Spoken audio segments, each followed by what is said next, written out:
Forces. Kang Woojin glanced at Ethan, who was among the foreigners. So that guy was the host. But his poker face didn't waver. He was used to this kind of situation. Silence was the answer in times like these. As expected, they completely misinterpreted Woojin's stiff silence. I'm sorry. I didn't mean to pry. If there's a reason you'd rather not talk about it, that's okay. Yes. I'm looking forward to Cannes. We'll watch your work there first. Let's meet again at Cannes. That was how most of their conversations went. However, Hollywood's famous producer Joseph quietly made an offer to Woojin. This team consists of people involved in a movie I'm currently preparing. I wanted to show them Kang Woojin. Of course, I was also curious about your action scenes. Is that so? Haha. Really, Woojin, every time I see you, you defy expectations. The energy I saw in Last Kill 3 now feels like child's play. Woojin, I'm setting up the stage to give you a leading role. That stage will probably be completed at Cannes. Surely, many big names will be after you. But when the script for my upcoming project is ready, would you look at it first? Joseph and Megan had been incredibly dedicated to Kang Woojin, following him from Korea to Japan and now to Bangkok. Woojin was well aware of their persistence. Yes, that shouldn't be too difficult. The giant Joseph didn't forget to smile. I look forward to the day when I can produce. I'll work with you. The following morning, on the 25th, the team led by Joseph left Bangkok, heading not to Hollywood but to Cannes, France. Later that afternoon, bang bang. Inside a specially designed car, Miley Cara was shot in the abdomen. Ugh. According to the scene, the car was supposed to be speeding away, but the special vehicle containing Woojin, Cara, and the camera only appeared to accelerate. However, thanks to the vibration devices attached to the wheels, a violent shaking effect was created. The van shook wildly, almost out of control. Crash. The front window shattered as bullets hit it. They were being ambushed during their escape, and Woojin, who was driving, clenched his teeth and pressed his hand firmly against Cara's abdomen in the passenger seat. Stop the bleeding. The blonde Cara, her expression gradually softening, placed her trembling hand on Woojin's forearm. She didn't seem to have any intention of stopping the gushing blood. Jay, when I found you, I was happy. Shut up and stop the bleeding. It's a shame. I wanted to enjoy my time a bit more with you. Please take care of the rest. You can have the money I was supposed to receive. Just shut your mouth. Don't live foolishly, Jay.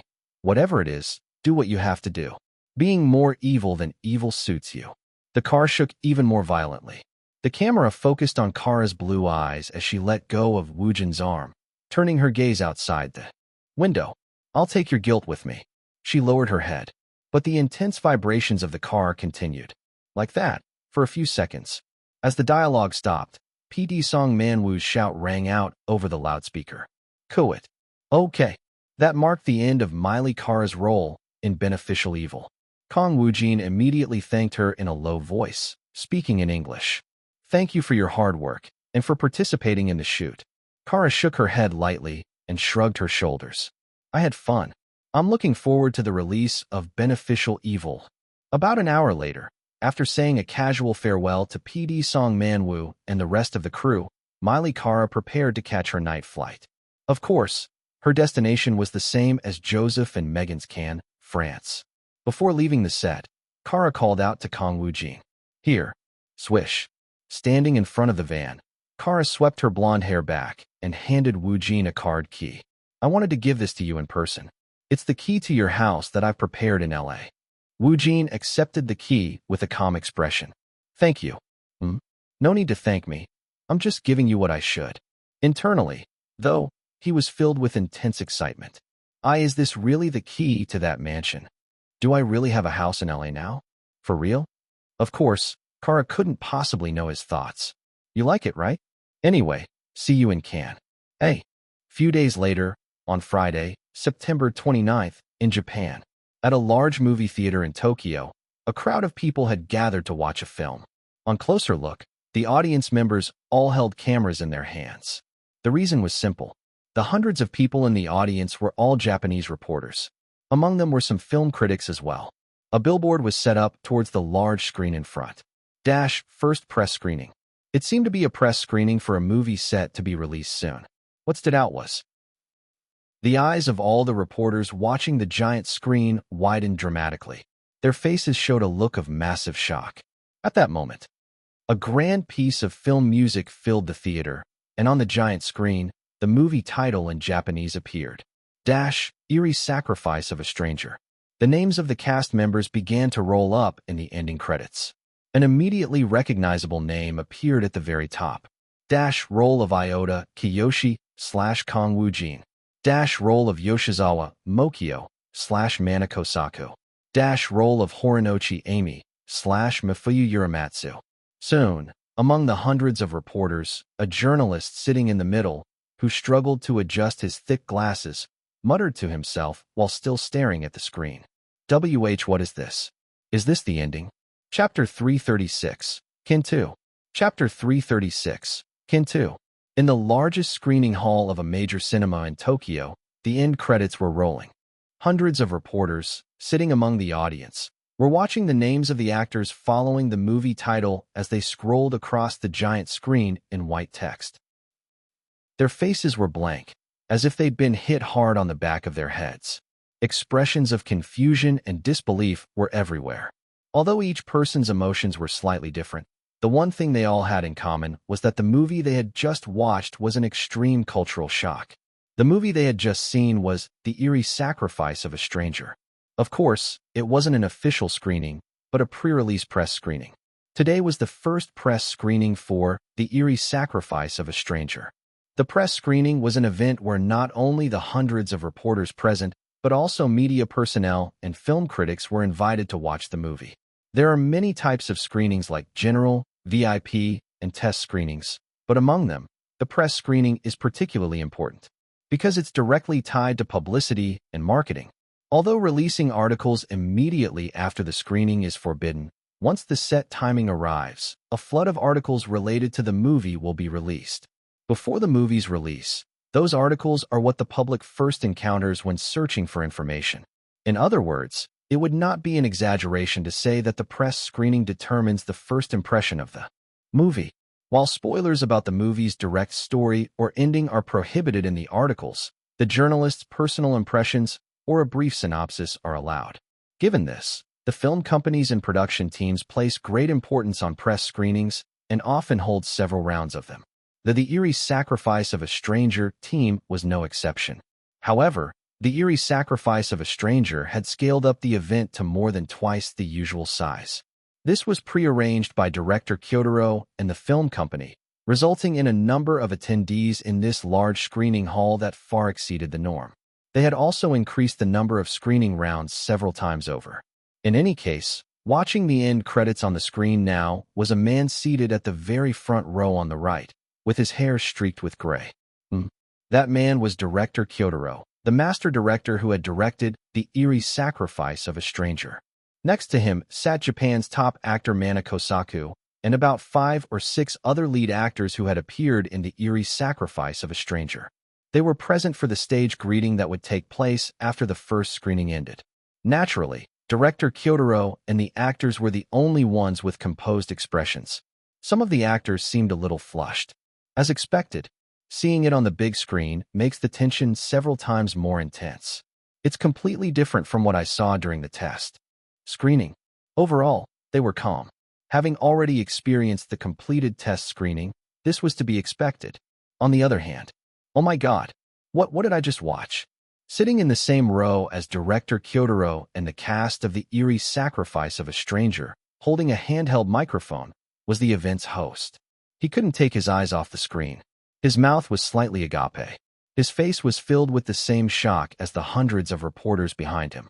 In fact, this host had read the original book, The Eerie Sacrifice of a Stranger, multiple times. That's why it was even harder for him to process what he had just seen in the movie version.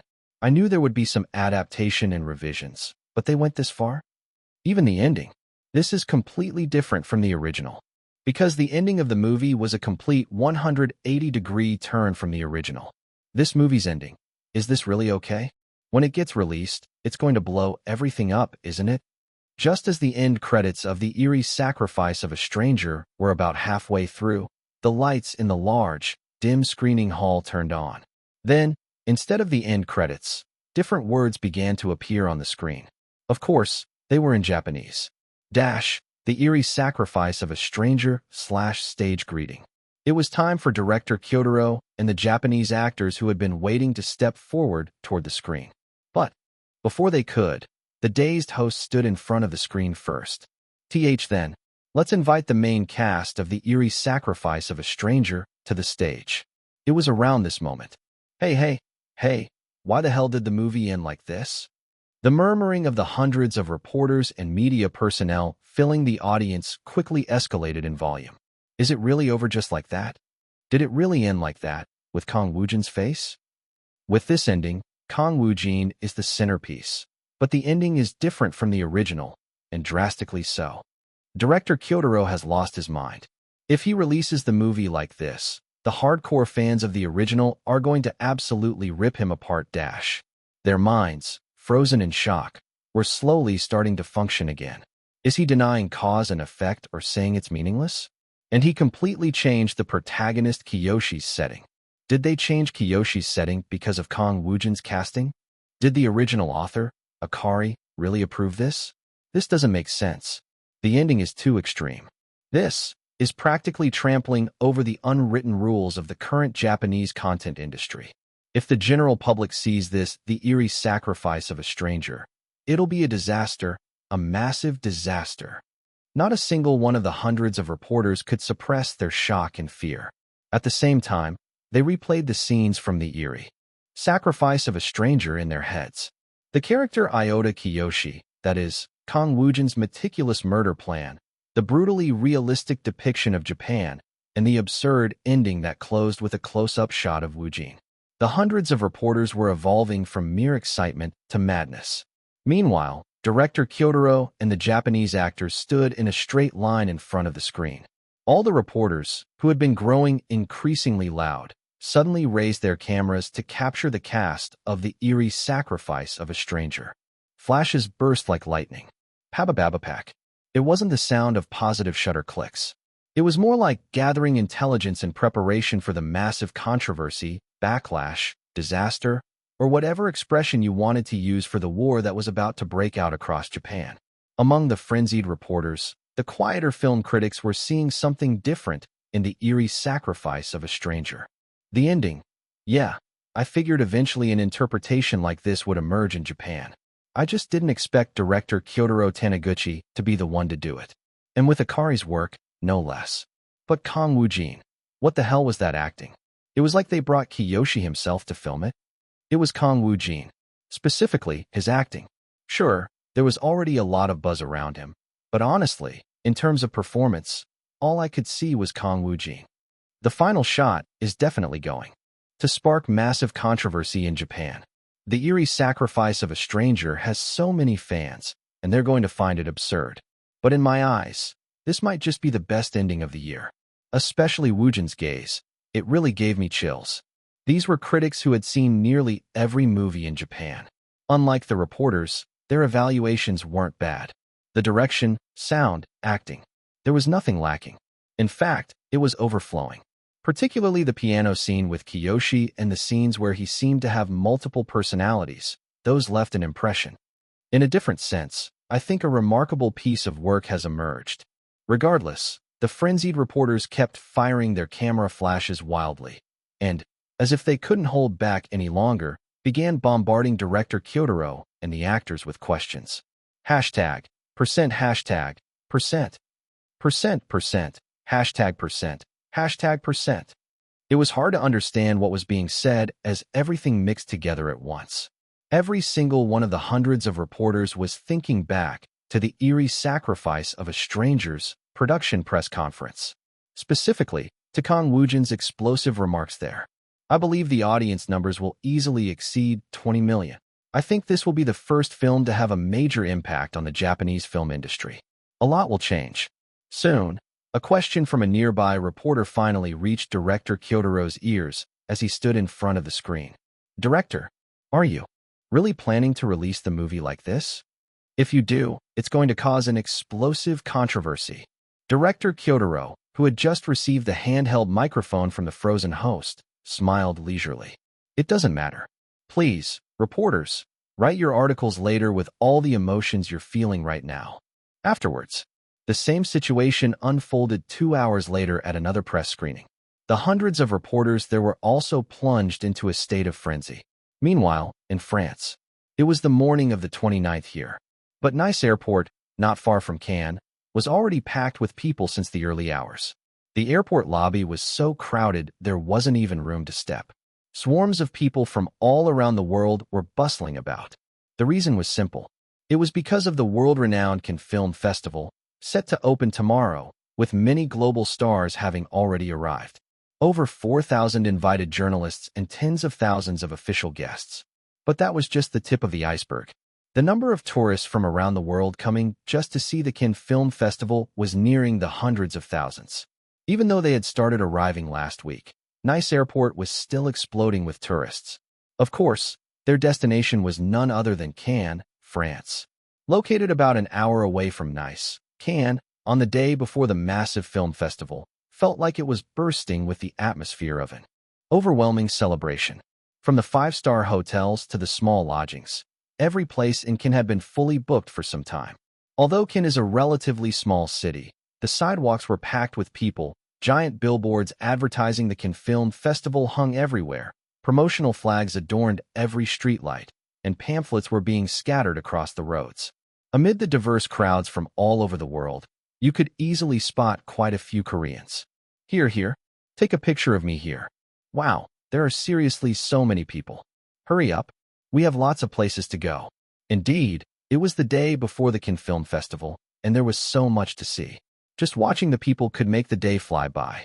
Among all the sights, what stood out the most were the movie posters scattered throughout the city. These were the posters for the 20 films invited to this year's Cannes Film Festival in the main, in competition section. The posters were displayed on monitors, attached to building walls, printed as pamphlets, and even on the sides of buses. There were particularly many cameras around these posters. From reporters from around the world to broadcast teams, all were capturing the posters. After all, there was nothing better than the invited films to convey the atmosphere and mood of the Cannes Film Festival. Naturally, the main awards of the festival, like the Palme d'Or, Best Director, and Best Actor, all come from the competition section, so the attention was focused there. Thus, promoting the posters was essential. It was quite a sight to see international broadcast teams gathered around the in competition section posters, and among them, of course, was a team from Korea. At this moment, a team was shooting in a vacant spot. Here? Is this a good spot? Good, perfect. I'll start with a rehearsal. Okay. A female reporter holding a handheld microphone stood in front of the camera. Surrounding her were a few team members. The camera bore a label marked with the logo of Korea's public broadcaster, MBS. Anyone could tell it was MBS's news team. They had set up in front of a giant banner poster attached to a building. Soon, the female reporter positioned herself in front of the camera to ensure the large poster behind her was visible, and began her segment. We're here in Cannes, France, and this place is already swarming with people for tomorrow's opening of the Cannes Film Festival. Can you see the large poster behind me? It's the poster for director on GA Box Leach. The poster showed a full-body image of Park Ha-sung against a dark background.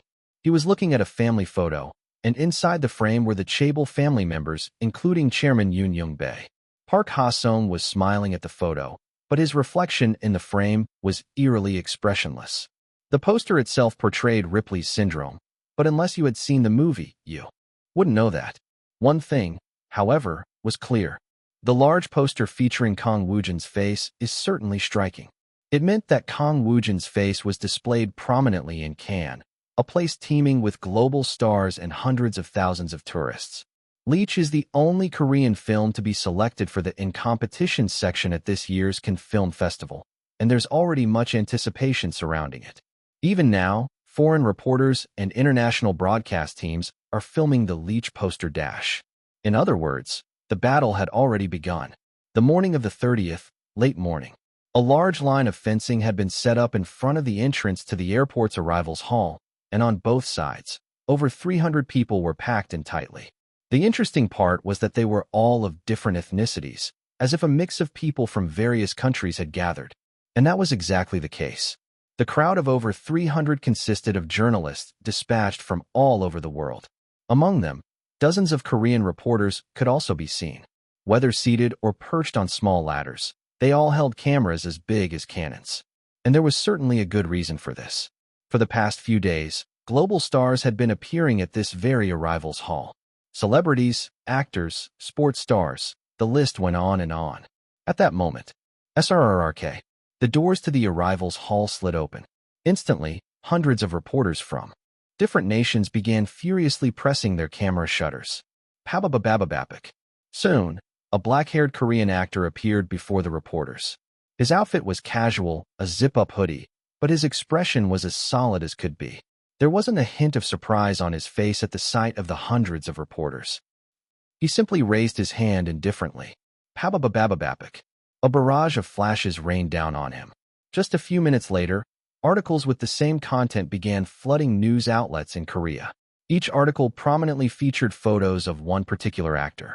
Cannes Film Festival Plus, unfazed Kang Woojin arrives at Nice Airport late in the morning/photos. Chapter 337, Cannes 3. Kang Woojin was coming to France for the first time in his life. His face as he entered the arrival hall of Nice Airport was as indifferent as ever. It was all for show. But the real Kang Woojin wasn't calm at all. He was completely frozen inside. Why? Pababababapik. Because the moment the doors of the arrival hall opened, it was like lightning struck that he had heard that reporters would gather. But when those from various countries were suddenly right in front of him, Woojin's heart raced abruptly. And there were hundreds of them. And madness. This is so freaking unreal. Reporters of various ethnicities were taking pictures of Kang Woojin like crazy. Half of them probably didn't even know exactly who he was, but it felt like they were just snapping pictures regardless. Anyway, it was quite a spectacle. Although he'd seen this many reporters before, it was the first time seeing so many foreigner reporters mixed together. Woojin felt like he had stepped into another world. But why are they taking pictures of me? They probably don't even know who I am. Woojin's legs froze from the rising tension. Without realizing it, he stopped at the entrance of the arrival hall, and the ponytailed Choi Sung-gun, the team members, and even the guards following Woojin all stopped in their tracks. Choi Sung-gun leaned in close to Woojin and whispered, "What's wrong? Photo time? Okay, but let's keep it short if possible. What are you even talking about?" This was a clear misunderstanding. Woojin's body had genuinely frozen from the pressure. Still, thanks to Choi Sung-gun, Kang Woojin managed to clear his head a bit. Soon, wearing a deep poker face, he nodded solemnly. Swoosh. He raised his hand towards the hundreds of reporters. It was ridiculously bold, but to those who didn't know what he was truly like, it probably seemed quite composed. At this moment, among the foreign reporters, the Korean reporters shouted, "Woojin SSI! Woojin SSI! Hello, Kang Woojin SSI! Please look this way. Heart sign. Can you do a heart sign? Please say something to your fans back home. Kang Woojin SSI. This is your first time at the Cannes Film Festival. How do you feel?" There seemed to be quite a lot of them, about 30 or so, desperately shouting among the large foreign reporters. Perhaps feeling sorry for them, or for some other reason, Woojin showed them a heart sign. Of course, very solemnly. More onlookers gathered. The reporters who had strayed also returned. Broadcast teams from various countries outside also started to flood into the airport. It was chaos. Nice Airport was, in a word, packed with people. From a distance, it looked like a swarm of ants. Soon, Choi Sung-gun gave Woojin a gentle push on the back and said, "Let's move." Kang Woojin, who nodded, finally started moving. Even so, he muttered inwardly, "What is this place? Is this a dream? This doesn't feel real at all. My head's about to explode." Just maintaining his tough act was a bit overwhelming. Thus, Woojin barely managed to follow the path the guards had carved out for him, slowly making his way out of the airport. Countless tourists outside the airport snapped pictures of Woojin with their phones. Anyway, following Choi Sung-gun's lead, Kang Woojin got into the prepared van. He almost let out a sigh of relief. As soon as the van door closed, the two vans, including the one with Woojin in it, quickly sped off. Even for more than 5 minutes, people were still visible outside the window. It took over 10 minutes of driving before they finally reached a somewhat quieter road. Only then did Kang Woojin realize, wow, this is really insane. that he had truly set foot at the Cannes Film Festival. Afterwards, the drive from Nice Airport to Cannes took about an hour. Soon, Kang Woojin would arrive in Cannes. Wearing a hoodie and continuously looking out the window, his expression didn't show much change. It was full of cynicism. However, his mind was filled with pure emotion. Wow, seriously? No, wow dash. He kept letting out gasps of awe. The reason was simple. The scenery unfolding on the way to Cannes was spectacular. The endlessly stretched sea, the islands visible far in the distance, the picturesque beaches, and the movie-like villages that occasionally came into view. It didn't feel like the same world. What the hell is this place? If it weren't for his act, Kang Woojin would have already been fussing with excitement. He had traveled to places like LA, Japan, Bangkok, and Vietnam as an actor, but this place was the most shocking of all. Thanks to this, Kang Woojin couldn't take his eyes off the scenery outside the window. Every second felt precious. Meanwhile, Woojin was instinctively reviewing one of the skills engraved into him. What could it be? Among the many languages, it was French. Since he was in the homeland of French, he figured he might suddenly need to use it at some point. At that moment, Woojin, Choi Sung-gun, sitting right next to him, who had just tied his ponytail again, pointed ahead with his index finger. We're entering Cannes. It meant they had arrived at the place where the Cannes Film Festival would be held in all its grandeur. Looking straight ahead, the entrance of a rather large city came into view. The densely packed buildings surrounded by the sea and beaches, the cars and people filling the streets between them. For a moment, Kang Woojin was reminded of an amusement park on Children's Day. Was shit. The airport was just a warm-up? Can we even get through this? Thanks to the Cannes Film Festival opening this afternoon, the city of Cannes was already packed to the brim. The traffic was terrible. No, it would be more accurate to say it was crawling. Still, Kang Woojin wasn't bored. There was plenty to see outside the window. This city seemed like it existed solely for the Cannes Film Festival.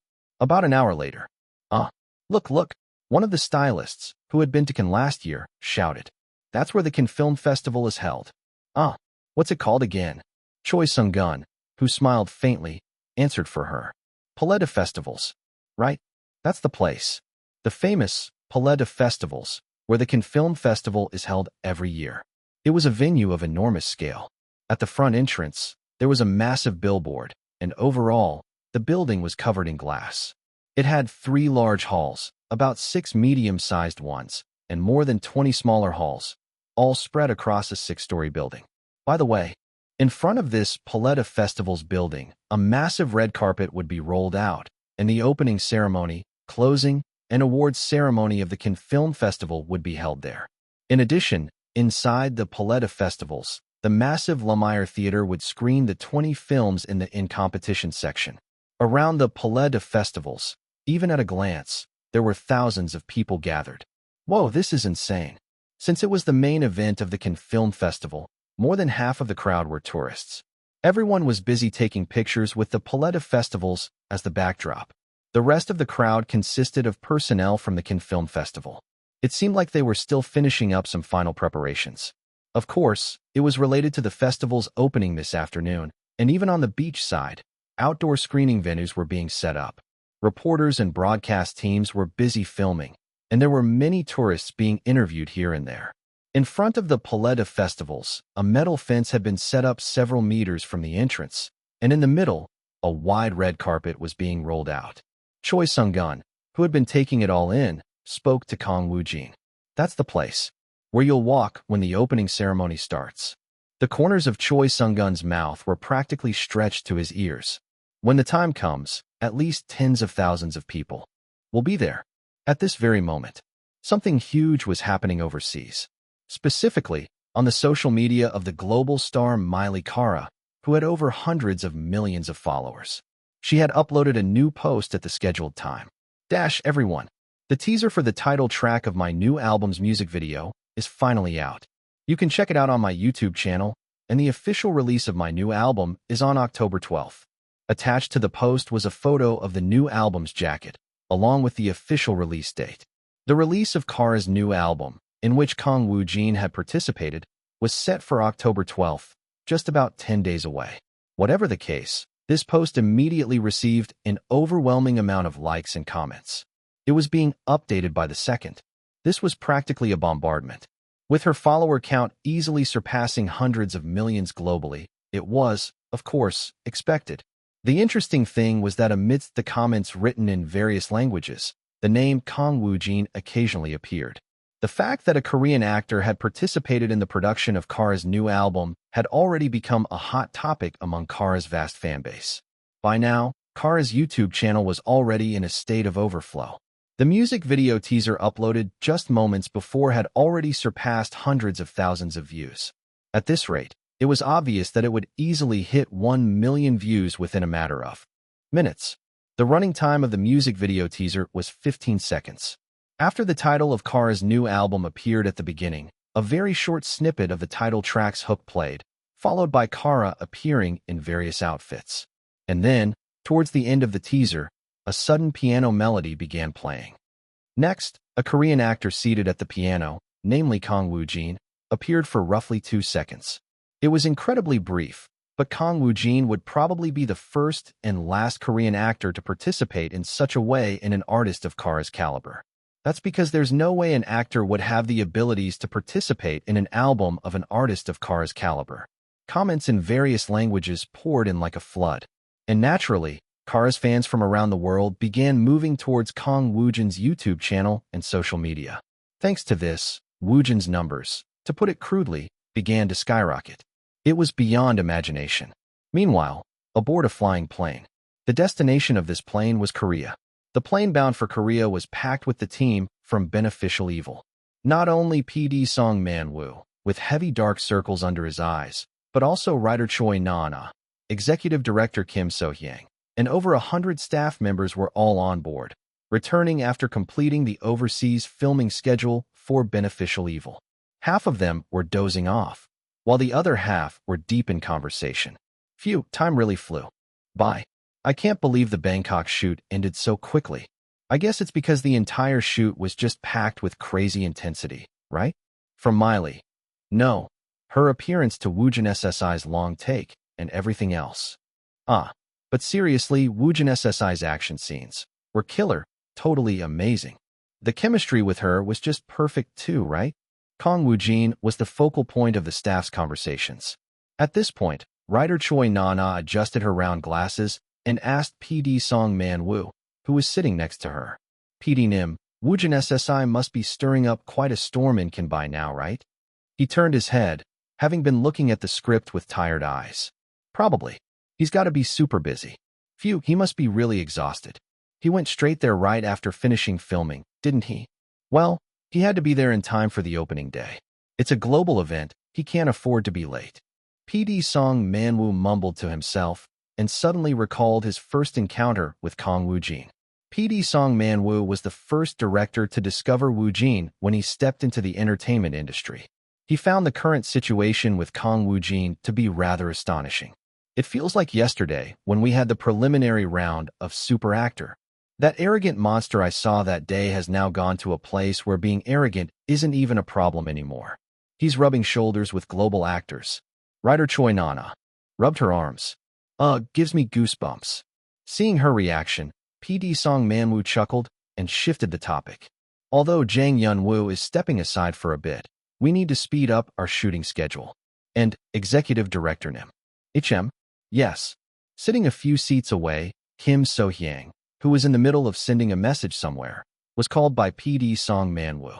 About our Beneficial Evil, do you think it's possible to split the release in half? Split in half? What exactly do you mean? I mean, what if we divided it into 2 parts? We released the 12 episodes in 2 segments, 6 episodes each, with a gap between them. It's not exactly the same concept as seasons 1 and 2. He closed the script he had been looking at and continued explaining. Many things have changed from the initial conditions for Beneficial Evil. Action scenes, CQC, the script, and even her joining the cast. That's true. The fact that it's pre-produced is already a given. In my opinion, instead of releasing all 12 episodes at once, it would be better to focus on shooting and editing episodes 1 to 6 as quickly as possible and release them first. Then, after the first segment is launched, we can resume shooting for the second half, episodes 7 to 12. So you're suggesting we release the first 6 episodes in one go? Yes. Plus, it's practically impossible to keep her involvement a secret for long. It'll leak out. Somewhere for sure. Kim So-hyang, the executive director of Netflix Korea, replied. So, the core of what you're suggesting, PD Nim, is to move up the planned release date of Beneficial Evil? You want to bring forward the launch schedule, correct? Exactly. We're not scrapping the second half, just holding it back and releasing the first 6 episodes first, so the schedule would be moved up quite a bit. No, actually, quite significantly. PD Song Man-woo formed a fist-sized gap between his thumb and index finger, then have the space. Exactly. With a simple calculation, half of the overall schedule is cut. Half. The time required until the launch would be significantly reduced. At PD Song Man-woo's sudden suggestion, Kim So-hyang stroked her chin and smiled. That's tempting. Chapter 338. Can 4. It was tempting. The conclusion that Kim So-hyang, the executive director of Netflix Korea, reached at the sudden proposal thrown out by PD Song Man-woo. Although it felt a bit abrupt, it made sense. Rather than launching the 12-episode Beneficial Evil in 2 halves, the key point was cutting down the long period required for the launch. It's not bad. No, it might actually be a good idea. The content market these days is a battleground. Public broadcasting stations, cable, general programming channels, and even platforms like YouTube and the various OTT services flooding the scene.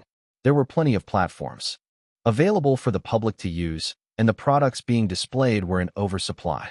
Therefore, in order to survive, the quality of the content was important, but timing was also crucial. Right now, PD Song Man-woo was deciding on that timing. The 12-episode Beneficial Evil would be split into 2 parts, episodes 1 to 6 and episodes 7 to 12, with a gap between their releases. In short, it would be launched in 2 parts. First, the filming and editing of episodes 1 to 6 would be rushed to launch them as soon as possible, while the filming and editing of episodes 7 to 12 would be carried out during that gap. It was a strategy, after all. Usually, episodes are released 1 by 1, or 3 a week, or even all at once. Since content is pouring out from everywhere, they had to do whatever it took to stand out. Thus, dividing a part into 2 wasn't strange at all. Here, the plump executive director Kim So-hyang suddenly had a question. She directly asked PD Song Man-woo. PD Nim, it's a tempting idea, but is there a specific reason you came up with this plan so suddenly? Song Man-woo PD, a veteran with several hits under his belt, including the recent Hanryang and decades of experience, already had it all calculated. To be frank, it's because of our protagonist. The protagonist? Kang Woojin SSI. Yes, of course, we could go ahead as originally planned and launch after finishing all 12 episodes. Even by then, Woojin SSI will undoubtedly be dropping a bomb somewhere, whether domestically or internationally. But, every project has a timing to attach a booster. In my view, the timing for Beneficial Evil should be as soon as possible. PD Song Man-woo, slightly more serious now, extended his 5 fingers and folded them one by one. Woojin SSI's The Eerie Sacrifice of a Stranger, the album collaboration with Miley Cara, and now the Cannes Film Festival. And curiously, Hollywood figures are getting involved too. Come to think of it, Hollywood people showed up in Bangkok this time too, didn't they? I don't know if it was because of Cara, but they must have seen Woojin SSI's acting.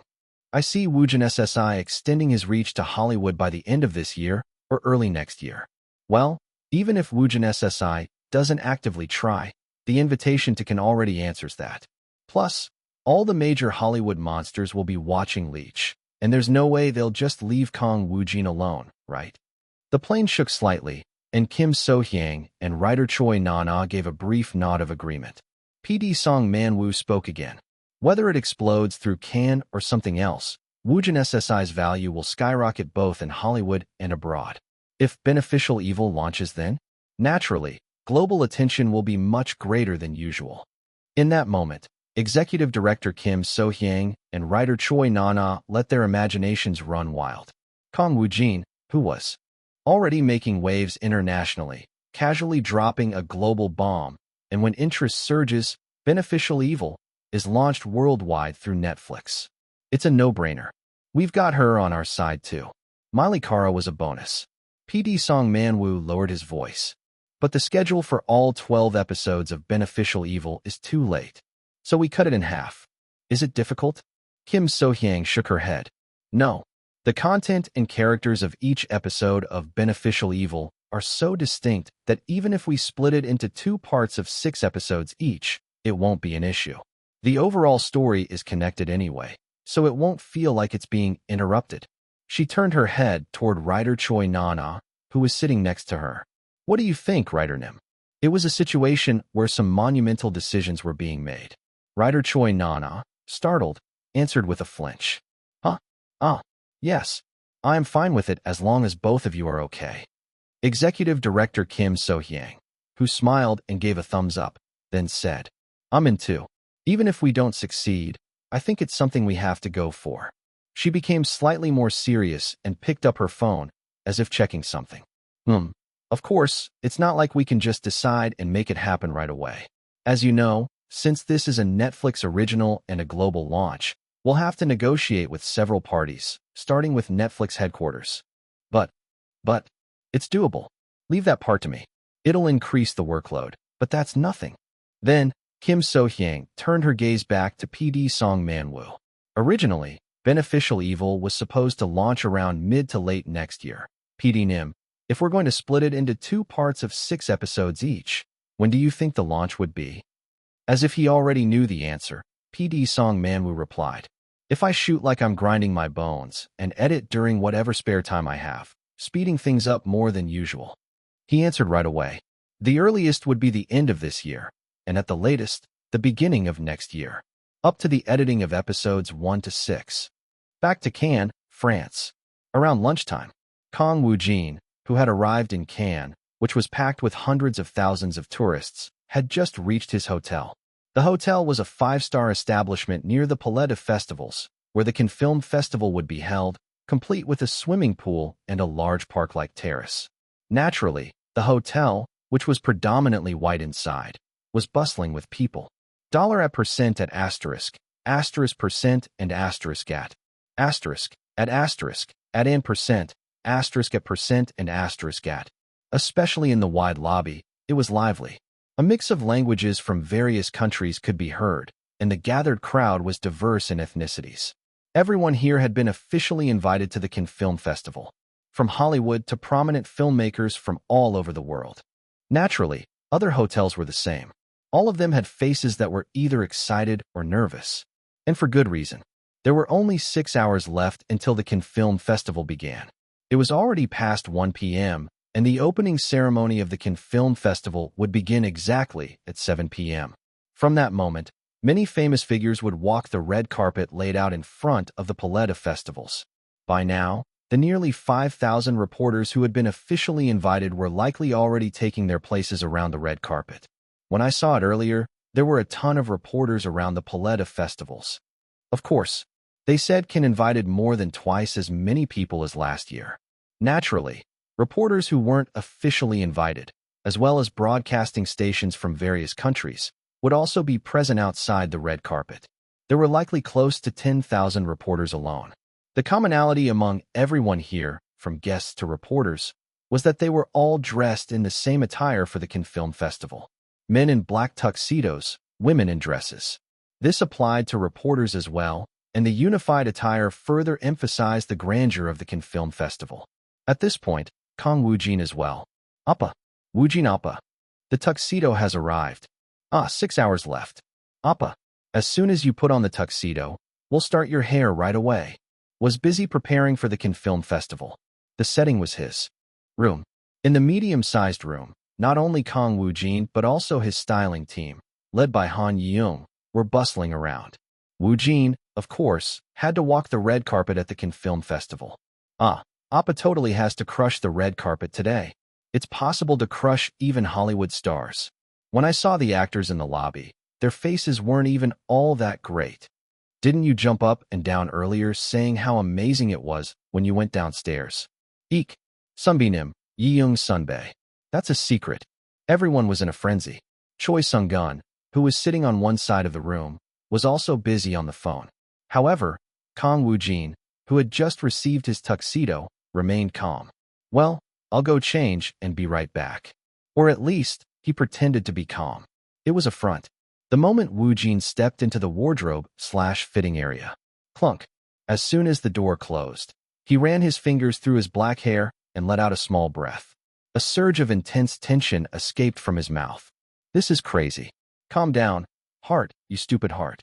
Because he was genuinely nervous. It had started the moment he arrived at Nice Airport. Then, when he saw the palette of festivals where the Cannes Film Festival would be held, followed by the massive crowd of hundreds of thousands in Cannes. The final blow was when he entered this hotel.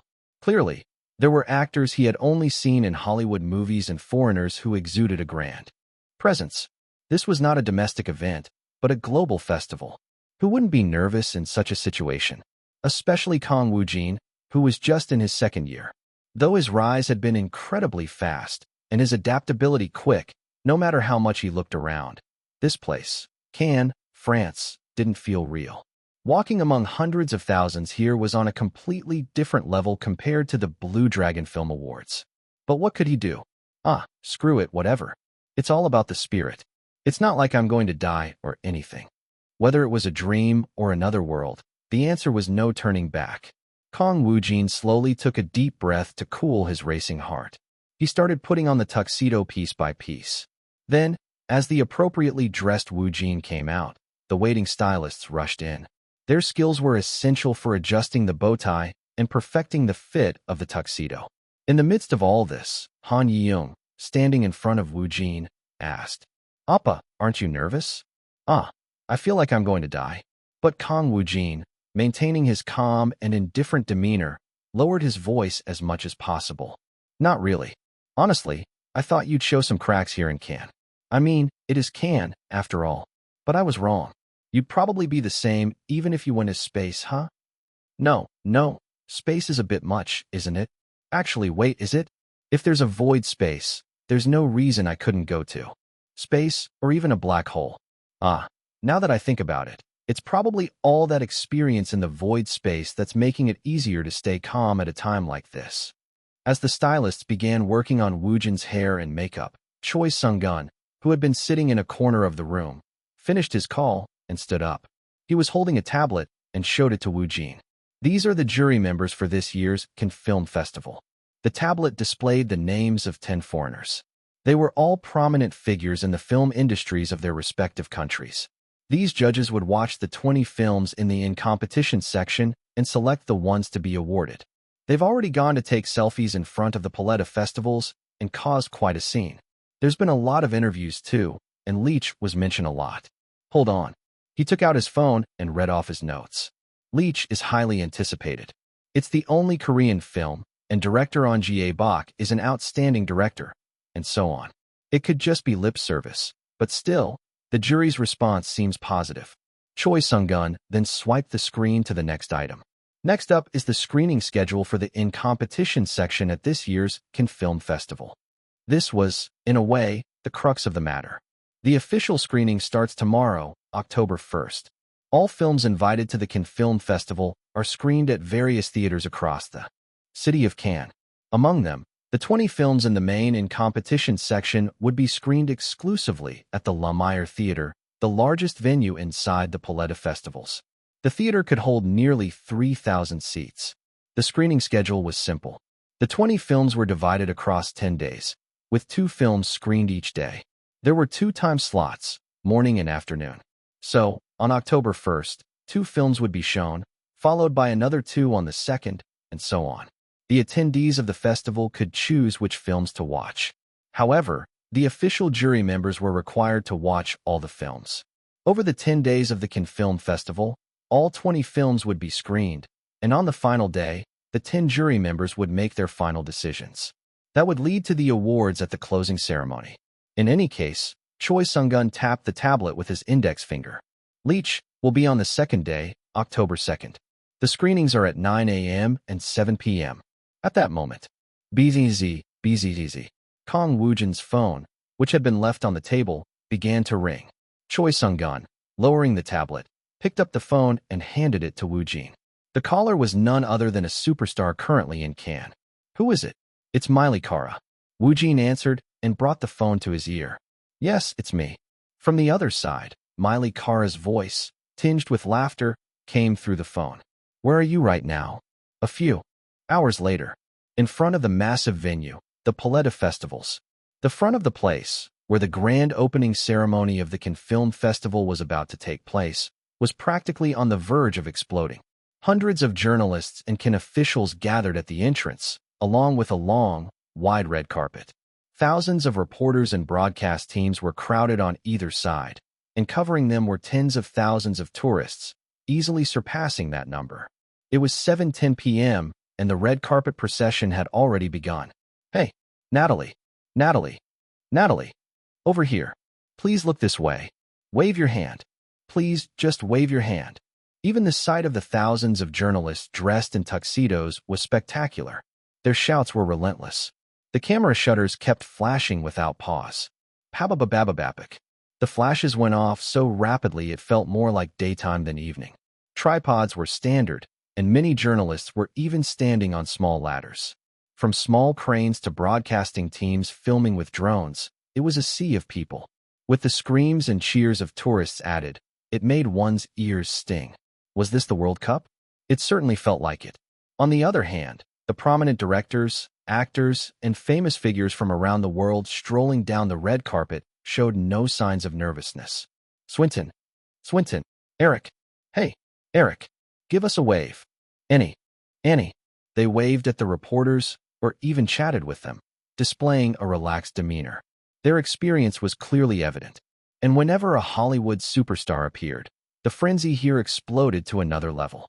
After about 10 minutes had passed, the time was approaching 7:30 p.m., and it was around when dozens of major stars had passed through the red carpet.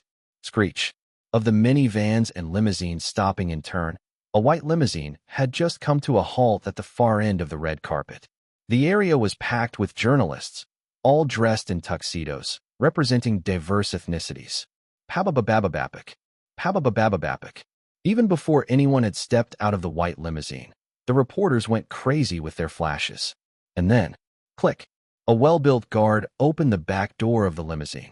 Out stepped a blonde woman in a black-toned dress that accentuated her chest, and with exposed back stepped out. As soon as the hundreds of nearby reporters saw her, they practically foamed at the mouth, shouting her name. It's Miley. Oh, it's Miley Kara. Miley, over here this way. Hey, Miley. It was global superstar Miley Kara, so it was only natural. She gave her signature light smile and waved at the reporters. They pressed their shutters as if possessed.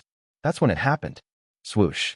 Behind Miley Kara, another figure stepped out of the white limousine. A man with slicked back black hair, wearing a perfectly fitted black tuxedo with a bow tie. His face was calm and indifferent.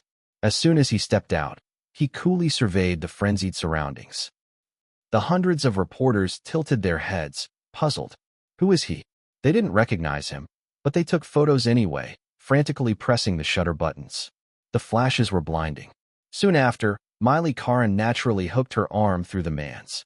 Then, she whispered softly, Woojin, it's your first time at Cannes, but your expression looks like you've been here 10 times. It was the moment a monster appeared at Cannes. Chapter 339, Cannes 5. It seemed like Miley Kara was whispering something into his ear, but right now, Kang Woojin couldn't hear anything clearly. Even though the global superstar Kara had her arm linked with his, Woojin didn't feel it at all. Only the grand and overwhelming scene in front of him filled his eyes. Wow, this is seriously insane. It was obvious, but for Woojin, this was the first time experiencing such a sight. It was a vastness that words could not describe. The wide and long red carpet, flanked by thousands of reporters in tuxedos from all over the world, decorating the sides like ornaments. Perhaps because they were all wearing black tuxedos, they looked like ants. It felt like he had entered an ant colony. His eyes were dazzled. Ugh! There were hundreds of reporters nearby, and in total, there were nearly 5,000 of them, all holding cameras and flashing them nonstop. Kang Woojin felt like his vision had gone completely white. His ears hurt. %, %, hashtag %, hashtag $, %, %, hashtag. asterisk asterisk, hashtag, percent asterisk hashtag percent underscore. The shouts of the reporters, or maybe screams, confused Woojin as they seeped into his ears. And it wasn't just them. The screams of tens of thousands of spectators surrounding the red carpet and reporters mixed in as well. If he stayed here any longer, he felt like his ears might start bleeding. His mouth was dry. He tried to swallow discreetly, but his throat felt rough as if it was too dry. Woojin also realized that his body had stiffened. Damn, my legs aren't moving. It was because this immense scale and atmosphere, the frenzy of the entire red carpet, felt overwhelmingly real, as if it was coursing through his very veins. His mind started to blur. He felt faint. If he lost focus even for a moment, it seemed like the strength in his legs would give out. However, even in such a bizarre situation, Kang Woojin's face remained a solid poker face. Part of it was due to his mind momentarily freezing, but also because the concept he had cultivated over time habitually reflected on his expression. Repeated practice has a way of ingraining itself into your body and coming out naturally. Right now, Kang Woojin's expression was almost second nature. That look, I can understand being nonchalant about can. Red carpet. Kara, dressed in a black gown that revealed her back and chest, had her arm linked with Woojin's, and it led her to misunderstand. But it's a bit hurtful that you don't even flinch when I'm linking arms with you. It was at that moment that Kang Woojin thought. His blurry thoughts started to clear up. His muffled ears returned to normal. Right? I came to the Cannes Film Festival, didn't I? Gradually, his senses started to return. The first thing he noticed was around his arm. Miley Kara's touch, and her scent brushing past his nose. Woojin slowly turned his head. Kara, with her golden hair, was smiling softly. I'm joking, don't look so serious. Joking? What joke?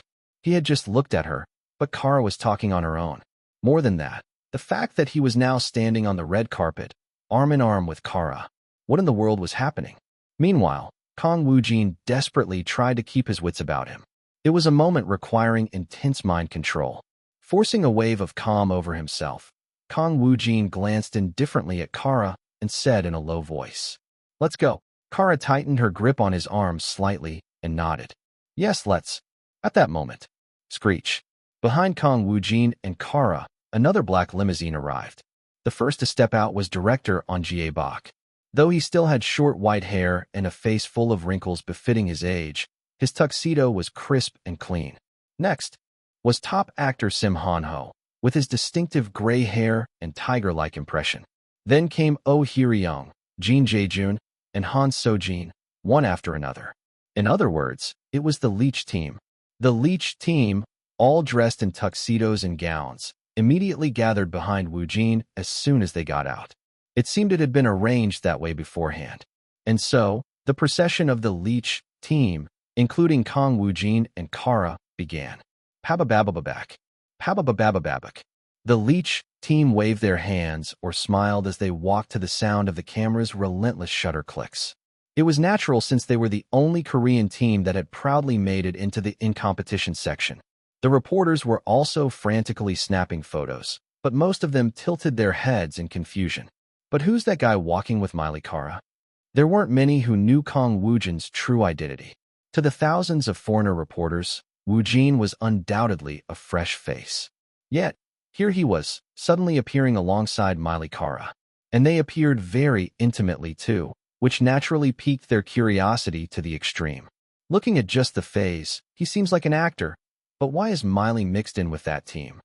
Are they close friends? But wasn't Miley invited here as a celebrity, not for any film project? Could they be in some kind of relationship? Whatever, just take the photos. Take pictures first and figure it out later. Amidst the chaos, it seemed there were some Korean reporters mixed in, as they shouted loudly for Kang Woojin. Woojin SSI. We're from Korea. Woojin SSI. Kang Woojin Nim. Over here. Just one wave. And Miley Kara is entering with you.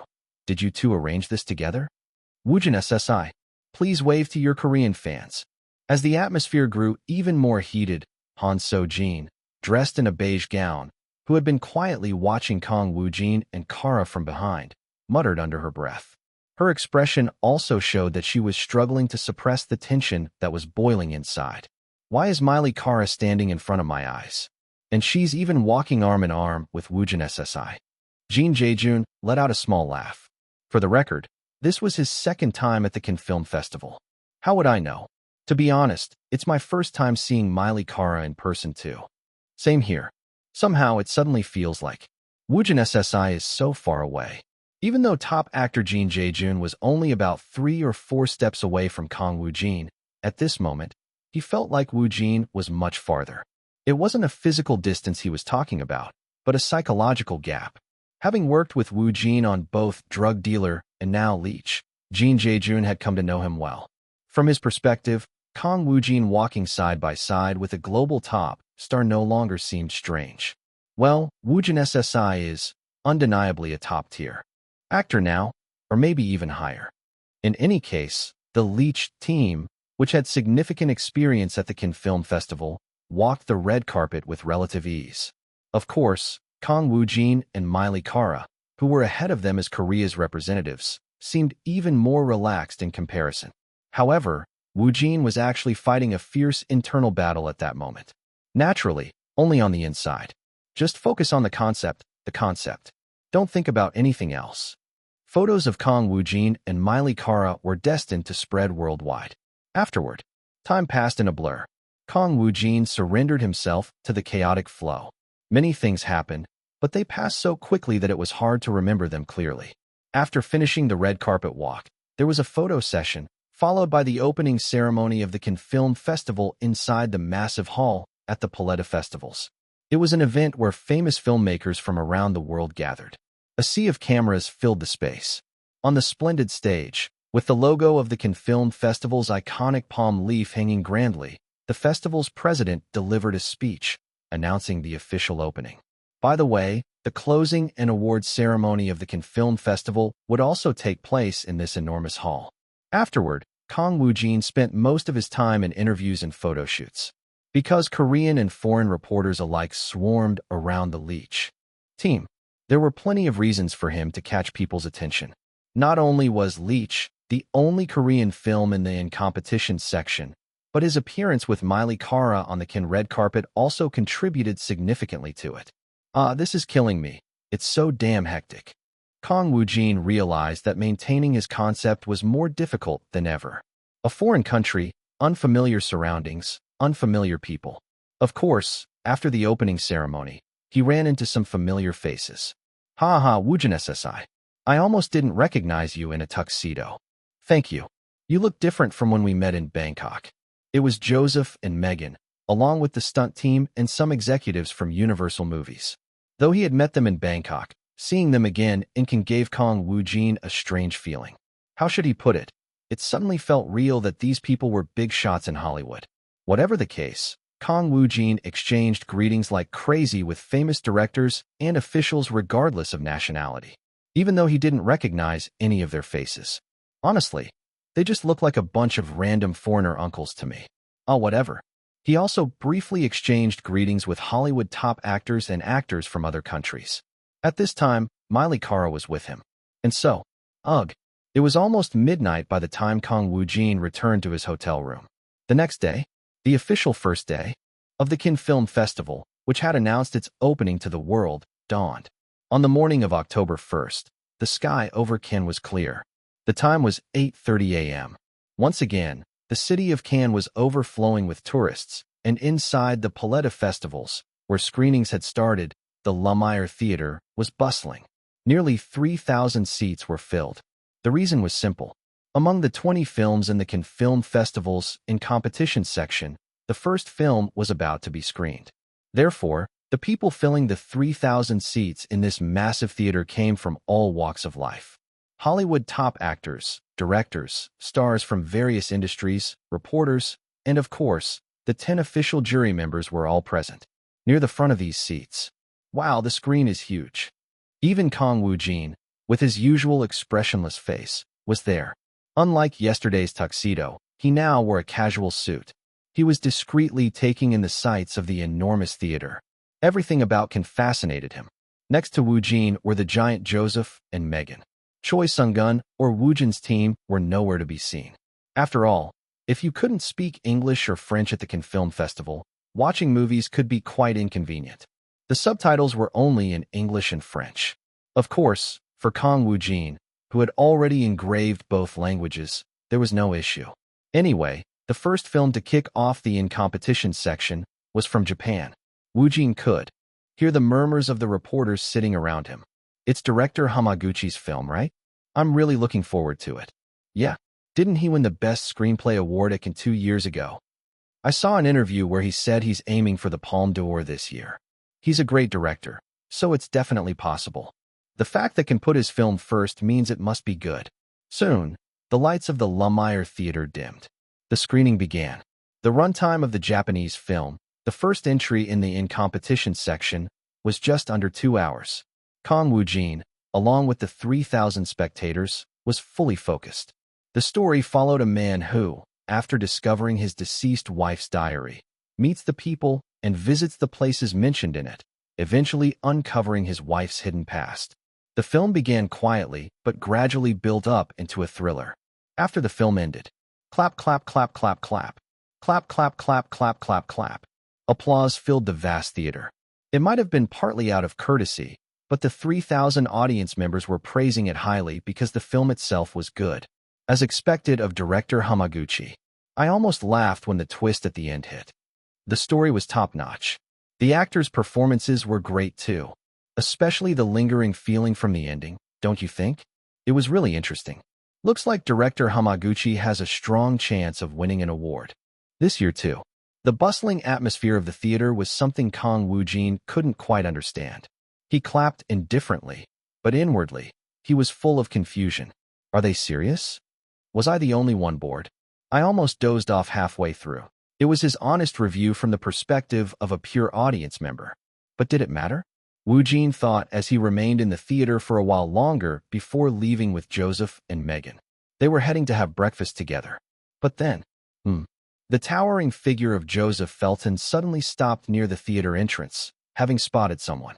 Megan, who was brushing back her brown hair, also stopped. The two of them approached a group of foreigners. Joseph addressed a foreign man with thinning hair and round glasses. He looked to be in his 60s. Director Danny Landis. It's been a while. The man called director turned his head. His scruffy beard was visible to Woojin as he casually greeted Joseph and Megan. Ah, Joseph and Megan. It's been a while. Yes, director. How have you been? Oh, same as always. Director Danny Landis's gaze then landed on Kang Woojin standing behind Joseph. Megan took the lead in introducing them. Woojin and director Danny Landis exchanged a brief handshake. There wasn't much conversation. It was just a polite formality. However, Woojin felt like he had seen his face somewhere before. Director? Where have I seen him? Soon, Joseph smiled and said to director Danny and spoke. Director, I've tried to contact you and send a few proposals, but there's been no response. Ah, did you? I didn't know. Despite Danny's feigned ignorance, Joseph kept his smile, though he inwardly scoffed. Pretending not to know, Externally, however, he maintained his courtesy. Yes, I'd appreciate it if you could check on that. All right, I'll get back to you. After finishing the conversation, director Danny Landis walked away. Meanwhile, Kang Woojin was discreetly searching for the director on his phone. The moment he saw the results, a silent gasp burst from him. Of course, inwardly. Holy shit. Director Danny Landis. That guy is a Hollywood legend. It was true. Danny Landis was one of Hollywood's most prominent directors. He had a string of blockbuster hits and over 30 years of experience. As a result, there were overflowing articles and various materials about him. Even among the movies Woojin had enjoyed watching, there were works he had made. Wow, that guy directed that movie. As Woojin internally freaked out, the distant director Danny Landis had already been swarmed by several reporters, befitting his high status. Other famous figures began gathering around him too. Joseph, who had been watching this closely, spoke to Woojin, who stood next to him. You know director Danny Landis, right? Woojin quickly slipped back into his concept, lowering his tone. He had just learned about him, but he acted like he knew all along. The art of confident shamelessness. Of course. He was our top recruitment priority since he's such a big shot, but it seems impossible after all.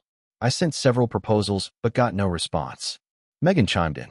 Well, we always start by sending proposals to people at director Danny Landis level anyway, right? It doesn't cost anything to send out offers. Besides, he's one of the few directors in Hollywood who writes his own scripts and produces his own films. We knew it'd be hard to bring him in. That's right, but it's still quite disappointing now that we've met him in person. But I've heard that director Danny is a bit of an eccentric. Is that true? I've never worked with him before. Joseph, didn't you work with him in the past? Eccentric? Huh. Well, he's definitely not ordinary. Joseph chuckled and made eye contact with Kang Woojin as he continued. But that's not so strange. Eccentricity is a common trait of geniuses. The next day, October 2nd, Cannes, France. It was around 11 a.m. Inside the Palais de Festivals, in the Lumiere Theater, with nearly 3,000 seats filled. The ending credits rolled to the sound of movie music. It was the second day of the Cannes Film Festival.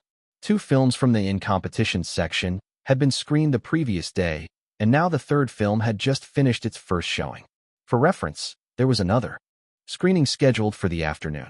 The interesting part was, in this packed theater, with the ending credits rolling on the giant screen, there was an unusual silence. Normally, when a film ends, there's a lot of noise, clapping, talking, and so on. That's how it was yesterday. But now, all 3,000 people, including many famous personalities, sat still for the 5 minutes of the ending credits, without any movement. In fact, there was a sense of shock in the eyes of the entire audience. Among them was a Hollywood heavyweight director who had briefly encountered Kang Woojin the day before. Director Danny Landis, with his thinning hair and round glasses perched on his nose, was one of the stunned spectators. He, too, was staring blankly at the large screen that had just finished the film, holding a poster of the movie in his hand. The movie title became visible. Leech. Soon, he recalled the conversation he had overheard among the journalists before the screening and found himself disagreeing with it. How could anyone say this movie is just to make up numbers? The Hollywood figures who had accompanied Danny Landis turned their heads.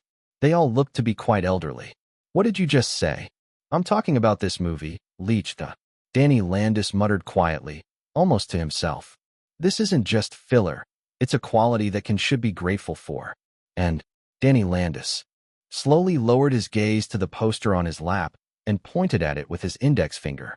More precisely, he pointed at Kang Woojin, who was pictured on the poster. Did they actually cast someone who genuinely suffers from Ripley syndrome to play this role? Chapter 340. Cannes 6. In truth, the Hollywood veteran director Danny Landis wasn't particularly interested in the film Leech. He was practically dragged to this year's Cannes Film Festival as well. He found it bothersome, but came here half-heartedly due to persistent requests from his acquaintances. That was just his nature. He enjoyed watching films from various countries, but the fact that hundreds of thousands of people crowded around made his head spin. He started directing films because he loved making them, but as his fame skyrocketed, he found it unpleasant to meet so many people who approached him with ulterior motives. Still, since he had come, he figured he might as well do what he wanted. That was about the extent of his attitude. The same went for Leech. It was the only Korean film among the 20 works in the in-competition section of the Cannes Film Festival. Nothing more, nothing less. It's a film by director G.A. Bach. Many of the people he met here had brought up Leech as a conversation topic. Some said it was trying to make up for past mistakes. Others mentioned that it was about maintaining balance, or that it reflected the rising status of Korean cinema, and so on. Since there was only one Korean film, it did feel somewhat out of place. Danny scoffed inwardly. Cannes might have considered its public image, but still, it's Cannes. There's no way they'd pick a film just for that image. The reason he wasn't particularly interested in Leech wasn't because it was a Korean film. Rather, director G.A. Bach's unique film style didn't align with his own tastes. Danny had watched one of On's films a few years ago, and while it was of high quality overall, he wouldn't say it resonated with him. Danny Landis simply hadn't been moved by it. It was simply the perspective of an audience member. No matter how powerful Danny was in Hollywood, his principle was to always watch other directors' works purely from the viewpoint of an audience member. That said, he did recognize G.A. Bach as a great director. In any industry, Maintaining that level of quality for decades deserves respect. Though their styles didn't match, great directors recognize other great directors. This was Danny's mindset until the morning of the second, right up to the first screening of Leech, the third film in the in-competition section. His attitude was, since I'm already here, I might as well give it another try. After all, the style of on-GA box films might have changed since then. The Paletta Festival's 3,000-seat Lumiere Theater was fully packed. Among the crowd were top-tier directors, actors, influential figures in the film industry, reporters, and so on, including Danny. Snippets of their conversations occasionally reached his ears. Haha, I wonder if the crowd is this big because it's the only Korean film? Everyone's curious. There were rumors that Kang selected it out of consideration for appearances. I heard that too. Well, we'll see now if that rumor's true or not. But director on GA Bak has had good results at Kang before. I know. That's why they're saying it won't be too obvious. Their conversations leaned more towards curiosity than expectation. Just looking at the Leech poster, doesn't the content seem obvious? To me, it seems like a success story about a man who desires wealth. Right? I heard that's a common theme in Korean films. Stories about turning one's life around. It's a bit refreshing. But if that's all there is to it, it might be a bit disappointing. Occasionally, the subject would turn to the male lead who occupied 70% of the Leech poster. That actor is that guy, right? The one who walked the red carpet with Miley Cara at the opening. Was his name Kang Woojin? Alright, I recognize the other Korean actors on the poster, but Kang Woojin is unfamiliar. Is he a rookie? I heard he debuted not too long ago. He's lucky then, debuting and getting invited to Kang shortly after. His acting might be a bit lacking. Clearly, they were talking about Kang Woojin. Is this actor not coming to the morning screening? He definitely drew attention when he walked the red carpet with Miley Cara. I hope his acting is above average. Do you really think someone with just decent skills would be invited to Cannes? Well, that's true. Still, isn't the storyline of the protagonist's success story a bit kitsch? While some were also comparing it with the Japanese film screened yesterday, Danny Landis, listening quietly, propped his chin on his hand. The atmosphere of the theater felt somewhat ambiguous as well. But if Leech was really about the success story of a protagonist longing for wealth, doesn't seem like it would be particularly interesting. It wasn't the kind of story that intrigued him. And so, Leech began. After the title sequence, Korean actor Kang Woojin appeared on the massive screen. Though his dialogue was in Korean, there were subtitles in French right beneath, and English subtitles even lower. For the first 10 minutes or so, the initial atmosphere among the 3,000 audience members remained steady. The protagonist, who had no money, and the characters from a wealthy conglomerate family who appeared in his life. Danny and most of the audience had expressions that said, of course. However, Danny's expression subtly shifted when sign language. It was the moment when Kang Woojin, or rather, Park Ha-sung and Leech began to perform intricate sign language. That clearly doesn't look like something learned just for the film. Usually, during film production, actors practice various skills and abilities according to their character's role. However, no matter how much they practice, it's extremely difficult to make it look truly authentic. Yet, the sign language performed by Kang Woojin on screen didn't feel rehearsed at all. On the contrary, it's barely noticeable, but that actress seems to have practiced. Veteran actress Oh Hee-ryong showed slight signs of imitation. It was a very subtle difference, but to the seasoned eyes of Danny Landis, it was evident. He had encountered tens of thousands of actors over the years, after all. But in Kang Woojin's sign language, there was no trace of imitation. If so, there was only one answer. Did they cast an actor who already knew how to do it? They must have found someone proficient in sign language beforehand and cast him. Danny slowly nodded. But as Leech continued, As Kang Woojin's performance unfolded, Danny Landis's posture changed. He let go of his chin, his eyes widening. Several times, he pushed his round glasses back up. What's this? Leech, and more specifically, Kang Woojin's acting, gradually began to overwhelm the 3,000 audience members. Leech wasn't just another protagonist's success story. At first glance, the early scenes suggested it might be, but as the story escalated, it flowed in a completely different direction. The 3,000 audience members, including director Danny Landis, who were world-renowned figures, began to murmur. they suddenly let the protagonist into the house. Of course, inwardly, the husband is keeping the wife in check. Is he trying to use him to subdue his mute wife? He's trying to kill her. Is he going to kill his wife? What could be the reason for that? Everyone was getting absorbed into Leech as if they were being pulled in. A success story? No. This is a story I've never seen before. It went far beyond what anyone had expected, into a narrative they had never encountered before. And what solidified it all, of course, was the acting of the cast.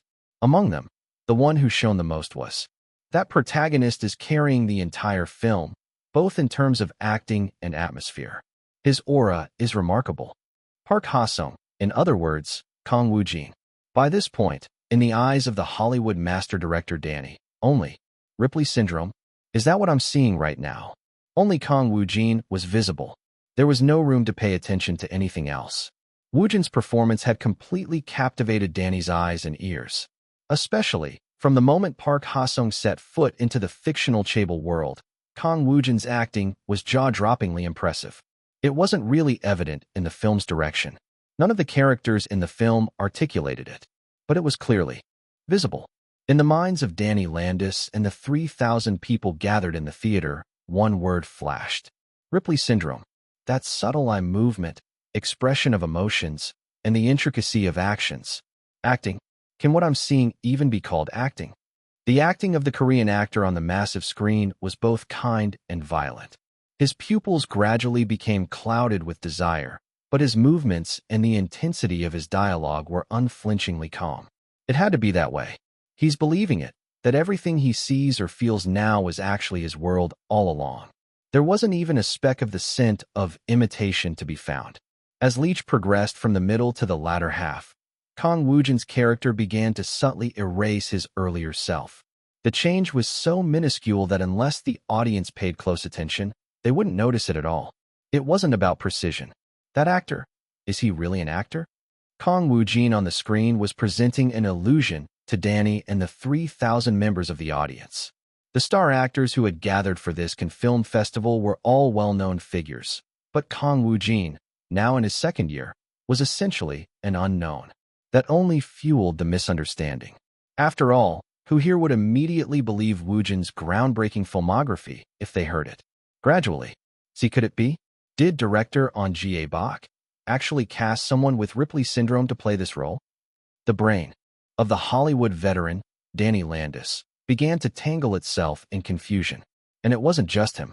The 3,000 audience members from all over the world, attending the first screening of Leech, were no different. Is it acting? Or is it real? It's confusing. Why am I getting goosebumps? That actor, his appearance now is so different from the beginning. It's like a cold, deranged man. Did they really cast someone who actually has Ripley syndrome? How else could someone deliver such a raw, vivid performance? But if they really cast someone with Ripley syndrome, then director On Jae-bak must be insane too. By this point, everyone realized the true meaning hidden within the Leech poster. This wasn't just a success story of a man. It was a portrayal of Ripley syndrome. Clearly, with its first screening, Leech had dealt a heavy blow to the back of the heads of many celebrities attending the Cannes Film Festival. Even after the film ended, for over 5 minutes, no one moved an inch. But this was only the beginning. Many key figures, including the 10 official jury members and many people related to Kang Woojin, were scheduled to attend the second screening in the afternoon. That showing, too, was fully booked with 3,000 seats. In other words, there was still one more step to go. At the same time, at 11 a.m., after the first screening of Leech had concluded at 9 a.m., when Park Ha-sung and Ripley syndrome were intensely imprinted in everyone's minds, Kang Woojin was sprawled out on the bed in his 5-star hotel room. He was breathing faintly, almost as if he were dead, on the vast white bed. At a glance, one might think he was dead, but he was in a deep sleep. He had overexerted himself from the Cannes Film Festival's opening ceremony until the day before. While he had managed to maintain a tough exterior as part of his concept, the unfamiliar environment and the tension that had built up had left him exhausted. If it weren't for the void space, he wouldn't have survived the first 2 days. Kang Woojin slowly opened his eyes. But he didn't get up right away. He just yawned widely with his hair in disarray. Groggily, he ran his hands across the bed to grab his phone. He checked the time.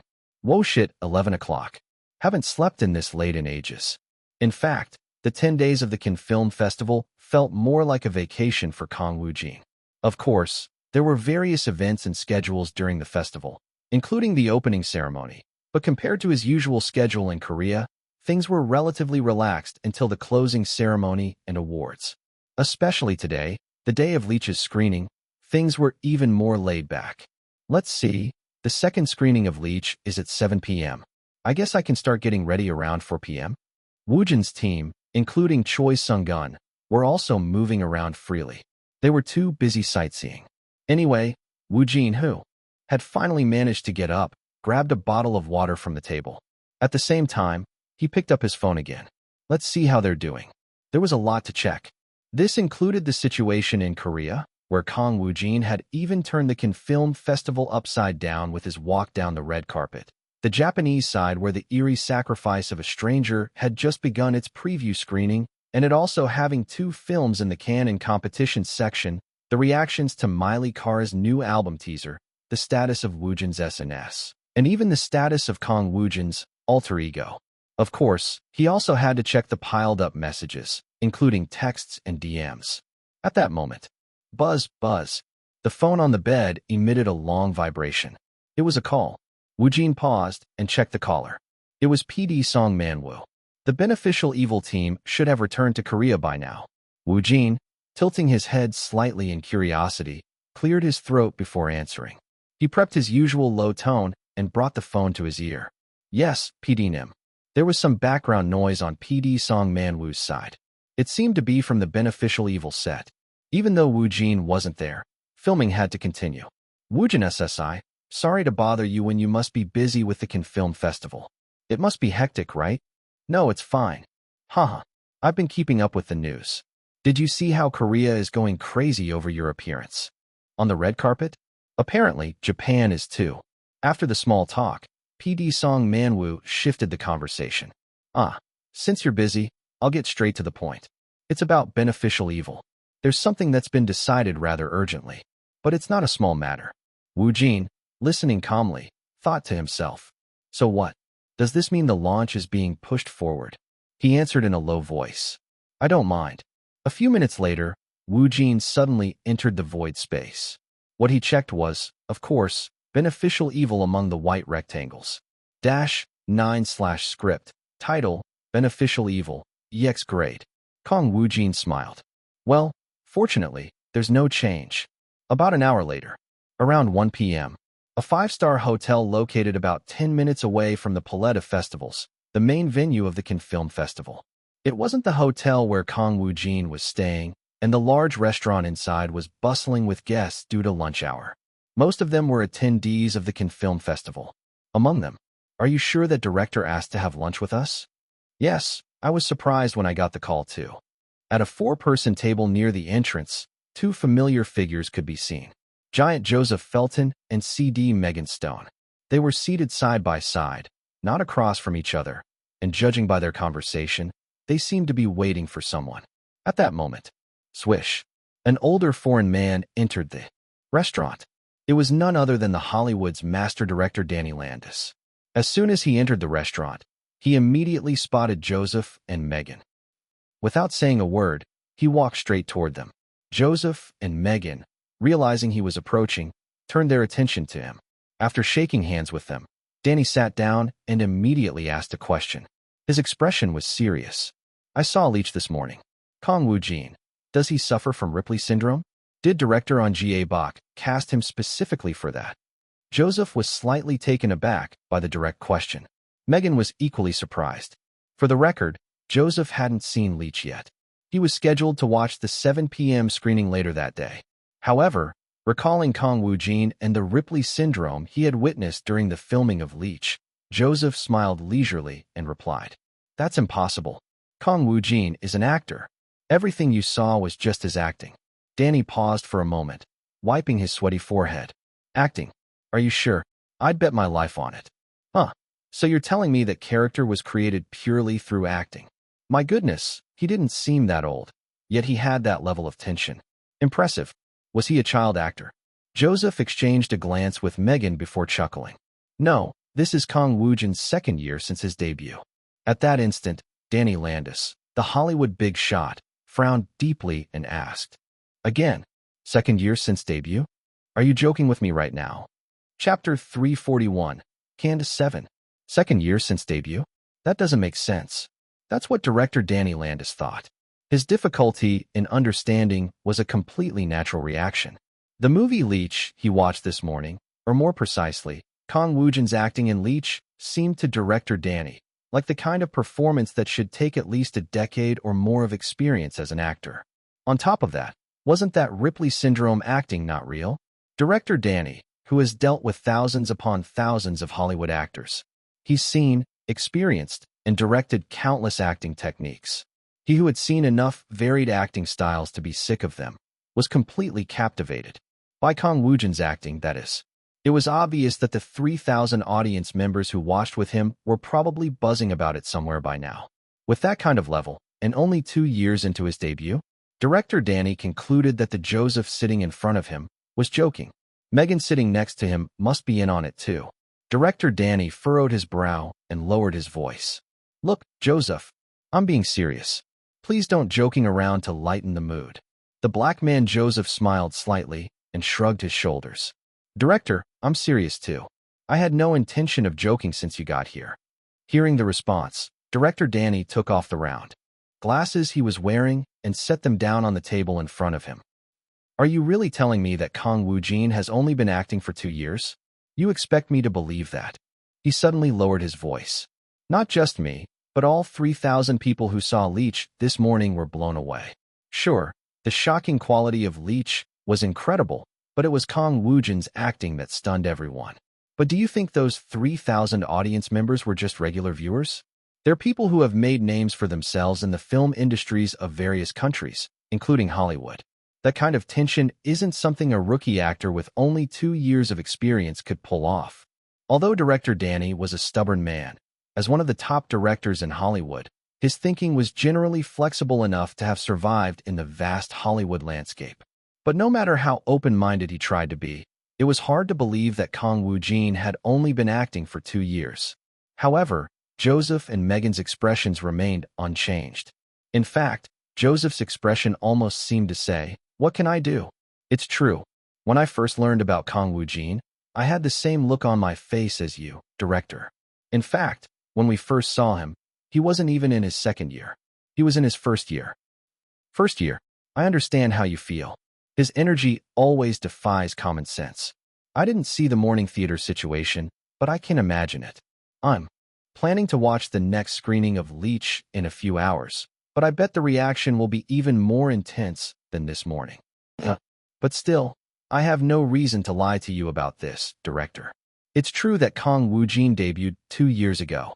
You can verify it for yourself, and you'll get the answer soon.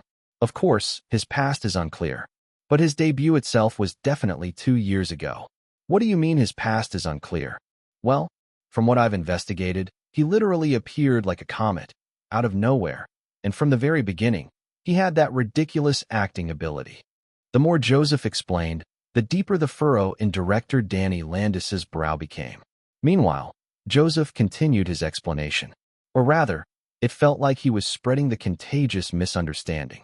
Of course, for Kang Woojin to have such acting skills, he must have gone through a grueling, blood-spitting training for more than a decade before his debut. On top of that, he has an instinct, or rather, a sixth sense for selecting projects. In other words, he has an exceptional eye for choosing works. An eye for choosing works? This time, it was Megan, brushing back her brown bobbed hair, who answered. Since his debut, every project Kang Woojin has appeared in has been a success. In Korea and Japan, they've even started calling him the Midas Touched. What? If it's that much, you might as well call him a god. Joseph snickered. Even I get confused sometimes. His abilities and energy are truly beyond imagination. Megan followed up. If I tell you more, you'll be even more shocked, director. What? What else is there? Kang Woojin doesn't limit himself by genre. The role you saw in Leech is just a small part of what he can do. The more he listened, the more absurd it became. The fact that Kang Woojin in only his second year since debut, had made it to the Cannes Film Festival was already unbelievable. But every story related to Kang Woojin far exceeded the bounds of normalcy. At this point, the giant Joseph leaned forward and spoke to director Danny in a low voice. Would you like to know more about him? Director Danny, wearing a serious expression, stared at Joseph for a moment and then nodded. I suppose I would. If you'd like, I can provide you with the investigation report on Kang Woojin that Megan and I prepared. Please do. For your information, I'm currently preparing to cast Kang Woojin in a project I've been working on for quite some time. In that instant, director Danny recalled the scene from yesterday, where Joseph and Kang Woojin had been together. Are you referring to the project you mentioned in your proposal to me? Yes, director. Nothing's been confirmed yet, but I'm working on it. Director Danny, silent for a while, drank a few sips of water from a glass. Then, he met Joseph's eyes again. I'll review your proposal. Again, and also, I'd appreciate it if you could send me that report on Kang Woojin as soon as possible. Understood. At this point, Megan asked director Danny, what was your first impression of Kang Woojin as an actor? The Hollywood master director Danny Landis's answer was simple. He is the real deal. At the same time, among the many people attending the Cannes Film Festival, for some reason, Leach was being mentioned quite a bit. Just like Joseph and director Danny, even the foreign attendees having meals were talking about it. Leach was shocking. Ah, that film, right? It's from Korea? The one about the protagonist's success story? Was the quality that bad? No, that's not it. Quite the opposite, actually. Opposite. That film wasn't some boring success story. It was extraordinary. Journalists from various countries scattered throughout the streets of Cannes were also talking. I heard you saw Leach this morning? How was it? You'll all regret not seeing it. What? I'm going to catch the second screening of Leach in a few hours. I've got to photograph Kang Woojin. Kang Woojin? Ah, the one who walked the red carpet with Miley. That actor is going to turn Cannes upside down. Even actors and industry insiders were talking. Director On Bak is insane. Why is that? He cast someone who actually suffers from the condition depicted in the film as an actor. Are you talking about Leach? You should have seen it with me this morning. This can't be expressed in words. It was a chaotic scene. And who were they? The 3,000 audience members who had watched Leach during the first screening that morning. Just like director Danny, those who had been deeply shocked were now spreading the word everywhere. However, when you consider the tens of thousands, or even hundreds of thousands of tourists attending the Cannes Film Festival, the number of people who had seen Leach so far was still relatively small. There were still many more people, perhaps tens of times more, who had yet to see Leach. Meanwhile, Kang Woojin, phew, I've rested enough, time to get to work, began preparing for his appearance. Typically, directors and lead actors of films invited to the Cannes Film Festival, including those in the in-competition section, attend the screenings of their movies. Especially for the main in-competition section, it was essentially mandatory, and Leach was no exception. It was somewhat similar to the stage greetings after a new movie premiere. Of course, it was on a scale several times bigger than a typical stage greeting. Although Kang Woojin, director On Bak, and the Leach cast did not attend the morning screening, they were all scheduled to attend the second screening at 7 p.m. Naturally, they had to dress up for the occasion. It wasn't as strict as the red carpet, but it was best to present themselves in a similar fashion. After all, global heavyweights would be gathering. Kang Woojin's outfit was an all-black suit, complete with a black tie. As Han Yeung and others were getting their hair done, Choi Sung-gun spoke to Kang Woojin. As you probably know, there'll be all sorts of really big names gathering there. Even the official 10-member jury for Cannes will be attending this screening.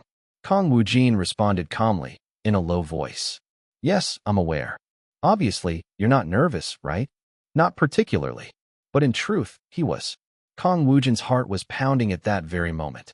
Wow, now that I'm actually going to watch it with them, this is making me pretty damn nervous. The them he was referring to were the 3,000 audience members, including the judges, who would be watching Leach with him. Isn't that right? He would be watching Leach alongside globally renowned figures, and he would be able to directly observe their reactions in real time. Ugh, my throat's so dry. However, Woojin, already in deep concept mode, hid his true self deep within. At that moment, Choi Sung-gun patted Kang Woojin on the shoulder. Yeah, I can tell just by looking at your calm face. You're fine. Since it's you, I'm not worried. We'll be outside, so if anything happens, call us right away. For the record, Choi Sung-gun and Woojin's team wouldn't be joining them in the theater. At that moment, BZZ, Kang Woojin's phone buzzed. He casually checked the caller ID and put the phone to his ear. Yes, Director Nim. It was Director On Ga Bok on the other end. Several hours later, around 6:40 p.m., hundreds of reporters had gathered at the foot of the grand staircase in front of the Paleta Festivals, the heart of the world-renowned event, the Cannes Film Festival, where a giant billboard was prominently displayed. The red carpet was still laid out on the stairs, and a photo zone was set up right in front of the entrance to the Paleta Festivals. The reason for the swarm of journalists was simple. In a short while, the second screening of Leech, the only Korean film in the In Competition section, would begin. That's why so many famous figures invited to Cannes were making their way into the Paleta Festivals, and the hundreds of reporters from around the world were busy clicking their shutters. Pababababak. Pababababak.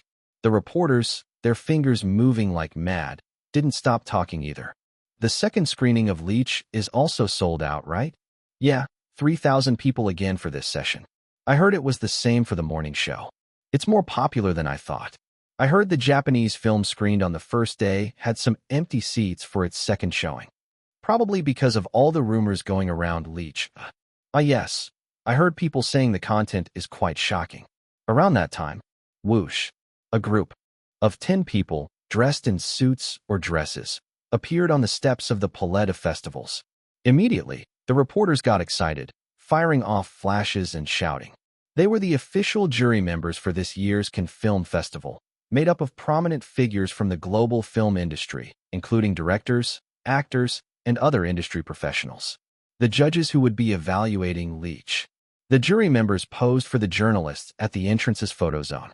Many questions were thrown at them, but as judges, they had to be careful with their words, so they quickly disappeared into the Paleta Festivals. But the hundreds of reporters didn't stop clicking their shutters. Hey, Miley. That's because more eye-catching figures continued to appear. The world-famous superstar Miley Cara had just shown up. She waved to the reporters in a white suit before heading inside. Following her, several more actors, including Hollywood stars, entered. Of course, various directors from around the world were also entering. Among them were Joseph, Megan, the stunt team Joseph had gathered, and executives from Universal Movies. Even Hollywood veteran Danny Landis made another appearance. Director Danny? That's Director Danny Landis, right? I heard he already watched Leech in the morning. Why is he back again? For about 30 minutes, countless stars entered the Lumiere Theater inside the Paleta Festivals. Being a film in the In Competition section, it was naturally a hot event. In fact, the atmosphere was even more intense than for a typical In Competition section film. At that moment, Pababababak, the flashes from the reporters intensified. It was because the main cast from Leech had just appeared. Director On Ga Bok in a suit, gray-haired Sim Han-ho, Kang Woojin arm-in-arm with Oh Hye-young, Jin Jae-jun, and Han So-jin. They all posed for the reporters for about 3 minutes, showing proper courtesy, and then, as the time approached, headed into the Lumiere Theater. Leading them was director On Ga Bok, his short white hair and deeply wrinkled face making him stand out. The actors followed behind him. As they made their way to the theater, some foreigners who had not yet taken their seats greeted the Leech team. There was no issue with communication, as interpreters were present. So interpreters are with us, ha-dash. In emergencies, Kang Woojin could step in too. By the time it hit 7 p.m., the 3,000-seat Lumiere Theater was overflowing with foreigners. Completely packed. It was a sight to behold, filled with foreigners from the front of the giant screen all the way to the back, in a space nearly 10 times the size of a regular cinema. However, in the grand scheme of the Cannes Film Festival, it was still just a small fraction. However, while it was a global festival, French people, being the home country of the Cannes Film Festival, made up more than half the audience. Still, here and there, familiar faces could be seen. Miley Cara, with her blue eyes full of anticipation, sat at the front. A couple of seats away from her was director Danny Landis. In the middle was the group with Joseph and Megan. And, of course, the 10 official jurors of the Cannes Film Festival were present as well. With 3,000 people gathered inside, The theater was noisy. Then it happened. Swish. Several people walked up to the fairly large stage in front of the massive screen.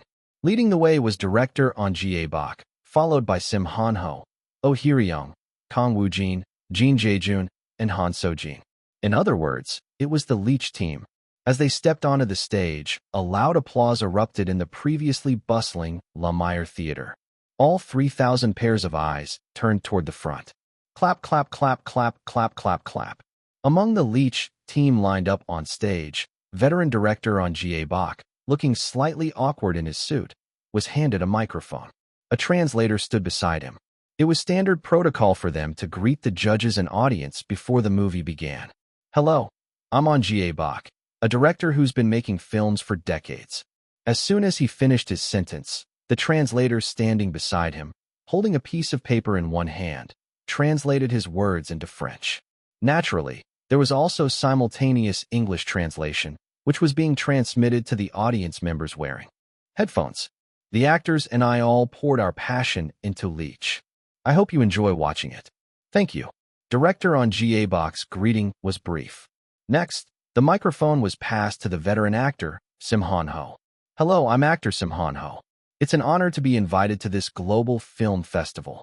I've been here a few times before, but it always makes me nervous. Next was Oh Hye-ryung. Her greeting wasn't long either. Soon, the microphone made its way to the actor standing in the middle. Dressed in an all-black suit with his hair slicked back, exuding an air of indifference, it was Kang Woojin. As soon as he took the microphone, a few among the 3,000-member audience felt a surge of anticipation. Especially, why am I feeling nervous? Miley Cara with her tied-back blonde hair, and that actor is Kang Woojin, so composed. Is he a bit aloof in real life too? Even the Hollywood veteran, director Danny Landis, was watching him intently. Whatever the case, all 3,000 audience members, including distinguished figures from various countries, had their eyes fixed on Kang Woojin, in a situation where most people would understandably feel overwhelmed. However, Kang Woojin very calmly raised the microphone. Soon, his calm yet low voice resonated through the Lumiere Theater. Hello, I'm actor Kang Woojin. The translator conveyed his words in French, and the English translation was delivered to the audience members wearing headphones. Then it happened. Woojin suddenly glanced at the translator beside him and raised a hand in a gesture that said, "It's okay." Then, he lowered his voice once again. This time, it wasn't in Korean. Bonsoir, je suis très content d'être Cannes. Google translated meaning, "Good evening, I am very happy to be in Cannes." It was in French, and with a fluency that could rival a native speaker. Chapter 342, Can 8. Sometimes when people witness an unexpected sight, they freeze. Whether it's being speechless or too shocked to think. Whatever the reason, the 3,000-seat Lumiere Theater at the Paleta Festivals was exactly in that state. The only Korean movie invited to the Cannes Film Festivals in competition section, that is, the afternoon screening of Leech. The 3,000 seats were packed. However, despite the audience being filled with world-famous celebrities, the theater was as silent as a mouse.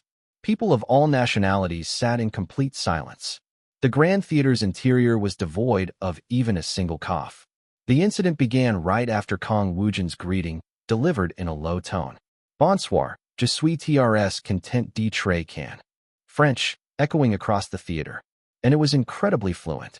The first to react was the interpreter staff member next to Woojin. He quickly turned to look at Kang Woojin, eyes wide. What the heck? Why is he so good at French? This isn't just a practice level, is it? Meanwhile, Kang Woojin's greeting continued, filled with cynicism. Of course, it was still in fluent French. It's an honor to show you Leech and introduce my acting to you all. The eyes of the 3,000 audience members grew even wider, filled with shock. There was a hint of confusion mixed in, and it was understandable. No one would have expected a Korean actor, especially one they were seeing for the first time, to suddenly greet them in French. In the midst of this, what's going on? Wow dash. Director On Jae-bak, with his short white hair and wealth of experience. French? He knows French? I thought he only spoke English, Japanese, and sign language.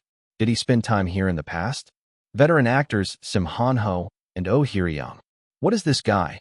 Is there no end to him? With all those other skills, and now he speaks French too? Unless he's been trained as an actor since he was a child, this wouldn't be possible. Oh my, practiced? No, even to me, who doesn't know any French, this sounds above professional level.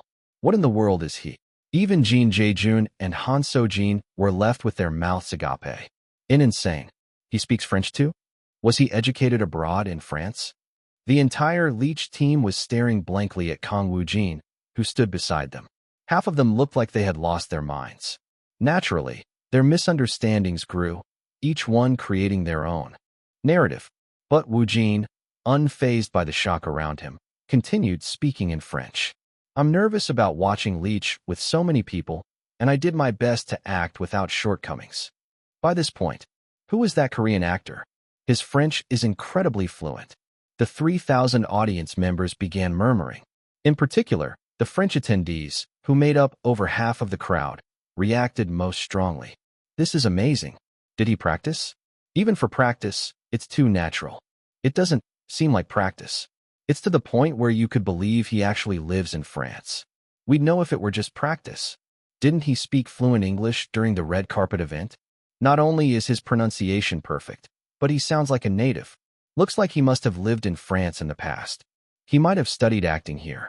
Ah, that's possible too. From Cannes officials, actors, directors, journalists, all were astounded. For a Korean actor from halfway across the world to speak their language so casually was a bizarre sight. In the history of Cannes, has a Korean actor, or rather, any Asian actor, ever spoken French this fluently? Some might have practiced simple phrases, but this level is a first. We're witnessing something unusual. Amazing. He must have connections to France. From his French alone, he must have spent at least a few years here, maybe even more. He could be of mixed heritage. The murmuring grew louder. Though Cannes Film Festival appears to be a global celebration, a closer look reveals that a significant portion of the attendees are French. This only heightened the excitement. Kang Woojin wrapped up his greeting in French. As the director mentioned, all the actors and staff dedicated themselves to completing this work. I hope you enjoy it. Dressed in an all-black suit, he calmly handed over the mic. Jin Jae-jun, who was staring blankly at Woojin, took the handheld mic in a daze. However, the gazes of the Leech team and the 3,000 audience members were still fixed on Kang Woojin, whose face remained a perfect poker face. Miley Kara, with her blue eyes sparkling, shouted internally, "What on earth is this man's identity?" She felt this way even more because she had witnessed quite a lot about Woojin. Okay, fine, he speaks English, but didn't he also speak Japanese fluently? And he has that level of vocals, can play the piano, knows CQC, and his acting skills are absurdly high? In the midst of her thoughts, she recalled the dishes Kang Woojin had cooked for her. Come to think of it, his cooking skills were also chef level. Even Kara herself, a global star with both acting and musical abilities, felt that the physical capabilities of this cold Korean actor before her was completely beyond reach. Monster, alien, those words don't even begin to cover it. And after turning the entire theater upside down, why does he remain so calm? The expressions of the 10 official Cannes jury members were varied, but they all shared a common look of astonishment. Joseph and Megan, with deeply furrowed brows, looked as if they were questioning the reality of what they had just witnessed. Knowing French isn't strange in itself, but no, this is strange. Way too strange. Most people struggle to master even one language in real life. But Kang Woojin handles multiple languages so effortlessly. Could he be someone who's living his second life? Even if he were, it'd still be strange. The stunt team and executives from Universal Movies were also left speechless. One actor seemed to possess far too many talents. In contrast, Danny Landis, a Hollywood heavyweight director who wasn't as familiar with Woojin, managed to remain somewhat calm. Although he was surprised, he lacked as much background information as the others. His French is on a native level. With his arms crossed, director Danny continued watching Woojin on stage, while recalling something Joseph had mentioned earlier that day, that Kang Woojin's past was shrouded in mystery. I heard his English is also top-notch. Seeing him use French so freely, it seems he honed his acting skills not in Korea, but here in Hollywood and Europe. Errors and misunderstandings run rampant. That actor, he's remarkably relaxed. Whether he's bold or just overflowing with confidence, no matter how you look at it, he doesn't seem like an actor with only 2 years of experience. Here, director Danny focused less on the fact that Woojin was speaking French and more on something else, the veteran-like energy and aura he exuded. Quite a rare dignity and composure. That's not something you can just imitate. It's something that flows out naturally. How did he manage to embody that in just 2 years? The sheer presence Kang Woojin displayed was something achievable only after over a decade of acting experience. It was something reality dictated couldn't be learned in a mere 2 years. And as a Hollywood giant, director Danny was well aware of this. Whatever the case. Hello, I'm actor Jin Jae-joon. In the midst of the feverishly heated atmosphere, Jin Jae-joon continued with his greeting. Of course, even at this point, Kang Woojin's poker face remained unshaken. However, on the inside, Woojin was practically bursting with excitement. Wow, nailed it. I almost slipped up because I was so nervous. Phew, everyone was staring daggers at me. The pressure was intense. But really, if I don't get to use my French now, when else would I? Woojin's first official act at the Cannes Film Festival was a huge success. I mean, who knows if we'll win an award, so it's best to use it now. Though my heart is racing like crazy. 10 minutes later, after the lead actors of Leech finished their introductions, they took their seats in the designated front row of the theater. Meanwhile, the 3,000 audience members continued to watch Kang Woojin. The impact he had left was simply too overwhelming. Naturally, murmurs continued to spread. Among the 10 jury members, an intriguing actor, isn't he? He's definitely unique. He'll attract some attention as a hot topic. But how will his acting be? We'll find out soon enough. If his acting falls short, the impact will fade quickly. On the other hand, if his acting is good, the current impact will only double. For now, let's focus on the judging. And the reporters. That actor, Kang Woojin, whether his acting is good or bad, I already like him. Either way, he's created a buzz. Right, but wouldn't it be more interesting if his acting is a bit lacking? From what I've heard, it seems his acting isn't bad. Oh, it's starting. Let's just watch. At this point, the lights inside the Grand Lumiere Theater dimmed. It meant the second screening of Leech was imminent. Soon, Kang Woojin, with his indifferent expression, as well as, it's starting. The entire Leech team, Miley Cara, director Danny, and all the audience members directed their gaze to the enormous screen. Then, a few seconds of silence. The first thing they heard was the sound. Who? In the dark theater, the sound of someone exhaling filled the space. The previously dark screen gradually shifted to gray. In a moment, the 3,000 audience members realized that the gray was cigarette smoke. The angle pushed through the smoke in a close-up. A man's face appeared on the screen. It was Kang Woojin. Simultaneously, his narration began. I don't know anymore who I am. What I exist as. I've lost my way. Is it really me speaking right now? Kang Woojin's voice echoed through Cannes. Or am I just making excuses to fit the situation? Again, I don't know. I might be smiling tomorrow morning. French and English subtitles appeared at the bottom of the screen, making it easy for everyone to follow. Will I be the one laughing tomorrow morning? I'm confused. Am I imitating someone? Or is that really me? On the screen, Kang Woojin, or rather, Park Ha-sung, was crouching down. Full shot. He continuously blew out cigarette smoke. His expression was indifferent, but there was a weariness in his demeanor. Soon, Woojin stubbed out his cigarette on the ground and lifted his head to look up at the sky. The weather was clear. Yet, Kang Woojin didn't smile. He merely clicked his tongue briefly. His voice layered over the scene again. But now, I can't find my real self anymore. I think I lost it somewhere along the way. It's going to be hard to find. Just then, a voice was heard from off-screen. Hey, stop slacking off and get back to work. Yes. Kang Woojin got up without much reaction. Dressed in a cheap suit, he picked up a round tray placed nearby.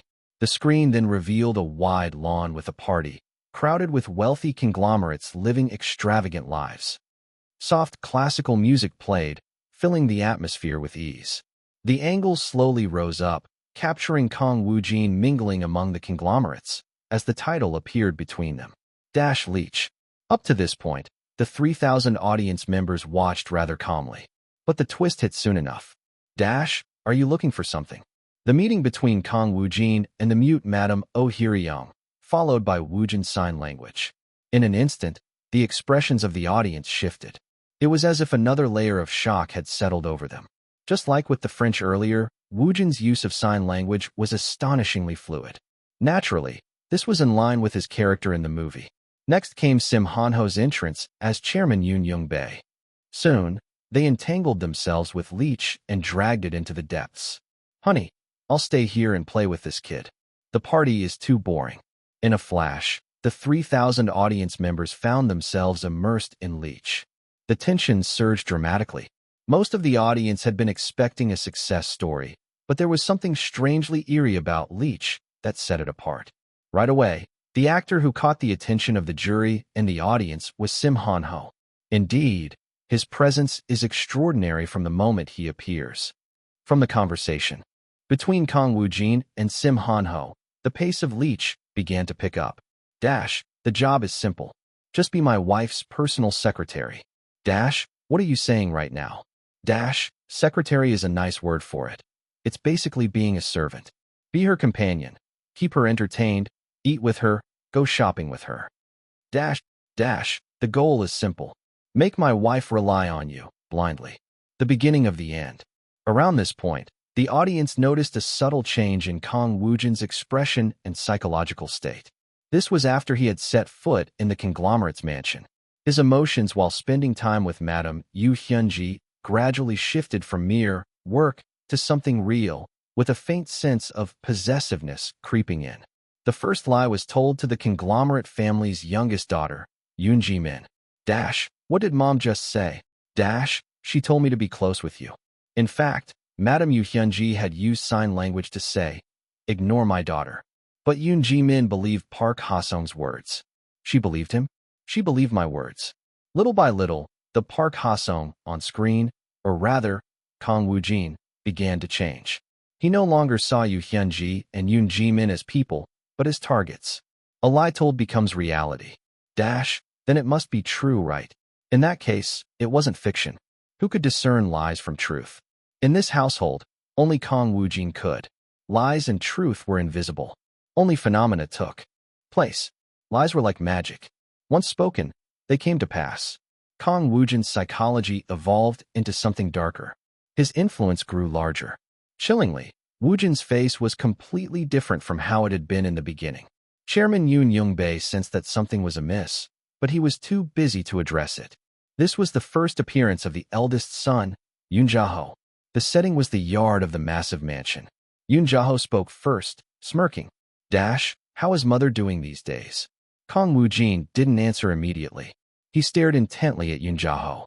Close-up of his pupils. The light had left his eyes. They had become distorted and tainted. Pure yet murky. In Leech, close-ups of Kang Woojin's eyes were frequent. This was to reveal his inner psyche to the audience. At this moment, he was a silent monster. Madam. No, mother is doing very well. And then, oh my God. Miley Kara's blue eyes widened dramatically as she covered her mouth with both hands. Something beyond method acting. That performance, it's indescribable. Because it was frightening. Chapter 343, Closing 1. What? Mother. She told me to call her that way, mother did. An enraged Yoon Ja-ho grabbed Kang Woojin by the collar. Woojin wore a mysterious smile. That's what she told me to call her, mother. Yoon Ja-ho told him to live like the leech he was. To never think of setting foot in the same world. Not to get confused. Soon after, the giant screen showed a close-up of Kang Woojin's face.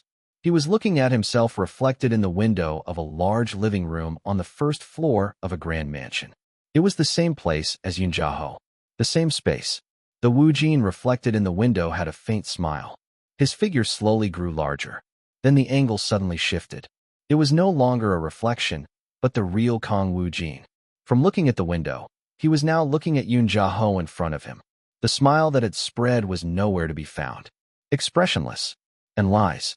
Belief. We're together, aren't we?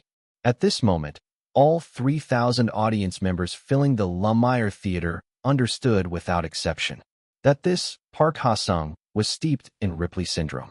The term Ripley syndrome had never once been mentioned in Leech. However, everyone sensed it. Soon, most of the audience glanced at Kang Woojin seated in the front row. The gap between his on-screen persona and his real-life appearance was absurdly vast. Among them, the 10 official jurors of the Cannes Film Festival couldn't take their eyes off the image of Kang Woojin on the massive screen. To express emotions with such freedom just through his eyes. His portrayal is astounding. Just that alone conveys Ripley syndrome. Does he actually suffer from it? AC acting? Either he has personal experience or he practiced like crazy.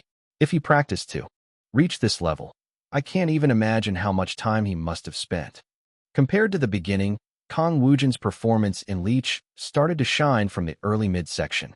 The impression left by Sim Han-ho was completely overturned before anyone realized it.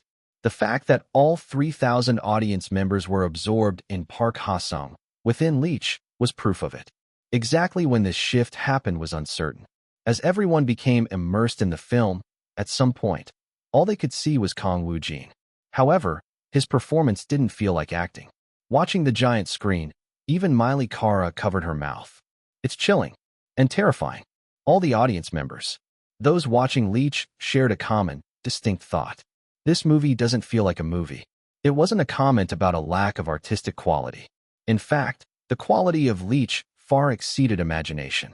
However, Kang Woojin's performance, leading the cast of Leech, was just too realistic. It feels like watching a documentary. Kang Woojin's acting is too vivid. This is a movie, right? Why does it feel like watching a documentary? It's like observing a real person. Damn, to think that level of acting is even possible.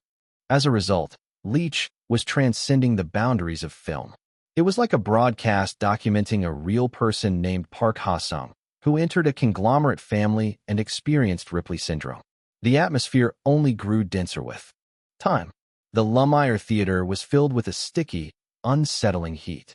The acting of a single actor was disrupting the breathing of 3,000 audience members. Somewhere in the latter half, when the audience was holding their breath, watching the screen, Kang Woojin's tension in Leech had already changed drastically from the beginning. He was a completely different person.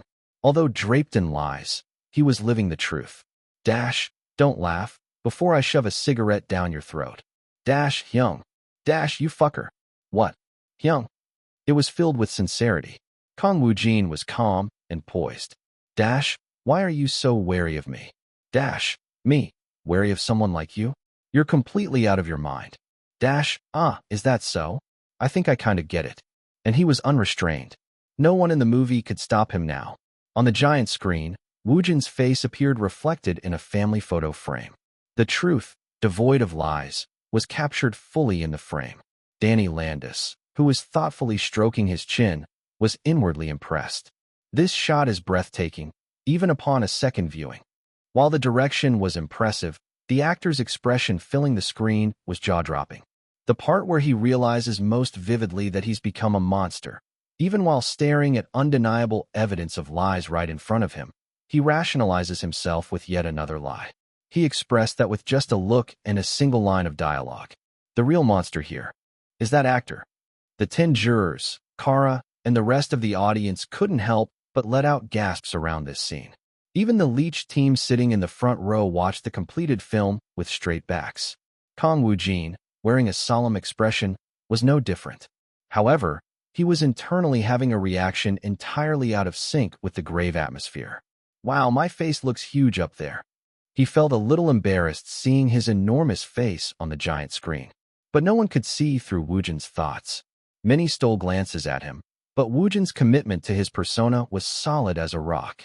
Meanwhile, Leech was barreling toward its conclusion. Having become a monster, he had to kill the truth to maintain his monstrous nature. The only one who could expose Park Ha-sung's lies, and who also believed in and cherished him the most, was Madame Yoo Hyun-ji. I'm confused about who I am. However, Yoo Hyun-ji was both the truth and the medium that could turn Park Ha-sung's lies into reality. It was essentially the same as him cutting his own throat. So I'm going to find out. Park Ha-sung severed himself from reality. He was found in the living room sofa of the mansion. This scene was the only real moment for Park Ha-sung. Soon, the camera pulled back, and once again, Kang Woojin's narration echoed throughout the theater. At first, it was envy. I wanted it. Your world. But now, I can't find my real self anymore. I think I lost it somewhere along the way.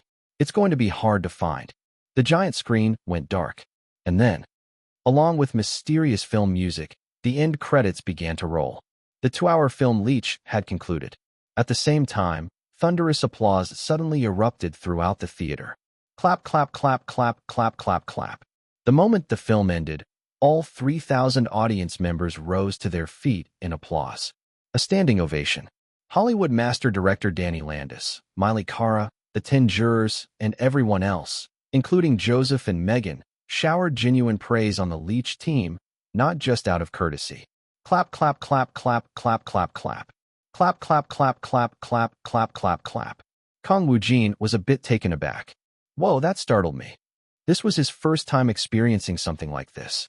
Plus, this was Cannes in France, and the people giving a standing ovation were thousands of foreign strangers he was seeing for the first time. As Woojin watched, he was both surprised and felt an involuntary thrill run through him. This is insane. The Grand Lumiere Theater. The pouring applause. Woojin, director on Ga Bok, and the entire Leech team stood up, overwhelmed, and bowed to the audience, while hundreds of reporters among the audience snapped pictures of the Leech team. Dozens, or even hundreds of people filmed this moment on their phones. This footage was surely going to spread on YouTube. Whatever the case, the once quiet Lumiere Theater had transformed into a scene of frenzy. The enthusiasm showed no sign of cooling down. Kang Woojin found the current scene oddly fascinating. It was a completely different atmosphere from the Japanese film in competition section on the first day. Did the films on the first day have this reaction too? Well, there was applause, but it wasn't this wild, was it? Though Woojin didn't know much about Cannes, he did know there hadn't been a standing ovation on the first day. Among the 3,000 audience members giving a standing ovation, Joseph asked his entourage, which included his stunt team and executives from Universal Movies. How was it? They had already seen the long-take scenes from Beneficial Evil and had heard in advance that Kang Woojin was performing method acting. Their expectations were very high, and, of course, not a single one of them looked disappointed. It was amazing. As you said, for Kang Woojin, action scenes are just one of his many skills. The main thing was his method acting, as if he brought a real person to life. Honestly, the long take from Beneficial Evil seems a bit pale now. That just shows how extraordinary his acting was. At this moment, to Kang Woojin in the front row seats right in front of the screen. Swish. A man with a partially bald head and round glasses approached. It was Hollywood mogul, director Danny Landis. It's been a long time since a work made me lose track of time. He extended his hand for a handshake to the stoic Kang Woojin. And your performance was deeply impressive, leaving quite an afterimage. Director on Ga Bok's eyes widened. The surrounding actors and audience murmured in astonishment. That director Danny praising the acting. Isn't he known for being extremely critical, even in Hollywood? It was a side of Danny Landis that had never been seen before. Meanwhile, Kang Woojin maintained his stiff expression, though he muttered inwardly, unfazed. Why is it that I seem to be popular with grandpas? Afterwards, once the screening of Leech concluded, the Lumiere Theater remained abuzz for some time. The 3,000 audience members who had watched didn't immediately leave their seats, and instead observed the Leech team, including Kang Woojin, as they were swarmed by reporters. This went on for about 30 minutes. For those 30 minutes, the Leech team had to undergo countless interviews and photos. Of course, most of the questions and photo ops centered around Kang Woojin. Although they eventually managed to escape, the crowd's interest was unrelenting. It was outstanding. Truly an unforgettable film. Notable figures from various countries, i.e., the audience, rushed toward the Leech team. And once again, Kang Woojin was the one who drew the most attention. His popularity was exploding. There were questions about his acting, about sign language, about his fluency in French, and so on. Kang Woojin responded to the overwhelming number of questions with composure, maintaining a steady demeanor thanks to his concept. During this time, director Danny, Cara, Joseph, and Megan also exchanged brief greetings with the Leech team. The theater was in such chaos that it wasn't the right situation for any lengthy conversation. Finally, the 10 official jurors of the Cannes Film Festival approached. However, as jurors, they couldn't give detailed evaluations or ask deep questions. A simple greeting was all that was exchanged. Even as these jurors exited the theater, they wore expressions filled with contemplation. It was natural, as they had many decisions to make before the awards ceremony the next day, and the film Leech they had just seen had given them plenty to ponder. All in all, about an hour passed. It was only at 10 p.m. that Kang Woojin returned to his hotel room. I'm dead tired. Without even taking off his suit, he threw himself onto the bed. Of course, before entering his room, he had run into Choi Sung-gun, who had bombarded him with various questions. After all, he'd heard the rumors about how Kang Woojin had used French as fluently as a native speaker. But ultimately, it didn't cause much of an issue. Choi Sung-gun had already made up his mind to accept everything as it was. Soon, Kang Woojin let out a long sigh. He didn't even have the energy to use the void space. Everything seemed to have passed by in a blur. With his face buried in the bed, he recalled the events from a few hours ago. Though he'd experienced it himself, it hardly felt real. If there's this much commotion with just 3,000 people, it's going to be even crazier during the awards ceremony. He was referring to the closing and awards ceremony. With tens of thousands of people expected, it was only natural. In any case, with this, the official schedule for Leech was over. Now, aside from a few minor interviews and events, Kang Woojin was relatively free until the closing and awards ceremony in a few days. At this point, Kang Woojin recalled director Danny's face. Or more precisely, the words Danny had said at the end. "Let's meet soon and talk in detail." Woojin tilted his head in curiosity. About what? 2 days later, on the 4th, Korea. While the festival was in full swing in Cannes, France, the 5th day had already begun. Of course, in Korea, matters related to Kang Woojin were also progressing smoothly.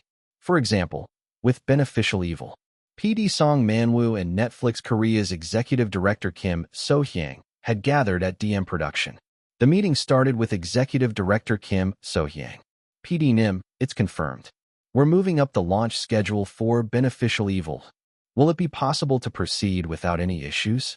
Of course, whether it's later this year or early next year, moving up the schedule won't be a problem. However, we do need to set a firm launch date in advance to start aligning our strategy. That goes without saying. Then Kim So-hyang gave PD Song Man-woo a smile.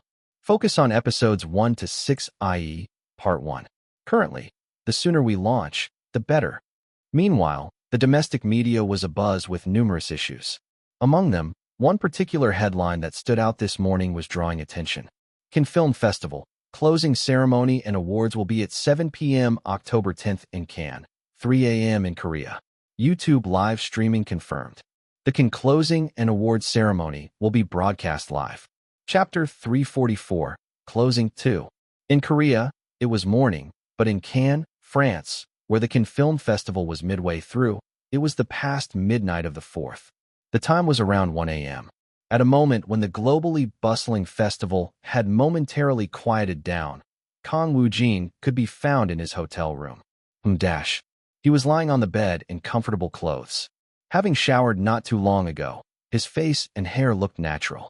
Of course, his usual poker face was nowhere to be seen. From his state, it seemed he hadn't intended to go to sleep just yet. Swoosh. Woojin, still lying down, was looking at his phone. Until a moment ago, he had been checking the local French news, and just now, he switched to see the situation in Korea. The first search term was the Cannes Film Festival. It was already an incredibly hot keyword, with articles spawning by the minute, and among them, the article that was currently the most visible caught Kang Woojin's eye. Cannes Film Festival, closing ceremony and awards will be at 7 p.m. October 10th in Cannes, 3 a.m. in Korea. YouTube live streaming confirmed. It was related to the closing and awards ceremony of the Cannes Film Festival. It matched the official schedule. Oh, looks like it'll be broadcast live. I should tell Dad and Mom. The festival was scheduled to continue until the 9th and would conclude then, with the official jury of Cannes, consisting of 10 members, making their final decisions that night. and at 7 p.m. on the 10th, the grand finale would take place. The closing and award ceremony would also feature a red carpet event, and after the finale, an after-party in the form of a celebration was also confirmed. Soon, Kang Woojin scratched his chin. They call it an after-party, but isn't it just a glorified praise session for the award winners? It was true. The Cannes Film Festival's after-party, while attended by tens of thousands of invited guests, was essentially no different from a congratulatory party for the year's award winners. It included interviews with numerous reporters, photo ops, conversations with big names, and so on. Just imagining it made Kang Woojin feel suffocated. Ugh, damn, it's going to be crazy. I'll have to slip out early. But if Leech wins an award, do I have to stick around? There were roughly 7 award categories in the in-competition section. If Leech were to win even one of them, it would be a huge deal. At least, that was what Kang Woojin thought. However, Woojin wasn't particularly considering that he himself would win an award. It wasn't that he had no expectations at all, but this was the world stage, not the local one. The event was attended by globally renowned actors. More importantly, aren't we at a bit of a disadvantage?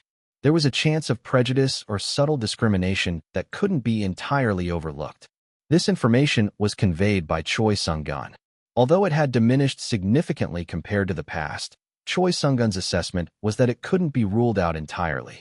For reference, in the in-competition section of the Cannes Film Festival, the Best Actor and Best Actress nominees are determined by a panel of 10 official jurors. With a total of 20 films, there would be 20 nominees. From there, they would narrow it down. Afterward, the final winner would be decided. Of course, during the award ceremony, they wouldn't necessarily list all the nominees one by one. Typically, one of the 10 jurors would simply announce the winner. Strictly speaking, Kang Woojin was engaged in a friendly rivalry with Sim Han-ho from Leech. Between Kang Woojin and Sim Han-ho, one would be chosen for Leech. A showdown between Korea's veteran actor Sim Han-ho and second-year actor Kang Woojin. On top of that, he also had to compete with 19 other formidable actors from around the world. The choice was up to the jury, and for that reason, Kang Woojin resolved to let go of his expectations. Tisk, whatever. Let's just sleep. Since it was already 2 a.m., Woojin closed his eyes. He was tired, so it didn't take long for him to drift off to sleep. 8 hours later, had a damn good sleep. When Kang Woojin opened his eyes again, it was around 10 a.m. Since coming to Cannes, Woojin had been able to sleep in a bit. Compared to his hellish schedule back home, it was relatively relaxed. Soon, Woojin, who had gotten up from the bed, stretched and looked out the window. The weather's amazing. Once again, Cannes was sunny, and the streets were bustling with people. About an hour later, Choi Sung-gun and some staff members entered Woojin's room.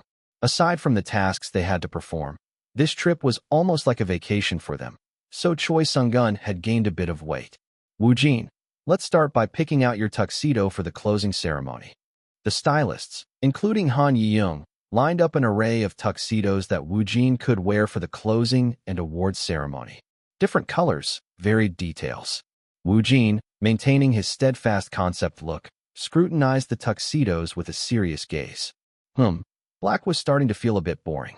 Kang Woojin's decision was this one, a white-toned tuxedo. Han Yi-young, with her blue bobbed hair, gave a thumbs up, clearly satisfied. Great. I was actually planning to recommend this one for you, Appa. Since it's the finale, you need to stand out. I thought the same. All right, we'll lock this one in. The stylist team left hurriedly, carrying the displayed tuxedos. Meanwhile, Choi Sung-gun, who had been sitting with his legs crossed, got up. Apart from a few minor interviews, there are no official schedules for Leech until the closing ceremony and awards ceremony. So, what's the plan for today? I was thinking of looking at the Beneficial Evil script this morning. It was a lie, but Choi Sung-gun couldn't see through Kang Woojin's brazen poker face. I was going to tell you about it. It's been confirmed that Beneficial Evil will be split into 2 parts. I got a call from Kim So-hyang just now.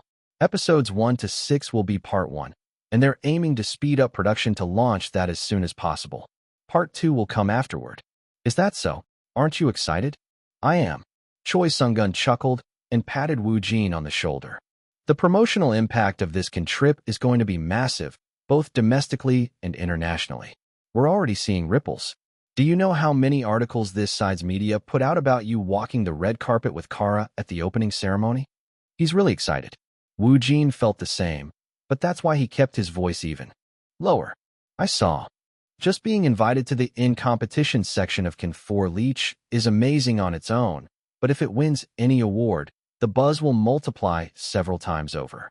The foreign press will be all over it, and naturally, you'll be in the spotlight too. And that'll extend to beneficial evil as well. Hee exactly. Choi Sung-gun smirked and added, if Leech wins the top prize, the Palme d'Or, it would be a historic first for South Korea, a real explosion of success. He showed his thumbs up to the unruffled Kang Woojin. And if you grab the Best Actor award, it'll be a nuclear explosion, though it's just a hope for now. At the same time, rumors about Kang Woojin were spreading like wildfire among the people invited to the Cannes Film Festival. In particular, French reporters and Cannes officials were buzzing. You saw Leech yesterday, right? How was it? It was incredible. I mean the actor Kang Woojin, who's one of the leads in Leech. Why is there a lot of talk about that actor? What's up with Kang Woojin? Well, it seems like he might have lived here before. When he greeted the audience before the screening, his French was flawless.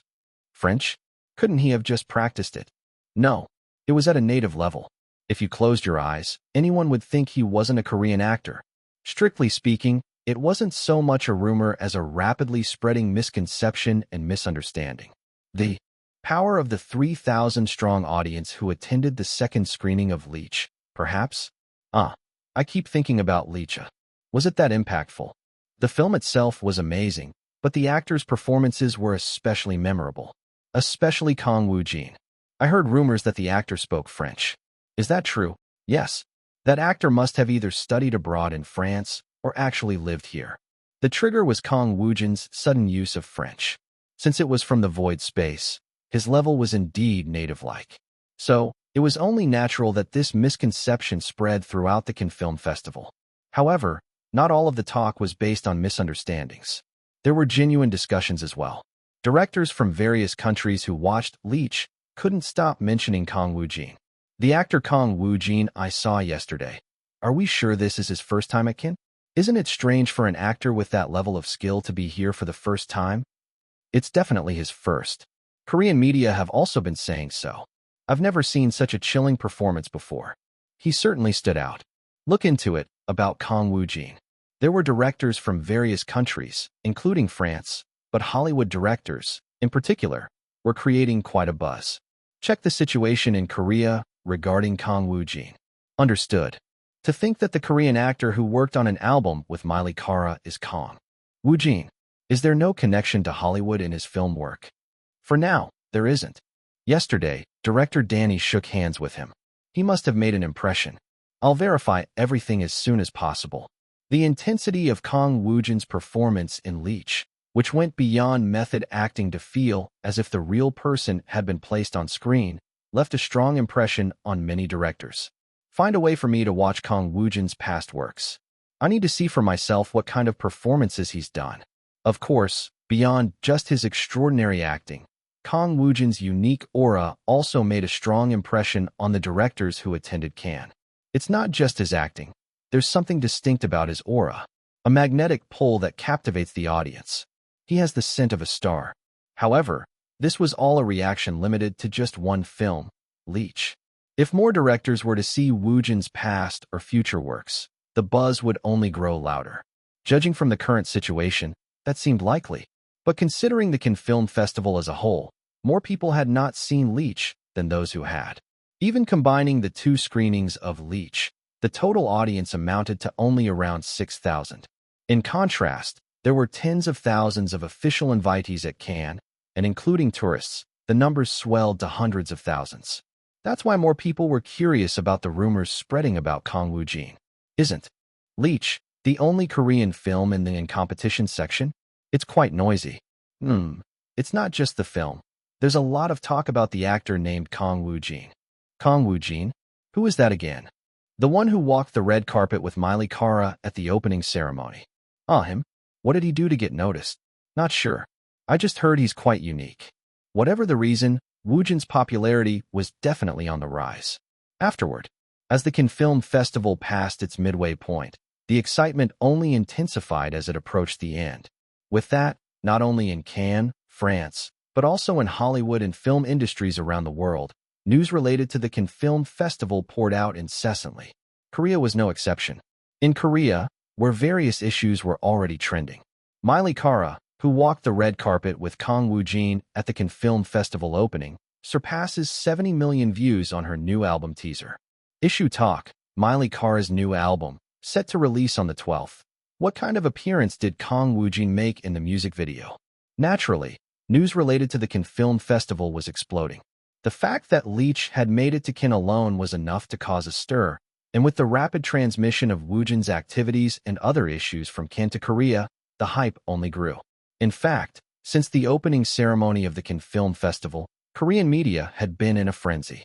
The 10 jury members of this year's Cannes Film Festival who will decide the fate of Leech stand on the red carpet/photo. Cannes Film Festival, giant poster of Leech hanging on a large building wall, Kang Woojin's face flying high in Cannes/photo. We worked on the album together.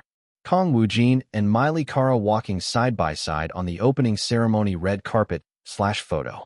Though it was already the 5th day of the Cannes Film Festival, the excitement in Korean media was only escalating. The same was true across various broadcast channels and media platforms. Kang Woojin striking a pose for journalists before the official screening of Leech in the In Competition section/photo. Film Festival, Miley Kara rushing to see Leech. Hollywood heavyweight directors, including Danny Landis, entering to watch Leech/photo. By this point, not only the Korean entertainment industry, but the entire nation of South Korea was keeping a close watch on the Cannes Film Festival. Every day, the news reported on it, and on YouTube, social media, and various online communities, Kim was the nonstop topic of conversation. Woojin up on the red carpet. He's so freaking handsome. Haha, it kind of feels like watching the World Cup. It's so amazing to see these world-renowned directors going in to watch a Korean film. They're just extras anyway. Idiot. Just the fact that it's the only Korean film in the Cannes competition section is a huge deal.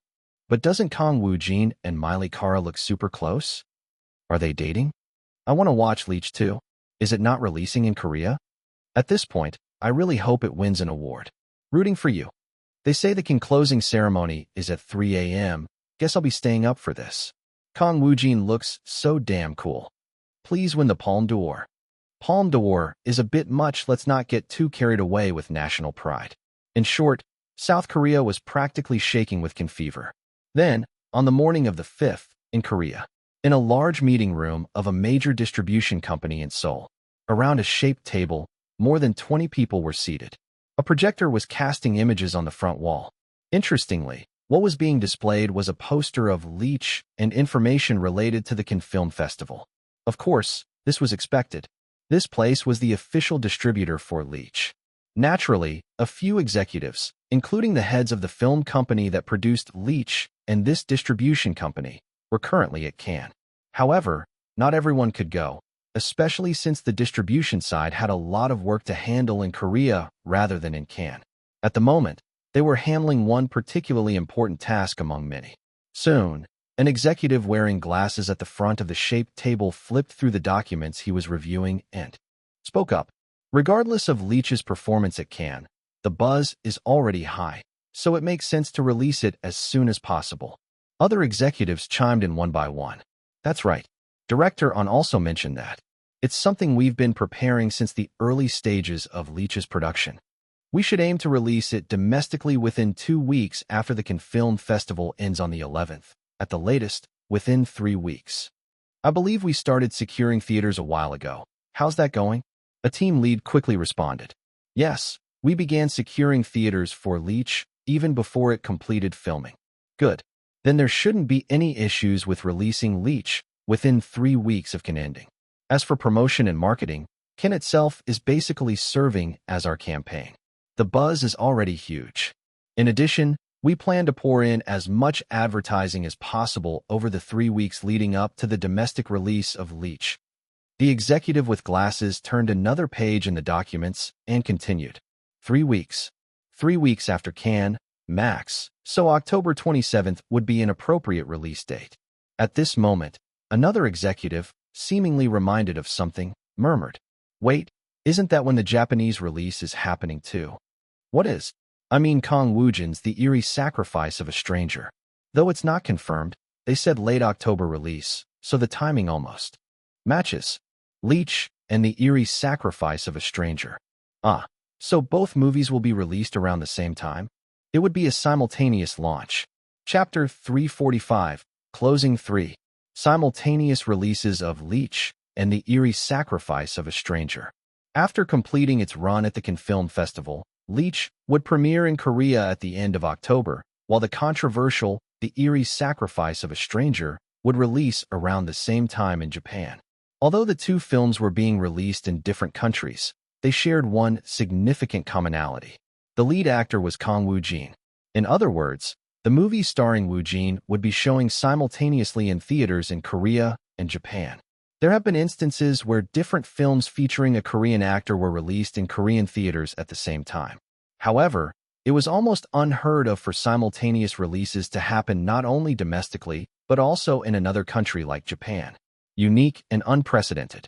If Leech and The Eerie Sacrifice of a Stranger were to be released simultaneously, Kang Woojin would once again make history, carving his name into the record books. The executives at the distributor of Leech had a few words to add about this. "It wasn't intentional, but this has grown into quite a big deal. The projects may be different, but simultaneous releases in Korea and Japan, and the lead actor is a Korean who debuted only 2 years ago and has already conquered Japan. Right now, he's at Cannes. Honestly, it's remarkable. Has anything like this happened before? No, not that I can remember. For starters, it's hard enough for a Korean actor to land a lead role in a Japanese film. And it's based on a work by that writer Akari, with Kyotaro Taniguchi as the director. Aren't these two figures representative of Japan? From Japan's perspective, it's an absurd situation. Haha, when you put it that way, it is absurd. At this rate, could both films released in Korea and Japan surpass 10 million viewers? Kang Woojin is a 20 million viewer actor, after all. It's going to be insanely challenging, but it's not impossible.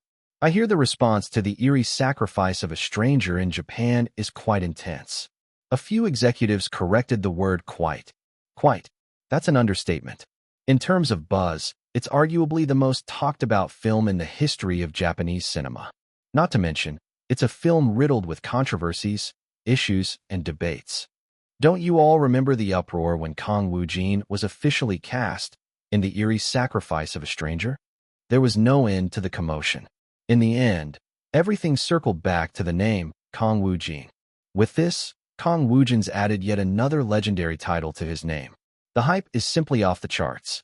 Well, he's the lead in our Leech, and it's always good for the hype to keep pumping, isn't it? I just hope that energy explodes at Cannes too. With that, the executives and staff at the distributor returned their focus to the meeting's agenda, the domestic release of Leech following the Cannes Film Festival. The projected release date was set for Wednesday, October 27th. Of course, not all Korean films that made it to Cannes could secure a release. Films featured in sections outside of the in-competition section often face difficulties in securing a release. That's why they try to submit to other film festivals. On the other hand, with Leech participating in the in-competition section and the renowned director on GA-Bok's name attached to it, getting a release would not be challenging. Looking back, there have been similar cases in the past, and on GA-Bok's filmography included movies similar to Leech. Moreover, Leech, which made it to the Cannes Film Festival this time, already had significant advertising value. With Kang Woojin's involvement, the legendary Korean director on GA-Bok directing his 100th film, and various other factors, there was considerable buzz surrounding it. Not releasing it would be foolish. As such, the distributor pushed forward with preparations for Leech's release during production. This meant that the release had been planned even before it entered Cannes. Waiting a bit after Cannes and releasing it slowly would be safer, but rather than safety, the production company and distributor valued the film's potential for hype. In simple terms, the strategy was to release Leech before the Cannes Film Festival buzz wore off. At this point, an executive wearing glasses slightly changed the topic. Assuming the domestic release is settled, how are the preparations for international releases? A team leader-level employee responded. If Leech wins an award in the in-competition section, we are in talks to schedule its release about a month after the Korean premiere in Japan and France. If Leech were to win even a single award at Cannes, it would attract significant attention overseas as well. This could provide an opportunity to release it in international theaters. France, in particular, as the home of the Cannes Film Festival, would likely be especially receptive. Nodding, an executive murmured his hopes. Phew, even at this age, I'm nervous. If Leech could bring home even one award, I'd have no regrets. Afterwards, time flowed by with bustling events both in Korea and in Cannes, France. Kang Woojin, currently in Cannes, was enjoying a relatively relaxed schedule while also watching other films in the in-competition section. I think this is the first time in my life I've been watching so many films. Woojin muttered to himself as he read the subtitles. If it hadn't been for the English and French skills granted to him by the void space, he wouldn't have been able to watch the films at all. In fact, among the thousands of audience members inside the large theater, there were few people from Asia, including those from Korea and Japan. About an hour later, the movie ended, and after joining in the applause, Woojin exited the theater. At that moment, "Hey, Kang Woojin," a foreigner he'd never seen before called out to Woojin from behind. It turned out to be one of the international reporters. "Leech was truly impressive, and so was your performance. Could I ask you to sign this poster?" The reporter handed him a Leech poster and asked for an autograph. Wearing his usual nonchalant expression, Kang Woojin nodded calmly. "Yes, thank you." Internally, though, he was freaking out. What the hell? Is this for real? This is insane. He had never imagined that he would be asked for an autograph in Cannes, and by a foreigner reporter at that. And the funny part? This reporter wasn't the only one asking for his autograph. "Nice to meet you. Could I get one too?" "Kang Woojin, can I take a picture with you? I'd like to do a quick interview if you don't mind." Dozens of reporters who had been in the theater swarmed around Woojin in the hallway.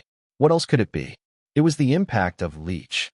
These reporters had also watched the afternoon screening of Leech. After responding to them appropriately, Woojin quickly made his way out of there, as countless eyes were on him. Soon, back in his hotel room, Woojin muttered to himself, "Cannes really is something else. Just one movie screening, and my international recognition shoots up like crazy." He then picked up his phone. He logged into his social media, which he hadn't checked for a few hectic days. Of course, during the Cannes Film Festival, Han Yeung had been steadily updating it. Whoa, insane. Kang Woojin's eyes widened a bit. The reason was simple. @Wooji_. Posts, 301. Followers, 40.13 million. Following, 121. His followers had suddenly surpassed 40 million, and the DMs were pouring in by the thousands. Among them were messages from actors, directors, journalists, and industry figures he had met in Cannes. Shocked, Kang Woojin quickly accessed his YouTube channel. The shock only deepened. Channel name: Kang Woojin's alter ego. Subscribers: 25.39 million. Videos: 93. His subscribers had surpassed 25 million. It was the result of the combined impact of Miley Cyrus's new album teaser and his appearance at Cannes. One thing worth noting here: the explosive impact is absolutely insane. Kang Woojin hadn't even officially debuted overseas yet.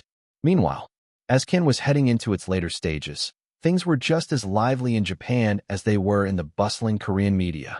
Korea had one film and competition section, whereas Japan had entered two, which was enough to stir up excitement. In fact, Japan might even have been noisier than Korea. First, in the Cannes in competition section, director Komodo receives standing ovation from thousands of viewers. Following director Komodo, high praise also for director Okamura. Directors Komodo and Okamura gain even more recognition at Cannes. What about Korea's Leech? As always, Japanese media positioned themselves in fierce competition with Korea. To be precise, they seemed overly wary of Leech. Positive vibes in Japan, but what about Leech? The public is curious. The reason was simple. Not only was Leech in the in-competition section alongside the Japanese films, but it also starred Kang Woojin, who had recently swept through Japan. Kang Woojin, from The Eerie Sacrifice of a Stranger, maintains his calm demeanor on the red carpet. Will he make another big statement at Cannes as well? As a result, the Japanese media and public sentiment were boiling over, much like in Korea. Japanese entertainment shows analyzing all the films in the in-competition section of the Cannes Film Festival were frequently appearing. Meanwhile, in Japan, there was another hot issue aside from Cannes. It was the eerie sacrifice of a stranger, which was about to be released and had already held its press screenings. How many screenings are they doing? The eerie sacrifice of a stranger is making way more noise than the usual promotions, with over 5 press screenings already held. The Japanese film industry initially thought that the eerie sacrifice of a stranger might lose some of its buzz due to the Cannes Film Festival. But the opposite happened. Alongside Cannes, the eerie sacrifice of a stranger was rapidly gaining attention in Japan. This was also largely due to Kang Woojin's influence.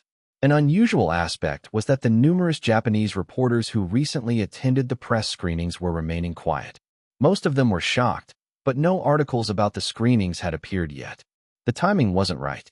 The eerie sacrifice of a stranger team had set a date for when they could release their coverage, which was next week. Until then, the journalists and critics who had attended the screenings had to keep silent.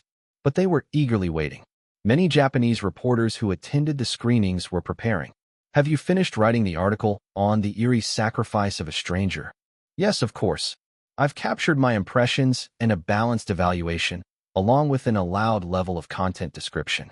As sensational as possible. I'll release it as soon as we get the green light next week. Was it really that shocking? What on earth is the eerie sacrifice of a stranger like? Most reporters who attended the screening seemed speechless. Public outcry? Controversy? It's going to easily surpass that level once the movie is released. Regardless, the eerie sacrifice of a stranger was in the midst of intense promotion and marketing. Just as planned, they were going all out, several times more aggressively than typical films. The amount of press coverage, advertising, and so on was substantial. Aside from teasers and trailers, promotional videos related to the movie were already all over YouTube and various video platforms. Anyone could see it was over the top. Furthermore, beyond press screenings, they were about to open up audience screenings for a randomly selected crowd, as well as VIP screenings for actors, directors, celebrities, and other notable figures. The buzz surrounding the eerie sacrifice of a stranger was explosive. The word of mouth was spreading rapidly across Japanese social media and various online communities. At this point, the eerie sacrifice of a stranger team made an official announcement. Official, highly anticipated film, The Eerie Sacrifice of a Stranger, confirmed for release on October 26th. They announced the official release date for The Eerie Sacrifice of a Stranger across Japan. It was Tuesday, October 26th. That left just over 3 weeks. And with The Eerie Sacrifice of a Stranger scheduled to open on the 26th, news of The Eerie Sacrifice of a Stranger confirmed for October 26th release already stirring excitement on social media and online communities. It would be released just 1 day before Leech, which was set to release on the 27th. A few days later, on the morning of the 10th, in Korea, the day of the Cannes Film Festival closing and awards ceremony had arrived. Of course, in Korean time it would be broadcast live at 3 a.m. the next day, but the Korean media and public were already buzzing with excitement. Cannes Film Festival, live broadcast of Cannes Film Festival closing and awards ceremony to begin at 3 a.m. tonight. Will director On Jae-bak achieve his dream? Watch Korean like director On Jae-bak, Sim Han-ho, and Kang Woojin at the Cannes Film Festival on YouTube. Excitement on movie forums as news of the Cannes Film Festival live broadcast spreads. Netizens say, ordering chicken and staying up to watch. Feature, director On Jae-bak's Leech. What are the chances of winning the Palme d'Or at Cannes? Of course, Kang Woojin's family and close ones were the most excited. His family members, Seo Hyunmi, Kang Woo-chul, and Kang Hyun-ah, couldn't tear their eyes away from the TV and news articles featuring Woojin. Huh, is our son really over there at Cannes? I mean, he's actually there? I still can't believe it. Yes, Woojin's definitely there right now. I'm so proud to see him with such famous people. But why does he look so stiff? He's probably nervous. Anyway, isn't our son going to win an award there? The news said that if he does, he'll be the first Korean male actor. First. When's the awards ceremony live broadcast again? 3 a.m. Get ready to pull an all-nighter, okay. The group chat with his close friends was on the verge of exploding. That's not all. Every actor who knew Kang Woojin was keeping a close eye on the Cannes Film Festival. Stars like Hong Hae-yeon, Ryu Young-min, and Wallen upload photos on SNS, one after another, cheering for the Leech team. Not only people like PD Song Man-woo or director Kwon Ki-taek, but other directors and entertainment industry figures were doing the same. At this point, while it was morning in Korea, it was past midnight, early dawn, in Cannes, France. Kang Woojin was lying on the bed in his hotel room, wide awake even though it was 2 a.m. Shit, I can't fall asleep. Tension or anxiety was preventing his sleep. After all, in just a few dozen hours, the Cannes Film Festival's finale would take place. Having already looked up numerous resources, Woojin's heart was pounding even more than it had on the opening day. Ah, damn. I'm gonna end up staying up all night. But that wasn't the case. After letting his mind wander for a bit, he fell asleep, and before he knew it, the once dark sky over Cannes, France, was now bright with the morning sun. Finally, today, it was the morning of the Cannes closing and awards ceremony day. Chapter 346, Closing 4. Kang Woojin, who had groggily risen, let out a hollow laugh. Was this what they called passing out? Just hours ago at dawn, he thought he wouldn't be able to sleep at all, but surprisingly, the time now had passed 9 a.m. This is a strange feeling. Kang Woojin, having shed his concept, felt an odd mix of emotions. Calm yet anxious. He wanted to lie still, but his heart was starting to beat faster. Whatever it was. Swoosh. He had to get up and start moving. Woojin slid out of bed, wearing comfortable clothes with his hair a mess. But for some reason, the first thing he grabbed was one of the scripts for Beneficial Evil piled on the table. For now, first let's go the void space. It was in preparation for taking a rest in advance. The grace of the void space. Didn't he have to head into the battlefield in the afternoon? Today especially, he needed to replenish his stamina several times over. How much time had passed?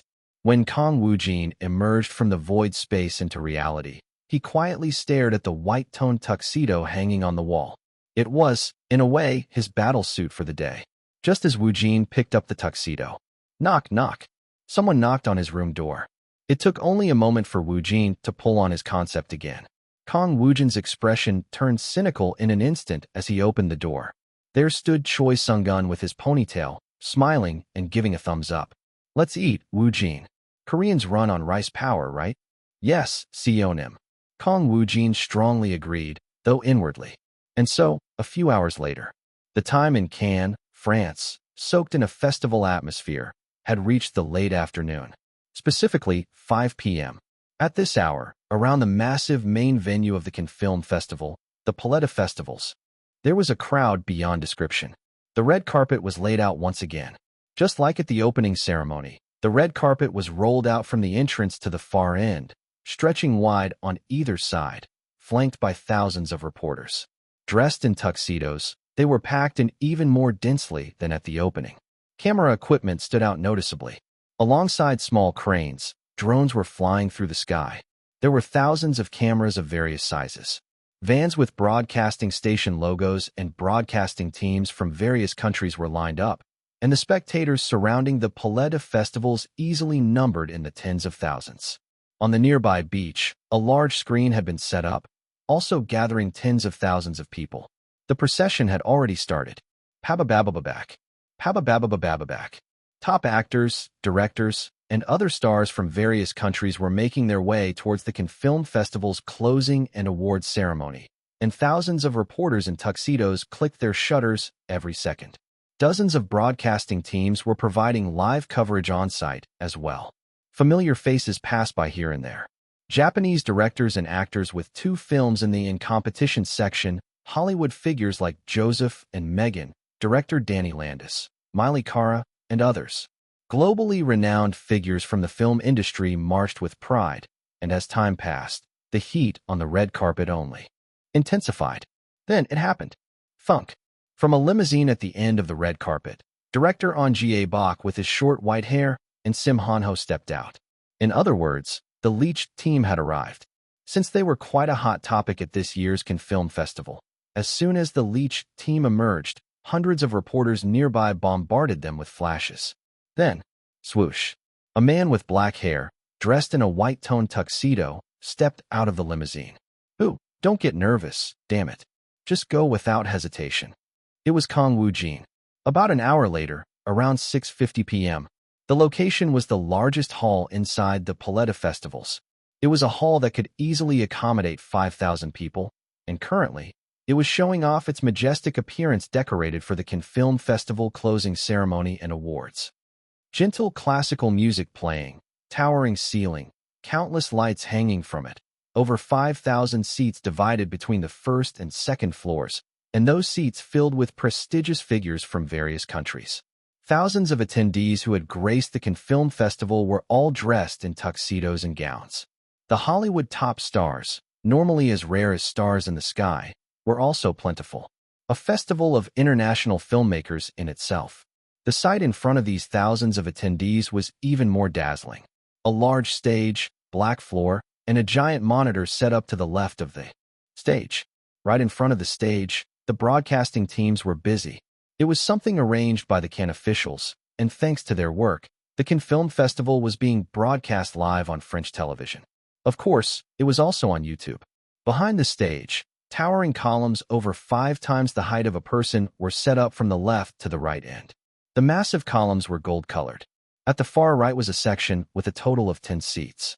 This was the seating area for the official Cannes jury, and right behind the jury seats was a large emblem. It was the palm leaf logo of Cannes, painted in gold. If one were to view all of this from above, they would naturally say something like this. It was grand and magnificent. With the caliber of the attendees being so formidable, this enormous hall appeared even more impressive. At this time, thousands had also gathered on the beach outside the Paleta Festivals. Tourists and thousands of journalists were watching the closing and awards ceremony of the Cannes Film Festival on the gigantic screen that had been set up. And our Kang Woojin could be found somewhere in the middle of the first-floor seats in the hall. Dressed in a white tuxedo, he wore a solemn expression. Director Ahn Jae-bak and Sim Han-ho were seated to Woojin's right, while Jin Jae-jun and Han So-jin sat on his left. They all had visibly tense expressions, but Woojin remained calm. Since he had entered this damn enormous hall, he'd been engaging in extreme mental control. Ooh, damn it, it's nothing. Just think of it as watching a slightly big event. Yeah, that's all. He had to concentrate his mind to maintain his concept act. The more he did so, the deeper his indifference became. At this point, it was 3 a.m. in Korea. Naturally, most people were asleep. Yet, the YouTube live broadcast provided by the Cannes officials had attracted quite a number of viewers. Amidst the English and other foreign languages, the noticeable presence of Korean comments was proof of this. Yeah, I've been waiting. While the awards ceremony is huge AF. Finally, TL. This one means drum roll music. Why are they just showing the stage? Show us some actors or people. Where is Kang Woojin? Oh man, can't wait. What the heck, it hasn't even started yet. Why are you all overreacting when the Leech team there to fill the seats? They'll probably just leave soon anyway. Wow. Just the net worth of the people attending must be huge. Now Leech was just thrown in to make up for Kim's mistake last year. Not hoping for first or second. Just getting a screenplay award would be huge. Can't Sim Han-ho or Oh Hye-ryung win an acting award? At that moment, there was a slight change in the angle on the YouTube live broadcast. The gentle music that had been playing also changed. This meant that the Cannes Film Festival's closing and awards ceremony was about to begin. Soon, an elderly foreign man in a tuxedo entered from the left side of the large stage. He was the head of the Cannes Film Festival. In other words, the chairman. Good evening, and thank you for joining us for this exciting journey at Cannes. A spotlight shone on the center of the stage, and the chairman announced the beginning of the closing and awards ceremony in French. Of course, the English interpretation could be heard through the headphones provided to the audience. I believe everyone had a great time, and I hope you'll stay with us until the end of this year's Cannes Film Festival. After his brief remarks, he raised a cue card and called out the host for the closing and awards ceremony. It was a Belgian actress. As she walked onto the stage in her green dress, the audience of over 5,000 people burst into grand applause. Clap, clap, clap, clap, clap, clap, clap, clap. Standing at the center of the stage, the Belgian actress gave a brief greeting. Soon, applause filled the hall once more, and, glancing at the cue card in her hand, she began the proceedings for the closing and awards ceremony. Shall we start by calling up these esteemed guests? The jurors of this year's Cannes Film Festival. Once again, thunderous applause erupted. From one side of the stage, the 10 official jurors in tuxedos and dresses ascended. Their seats were located on the right side of the stage, in front of the golden palm leaf emblem. Once seated, each of them introduced themselves one by one, and after all the introductions, the host and the jurors exchanged light-hearted jokes. The heavy atmosphere lightened. In the meantime, Cannes broadcasting team captured a few of the 5,000-seat audience members on camera. Hollywood actors, French directors, Japanese actors, and even Miley Cara, with her blonde hair neatly tied back, made a brief appearance. Then, swoosh, the Belgian actress on stage began her remarks for the first award presentation. Oh, it's time to start the awards. The first award is for Best Screenplay. I've heard that choosing among the 20 films in the in-competition section was incredibly difficult. How was it for you all?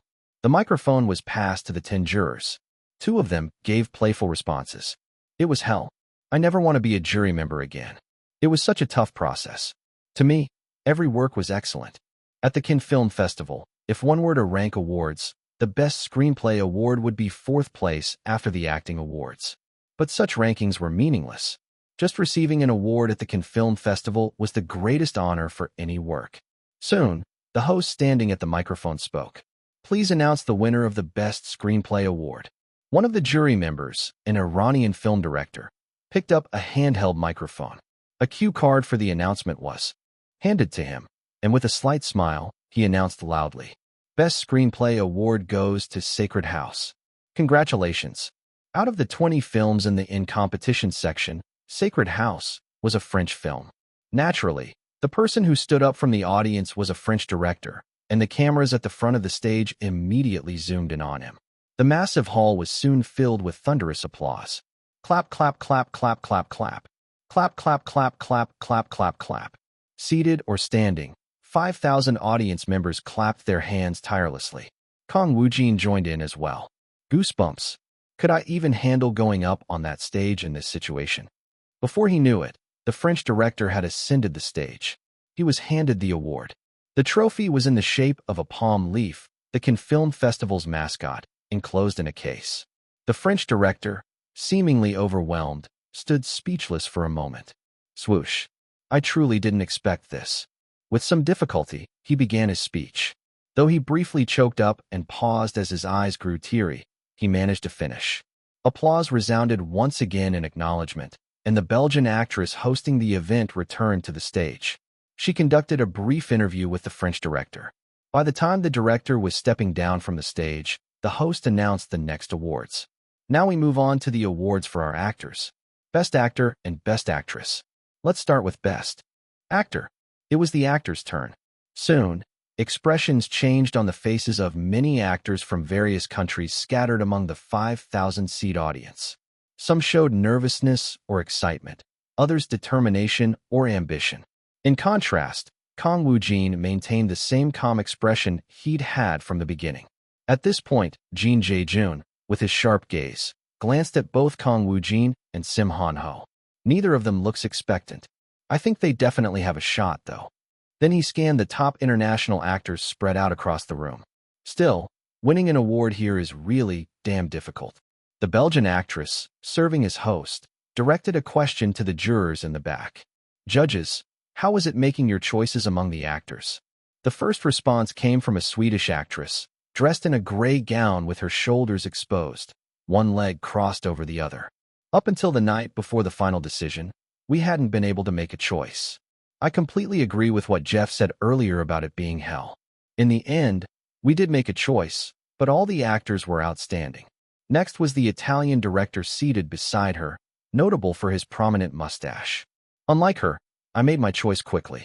Throughout the Cannes Film Festival, that actor's performance kept echoing in my mind. It was the first time in my career as a director that I watched something in a state of complete awe. Soon, cameras installed. Throughout the hall captured close-ups of the actors. Naturally, they focused on the lead actors from films in the in-competition section. Murmurs arose from the audience near the front of the stage. Small murmurs spread here and there in the audience. Everyone had their own guesses or predictions about which actors might win. I think the Iranian actors will get it. Their performances were really impressive. I don't know. I still think the French were great. There were so many French films too. Wasn't the Japanese side pretty good too? I didn't watch any of the Japanese films. The opinions were varied. America was a bit disappointing this time, don't you think? Not at all. I think the Best Actor award will go to the American side. Kelly's performance was amazing. Really? How about Korea? There were quite a few rumors. Right, Korea had an entry too. It was inevitable. After all, everyone had watched different films. There were cases where people couldn't see all the films if the screenings were full. In the end, only the 10 jurors watched every single movie. At that moment, please announce the winner. All eyes of the 5,000 audience members in the hall, along with the broadcasting team cameras, as well as the tens of thousands of tourists on the nearby beach, turned to the jury seats on stage. The mustachioed Italian director who had been interviewed earlier was now holding the cue card. In other words, he was about to announce the Best Actor award for this year's Cannes Film Festival. Swoosh. The Italian director looked down at the cue card, raising the handheld microphone in his right hand. Then, he gave a slight smile. My eyes didn't deceive me. He softly announced the monster to the audience of 5,000 gathered from around the world. The 74th Cannes Film Festival Best Actor Award goes to Kang Woojin from Leech.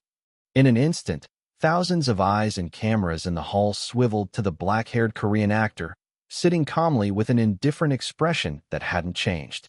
Kang Woojin, dressed in a white-toned tuxedo, was utterly still, not even a hint of movement.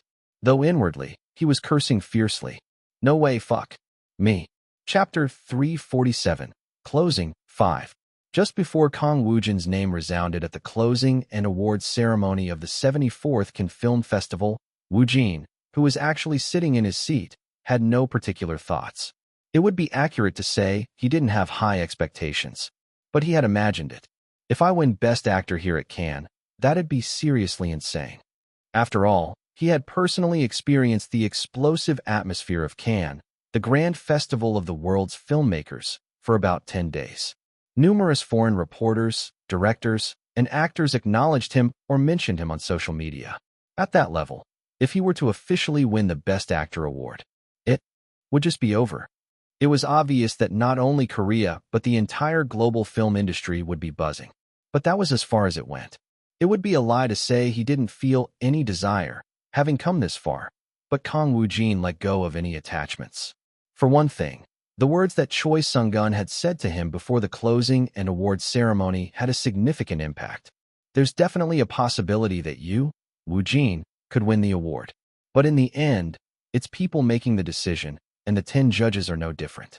Even though Choi Sung-gun wanted Kang Woojin to win more than anyone else. Especially in huge festivals like this, it's hard to say the selection is based solely on acting. Things like an actor's career, aura, and recognition factor in too. Even if your acting is overwhelmingly strong, sometimes those backgrounds get reflected in the evaluation. There's a high chance of biases or discrimination. So let's not get our hopes up. He gave a realistic and candid piece of advice. The goal of using Cannes as a stepping stone has already been achieved. In fact, the impact was several times bigger than we expected, and you've left a strong impression on many people in Hollywood. That alone is a huge achievement. Choi Sung-gun's advice was generally right. Yes, Kang Woojin had seen the Cannes Film Festival not as the main goal, but as a stepping stone.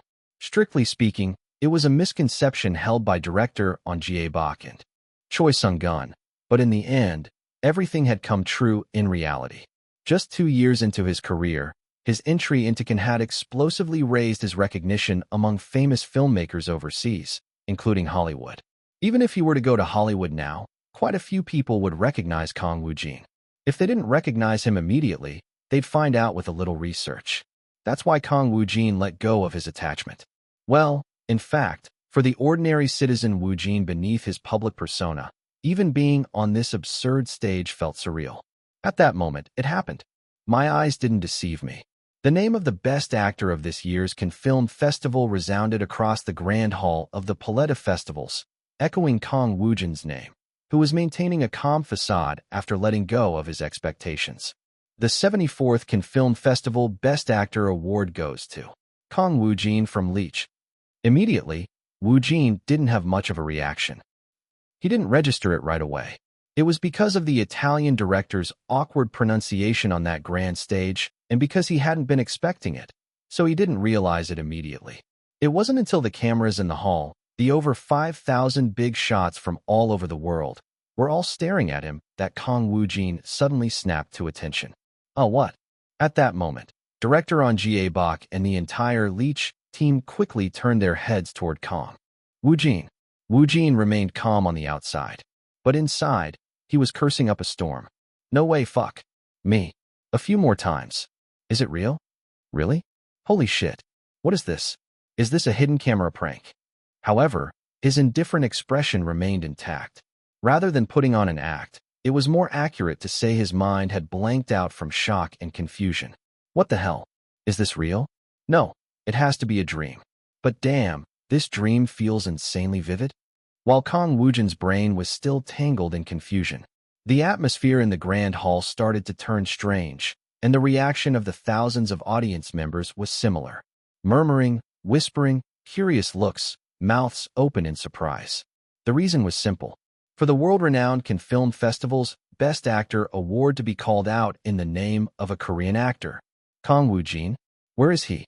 My God, isn't this the first time? As far as I know, it's the first. It was the first time, both for Cannes and for South Korea. At that moment, a blonde woman in the vast, quiet hall stood up. Swish.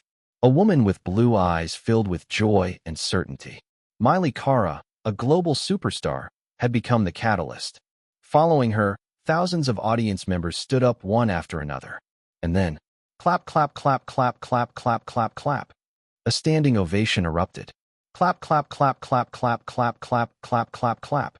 The host on stage, the 10 judges, the distinguished guests filling the first and second floors of the hall, the reporters and broadcasting teams, and even Woojin's own Leech team nearby. Everyone was clapping wholeheartedly. Even clap, clap, clap, clap, clap, clap, clap, clap, clap, clap. The tens of thousands of spectators watching the Cannes Film Festival from the screens set up along the beach outside the hall were busy clapping as well. Of course, not everyone was. About 30% of them were glancing around, wondering, what's going on? This sentiment was likely shared by some of the 5,000 attendees inside the hall where the closing and awards ceremony was taking place. Because firsts and changes always come with a degree of resistance. At this point, Kang Woojin, dressed in the white-toned tuxedo, had, swish, unconsciously stood up from his seat. His expression remained stoic, but inside, he was a complete mess. Fuck, seriously, what is this?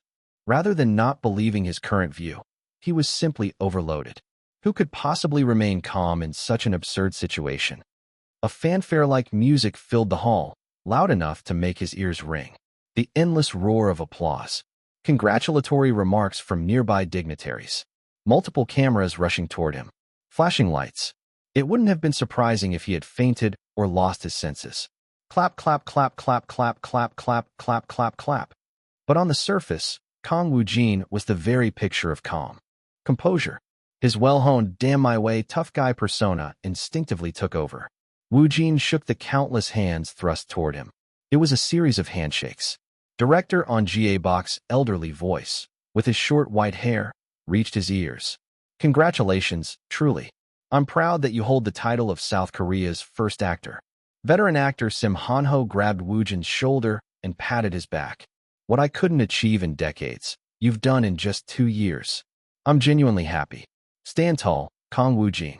Today, Oh Hyeryong, looking more captivating than ever, embraced Kang Woojin. Her eyes were red.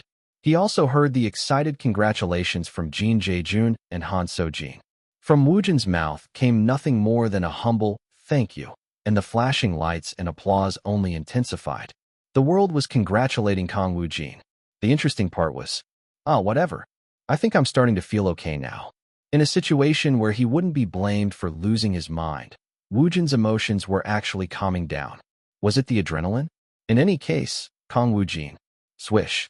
amidst the swarm of cameras and explosions of celebration, looked ahead at the host and the 10 judges waiting for him on the stage. In this moment, only a brief thought crossed Woojin's mind. Take a step forward, and no looking back. His concept act for the sake of appearances was, in this absurd moment, the biggest strength he could rely on. Step. Woojin, radiating indifference, walked along the aisle. On both sides, dozens, hundreds of dignitaries continued their standing ovation. His ears were ringing, but Kang Woojin kept his steady stride. Some members of the audience tilted their heads curiously. Is he not happy? Isn't he too calm? That can't be. He just won Best Actor at Cannes, and as the first, he must just be really nervous. For someone nervous, his walk is very composed. Maybe he was confident he would win. I understand. I've seen his performance in Leech. Kang Woojin was about 5 steps from the stage. It's blinding. He could feel the intense heat of the spotlight bearing down on him. By this point, the live broadcast on YouTube, streaming through the cameras surrounding him and capturing the explosive celebration, was, is this real? Lolfuck. Chills. Chills. Crazy. Is it true? Whoa. Kang Woojin. Kang Woojin. No. Wow. I'm getting goosebumps. Epic. Insane. The live chat was in a frenzy. Languages from around the world, including English, filled the chat, but of course, Korean was overwhelmingly dominant. Korean comments were being updated like crazy, not stopping for even a second. Despite it being well past 3 a.m. in Korea, the frenzy was real, and the waiting room adjacent to the hall was also in a state of total chaos. Wawa. It was the waiting room where a few Korean reporters, Choi Sung-gun, and Woojin's team, along with the film company and distribution team for Leech, had gathered. Woojin did it. Yeah, amazing. CEO Nim. Woojin Hyung did it. Yeah, that's right. It's our Woojin. Kaya. This is crazy. Kayak. It's really Appa, right? That's really Appa going up, right? Everyone was busy hugging each other and jumping around as they watched the live broadcast on the large TV. This can't be real. No, it is. It definitely is. Yua. Aya. With my own eyes. I'm seeing this moment with my own eyes. At this moment, they weren't different teams anymore. They were simply proud Korean citizens. Clap, clap, clap, clap, clap, clap, clap, clap. The endless screams, shouts, and applause. It was more than justified. This was national glory at its finest. It was a moment when not only Korea but the entire world came to know the name Kang Woojin, surpassing even Cannes itself. It was monumental enough that it wouldn't be surprising if the president stepped forward. And so, due to the time difference, it was around 4 a.m. in Korea, and the entire country was shaking with excitement. In Jeonju, Woojin's family. Kya, Mom, Dad, Appa won. He actually won. Oh my goodness. Sob. Mom, get a hold of yourself. Dad, Mom is acting weird. And the group of Kang Woojin's close friends gathered at Kim Dae-young's house. Holy, no, what the hell is this? Hey. Kang Woojin won Best Actor at Cannes? For real? He's crazy. Woojin really won Best Actor at Cannes. Call him. Try calling him. You idiot. You think he'll pick up? Stop him. Someone stop that moron. At that moment, the Korean media was also moving quickly. Breaking news, Leech's Kang Woojin becomes the first Korean to win Best Actor at Cannes. As soon as Kang Woojin's name was called at Cannes, articles began to flood in. And then, swish. Kang Woojin at Cannes was stepping onto the stage as the winner of the Best Actor award. The applause and cheers from the host, the judges, and the thousands of spectators continued. Clap, clap, clap, clap, clap, clap, clap, clap. In his white tuxedo, Woojin calmly stood before the host, the Belgian actress. The host, smiling brightly, extended something toward Kang Woojin. It was the Best Actor trophy, a trophy with a palm leaf encased in glass. It was a scene unprecedented in the history of Cannes and in the entire Korean film industry. And as Woojin gazed down quietly at the trophy in his hands, a shiver ran through him. So this is that thing I've only seen in photos. The funny thing was, it didn't look all that extraordinary. Perhaps, from Kang Woojin's perspective, it didn't seem much different from the trophy he received at the Blue Dragon Awards. Maybe it was due to his true self, the core of Kang Woojin, rather than his monster actor facade. Then, the host gestured to Woojin toward the standing microphone at the center of the stage. It was time to give his acceptance speech. Kang Woojin, whose poker face was firmly in place, set the trophy down on the podium. At this point, his body was almost moving on autopilot. His heart had cooled down to an icy calm. Just think about the concept alone. Acceptance speech? Hell, how could he have prepared anything? Regardless, Woojin stood in front of the podium. Directly in front of him, he could see dozens of foreign reporters with large cameras. Pabababababak. They were frantically photographing Kang Woojin on stage. The thousands of dignitaries behind them, who had been giving him a standing ovation, began to sit down one by one as Woojin prepared to speak. The 10 judges on stage did the same. Swish. Kang Woojin lifted his head. This is insane. Seeing this grand hall from the stage was truly a spectacle. Soon, an interpreter approached Woojin from his left, ready to translate his words into French. Although Woojin was fluent in French, he didn't stop her. The reason was clear. He didn't really have a planned acceptance speech or anything, but there was one thought that kept stimulating his mind. With a calm expression, Kang Woojin opened his mouth, ignoring the broadcast and press cameras as best as he could, and spoke to the thousands of powerful figures seated before him. Naturally, he kept his voice as deep as possible. Bonsoir. He started in French. What should he say next? Let's just say whatever comes to mind. I'm not particularly good with words. And standing here right now doesn't feel real. His flawless French took everyone by surprise. The interpreter beside him, the dozens of reporters in the front, the host, the chairman of Cannes and the broadcast team, as well as the thousands of audience members. Of course, quite a few of them remained calm. They had already witnessed his French during the second screening of Leech. But they were the minority. Most of those here showed obvious surprise. Still, Woojin's low, steady French continued. Thank you. I'm truly honored to receive an award at this grand festival. I'm deeply grateful for the great film Leech, and for all the colleagues and staff who worked alongside me. His French was as fluent as any native speaker's. It far surpassed the level of practice or preparation. The interpreter blinked, clearly taken aback. Swish. After a brief pause, Woojin shifted his gaze slightly to the right. And then, he changed languages. I am Kang Woojin, an actor from Korea, a low-tone Korean. Despite the impression his French had left, Woojin deliberately continued his speech in Korean. It wasn't because he had some grand message. He simply wanted to give his acceptance speech in Korean at this international festival. At this very moment, I believe many people in Korea are celebrating. It's probably early morning there, but there are fans who stayed up to watch. A moment for the interpreter to translate. However, Woojin didn't need her help. He could handle it himself. In a quiet voice, he repeated what he had said in French. The murmuring in the audience grew louder. This was also a first in the history of Cannes, a Best Actor winner translating his own Korean acceptance speech into French. But Kang Woojin didn't care about that. He stopped his French translation and continued in Korean. This is an incredible award. Last year, when I won Best New Actor at Korea's Blue Dragon Awards, I said something. I said, this year it's the New Actor Award, but next year, I will have the Best Actor Award in my hands. So better watch out. And here I am, holding the Best Actor Award. It didn't even take a full year. As Woojin translated his words into French again, his mind was wandering with other thoughts. How bold should he be? A bit of consideration. But it didn't last long. Whatever, screw it, he'd been through this before. Woojin resumed his Korean speech with confidence. Recently, I got a house in LA, so next year, I'll set my sights there. Even at Cannes, he didn't forget his no backing down attitude.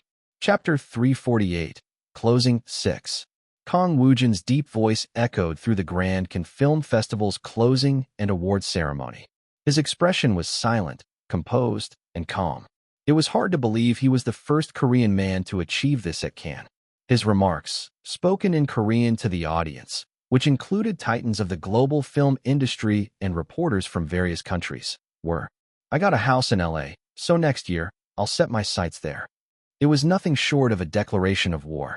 This time, his target was the world. This was clearly a comment powerful enough to stir up global waves. But Kang Woojin didn't make a big deal out of it. No, he had to act like he didn't care. Every moment was a battlefield when it came to maintaining his concept, and regardless of the situation, there was no backing down. Moreover, though Kang Woojin appeared cool-headed standing on the stage, internally, he was overwhelmed. So, as always, he focused only on playing his persona. Damn my way, with a touch of politeness added. You're welcome to keep watching me this time as well. As Woojin delivered his nonchalant remarks, the eyes of the interpreter standing next to him widened to several times their normal size. It was understandable. He likely didn't expect that Woojin would suddenly issue a challenge to the world.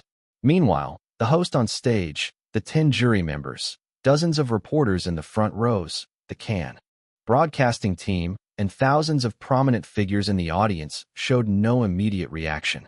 That was natural, since there hadn't been any interpretation yet. LA? I think he just mentioned LA. Yeah, he definitely mentioned LA. The foreign press reporters, murmuring amongst themselves, began snapping photos of Kang Woojin. The thousands of audience members tilted their heads or looked intently at Woojin, waiting for the interpreter. Meanwhile, on the live YouTube broadcast of Kang, Korean comments were going wild. I can't believe what I'm seeing with my own eyes. But why is Kang Woojin so good at French? Right, why is Kang Woojin so good at French?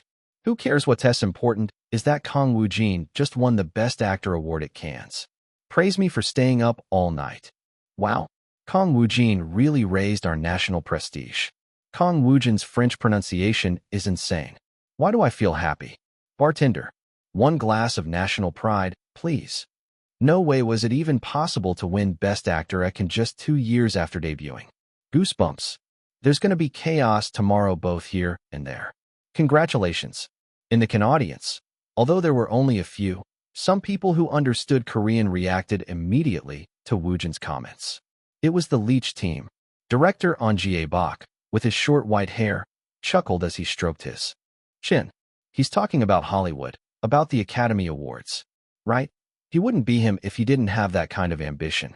Anyway, Kim was just a stepping stone for him. Sim Han-ho, recalling Kang Woojin's moment at last year's Blue Dragon Film Awards, agreed. I secretly expected this, but he really said it confidently without the slightest tension. He doesn't care about the consequences. Or he's simply confident that he'll win Best Actor again next year. Both, definitely both. But it's not just bravado. Look at that unwavering face of his. It's full of conviction. He just won Best Actor at Cannes, a first for Korea. He should show that kind of spirit. Haha. Well, looks like you're falling behind now. I'll have to work harder. Director Ahn Jae-bok seemed to be enjoying the moment, and the veteran actor Sim Han-ho remained composed despite being overtaken by his much younger colleague. His eyes hinted that he would be the one to win next year. Meanwhile, Jin Jae-jun and Han So-jin, with their mouths hanging open, couldn't hide their shock, and Oh Hye-ryung, with an elegant smile, quietly murmured, "Nice shot. Tomorrow, both Korea and the world will be buzzing, won't they?" Her gaze was more expectant than concerned. Director Ahn Jae-bok then crossed his legs as he looked at Woojin on stage. Well, this means I'm out. Sim Han-ho, understanding Director Ahn Jae-bok's words, responded. Since Leech has now won Best Actor, it means there won't be any other awards for Leech at this Cannes. The long-standing Cannes Film Festival has many rules, but the one Director Ahn Jae-bok was referring to was that only one major award can be given to a single film. If a film in the in-competition section receives the Best Director award, that's the end of it. In other words, for Leech, with Kang Woojin just having won the Best Actor award, it meant that was the last award it could receive. Of course, looking back at Cannes Film Festival history, there were cases where a single film in the in-competition section received multiple major awards. But that was in the early 2000s, and in the past 20 years, no film had won multiple major awards simultaneously. It was a pity, but Director Ahn Jae-bok didn't seem particularly bothered. But this is more than enough. Leech and Woojin have made history at Cannes, the first ever for Korea as well. This is enough. This is good enough. Instead, his wrinkled smile deepened. Not bad for my 100th film. At this point, swish. With a calm face, Woojin began interpreting his acceptance speech into French. Meanwhile, what he said was translated into English through the headphones worn by many in the audience. Soon, the reporters, the broadcast team, and the thousands of spectators also understood Kang Woojin's declaration. Many eyes immediately widened. What did he say? When he says he's setting his sights there, does he mean the Academy Awards? This will cause some controversy. It's not so much confidence as it is arrogance. Kang is prestigious, but to suddenly mention the Academy Awards, isn't he being too casual about making such remarks? It doesn't seem like something he just came up with on the spot, right? The way he says it so smoothly, it must mean he prepared this in advance. Did he plan this provocative acceptance speech beforehand? The murmuring and buzzing spread across the entire hall. But isn't that actor's French really good? Yeah. Has he lived here before? Look at his pronunciation. He must have lived in France. There was no information like that. Maybe he studied abroad here. Oh, did he learn acting here? Confusion, bewilderment, shock, surprise, curiosity, and more. Various emotions, but all similar in nature, were etched on the faces of the thousands of prominent figures. The interesting part was, Kang Woojin, a rather peculiar actor. But will he be able to handle the repercussions of this? This acceptance speech will follow him for the rest of his life. While over 70% of the audience showed clear signs of disbelief, the rest displayed strangely opposite reactions. Some nodded in recognition, others had faint smiles, expectant looks, or expressions that seemed supportive. The reason was simple. They had seen Leech. Having witnessed Kang Woojin's performance in Leech, his bold declaration didn't come across as childish bravado or posturing. With that level of acting that dominated Kang, he could definitely succeed in Hollywood. If he just finds the right project, even the Academy Award isn't out of reach. If he has room to grow from that performance, it's possible. At this moment, Kang Woojin continued his acceptance speech to the bustling hall. To my parents and sister who believe in and support me, my friends, colleagues, directors, and staff, who helped me greatly, my agency's CEO and staff, and to my all fans. Thank you. I dedicate this moment to all of you. He concluded his speech in a low tone. Once again, I am grateful to be able to stand on this glorious stage. Kang Woojin immediately began interpreting it into French. At this point, a Hollywood master director in the audience, director Danny Landis, was smiling slightly. He's got a strong mentality. It doesn't make sense that he's only 2 years into his career. There must be something in his past, something before his debut. And he felt a growing desire. Star quality, the power to draw people in. I actually want to be the one to bring this actor to the Academy Awards. Miley Cara covered her mouth with one hand, trying to contain her excitement. How many men are there who can express their desires purely, without caring about their image, on such a grand stage? Academy Awards, this actor will definitely appear there. In the eyes of Hollywood figures like Joseph and Meghan, too, there was an explosion of anticipation. Meanwhile, in various parts of the audience, people were busy murmuring as they tried to process Kang Woojin's speech and some of the difficult-to-understand phrases. Didn't they say he won Best New Actor last year? So that means he won Best Actor at Cannes the year right after winning Best New Actor. Unbelievable. Has it not been long since he debuted? No way. He must have debuted a while ago, but only recently came into the spotlight. Soon, Woojin, holding the Best Actor trophy, bowed towards the audience from the podium. Swish. Simultaneously. Clap, clap, clap, clap. Dozens of people in the audience rose to give him a standing ovation once again. This spread like wildfire. Clap, clap, clap, clap, clap, clap, clap, clap. Most of the thousands in the audience stood up and applauded. Of course, there were some who were genuinely happy for him. But still, more were bewildered or skeptical. But they followed the atmosphere regardless. Clap, clap, clap, clap, clap, clap, clap, clap. Thunderous applause filled the hall. Kang Woojin calmly stepped off the stage. Immediately, several cameras from the Cannes broadcast team focused on him, and dozens of foreign press photographers followed, pressing their shutters. To the media, this was a 100% scoop. The first Korean actor to win Best Actor at Cannes, delivering an extraordinary acceptance speech. Pabababababak. Thunderous applause and a barrage of flashing lights. Yet, Kang Woojin's expression remained unchanged. He quietly made his way back to his seat. Well, on the inside, he was freaking out. Whoa, is it over? It's over, right? Damn, this is insane. I can't even remember what I just did. Whatever, let's just sit down. I seriously need to rest. Kang Woojin, still in full persona mode, managed to finally sit down, and the Leech team immediately showered him with congratulations. Of course, the gazes of thousands of audience members were still fixed on him. At this moment, Jin Jae-joon, a top actor in Korea, carefully spoke up. Would it be okay if I take a proper look at the Best Actor trophy? Without much fuss, Kang Woojin opened the case. Jin Jae-joon and Han So-jin let out exclamations. Ooh, wow, so this is it. Sim Han-ho also glanced at the trophy with a serious expression. At this moment, director On Jae-bak, smiling, spoke to Kang Woojin in his aged voice. By tomorrow, your acceptance speech will have the whole world abuzz, and half of them might attack you. But that doesn't matter at all, right? Kang Woojin replied in a calm tone. No problem. Meanwhile, in Korea, though it was the middle of the afternoon at the closing and awards ceremony in France, it was past 4:30 a.m. in Korea, where a media earthquake was occurring. Most of the domestic media outlets, which had been on standby, were now frantically publishing articles. Breaking news, Kang Woojin triumphs with Best Actor Award at an International Film Festival/photo. Breaking news, Kang Woojin did it. Wins Best Actor at Cannes for Leech. As the Cannes Film Festival was ongoing, articles with similar titles were pouring out like crazy every second. Star photo. The first Korean actor to win Best Actor at Cannes. Kang Woojin delivers his acceptance speech fluently in French/photo. Second year, Kang Woojin made history. First Korean to win Best Actor at Cannes. He's fluent in French too? Korean actor who made history with Best Actor Award at Cannes delivers speech in native-level French/photo. Kang Woojin's name was flooding the top 3 Korean portal sites, SNS, countless online communities, and YouTube. First Korean to win Best Actor at Cannes.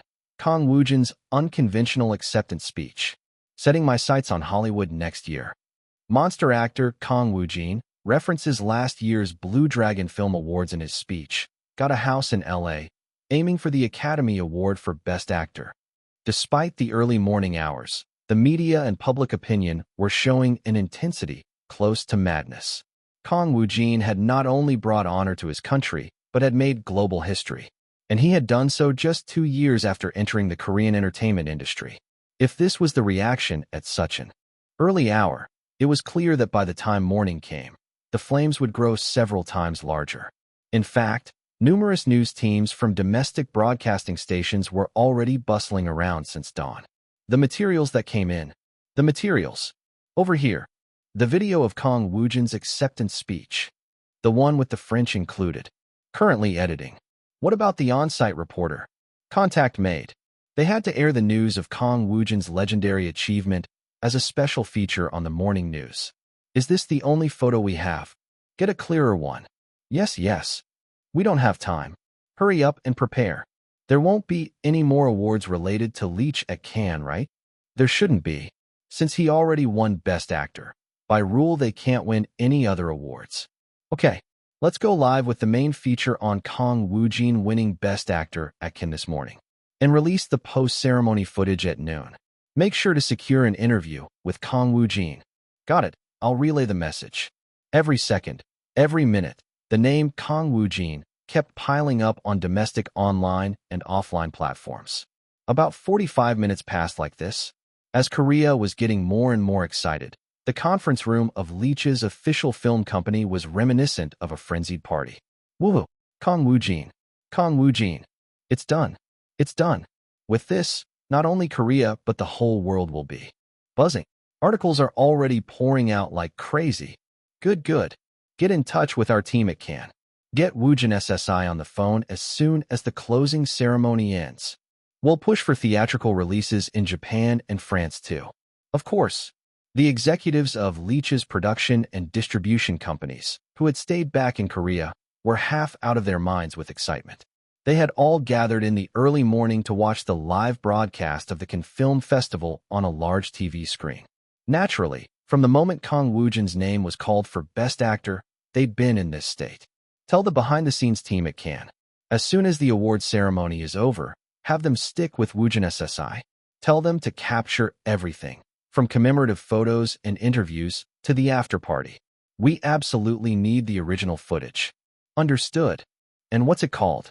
Make sure they take at least 100 full shots and close-ups of Woojin SSI holding the Best Actor trophy. And ask Woojin SSI about his French skills too.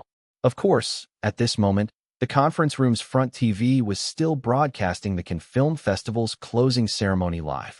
The French director who had just won the second prize had finished his acceptance speech, and now it was time for the final award, the top prize of the Cannes Film Festival, the Palme d'Or. However, the executives from the film and distribution companies in the conference room didn't pay much attention. They were well aware of the rules of the Cannes Film Festival. Since Leach had already produced a Best Actor winner, there was no chance of it being called again. So, right now, all focus was on Kang Woojin. If there was a dual win, it would cause a worldwide sensation, but they all knew that wouldn't happen. But Woojin SSI's acceptance speech, is it okay? It seemed a bit strong. Who cares?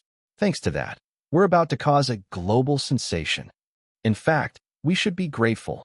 And at that moment, I'm honored to announce the prestigious Palme d'Or of the 74th Cannes Film Festival. This year's Cannes has truly been full of surprises. While everyone was distracted, on the large TV at the front of the conference room, one of the 10 jurors, an actress, was announcing the Palme d'Or. Congratulations. This year's Palme d'Or goes to Leach. In an instant, the executives of Leach's production and distribution companies, who had been shouting and moving around in excitement, all froze. Then, with faces as if they were bewitched, they all turned to look at the TV. What did she just say? The TV showed director on GA Bach's surprised face. Chapter 349, Returning Home, 1. The face of director on GA Bach appeared in a close-up on the TV broadcasting the closing and awards ceremony of the Cannes Film Festival. Korean executives and staff members from the Leach film production and distribution company stare at it in a daze. There appear to be at least 20 of them, and they haven't yet come to terms with the reality of hearing Cannes announce the Palme d'Or award just moments ago on TV. What? Leach? Didn't they just call out Leach? All right. That's what I heard too. In no way. Their reaction suggests they must have misheard or that it's simply impossible. That reaction made sense. Cannes is known as an international film festival that strictly adheres to its rules, and Leach had already won the Best Actor award. According to the one award per film rule, Leach should not have been called again. However, then why are they showing director on the screen? At that moment, everyone's gaze locked onto the large TV, which was focused on director on GA Bach's face. And then, clap, clap, clap, clap, clap, clap, clap, clap. The TV broadcasting the highest award ceremony live from Cannes reverberated with the overwhelming sound of applause from thousands of prominent figures rising to their feet. Kang Woojin and other cast members from Leach also giving a standing ovation. At this point, finally, gasp, what? Did our Leach just win the Palme d'Or? This is insane. It's really the Palme d'Or. It really is. The executives and staff members of the Leach production and distribution companies, who were watching TV, erupted in hysteria. Oh my God, what on earth is happening at Cannes right now? Numerous media outlets in Korea, monitoring the Cannes Film Festival live, reacted similarly. Focus exclusively on Kang Woojin. Fire off non-stop articles. Yes. Wait, editor-in-chief. What? Why? If you have time to talk, get another article out. No. Right now, it seems Leach has been called for the Palme d'Or? What nonsense is that? Don't you know Cannes rules? No. Look at the live broadcast. Why are you making such a fuss, All media outlets that had been churning out articles about Kang Woojin suddenly stopped in their tracks. Leach won the Palme d'Or? Is this real? Could it be a mistake in the announcement? I don't know, but it looks like they're just proceeding as usual. Maybe there was some error. No? Just publish it. Get the article out first. However, soon regaining their composure, the Korean media, mistake or not, hurriedly began adding breaking news titles to their articles. Every second counted. Similarly, the news teams of various broadcasting stations, monitoring the live broadcast and communicating closely with those on site, were just as frantic. Is it confirmed that Leach won the Palme d'Or? Are we getting the same confirmation from the scene? Yes. Cannes is in an uproar right now. Then what does this mean? Did Leach just win both the Best Actor and the Palme d'Or at Cannes this year? This is literally making history. At this point, the host on the Cannes Film Festival stage added a few words. This year's unprecedented Palme d'Or was awarded by unanimous decision of all 10 jury members. Some explanation was being provided, but no one in the news teams, who were all frenzied with excitement, could understand a word of it. They were too focused, with thoughts filled solely with Best Actor and Palme d'Or. This means that Strict broke their own rule. Wow. Winning both the Best Actor and the Palme d'Or in the in-competition section for a single film, and for a Korean film, no less.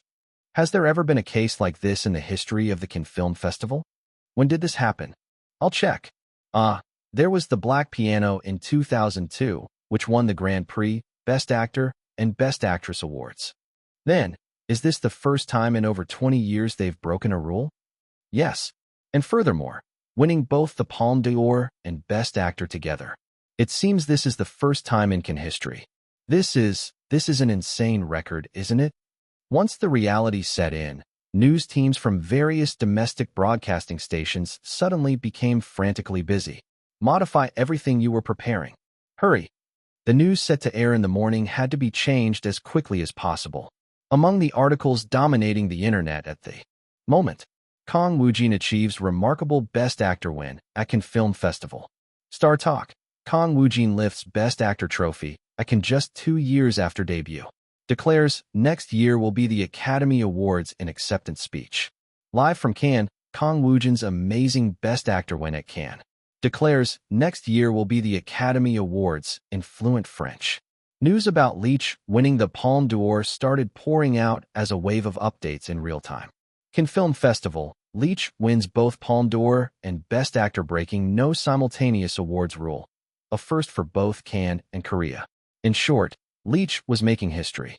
Back in Cannes, France, the massive hall of the Palette of Festivals where the awards ceremony was in full swing was alive with thunderous applause from thousands of audience members on their feet.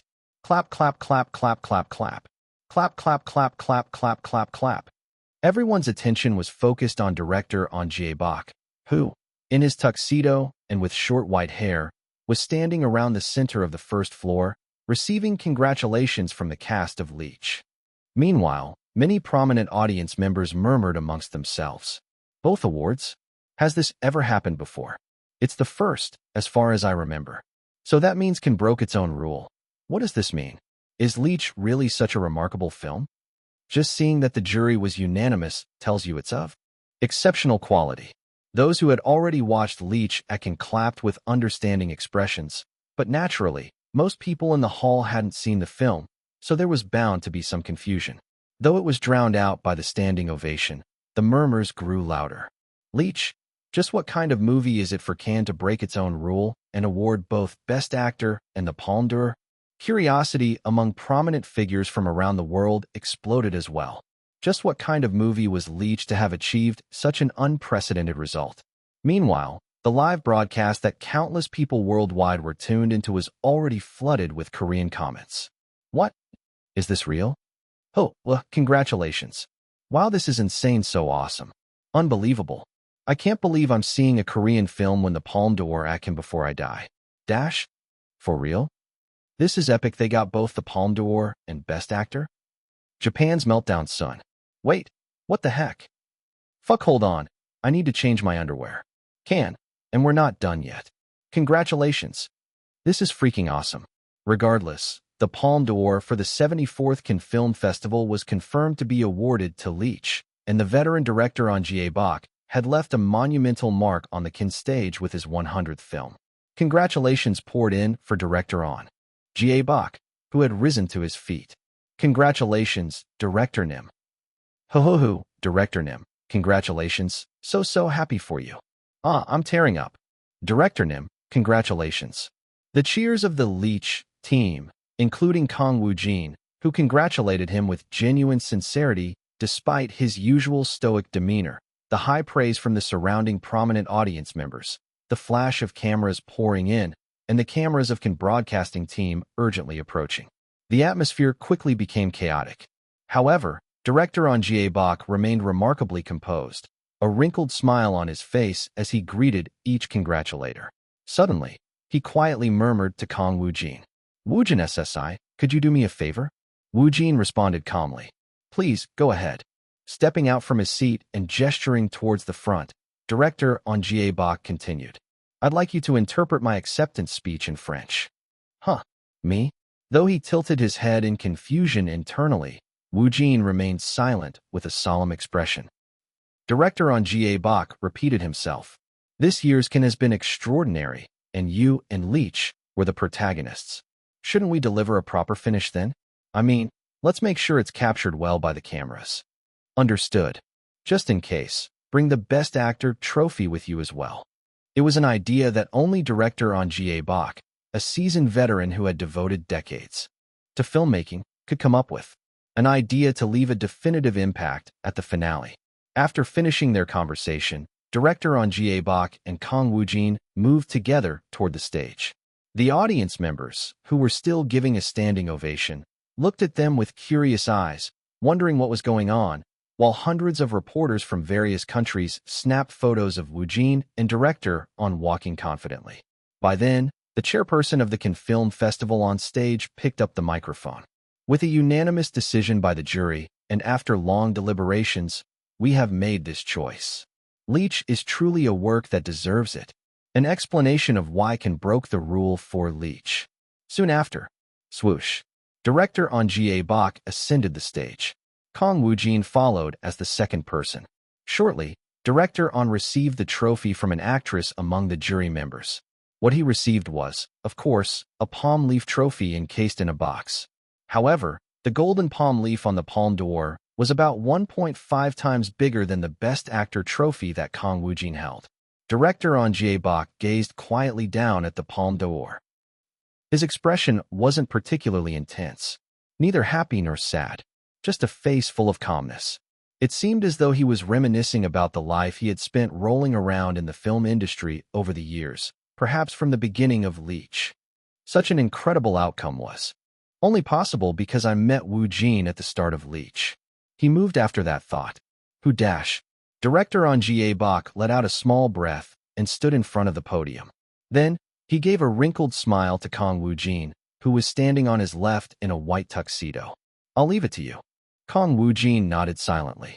With a small smile, Director On Bak leaned in close to the standing microphone. All eyes in the audience of thousands, as well as the hundreds of reporters and the Cannes broadcasting team, were focused on the stage. Soon, Director On Bak's aged voice resounded. "Hello, I am On Bak, the director of Leech." This, too, was an unprecedented scene at Cannes. The acceptance speech of the Palme d'Or director being interpreted by the actor who had won Best Actor. It's a night filled with overwhelming emotions. Leech, a film completed with the hard work of me, the staff, and the wonderful actors, has made quite an impact. As soon as he paused, Kang Woojin, who was standing right next to him, stepped forward. His low-toned French echoed throughout the entire hall. This two-shot was undoubtedly destined to become a part of Cannes history. Afterward, a few dozen minutes after the two-shot of Director On Bak with the Palme d'Or and Kang Woojin with the Best Actor trophy concluded, the large hall where the 74th Cannes Film Festival's closing and awards ceremony was held filled with majestic music. Thunderous applause erupted as everyone rose to their feet. The closing and awards ceremony had officially ended. However, the intense excitement, fueled by the tremendous uproar, continued, especially around the Leech team, who were being swarmed by people. Not just the broadcasting teams and reporters from various countries, but also the surrounding prominent audience members. The large hall was, in every sense, a Leech party. Pabababababak. Pababababababak. The cameras kept flashing toward the Leech team, more specifically, toward Director On Bak and Kang Woojin. The Cannes officials and the 10 jury members on stage called the two of them over. Director On Bak and Kang Woojin, each holding their trophies, returned to the stage. Of course, they weren't the only ones there. "Oh, is this for the group photo?" All the award winners in the in-competition section of the 74th Cannes Film Festival gathered together. The group photo session lasted about 15 minutes. Afterward, There was some brief conversation between the jury members and the awardees, followed by another 2 to 3-person photo session. Kang Woojin, who remained calm outwardly, was grumbling internally. Ugh, this is exhausting. The reason was simple. Mr. Kang Woojin, you're amazing. Could we take a photo together? There was no rest due to numerous handshakes and photo requests. On the stage, it felt almost like a fan signing event for Kang Woojin and director On Jae-bak. Once the photo ops with the jury panel composed of influential figures from around the world concluded, the thousands of high-profile audience members, including Hollywood elites who had been waiting in the audience, were now lined up. A massive crowd. Directors, actors, industry figures, celebrities, everyone wanted a handshake and a photo with Kang Woojin and director On Jae-bak. This atmosphere persisted for at least an hour, and Kang Woojin's handshakes and photos easily exceeded several hundred. In the midst of this, congratulations from the bottom of my heart. For some reason, I felt you would win. I'm so happy for you. Thank you. Kara was there, as were Joseph, Megan, and Hollywood studio executives, along with the Hollywood master director Danny Landis. It was impressive, truly. But Kang Woojin didn't bother remembering each interaction. Ugh, this is making me feel nauseous. To be honest, it wasn't just lack of interest. He simply didn't have the mental energy to spare. Just maintaining his persona in this overwhelming situation was exhausting. But even this was mild compared to what was to come. After finally wrapping things up, Kang Woojin, director On Jae-bak, and the Leech team exited the large hall and arrived at the entrance of the Palais de Festivals. Kang Woojin let out a scream in his mind. Down the steps, there was a red carpet laid out and metal fences set up, with thousands of tuxedo-clad reporters from around the world pressing their camera shutters. Reporters who had attended the closing and award ceremony were mixed with those who had gathered outside. The moment Kang Woojin and director On Jae-bak appeared, they shouted at the top of their lungs. ##hashtag Kang Woojin and percent. #% asterisk. #% asterisk. Percent. #asterisk. Percent #percent #at asterisk Kang Woojin On Jae-bak percent ##. It was impossible to understand what they were saying. All that could be heard was the deafening noise of camera flashes, and mixed among the reporters were broadcasting teams from Cannes and various countries around the world. Different races, different nationalities, but they all had one thing in common. They were all fixated on the Leech team, especially Kang Woojin. At this moment, swoosh, Kang Woojin solemnly raised his hand toward the thousands of reporters. Director On Jae-bak and the other Leech team members, including Shim Han-ho, looked slightly surprised. His cynical expression was exuding complete composure. Soon, director On Jae-bak gave a brief chuckle and whispered to Woojin, "You're the protagonist, both here at Cannes and in Leech." They switched positions. Director On Jae-bak moved to the second spot. In other words, Kang Woojin in his white tuxedo became the lead at the front of the Leech team. The flashes exploded, almost blinding, directed at Woojin's Best Actor trophy and director On Jae-bak's Palme d'Or. While the celebration continued, it was already past 11 p.m. in France and 7 a.m. in Korea. Korea was already carpet-bombing with news about Leech. Breaking news: director On Jae-bak wins Palme d'Or at Cannes Film Festival. Leech director On Jae-bak's Palme d'Or. Kang Woojin's Best Actor write new history at Cannes. First report: Leech called for Palme d'Or. Director On Jae-bak takes top prize at this year's Cannes Film Festival. At the same time, internationally, the title of Leech was rapidly spreading. Naturally, most headlines and articles from foreign media prominently featured the name Kang Woojin. CNN/Can Twist. Korean film, Leech makes history with first simultaneous Palme d'Or and Best Actor win. First for both Asia and Cannes. LA Times/director On Jae-bak makes new history at Cannes. First Palme d'Or win. Korean film industry set for an extraordinary night. BBX/Korean actor Kang Woojin, first Korean to win Best Actor at Cannes, declares aiming for next year's Academy Award for Best Actor in acceptance speech. It was obvious that Kang Woojin's name would spread across the globe. Especially in Hollywood, the buzz was intense. ABY/warning to the Academy Awards. Who is Kang Woojin, this year's Can Best Actor winner? NT/Can Best Actor Kang Woojin, who's aiming for next year's Academy Awards, turns out to be Korean actor who collaborated with Miley Cara in her new album. As if to say, we'll see. Chapter 350, Returning Home, 2. Leech, the film that won both the Palme d'Or and the Best Actor award.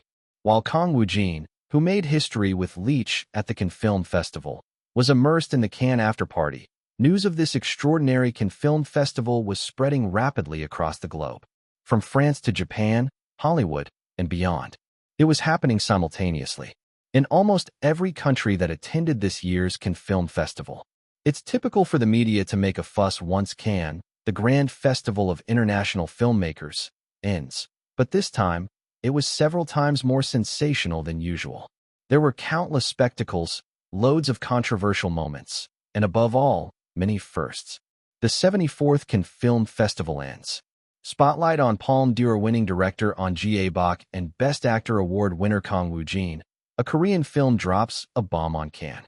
Breaking a tradition that had persisted for over 20 years, Cannes awarded 2 major prizes to a single film. The first ever Palme d'Or and Best Actor award for Korea.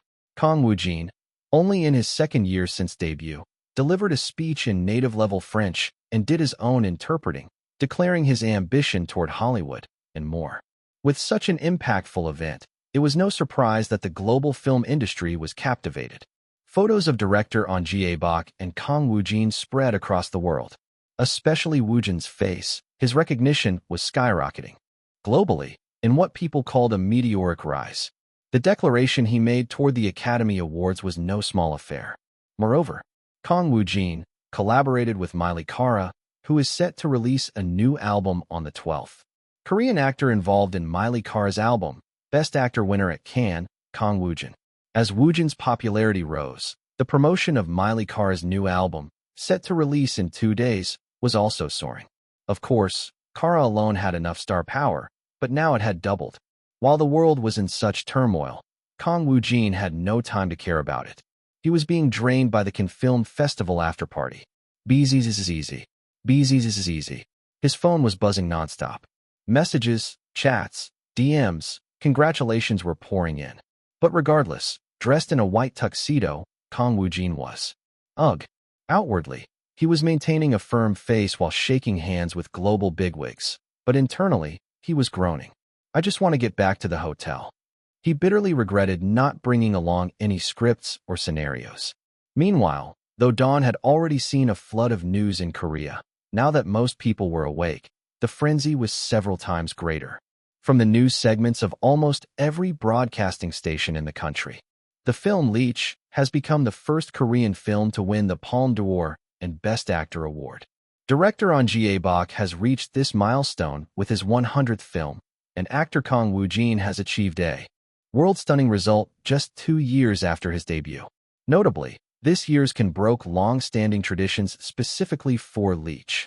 Let's connect to our international correspondent, Song Young-min, for more details. The radios playing in many cars of those hurrying to work, the smartphones of people on buses and subways, famous portal sites, various online communities, and beyond, all were flooded with the names Leech, Kang Woojin, and director Ahn Jae-bak. Articles were being updated by the second, and video platforms, including YouTube, were overflowing with Cannes coverage. Kang Woojin makes new history at Cannes. Movie Buff Daily. Subtitles. Actor Kang Woojin, 74th Cannes Film Festival Best Actor Award moment and acceptance speech. Edit Newsgirl. The first Korean film to win Palme d'Or and Best Actor award. Highlights from this year's Cannes Film Festival issue. Monstrous. Kang Woojin delivers acceptance speech in native-level French. How is he so fluent in French? Movie Times. Leech wins Palme d'Or. Feat Kang Woojin interpreting Crazy Reporter. Actor Kang Woojin wins Best Actor at Cannes in his second year since debut. Live footage, man who explains movies. Of course, this continued through the morning, into lunch, and lasted well into the late afternoon. In fact, it only expanded over time. Everywhere you looked, everywhere you went, everyone was talking about director Ahn Jae-bak and Kang Woojin. The media, public opinion. The entertainment industry, corporations, and even the government, there wasn't a single sector that remained quiet. Top actors posting congratulatory messages for director On Jae-bok and Kang Woojin on their social media. It's becoming a trend. The president sends a congratulatory message to Can Winner's director On Jae-bok and Kang Woojin. You have accomplished something incredible, affirming the uniqueness of Korean cinema. Korea was boiling over. It was, without exaggeration, a celebration. Major corporations eyeing the Cannes-winning Leech, and advertising war already underway to secure appearances, as if they would pounce as soon as Kang Woojin and the Leech team returned. Meanwhile, over in Cannes, France, Kang Woojin was. Hello, director On Jae-bok, Mr. Kang Woojin. Nice to meet you. Hello. In a large studio. They were filming an official interview video organized by the Cannes Film Festival. All the staff were foreigners, as were the host and the dozens of reporters observing. While it was late afternoon in Korea, in France it was morning, and Kang Woojin and the Leech team had a full day of interviews scheduled. Their flight back home was scheduled for early in the afternoon. By this point, Kang Woojin was thinking to himself, I'm really starting to miss Korea. No, actually, he was beginning to grow tired of Cannes. Noon, the 12th, Japan. While global interest in Korea was exploding due to the Cannes Film Festival, Japan, which had 2 films to the in-competition section, was in a somber mood. The reason was simple. Complete defeat to Korea at the Cannes Film Festival. Japan had 2 films in competition section, but left empty-handed. Japan hadn't won a single award at Cannes this year. When they had 2 films in the in-competition section, the atmosphere had been optimistic, but now they were overshadowed by the overwhelming presence of Leech. The entertainment industry, film industry, media, and public opinion were all of the same sentiment. Korea astonished the world, while Japan could only watch from the sidelines. The Japanese film industry suffers a crushing defeat to Leech. Criticism spreads on social media. Learn from Korean cinema. Film critic. The reason Japan lost so openly to Korea is due to Japan's outdated film production system. Quality over quantity. Leech won 2 major awards with a single film, while Japan left empty-handed. At the same time, Kang Woojin's recognition was skyrocketing in Japan as well. Can Best Actor winner Kang Woojin, will he return to Japan for the release of The Eerie Sacrifice of a Stranger? Kang Woojin's The Eerie Sacrifice of a Stranger, which won him the Best Actor award at Cannes just 2 years after his debut, generating explosive interest among the public. Of course, opinions were mixed. While the Cannes incident brought in droves of new fans, it also added Japanese detractors who criticized Kang Woojin. A few hours later, while Japan was drowning in a sense of defeat, the atmosphere at Korea's Incheon airport was the exact opposite, buzzing with excitement like a nightclub. In other words, a massive crowd had gathered. It was near the arrival gate. From the moment the doors of the arrival gate opened, guards and airport staff formed a line, barely leaving enough space for 2 people to pass. Just the security personnel alone seemed to number over 30. Surrounding them were hundreds of people. Watch it. Ag. Don't push. Who stepped on my foot just now? Please. Hold your ground. Hey, don't move forward. You're blocking the camera. They were reporters, all jostling with massive cameras, trying to get even a bit closer. The crowd surged forward little by little. Of course, there were even more onlookers and spectators than reporters. Among them were a significant number of Kang Woojin's fans. A common sight among them was the smartphones in their hands, ready to snap photos as soon as someone appeared. Outside the airport. Hurry up. How much time left? 10 minutes. He'll be out in 10 minutes. Run, run. News teams from various domestic broadcasting stations were lined up. All of them started sprinting into the airport, as if they were being chased, to join the massive crowd inside. And at that moment, swoosh, as the doors of the arrival gate opened, the crowd everyone had been waiting for finally appeared. In an instant, the hundreds of shouting reporters fell silent and began furiously pressing their shutters. The arrival hall was soon lit up like a storm of lightning, as reporters shouted loudly, their voices blending together in a chaotic din that was difficult to make out. And then, oh my, there sure are a lot of people here. The first person to appear before the reporters was director On Jae-bok, his short white hair glinting under the lights. In his hand, he held the Palme d'Or. Director On. Hello, director. Congratulations. Could we get a comment from you? Please hold up the trophy for us. Director On Ga Bok. Standing at the entrance to the arrival hall, Director On Ga Bok waved at the hundreds of reporters. Behind him, the cast of Leech who had accompanied him started to appear one by one. First, the empty-handed but majestic veteran actor Sim Han-ho, followed by Oh Hye-young and Han So-jin with their arms crossed, and finally Jin Jae-jun. Pababababak. The fervor of the Korean press was no less intense than it had been in Cannes. At that moment, swish, a man in a black cardigan with natural hair and a calm expression appeared last. He was right next to Jin Jae-jun. There he is. Over there. The shudder sounds grew even more intense. It was no surprise. Kang Woojin. Kang Woojin SSI. The last person was Kang Woojin. With his appearance, the puzzle of the Leech team was complete. By now, a line had formed in the arrival hall, from director On Ga Bok to Kang Woojin, and the gathered reporters and spectators were photographing them relentlessly. The trophy. Director Nim Woojin SSI. Please raise the trophy once more. Director On Ga Bok and Kang Woojin lifted the trophy they held, the one that had made history at Cannes, up over their chests. The reporters displayed an almost frenzied energy. Pababababababak. It was a triumphant return. At the same time, in Tokyo, Japan, inside the chairman's office at the headquarters of the colossal Kashiwa Group. In the spacious office, an old man in a suit sat at the head seat of an elegant sofa. His eyebrows were peppered with white hairs, yet his eyes gleamed with a powerful presence. It was Chairman Hideki Yoshimura. He let out a small grunt with his arms crossed. Chairman Hideki was currently sitting at the head of the sofa, watching a large TV directly in front of him, which was broadcasting Japanese news. The topic was this year's Cannes Film Festival. Naturally, images of Kang Woojin also appeared. Chairman Hideki leaned back into the sofa, showing a wrinkled smile. Who would have thought he'd make such a global mark this quickly?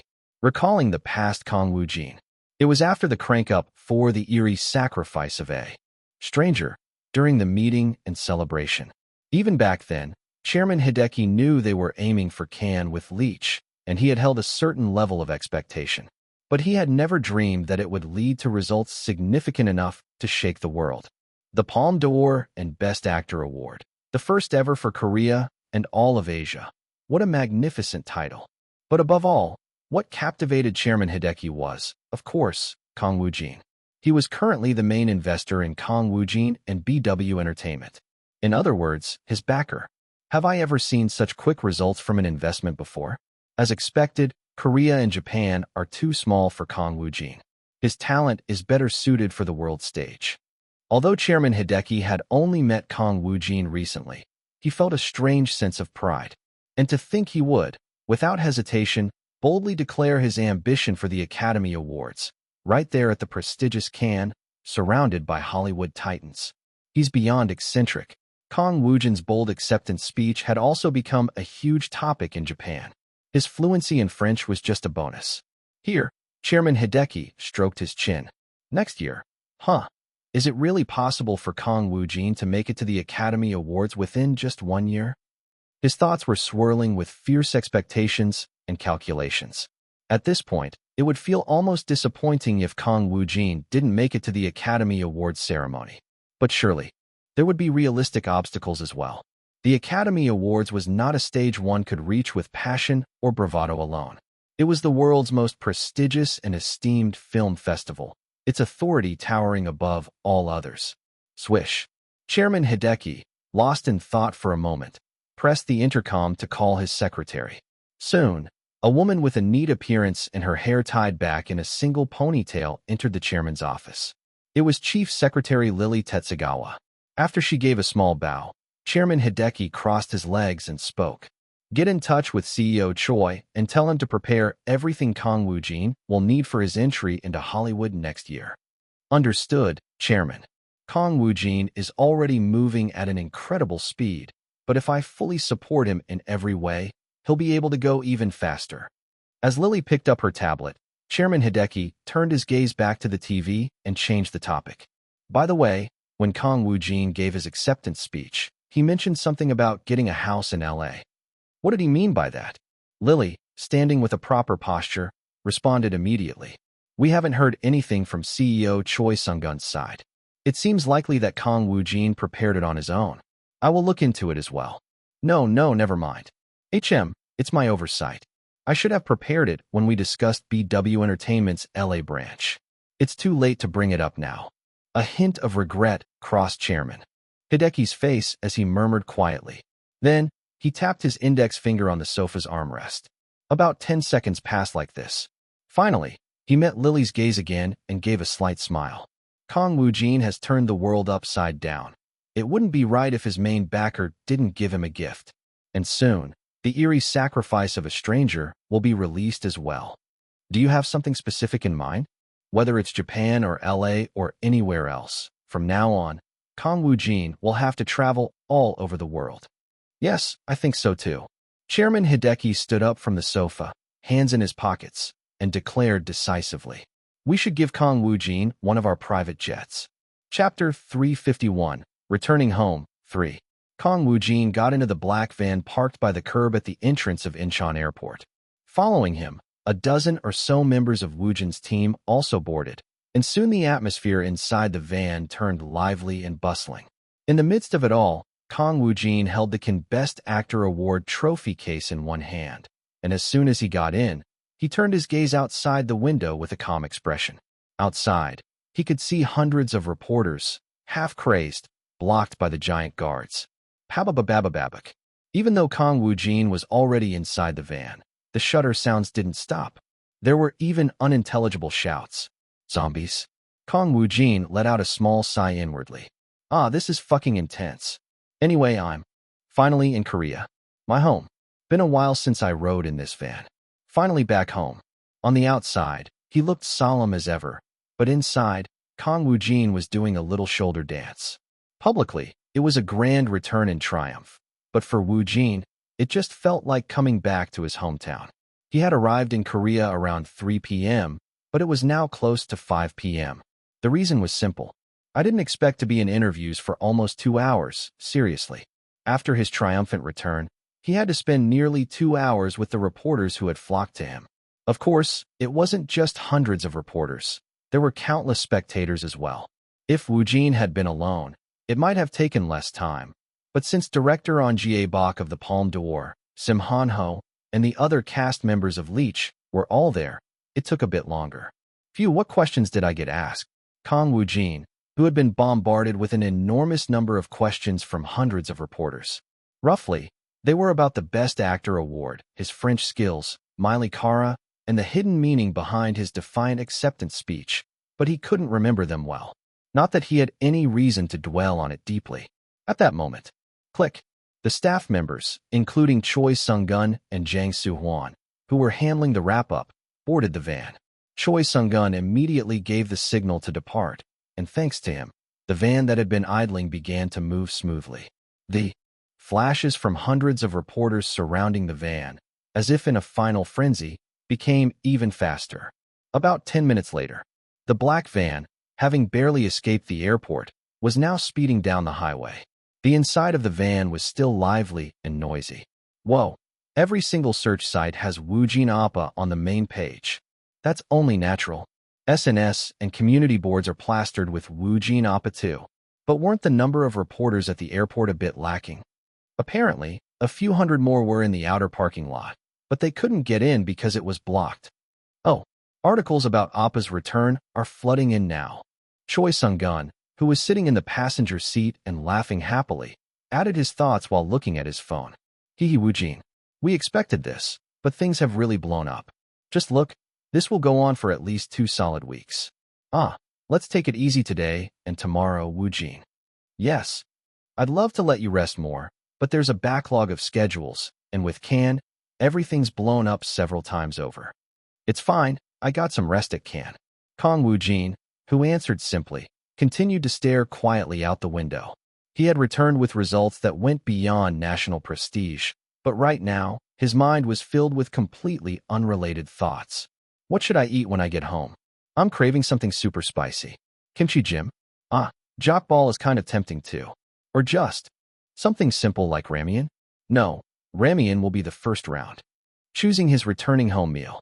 Then, as if something else crossed his mind, Kang Woojin, who was maintaining a poker face, took out his phone. He started sending out the Cannes Best Actor Award photo he had taken in advance to various people. Family, friends, colleagues. He informed everyone who had contacted him of his return. Soon, BZZZ. BZZZ. A flood of replies started pouring in. From Korea, Japan, and Hollywood. At that moment, swish. Choi Sung-gun, who had just finished a call, turned his head toward the back with a somewhat serious expression. He met Woojin's calm gaze. So, Woojin, this is a message from our main investor. Referring to Chairman Hideki.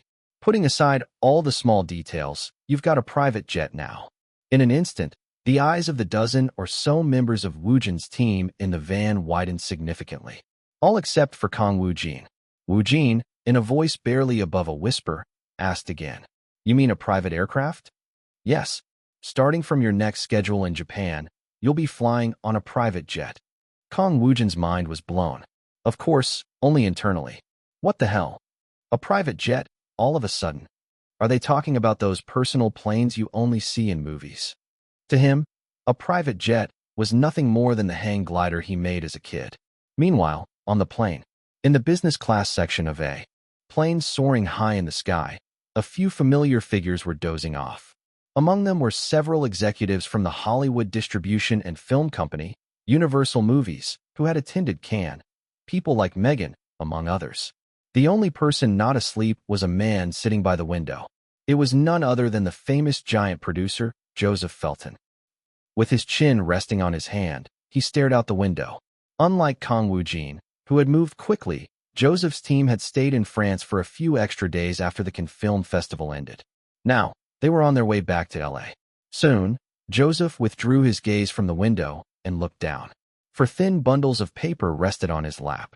These were synopses or concepts and ideas from 4 Hollywood screenwriters. Joseph picked up one of the drafts, a thriller, noir, crime action, or comedy, each in a different genre, inspired by Jekyll and Hyde, and incorporating dissociative identity disorder. This one's the right choice. Having been pondering this even before Cannes, he finally made his decision. Once he returned to LA, he'd officially dive into script development. But the pace of the plan was already twice as fast as usual. The core team, including Megan and others, had already been assembled early, and they had a short list of directors beyond Danny Landis, the preferred candidate, along with the possibility of casting Kang Woojin. Then, the tall Joseph crossed his long legs and suddenly thought of Miley Cara. More precisely, he recalled the conversation they'd had at the Cannes Film Festival after-party. It had started when Miley Cara approached Joseph, who was watching Kang Woojin surrounded by various international bigwigs. Joseph, I heard you're preparing a project with Universal Movies. Joseph had been a bit surprised by the sudden conversation. Miley, it's rare for you to bring up a project first. I did a little digging, but there wasn't much information. I assume it's still in the early stages. You could say that, but the team formation is about 70% complete. The director? The shortlist is finalized, and we're most interested in director Danny over there. A smile appeared amidst Kara's characteristically cool tone. Director Danny Landis, huh? But doesn't he only work on scripts he writes himself? Given his stature, anyone would throw money at him to secure him. I'm working on it. I managed to raise the odds a bit here at Cannes. If director Danny takes on this project, it'll definitely create quite a stir in Hollywood. Murmuring to herself, Kara met Joseph's gaze with her blue eyes. When the official synopsis or the first draft of the script comes out, make sure to send it to me as well. Joseph's eyes widened slightly. Are you serious? Miley Cara was famous in Hollywood for her high fees and being notoriously difficult to cast. This was the first time she had personally approached and requested a script. Joseph asked her, could it be because of Kang Woojin? Cara shrugged her shoulders. Not exactly, but I mean, you did visit the set of Leech for him and even attended the Beneficial Evil shoot in Bangkok, didn't you? You even brought along other film executives. Officially, you said it was just a quick stop before Cannes, but from what I see, you're someone who has a reason behind everything you do. This project you're preparing now, you're planning to cast Kang Woojin as the lead, right? A solo lead? Whatever it is, it's all been a journey to test him, hasn't it? I definitely want to see that movie's script. Miley, do you perhaps like Kang Woojin? As a man, Miley Cara furrowed her brows sharply. Are you crazy? It's because of his acting. I watched Leech and Beneficial Evil. It's the first time I've ever felt fear from watching someone else's acting. I thought I was doing well in my own way, but after seeing Kang Woojin, I felt a sense of distance. I even feel respect for him. It's less like acting and more like his characters are alive, moving around in reality. Kang Woojin's acting isn't method acting. It's something beyond that.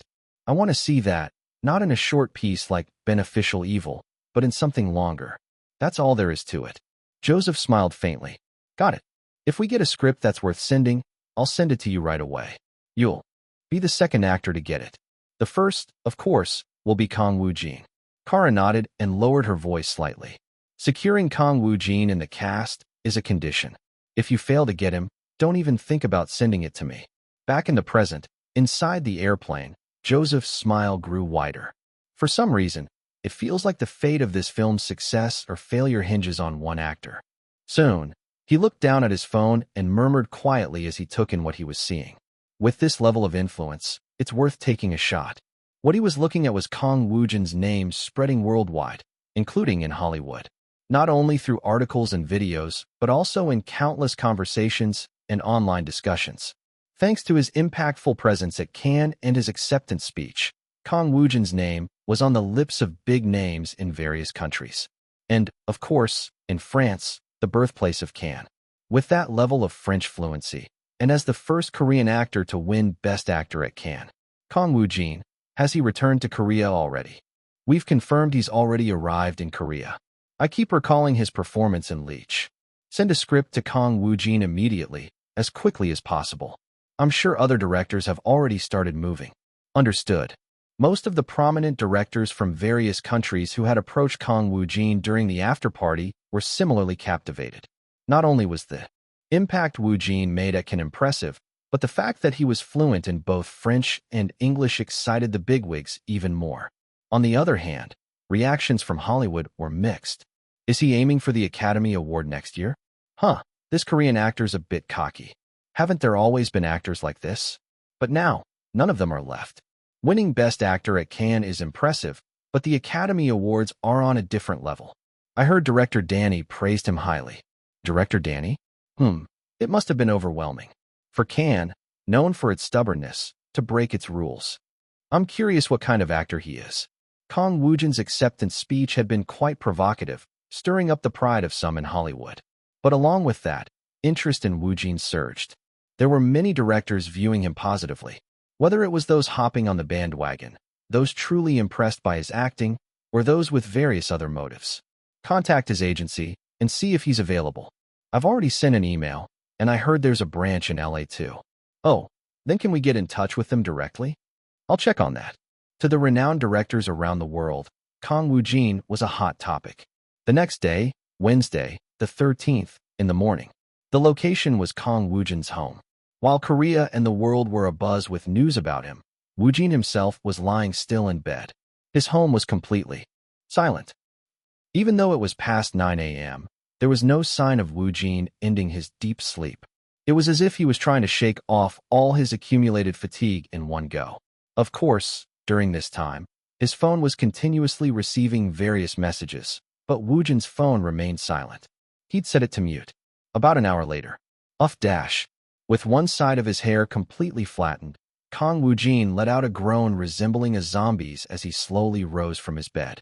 The rigid, public persona he usually maintained was completely cast aside, revealing him as his natural, unguarded self. Slept like a log.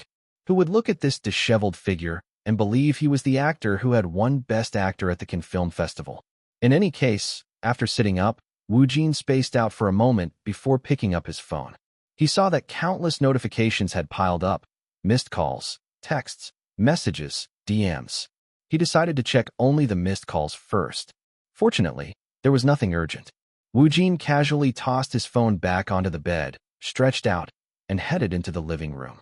The first thing that caught Kang Woojin's eye was, this is amazing. The trophies displayed on the living room table. Among the awards he had received over the years, The recent Can Best Actor trophy had been added just a few days ago. Smiling broadly at its majestic presence, Woojin murmured, "Why does it still feel like it's not really mine?" Kang Woojin was in high spirits. Something suddenly crossed his mind. Miley Carr's new album. It was a thought he'd briefly pushed aside in all the recent chaos. Miley Carr's new album had been released worldwide just yesterday. Woojin quickly moved back to his bed, picked up his phone, and opened YouTube. He figured the official music video must have been released along with the album. And then, whoa, crazy. There was no need to even search for it. The video he was looking for was right there, trending at #1 in real time. Alcoholism, feat. Woojin. Miley Carra, TL.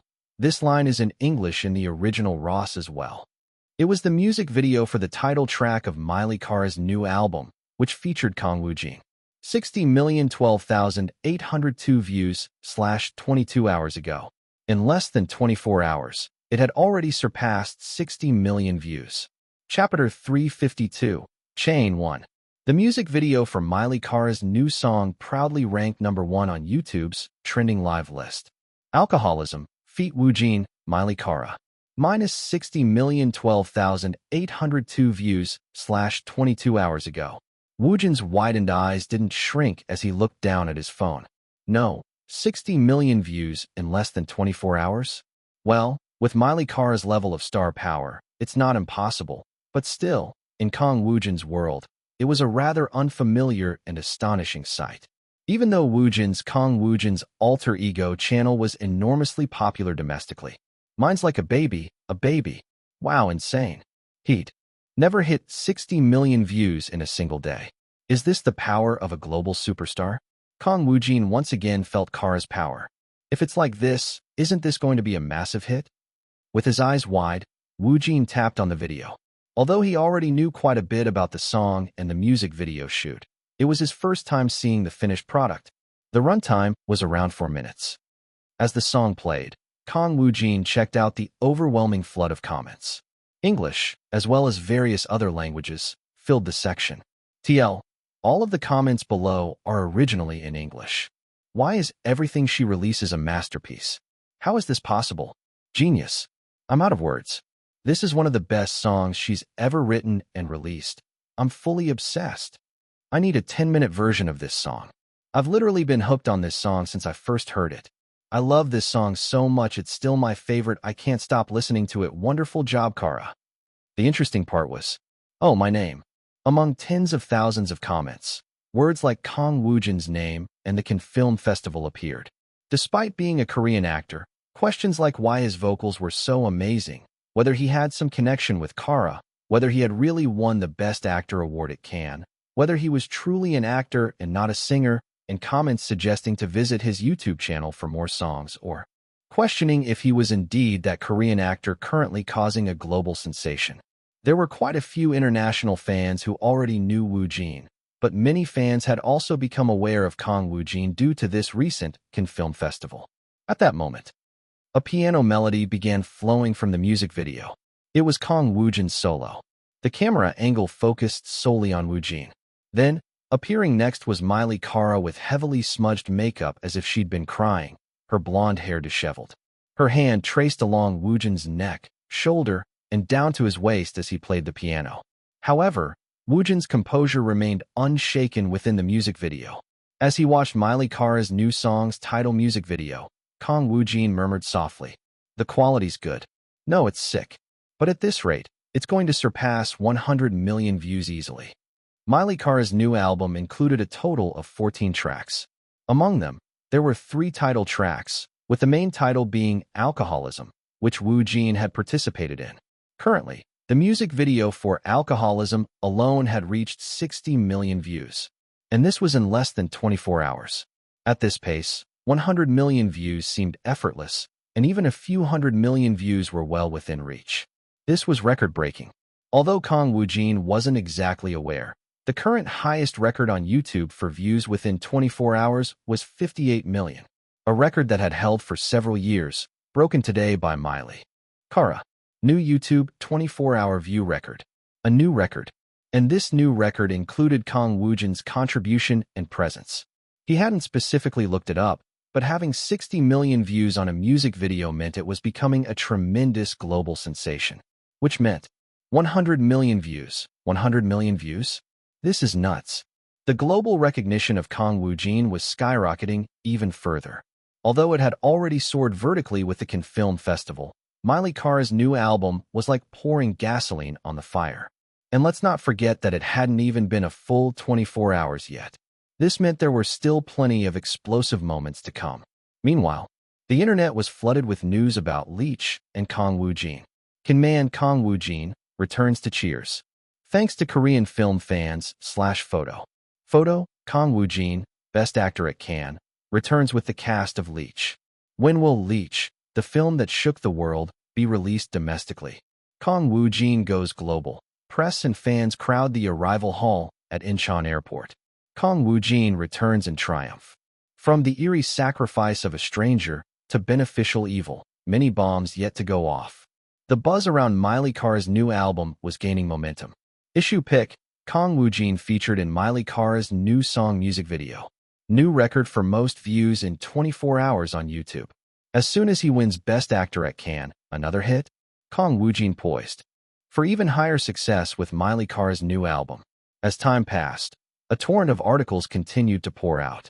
If Miley Cyrus had been alone, it would have been a massive hit overseas, but domestically, it wouldn't have caused this much of a stir.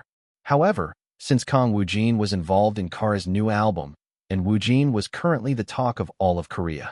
60 million views in less than 24 hours. Find Kang Woojin in Miley Cyrus's music video. It was a moment when journalists would have been called fools if they didn't cover this story. Star issue, Kang Woojin, astonishing the world as both an actor and a vocalist. From Cannes to Billboard. For now, since it had only just been released, the results for Cyrus's Billboard ranking would come out next week. However, it had already broken massive records on YouTube, and on major domestic music platforms, Cyrus's song had already claimed the #1 spot in real-time rankings. One new. Alcoholism, feat. Woojin / Miley Cyrus. It wasn't unheard of for foreign songs to chart domestically, but taking the #1 spot so quickly was rare. Naturally, Kang Woojin's impact was the biggest factor. Wow, this song is freaking good. Congratulations to world star Kang Woojin on his Billboard debut. No way isn't Kang Woojin's voice seriously insane? He's just featuring, but his presence is insane. This music video is seriously mind-blowing. Kara is so sexy, and Kang Woojin is incredibly cool. Did Kang Woojin actually practice the piano for this? Holy shit, he plays so well. What can't he do? Alien. Hey, Kang Woojin, come back now. Just Kang Woojin's voice alone is pop star material. Kang Woojin who gave us happiness with Cannes Best Actor. Now giving us eargasms. I love you. This guy is seriously the real deal. Kang Woojin's vocals were always amazing. Swept to #1 on domestic charts right after release. Now just need to dominate Billboard. The next morning, before it even reached 48 hours. Alcoholism, feat. Woojin, Miley Cyrus. 110 million views / 1 day ago. It had easily surpassed 100 million views. Meanwhile, perhaps due to the explosive impact of Kang Woojin, the distributor of Leech started releasing numerous videos. Not only trailers and teasers of Leech, but also edited clips related to the Cannes Film Festival. Exclusive footage of the legendary Cannes Film Festival afterparty from Leech. In response to the public's demand for a release, trailers and teasers of Leech were released all at once. Naturally, this was all for promotion and marketing purposes. Korea was already deeply immersed in the accolades of Leech, with its Palme d'Or and Best Actor awards. And it was still ongoing. An explosion of interest was only natural. Furthermore, the official poster for Leech had also been updated. Although the shot of Woojin looking at a family photo remained, several new taglines had been added. Cannes Film Festival in Competition Section entry. Director on GA-Box Palme d'Or winning film. Kang Woojin, Cannes Film Festival Best Actor Award. And that night, the team behind Leech made an announcement. Official, Leech, the film that turned the Cannes Film Festival upside down, confirmed for domestic release on October 27th. The world favorite Leech confirmed for October 27th release. 2 weeks left until it hits theaters, sparking excitement among the public. They revealed the official release date to the world. October 15th, early morning. Yongkyon, Gyeonggi Province. It was around 8 o'clock. This was at a massive film set spanning over 6,660 square meters. There were more than 6 enormous studios resembling warehouses, each with different sets constructed inside. Additionally, there were 8 medium-sized studios, creating the feel of an entire village. In front of the third studio, filled with various sets, a familiar filming crew was gathered. Let's start setting up the cameras and props. Which set should we bring the props to first? Number 2. Set number 2. Director of Photography. Could you check the camera setup area? Where are the extras? Out to the left. It was the Beneficial Evil team, recently returned from an overseas shoot in Bangkok. There were still over 100 crew members, and since quite a few extras were scheduled for today's shoot, dozens of extras were waiting in the open area in front of the studio. Some of the main actors from Beneficial Evil were also present, including Wallin. Wallin, sitting in an actor's chair, had recently changed her hairstyle to a short black bob. She was watching a video on her phone with earphones in. It was the music video for Miley Cyrus's new song, which Kang Woojin had participated in. As she watched the music video, which had already easily surpassed 100 million views, Wallin kept a blank face outwardly, but inside, she was bouncing with excitement. The song is so good. Recently, she had often found herself on the verge of fainting, or actually fainting. Her favorite celebrity had won the Best Actor award at Cannes, the ultimate celebration of global cinema, and now, Miley Cyrus's album featuring him was climbing the charts at an insane pace. Wallen's heart was racing. I'm nervous. What do? I feel like I won't be able to look him in the eye. Sometimes, when expectations run too high, you can feel yourself shrinking without realizing it. That was exactly Wallen's state right now. Like the feeling you get just before meeting a Hollywood superstar you've idolized? Naturally, all the cast of Beneficial Evil, not just Wallin, were waiting for the same person. Meanwhile, the 100-plus crew members of Beneficial Evil were bustling around but couldn't stop talking about one person. Who else could it be? Did you see the articles about Woojin Nim overseas? They were insane. This time, it's even crazier because of Miley Cyrus. Honestly, Woojin SSI was a huge deal when we started production on Beneficial Evil, but now it feels like he's just on a completely different level. Beyond comparison? Or, like a celebrity's celebrity. At this point, calling him a global top actor isn't an exaggeration. It feels strange, honestly, like Bangkok was just yesterday. It was Kang Woojin. The presence of Beneficial Evil's main male lead was skyrocketing day by day, so it was no surprise. Even the dozens of extras gathered outside the enormous studio were all buzzing about Kang Woojin. Ugh, I'm nervous. But they said Kang Woojin is really coming today, right? I don't know. The staff wouldn't tell us for sure. It'd be such a letdown if he doesn't come today. But seriously, Kang Woojin is on fire. What he's achieved in just his second year since debut. I really hope he shows up today.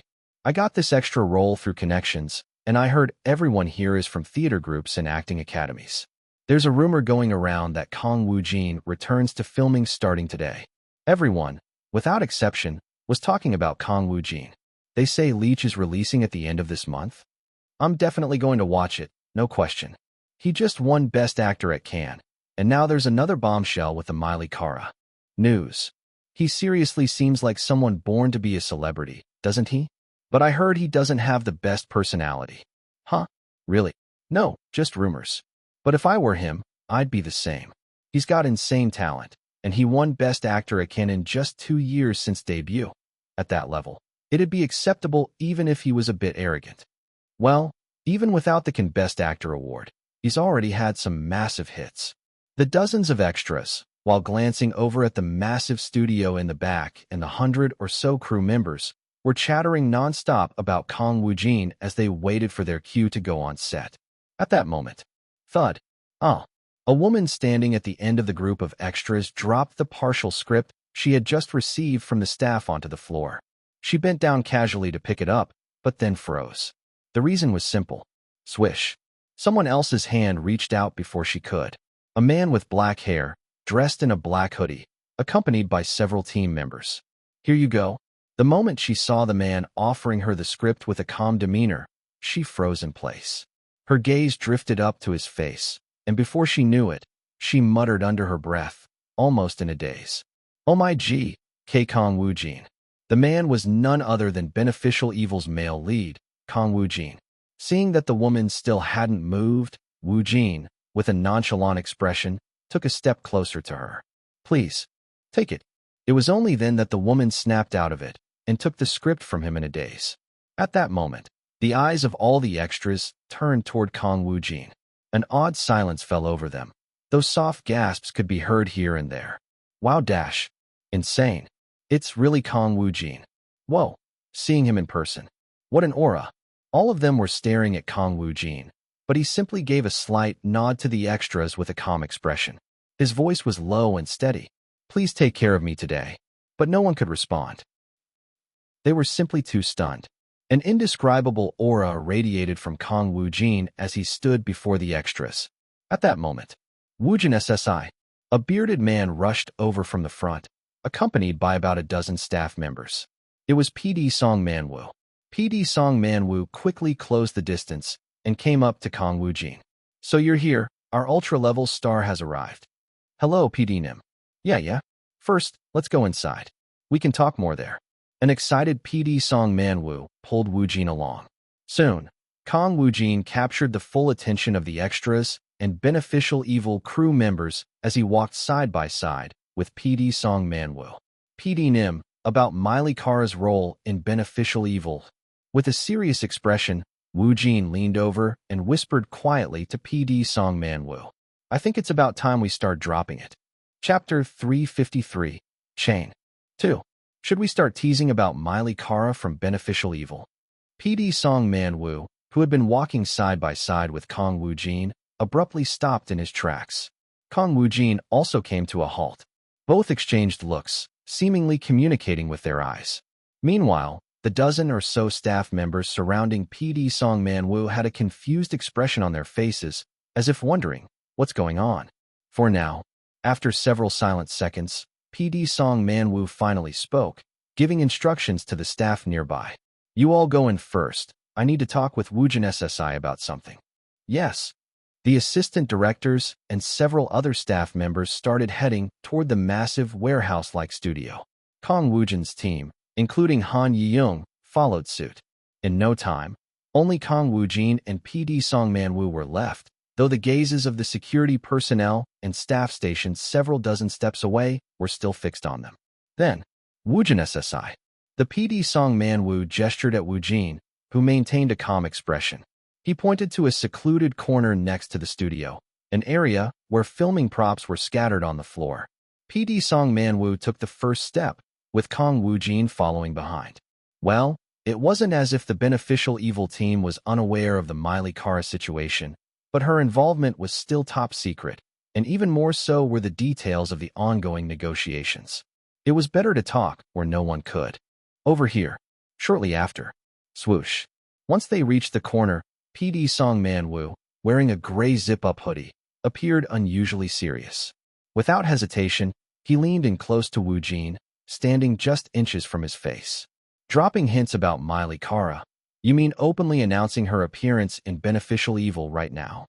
The proximity was enough for Woojin to feel his breath. Slightly leaning back, Woojin responded in a low voice. "Something like that. Do you, PD Nim, or Netflix have a specific timing in mind?" "Timing? No, we haven't decided anything yet.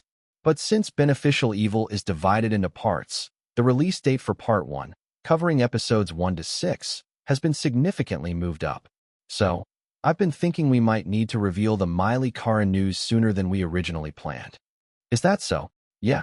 And no matter how much we try to keep it under wraps, there are limits. Sure, we can control our staff, but handling the local staff in Bangkok is much harder. This is something Kim So-hyang, our executive director, is already aware of." As Kang Woojin slowly nodded, PD Song Manwoo continued. "Well, if you and Miley Kara have agreed on something and believe now is the right time to make it public, then I'll adjust accordingly. But, if I could add my personal opinion, I honestly think it's a bit premature." PD Song Manwoo, a veteran heavyweight who had been in the domestic drama industry for decades, judged the timing to be slightly early.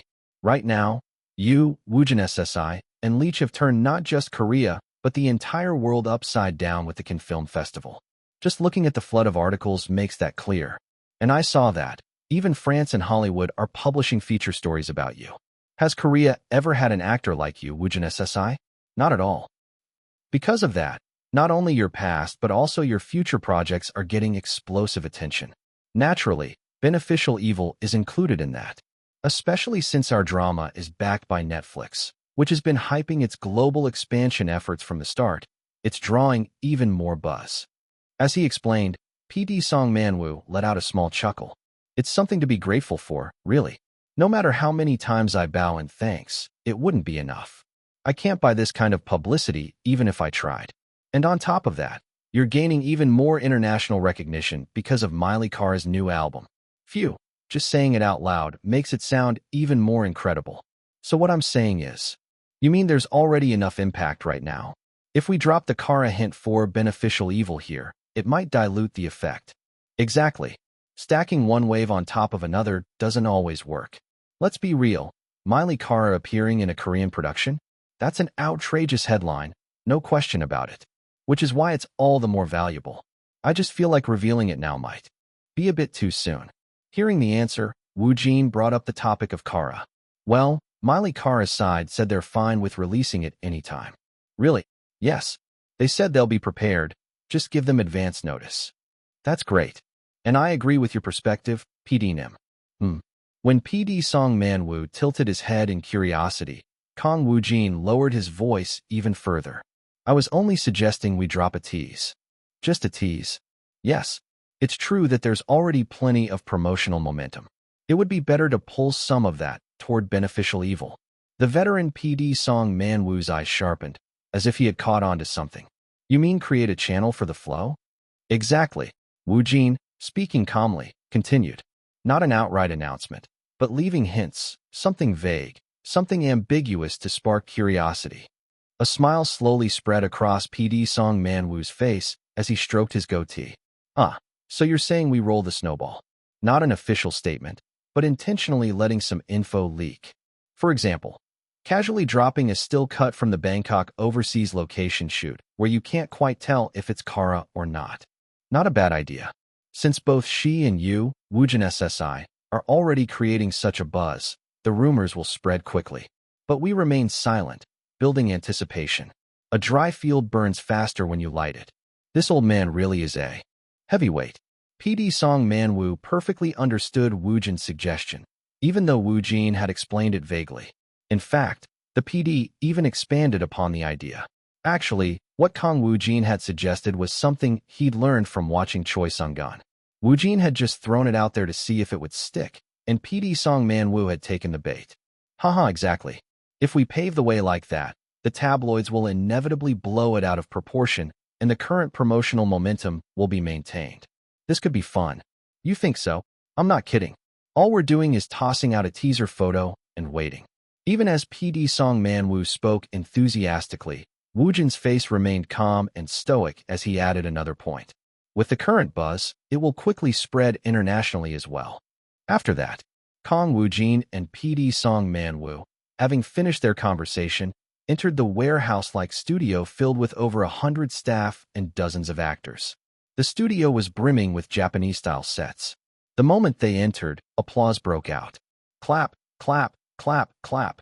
All 100 staff members of Beneficial Evil stopped what they were doing and began clapping fervently as Woojin appeared. Clap, clap, clap, clap, clap, clap, clap. Cheers, praises, and exclamations of admiration reverberated loudly through the studio.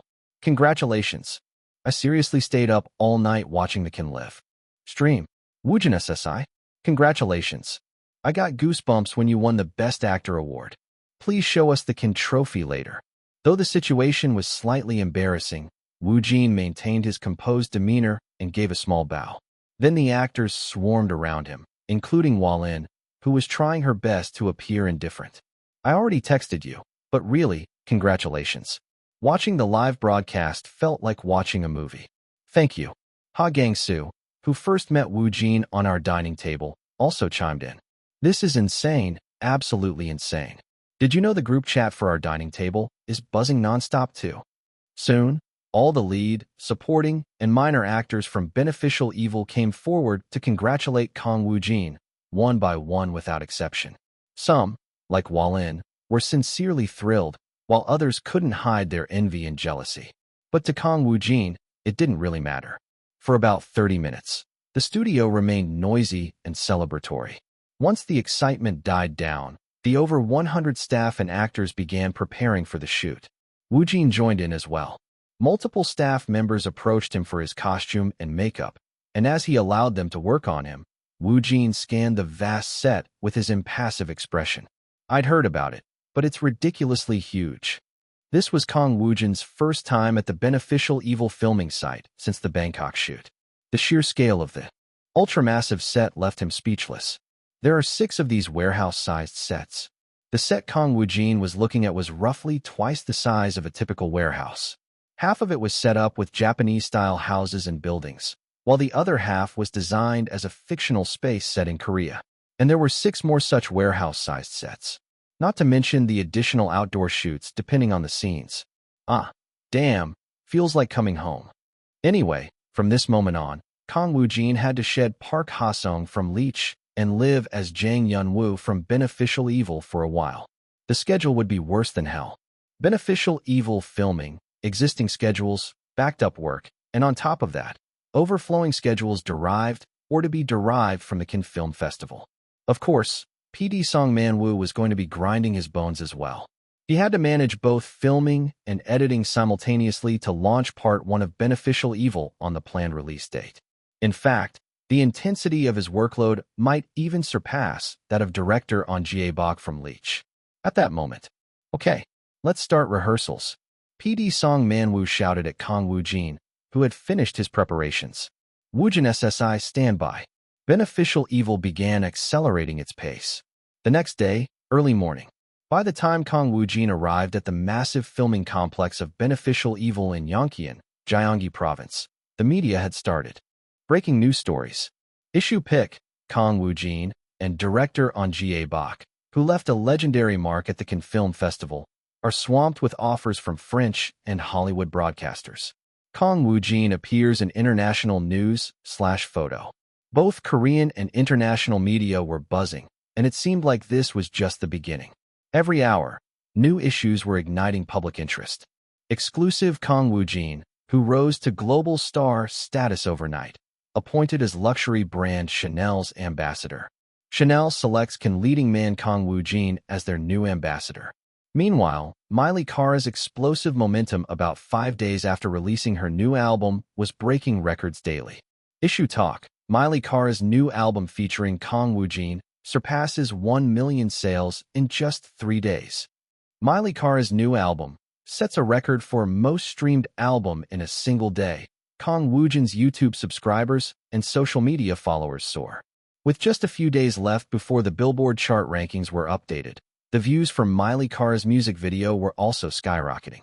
Alcoholism, feat. Woojin, Miley Cyrus. Views, 200 million. It had surpassed 200 million views. A few days later, Monday the 18th, at approximately 7 a.m., Kang Woojin was at BW Entertainment near Samseong Station, which had recently become busier than any other entertainment company in Korea. Swoosh. Entering the empty office before regular working hours, Kang Woojin, wearing a hoodie and cap, was accompanied by his team, including Jang Soo-hwan. Without hesitation, and as if he already knew what was going on, Woojin headed straight for the CEO's office. At the CEO's desk, Choi Sung-gun, as letting out a big yawn. You're here? Spotting Woojin entering, he jumped to his feet. He looked somewhat disheveled, as though he had spent the night at the office. Seeing him like this, Woojin asked in a low tone, "Did you sleep here?" Dragging out his words, Choi Sung-gun tied his ponytail again and chuckled. "There was a long meeting yesterday, and I had a ton of stuff to handle. Honestly, sleeping here was way more efficient than going home." "Is that so? Don't worry. For me, this is heaven compared to hell. Anyway, sit down first. How much time do we have?" He was asking how much time was left before heading to the Beneficial Evil set. "About 30 minutes. Okay, then let's quickly go over a few important things." Choi Sung-gun, who had been moving around busily, grabbed a stack of papers from his desk and placed it in front of Woojin, who sat down silently. At a glance, it seemed to be over 5 bundles, and the fact that they came from Choi Sung-gun indicated they were likely scripts or screenplays. And that's exactly what they were. These are scripts and screenplays. It had been quite some time since Choi Sung-gun last handed scripts or screenplays to Woojin. Naturally, domestic scripts and screenplays flooded endlessly toward Kang Woojin, but most of them were cut off. Not only because he couldn't possibly take them all on, but also due to prior conversations Woojin had about his workload. Because of that, Kang Woojin found it a little curious. "What's this?" All of a sudden, Woojin asked Choi Sung-gun, who was sitting across from him yawning. "Is there a reason you're suddenly giving me these?" Choi Sung-gun smirked and gestured for him to read. "Just take a look first." Woojin stared at Choi Sung-gun for a moment before picking up the topmost script from the pile and opening it to the first page. He quickly noticed something different. This. The text on the paper wasn't in Korean, it was in French. At that moment, Choi Sung-gun, as if he had been waiting for this, chimed in. "These aren't from Korea. These are scripts and screenplays sent from abroad. It's been only a few days since Can ended, but it's absolute chaos. We've received over 100 inquiries, and they've been throwing scripts and screenplays at us without end. Those 5 bundles you see, 2 are from France, 2 are Hollywood films, and 1's an American TV series." It was a sign that the international offers were starting to pour in.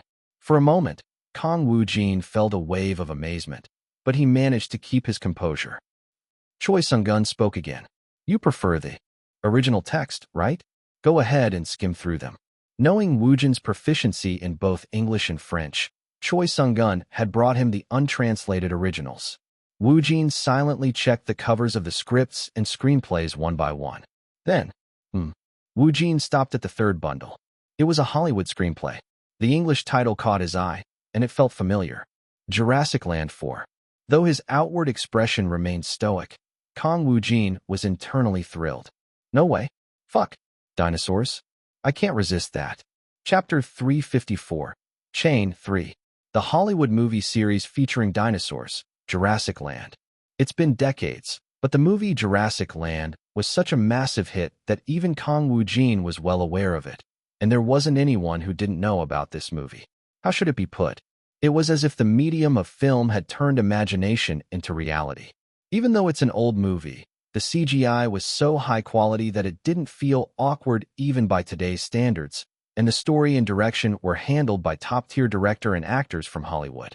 Jurassic Land was one of Kang Woojin's cherished memories. As a child, he watched the movie with his jaw dropped, and even after becoming an adult, he occasionally revisited the Jurassic Land series whenever he felt nostalgic. In any case, the 1st and 2nd installments of Jurassic Land were massive blockbusters, even in Hollywood. However, for some reason, the 3rd installment never came out. Then, around 2016, news suddenly came out from Hollywood that Jurassic Land 3 was in production, and it was released exactly 2 years later. Of course, the director, production crew, and cast had all been replaced, but the core remained intact. Naturally, the technology had also advanced. However, its box office success was moderate. Still, Jurassic Land 3 brought a wave of nostalgia to many fans, especially in Korea. Kang Woojin also watched Jurassic Land 3 at the theater. For a few years afterward, there was no news about Jurassic Land 4.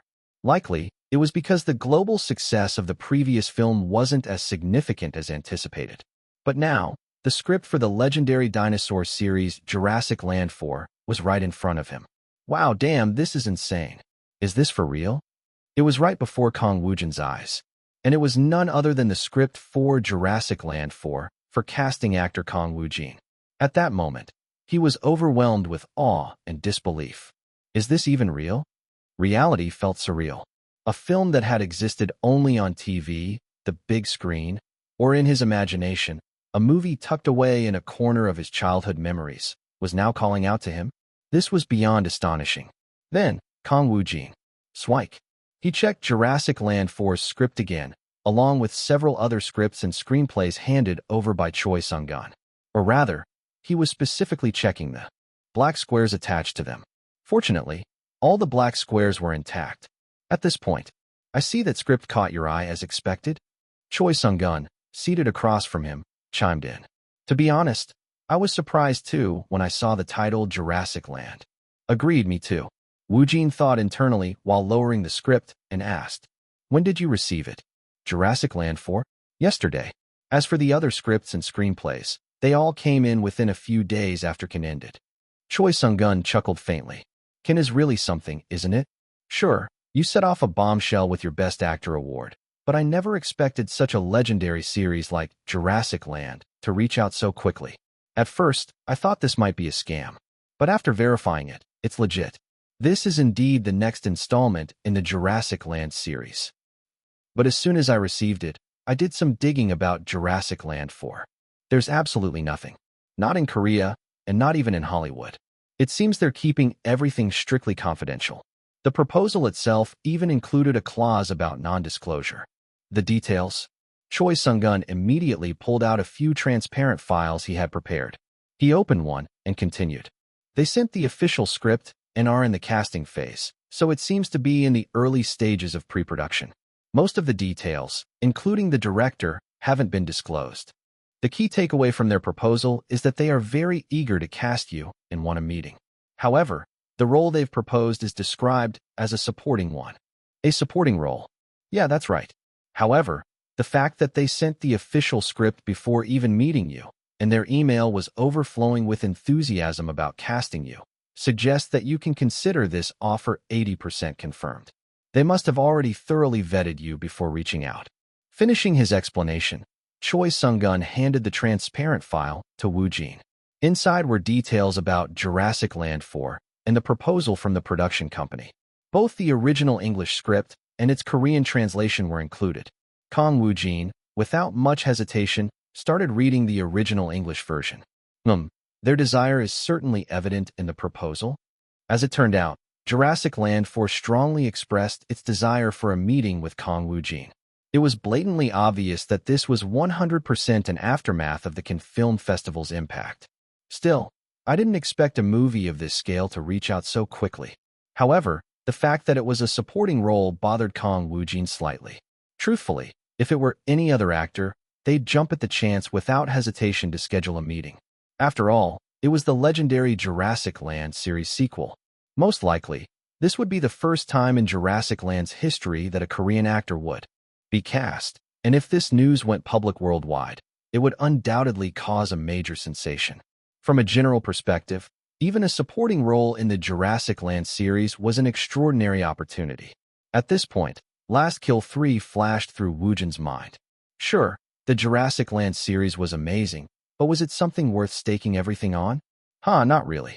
They might call him crazy, but to be frank, Kang Woojin felt the supporting role was lacking. It seemed Choi Sung-gun, sitting across from him, felt the same way, as he scratched the back of his ponytail and spoke up. I don't know. I wonder if I'm the crazy one, or if being around you has made me lose touch with reality. But no matter how legendary Jurassic Land is, it feels like a waste for you to take on a supporting role. Even as I say this, I wonder if I'm right. But honestly, that's how I feel. Choi Sung-gun looked as though he was grappling with some cognitive dissonance. On the other hand, from an agency CEO's perspective, Jurassic Land 4 has an insane level of influence. If we turn this down, and if it becomes known that we turned it down, we'd be called morons here and in Hollywood. Of course, it's your choice. So what do you think? Lowering the transparent file he was reviewing, Kang Woojin answered indifferently. All projects are the same to me. If it's not interesting, I'll pass. The time was around 9 a.m. The black van carrying Kang Woojin was almost at the massive filming set for Beneficial Evil in Yongkyeon, Gyeonggi Province. Virum. They were about 10 minutes away. Inside the van, a dozen or so members of Woojin's team could be seen. As always, Choi Sung-gun, who usually occupied the passenger seat, wasn't present today. He had plenty of work to deal with and would join them later. After all, he had a mountain of tasks piled up during the 10 days at Cannes. In any case, Kang Woojin was sitting silently, reviewing a stack of papers. These were the 5 scripts and screenplays Choi Sung-gun had handed him in the morning. While he'd already heard explanations for all of them, Woojin started by skimming through the simpler ones first, titles, summaries, and so on. As it turned out, they're all interesting in their own way. All 5 projects were quite interesting, not just from the perspective of an actor, but even through the lens of ordinary civilian Kang Woojin. They seemed appealing. 2 were French films, 2 were Hollywood films, and 1 was an American TV series. Woojin, deep in his concept-focused mindset, inwardly clicked his tongue. Honestly, I don't mind doing any of them, but in terms of global influence, Hollywood definitely beats France, doesn't it? One of the Hollywood scripts was Jurassic Land 4, while the other was a relatively gentle family drama. The TV series seemed like a success story of a singer-songwriter. Judging by the offers, the French projects were aiming to cast Kang Woojin in a lead role, whereas the Hollywood films and TV series offered main or supporting roles. Well, having skimmed through the content adequately, it was time for the next step. Swipe. Without making it obvious, Kang Woojin moved his index finger. He was aiming for the black square. Soon, poke. The interior of the van transformed entirely into the pitch-black void space. As soon as he entered the void, Woojin dropped his heavy concept and, while cracking his neck from side to side, muttered, I'm a bit tired. Might as well take a break while I'm here. He walked toward the floating white rectangles. He was planning to check the grades of all 5 works. It would feel incomplete not to, wouldn't it? First, he stopped in front of the white rectangle corresponding to the first project he chose to examine. Among the various works, the one Woojin selected was visible at the far end. 11/scenario, title, Jurassic Land 4, B grade. This is a scenario with very high completion. 100% reading possible. The first project he decided to check was, of course, Jurassic Land 4. Seeing it, Woojin smiled faintly. B grade? This is honestly a bit tricky. Does this movie's grade apply to both domestic and international audiences? Either way, a B grade was average. On top of that, the role offered by the Jurassic Land 4 team was a supporting one. Gradually, Woojin's interest began to tilt toward indifference. If the grade for Jurassic Land 4 had been at least A, he might have been more eager, but with a B grade? It left him feeling like, is this really necessary? Sure, it'll make headlines, but if the movie itself ends up being just moderately successful, it's a bit. My filmography would also suddenly take a hit. Though there was a hint of regret, Kang Woojin brushed away his current feelings and selected the white rectangle representing Jurassic Land 4. Whether he took the project or not, Woojin had 2 clear objectives right now. One was, either way, damn, I'll get to see dinosaurs up close. There's no way I'm missing that. It was the chance to experience dinosaurs firsthand. The other was, let's see, the character's name was probably Juan Gonzalez, right? He was speculating about a new ability engraving. A character in the work named Juan Gonzalez. And in his lines, Juan Gonzalez preparing to read. A new language outside of your basic ones has been detected. Acquiring Spanish first. Spanish was included. How much time had passed? Everything in front was pitch black. This was Kang Woojin's perspective. It was humid and hot. The temperature against his skin was considerably high. A peculiar smell lingered in the air. It was a mix of a green, earthy scent and a sharp, almost metallic tang. The sound of insects buzzed around his ears. It wasn't a high-pitched buzz sound. It was more of a low, fluttering thrum. Was it really insects? Some barking-like noises could also be heard from the sky. A bird? Or maybe something else. Overall, Woojin's senses were heightened to an extraordinary degree. It felt both familiar and alien. The ground beneath his feet was damp and sticky. His heartbeat raced. Kang Woojin opened his eyes. Swike. The dark vision turned gray, and then even that began to fade as color returned to his eyes. The most vivid color was green. Yes, this was a forest. Woojin, now with his eyes fully open, slowly turned his head. A forest? Was this really a forest? His pupils said yes, but his brain rejected the idea. There were too many unfamiliar plants. What about the trees rooted in the ground? They all seemed to reach the heavens, boasting a tremendous height. Each tree looked like it had lived at least 1,000 years. Woojin stood in the midst of a dense thicket of these ancient trees and unfamiliar plants. My God, a mixture of awe and astonishment escaped from Woojin's lips. It wasn't in Korean, English, or French, it was Spanish. After all, Kang Woojin was now possessing Juan Gonzalez's world. A different world, one engraved into his being, now perceived through his eyes. The heart of Kang Woojin, or rather Juan Gonzalez, pounded relentlessly. So much so that his ears and head buzzed with a constant hum. Hoof, who is it really there? That thing. Muttering under his breath, a bead of sweat slid down Woojin's cheek. He wore a large safari hat, a short-sleeved shirt, and jeans. In one hand, he held a black camera. Swike. Tense and brimming with anticipation, he took a step forward and leaned against a massive tree right in front of him. Its trunk was at least 5 times the width of a person's body, and its height was so great that its top wasn't visible. The forest was filled with countless such trees. Clearly, this wasn't an ordinary forest you'd find anywhere. Woojin, holding the camera, took pictures of the vast forest and the towering trees. As time passed, sweat poured down his body like rain. His heart rate climbed so high that he was gasping for breath. Was the air here lacking oxygen? Still, he endured it. His adrenaline was surging in response to the breathtaking scenery. At that moment, whoop, a sharp sting and a shiver ran down his right forearm. Woojin instinctively turned his head to the right. "Aya!" he screamed in shock. A bug with wings the size of his palm was clinging to his forearm. It looked like a mosquito, but was as large as a human torso. Letting out a horrified yell, Woojin flailed his arm wildly and fell backward onto the ground. Thanks to the soft, squishy forest floor, the pain was minimal, but he could vividly feel cold moisture seeping into his buttocks. Whoosh! After seeing the monstrous mosquito fly up into the sky, Woojin finally let out a sigh of relief. Damn it. His hands and feet were trembling. He realized that the camera he had been holding had fallen and was now stuck in the ground. After wiping the sweat streaming down his face, Woojin stretched out his hand to pick up the camera. At that moment, crack, a sharp, intense sound of movement reached his ears. Following it came the sound of grass brushing and slapping against each other. And then, faint vibrations traveled through the ground. Startled, Woojin slowly turned his head around.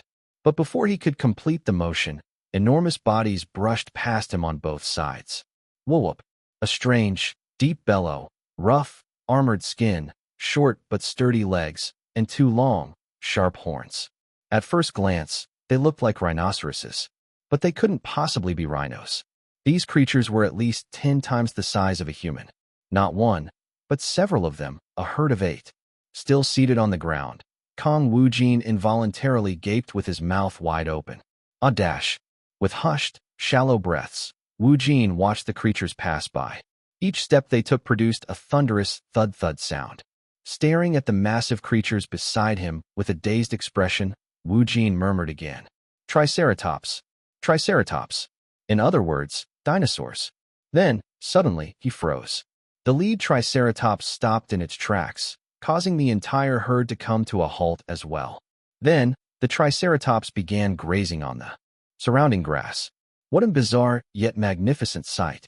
Woojin's eyes widened as though they were about to burst, and a slightly manic smile crept across his lips. Slowly, he began lifting his rear off the ground. Soon, Woojin, whose height was only slightly greater than the legs of a Triceratops, stretched out his hand toward the belly of the Triceratops grazing right in front of him. SSS. Its skin was rough, almost gritty, yet it had a soft, pliable texture beneath the surface. Each time the Triceratops breathed, its belly expanded and contracted. As it let out a faint puff sound and continued grazing, it turned its massive head toward Kang Woojin. The 2 horns sliced through the air, creating a whistling sound. Fortunately, the Triceratops didn't seem to care about Woojin and simply returned to eating the grass. Letting out a faint, incredulous laugh, Kang Woojin shook his head in disbelief. With trembling hands, he picked up the camera that had fallen to the ground. Just as he was about to capture an image of the gigantic Triceratops in front of him, the ground began to shake. At first, he thought it might be his imagination, but it wasn't. The tremors grew stronger and closer. And then, there was more. Dash, thump, thump, thump. Thunderous explosions reverberated through the air. In that moment, roar! The grazing Triceratops bolted away in a panic. The sudden stampede knocked Kang Woojin to the ground once more, causing him to fall forward into the mud, his face smearing into the wet soil. And then, boom, boom, a deafening roar of splitting earth came from directly behind him. Woojin, lying face down, felt his body involuntarily start to tremble. His hands shook uncontrollably as well. Crack! The sound of trees snapping echoed. Something enormous was definitely behind him. Grrrrrrrrrr. It sounded like a typhoon, but it wasn't. It was the breathing of whatever was behind him. Woojin's lower half was damp. Some of it was from the moisture in the ground, but, truthfully, some of it was from fear. Frozen in place while lying face down, he slowly began to turn his head toward the source of the sound. Hup. A monster as tall as a building was staring down at the fallen Kang Woojin. Its arms were absurdly short, but its head was as massive as the Triceratops from moments ago. The creature suddenly let out a ferocious roar. Grrrr. Kang Woojin instinctively leapt to his feet and started running. Ah! It was a Tyrannosaurus. Chapter 355, Chain 4. He's going to die. For real. Kang Woojin, or rather, Juan Gonzalez, was running like his life depended on it. The squelching ground beneath his feet, the giant trees obstructing his view, there were countless obstacles. But none of that mattered. Cuff. The dinosaurs he was vividly witnessing in reality, and the Tyrannosaurus Rex right behind him, made everything else insignificant. The camera he had brought in was long forgotten. It was probably stuck somewhere in the ground by now, but survival came first. Splash. The scorching heat remained intense, and the rough grass scratched at Woojin's arms and face. But Kang Woojin didn't care about that. He kept his eyes on the path ahead, running as if he'd gladly throw everything else away. Run. Run like your life depends on it. Even if your bones break, don't stop moving. And then, thud, thud, thud. The tremors from behind continued. Woojin, who was running like a madman, glanced back. Aha! Boom! The ground behind him caved in. The footprint left behind was big enough to crush 10 people at once. It was the footprint of the Tyrannosaurus Rex. The colossal beast was snapping the towering trees like toothpicks as it pursued him relentlessly. Right now, Kang Woojin was nothing more than prey. No, to this T-Rex, he was probably less significant than a fly. Roher. The creature, its mouth filled with countless sharp teeth, opened wide and let out a deafening roar. The world itself seemed to shake. Whether it was furious or excited, Woojin had no way of knowing. The pain in his ears was excruciating, as if they were bleeding. His eyes, nose, and mouth began to leak fluids uncontrollably. His legs, which hadn't stopped running, were tingling with exhaustion. This was as real as it could get. Crunch. A crushing sound came from behind the running Woojin. The creature had snapped its jaws open, trying to bite him, but Woojin, too busy running, hadn't noticed. Luckily, it had missed. At that moment, thud. Woojin's feet made a fatal mistake. He tripped on the low grass tangled across the ground. His body, already running at full speed, collapsed forward helplessly. With a loud splat, his face slammed into the wet, sticky ground. His entire body was drenched. Maybe he even peed himself. Not that he had the time to care. Whoomp. Hot breath swept across his back. The T-Rex was sniffing Kang Woojin's back, its nose pressed against him. It was over. Damn it. Now, all that was left was for that colossal beast to bite him to death. To die, torn apart by a T-Rex? Maybe that wasn't the worst way to go. Who else in the world could claim such a fate? Kang Woojin's mind was teetering on the edge of madness. Thud.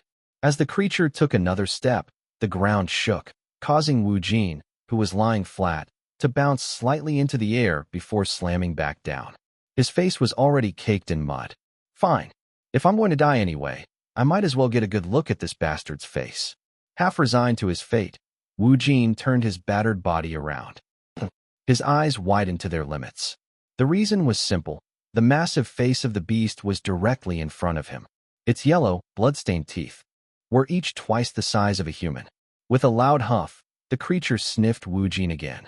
It felt as if he would get sucked into those enormous nostrils.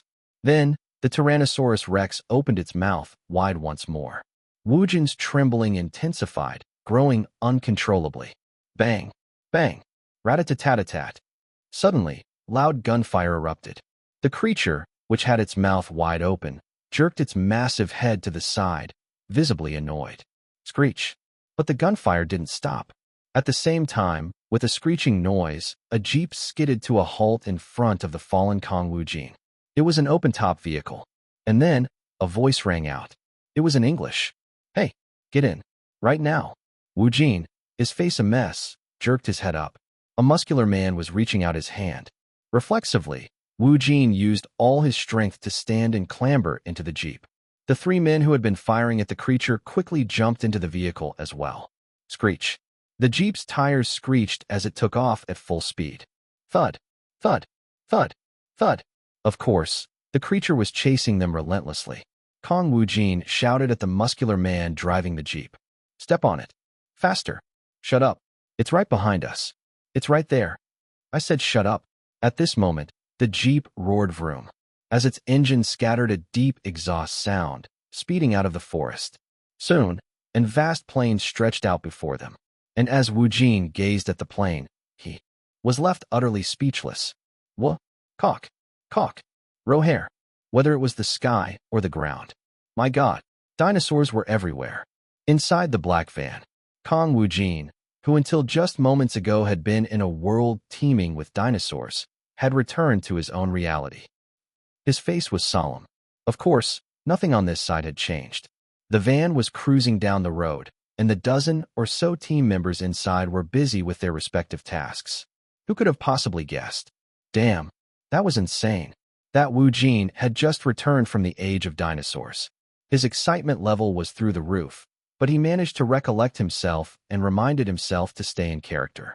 Then he checked the state of his body. Both of Woojin's hands, which were holding the script for Jurassic Land 4, were trembling slightly.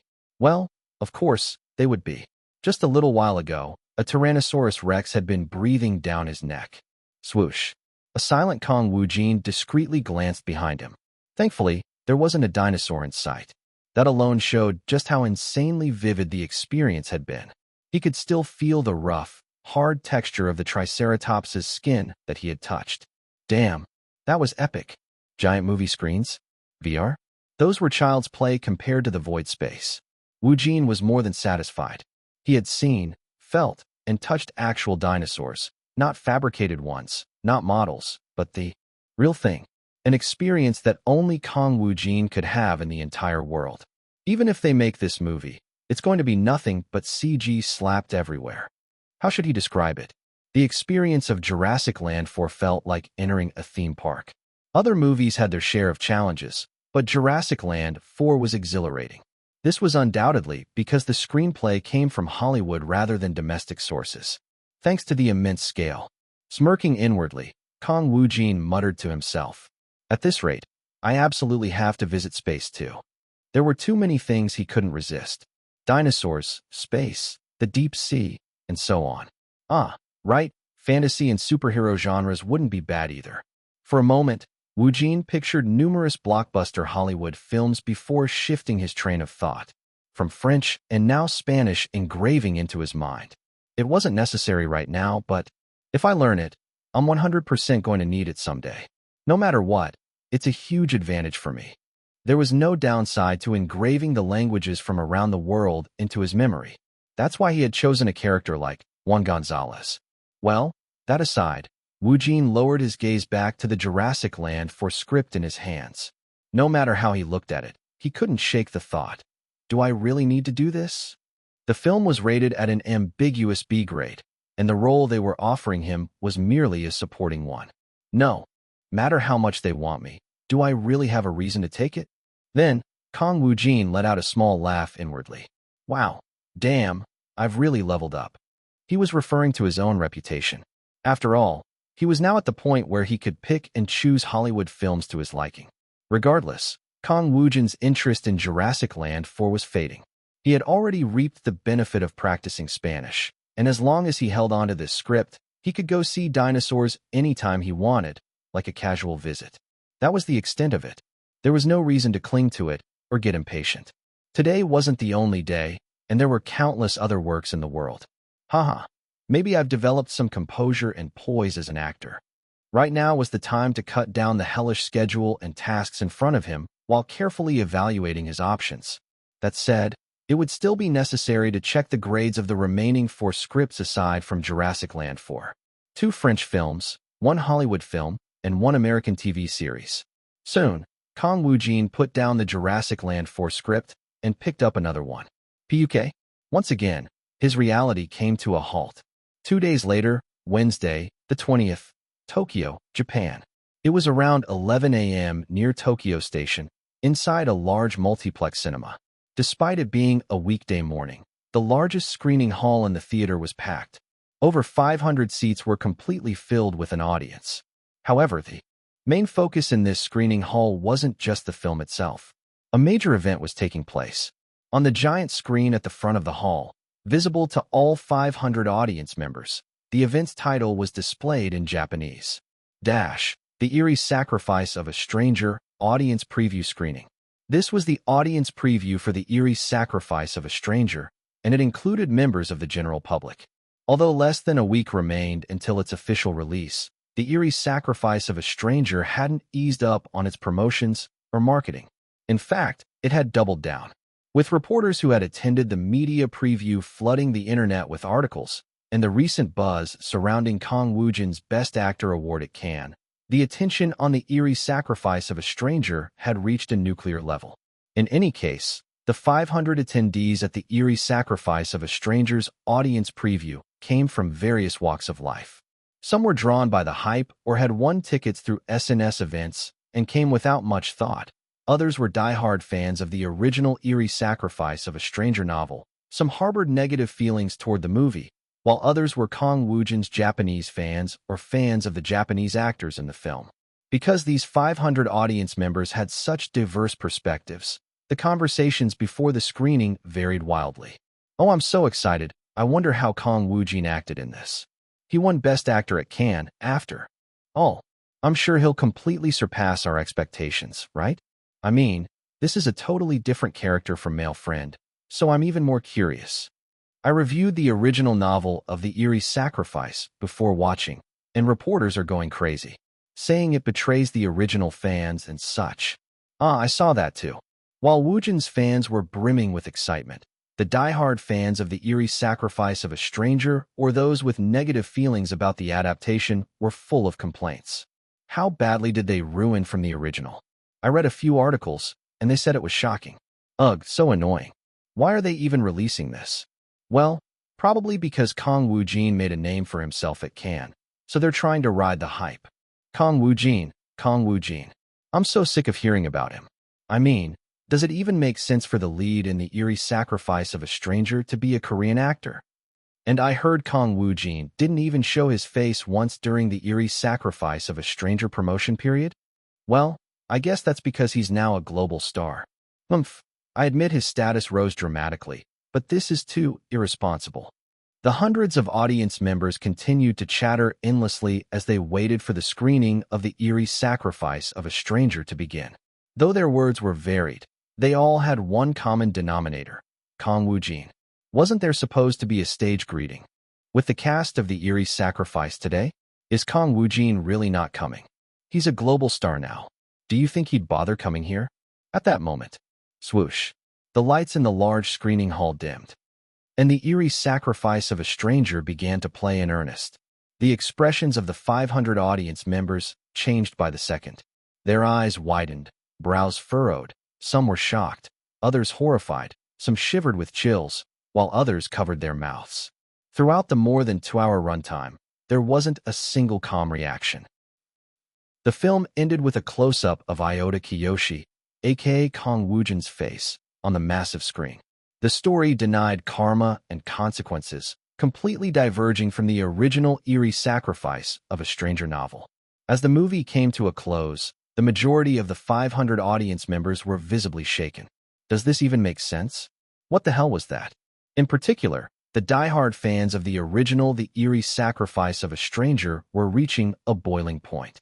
No way. That's not The Eerie Sacrifice of a Stranger. That's not it. This is absurd. There's something wrong with this movie. The brightly lit screening hall grew noisy and chaotic. While about 100 viewers who had come without much thought or were fans of Kang Woojin remained quiet, the remaining 300-plus audience members were in an uproar. At this point, several large-bodied guards appeared near the massive screen at the front of the hall. Swoosh.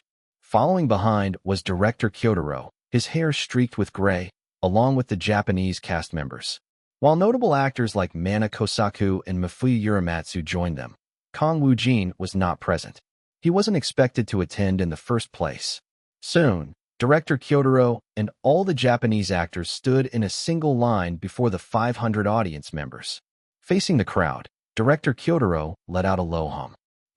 The expressions staring back at him were utterly cold. But even with the unfavorable atmosphere, there was no reason to avoid this moment. At least, that was what director Kyotaro and the Japanese cast of The Eerie Sacrifice of a Stranger believed. After all, perspectives on films could vary from person to person, and accepting that was part of their responsibility. Moreover, walking away here would be akin to denying the entirety of the film The Eerie Sacrifice of a Stranger. Thus began the stage greeting for The Eerie Sacrifice of a Stranger audience preview. The first person to grab the microphone was the legendary Japanese filmmaker, Kyotaro Taniguchi. Hello, I am Kyotaro Taniguchi, the director of The Eerie Sacrifice of a Stranger. But the moment his greeting ended, a woman seated in the middle of the audience abruptly stood up and shouted aggressively. You call this a movie? You've completely butchered the original work. The angry woman continued to scream at the top of her lungs, but she was soon politely escorted out by 2 guards. However, her outburst only served to escalate the already tense atmosphere. The woman's eruption had been the spark, and the remaining die-hard fans of The Eerie Sacrifice of a Stranger began shouting one after another. That's not The Eerie Sacrifice of a Stranger. Why did you change the ending however you wanted? There was nothing wrong with sticking to the original. What is this supposed to be? This can't be released. You can't let this movie out into the world. The chaos only grew. Some members of the audience began leaving their seats to get away. But whether they stayed or not, the voices of the outraged fans grew louder and louder, to the point where guards and theater staff began gesturing to director Kyotaro and the cast to retreat from the stage. At that moment, over there, most of the shouting audience members suddenly stopped mid-yell. Then, as if drawn by an invisible force, they all turned to look toward the entrance at the front of the screening hall. Their faces shifted to ones of surprise. The hundreds of audience members, who had been flushed red with anger just seconds ago, now had slightly agape mouths or widened eyes. Director Kyotaro, puzzled by the abrupt silence, tilted his head. The Japanese actors of The Eerie Sacrifice of a Stranger also turned their heads to follow the gaze of the audience. A man with a strikingly cynical demeanor, clad in a black trench coat, was walking toward them. Soon, director Kyotaro and the Japanese actors flinched in shock. Kang Woojin had suddenly appeared. Meanwhile, Woojin, who had been walking with an indifferent air, gave a small bow to the stunned director Kyotaro, and then, Director. He extended his hand, a clear gesture asking for the microphone. Director Kyotaro, still in a daze, handed it over without hesitation. Kang Woojin then turned to the hundreds of audience members and addressed them. Hello, I am Kang Woojin, and I played Iota Kiyoshi in The Eerie Sacrifice of a Stranger. His voice, deep and smooth, delivered fluent Japanese with a lowered tone. But none of the hundreds of audience members who had been raging just moments ago could open their mouths. The presence and aura of Kang Woojin. Wow, damn, Kang Woojin really is on another level. Had silenced everyone's lips. Chapter 356, Chain 5. When Kang Woojin first arrived at the screening room where the audience preview of The Eerie Sacrifice of a Stranger was being held, to be honest, a part of him strongly wanted to just take a quick look inside and bolt.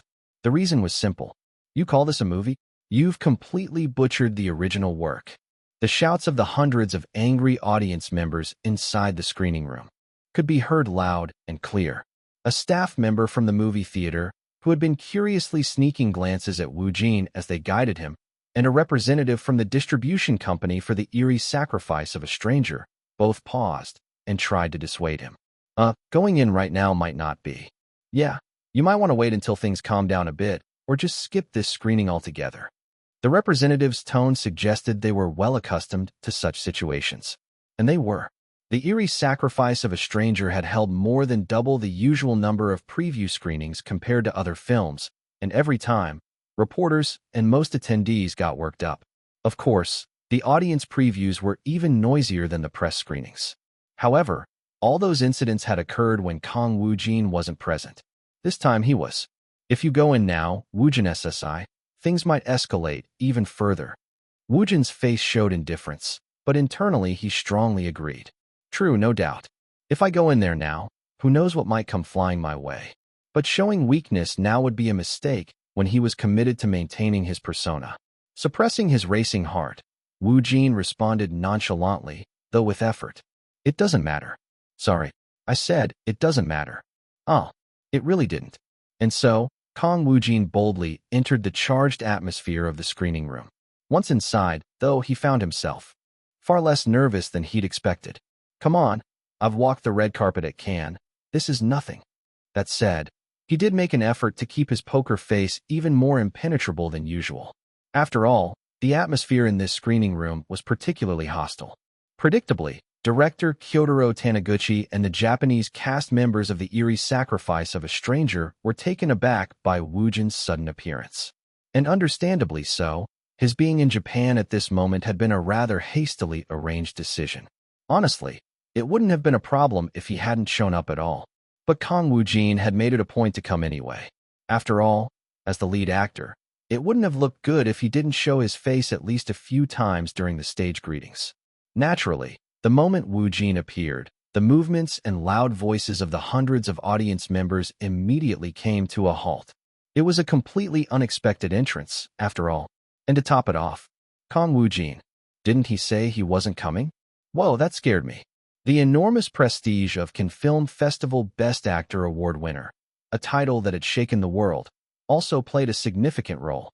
Whatever the reason, Kang Woojin lowered his voice and addressed the hundreds of audience members. I'll go harder than usual. Of course, his calculated coldness was entirely intentional. Hello, I am Kang Woojin, and I played Iota Kiyoshi in The Eerie Sacrifice of a Stranger. The hundreds of audience members, save for the die-hard fans of the original The Eerie Sacrifice of a Stranger, were struck speechless. Dozens even stood there with their mouths agape, as if they couldn't believe they were seeing Kang Woojin in person. Amidst this, murmurs spread through the once chaotic crowd of spectators. Kang Woojin, he's definitely different from the other actors. He didn't do anything flashy, but doesn't his presence feel so heavy? Yeah, what do they call that again? Top of the tops or something. His presence is honestly unreal. Everyone was overwhelmed by Kang Woojin's commanding aura. As a bonus, the entire theater that had been noisy just moments ago fell mouse quiet. Director Kyotaro Taniguchi let out a small, incredulous chuckle. It looked like a war was about to break out. But just the appearance of Kang Woojin, everything is resolved so effortlessly. Even for him, a veteran director of several decades, this was a first. He's already become a world-class star. The Japanese cast of The Eerie Sacrifice of a Stranger shared the same sentiment as Kyotaro. They, too, watched Kang Woojin with a sense of awe. So how must the audience have felt? Mana Kosaku, with a serious expression, muttered quietly to himself, though only in his mind. How in the world does a second-year actor look like this? At this point, swoosh, Kang Woojin, who had just finished greeting the audience, handed the microphone he was holding to Mana Kosaku. With his strong-featured face, Mana gave Woojin a small nod of thanks and said, "Thank you." He stepped aside, creating a space right next to director Kyotaro, giving Woojin the first spot among the actors. Naturally, Kang Woojin, as the main male lead of The Eerie Sacrifice of a Stranger, deserved the position. Once Woojin stood in his place, the full lineup of the film's lead cast was complete. Hello, I'm Mana Kosaku, and I played the role of Detective Yoshizawa Mokio in The Eerie Sacrifice of a Stranger. As if nothing had happened earlier, the stage greetings proceeded smoothly. By this point, the hundreds of audience members were acting entirely differently compared to just minutes ago. Swoosh. They were all busy pulling out their phones to take pictures of Kang Woojin.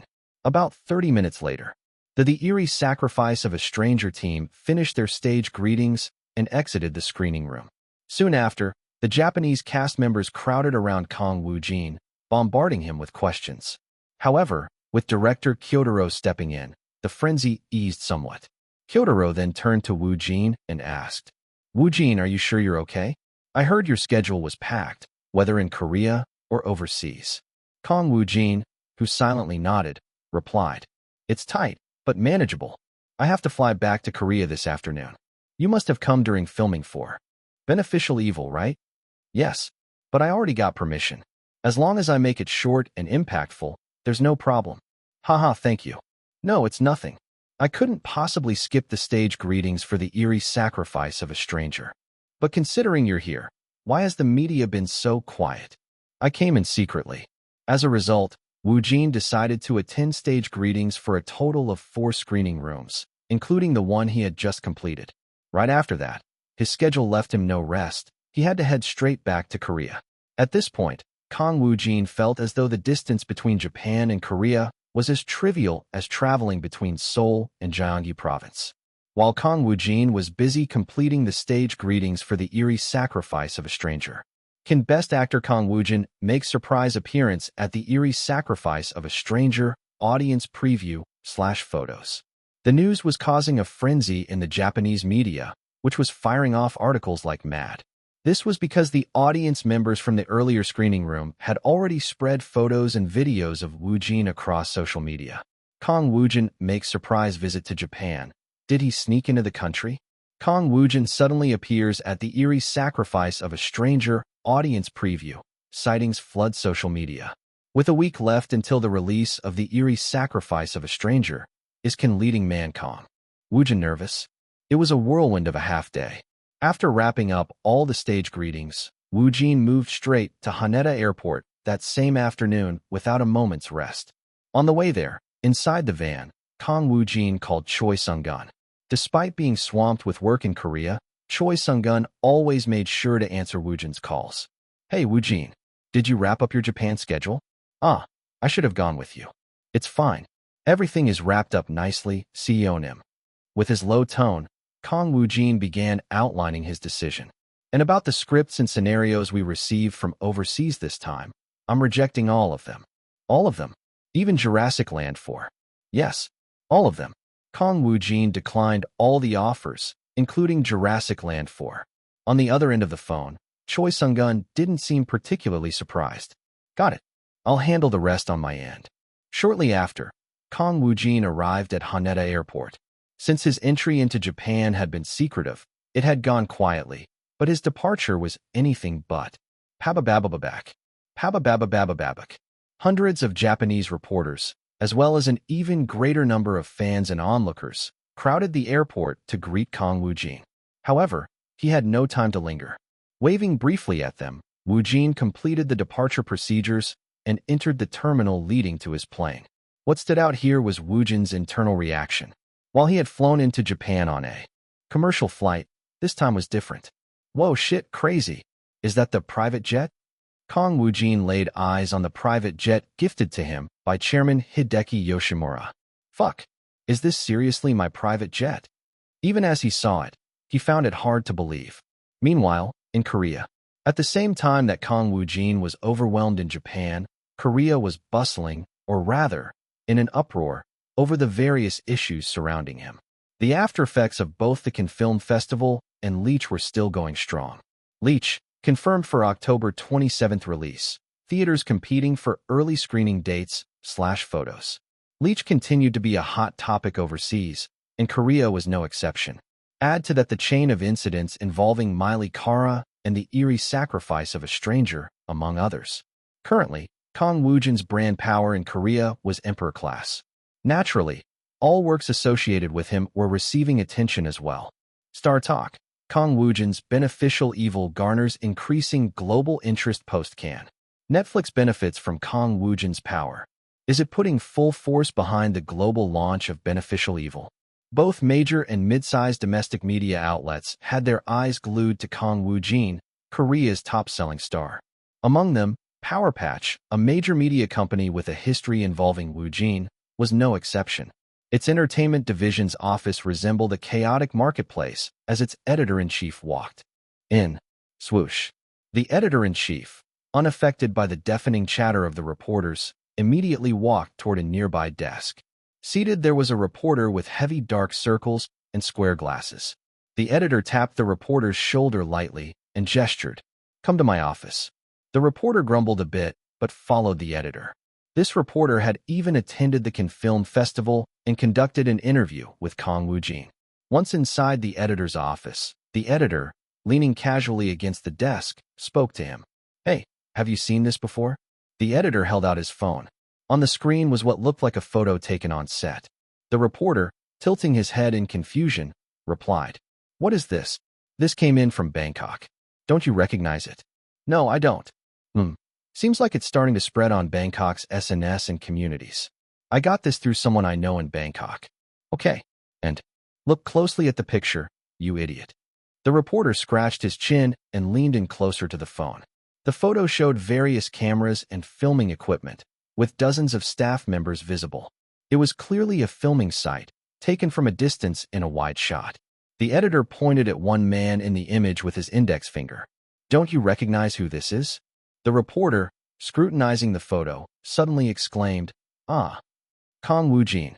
"Exactly, Kang Woojin." After a brief pause, the reporter clapped his hands together. "This is a behind-the-scenes shot of Beneficial Evil's overseas location, isn't it? Right? Beneficial Evil recently went to Bangkok for filming."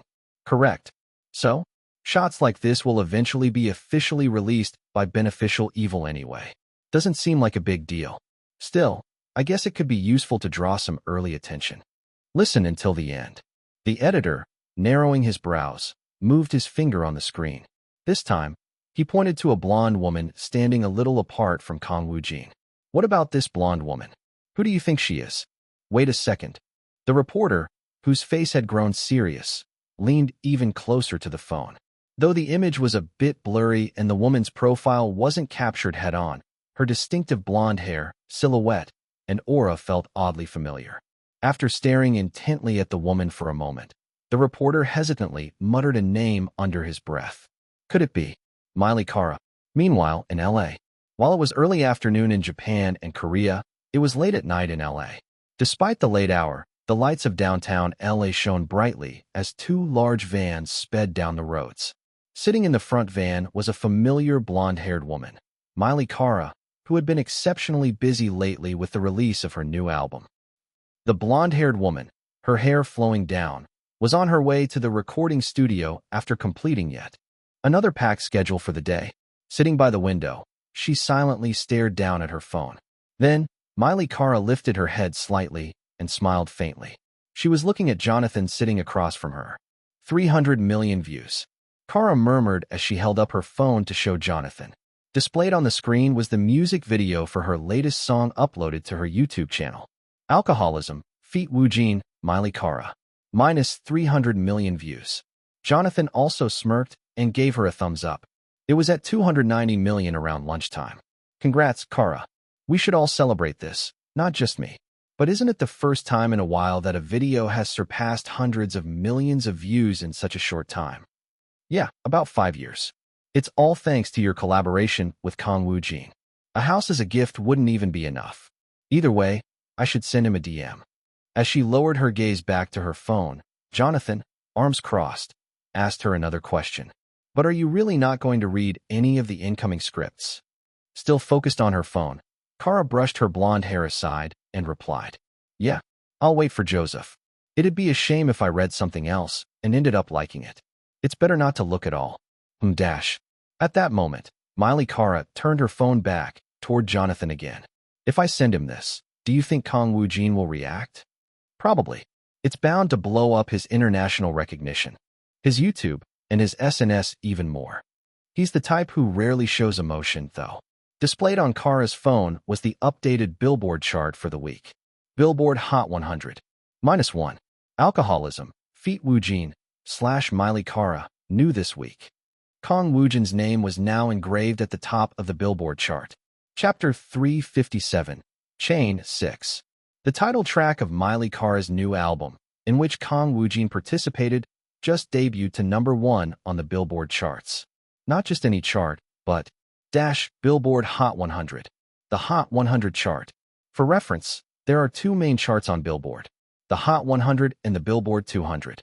The Hot 100 is similar to domestic chart rankings, as it ranks individual title tracks. On the other hand, the Billboard 200 evaluates the ranking of an album as a whole, including its various included tracks. Both are highly influential, but the Hot 100 holds greater weight. That said, the Billboard 200 is also a chart that can't be ignored either. As of now, Miley Cyrus's new album holds the top spot on this chart as well. In other words, Miley Cyrus was dominating both the Hot 100 and Billboard 200, and of course, Kang Woojin's name was naturally included in the credits. The Billboard charts, coveted by global pop stars and fans alike. For a Korean actor to have their name on such #1 rankings was obviously unprecedented, and it was unlikely such an event would happen again anytime soon. Miley Cyrus was fully aware of this. Smiling, she crossed her legs and showed her phone to her main manager, Jonathan.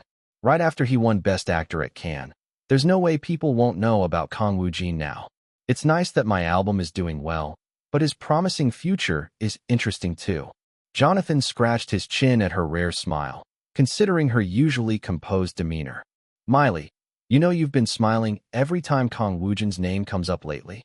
At that moment, Miley wiped the smile off her face, coughed lightly, and shrugged her shoulders. What are you talking about? I smile often even when it's not related to him. I've never seen it, though. Never mind. Cutting him off, she swiftly changed the subject and looked back at her phone. Still, having only 5 songs in the top 10 is a bit disappointing. Although Miley Cyrus's song held the #1 spot on the Billboard Hot 100, 5 of the top 10 songs were also hers. The momentum of the globally acclaimed superstar Miley Cyrus was undeniable. What was even more impressive was that the music video featuring Woojin had already surpassed 300 million views. Well, it's fine. There's still plenty of time. This was only the beginning. Regardless, Miley needed to focus on her new album schedule for the foreseeable future. Soon, Jonathan pulled out a tablet and asked as if something had come to mind. About the rumors that Beneficial Evil plans to start leaking news of your casting. They seem a bit premature to me. Shouldn't we wait until you've handled more of your album's schedule first? Miley brushed her blonde hair behind her ear and said, "It doesn't really matter whether it's early or delayed. According to Kang Woojin, it doesn't seem like they'll make an official announcement right away anyway." True. Still, I've never seen a rollout handled in that way before. She responded nonchalantly. Isn't it interesting? Watching how things play out can be fun too. Meanwhile, in Korea, at the office of the editor-in-chief of the major media outlet, Power Patch, the editor-in-chief was staring at his phone, which displayed photos from the overseas location shoot of Beneficial Evil in Bangkok. The pictures showed dozens of staff, filming equipment, and Kang Woojin. However, the name that spilled out of the sharp-eyed reporter with square glasses was, surprisingly, Miley Cyrus, because of the faintly blurred profile of a blonde woman in the photos. Could it be Miley Cyrus? At the reporter's widened eyes, the editor-in-chief lowered his voice, seemingly sharing the same thought. Right? It's a bit ambiguous, but it looks like her to me. The fact that you thought the same thing at first glance confirms it.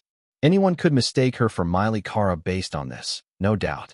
Moreover, the sharp-eyed reporter with glasses furrowed his brow and rubbed his forehead as if struggling to understand. No, but it doesn't make sense, does it? Miley Cyrus? That Miley Cyrus being involved in Beneficial Evil? That's just impossible. Logically speaking, you're right. Isn't it more likely that this blonde woman is just a local staff member or maybe an extra they hired? That could be the case. More than anything, the idea of Miley Cyrus starring in a Korean project, she'd have a ton of Hollywood offers lined up. There's no reason for Miley Cyrus to do a Korean project. What would she gain from it? The editor-in-chief chuckled softly. Still, she does look like Miley Cyrus. And she's close with Kang Woojin. Sure, Miley Cyrus is an international superstar, but right now, Kang Woojin's global influence isn't to be underestimated either. The reporter, catching on to what the editor-in-chief was implying, responded as if entranced. So, regardless of whether it's true or not, you want to create a connection? The story is good, the narrative works. And it's not like we're smearing Kang Woojin. Plus, This photo is already stirring up quite a buzz over in Bangkok. You never know whether something is solid until you try to break it. The gears in the reporter's head began turning rapidly. It's not a bad idea. Raising questions and floating the idea doesn't really give anyone a reason to complain. Honestly, if it benefits beneficial evil, there's no downside. It'll generate buzz. Buzz? Kid, this is Miley Kara. If it turns out she shot a Korean project, the impact won't just be domestic. Hollywood might explode with interest too. If we include the past, the only connection Miley Kara had with Korea was appearing on Kang Woojin's YouTube channel during her previous visit. Then suddenly, Kang Woojin participates in her album. And at the Cannes Film Festival's opening, they even walked together. They're obviously close. If we craft the narrative well and toss it out, public opinion and other media outlets will bite immediately. Before they knew it, both the editor-in-chief and the reporter were grinning widely. Among them, the editor-in-chief said, "If she's not Miley Kara, we'll just wrap it up as a minor incident." Then he lowered his voice even further. "But if it turns out to be true, we'll be the ones to land a massive exclusive scoop." Still, the sharp-eyed reporter wasn't convinced. "Nah, Miley Kara, no way. Let's just think of this as a minor incident." Later, after completing the Japan schedule for The Eerie Sacrifice of a Stranger in a chaotic style, Kang Woojin returned to Korea. This time, he and his team disembarked from a private jet, an experience quite different from their usual. The dozen or so members, including Jang Soo-hwan and Han Yi-young, were ecstatic. "This is insane. Seriously insane. Wow. I never thought I'd ride a private jet in my life." "I completely agree. I've only ever seen them in articles a few times." "Incredible. Absolutely. Incredible. Appa. Woojin Appa. Isn't this amazing?" Compared to his team members, who were practically jumping up and down, Kang Woojin walked forward calmly with a stern expression. "Not really. That's it. Come on, Appa. It's a private jet." "Hey, private jet." Of course, his concept act was just an attempt to maintain his image. In truth, Kang Woojin was probably the most excited person there. Ever since boarding the private jet, he'd been dying to contain his excitement. "Fuck, I want to take pictures too. I want to tell Dad, Mom, and the guys. But seriously, wow, damn, a private jet for me? Is this a dream?" In his heart, Woojin wanted to touch every corner of the private jet and take hundreds of proof shots. But he desperately held himself back, suppressing even the twitching of his lips. Luckily, his team members were snapping photos like crazy, so he figured he could just ask them to share later. No matter how you looked at it, it was a historic day. Does this mean I'll be using that private jet for all my future overseas trips? It was the day Kang Woojin officially owned a private jet. Once again, he couldn't help but be amazed by the scale of Chairman Hideki's generosity. Giving away an entire plane as a gift, truly the hallmark of a corporate giant. News of Woojin's private jet spread rapidly, starting from the moment he was on his way to the beneficial evil set. Han Yi-young, who had a cold demeanor, noticed the news and immediately informed Kang Woojin. "Appa, the articles are already out. About the private jet." Articles were already flooding in. Star photo, Kang Woojin returns on private jet, yet with a composed expression /photo. "A private jet already?" Aiming full force at overseas activities post-Cannes, Kang Woojin acquires a private jet. These were likely born from the hands of the countless reporters who welcomed Woojin at the airport. In second year since debut, Kang Woojin, not just a Best Actor winner at Cannes, but now riding a private jet/photo. Kang Woojin couldn't help but feel a little proud. Now Dad, Mom, and even my friends will hear about this. Han Young would be responsible for introducing the private jet. After all, she planned to upload photos of the private jet she took to Woojin's SNS. About an hour later, when Woojin arrived at the massive set of Beneficial Evil, staff members rushed over. "Wow, Woojin SSI, you got a private jet. Is it true you went to Japan on a private jet?" They, too, seemed utterly fascinated. Even PD Song Man-woo joined the excitement of the staff.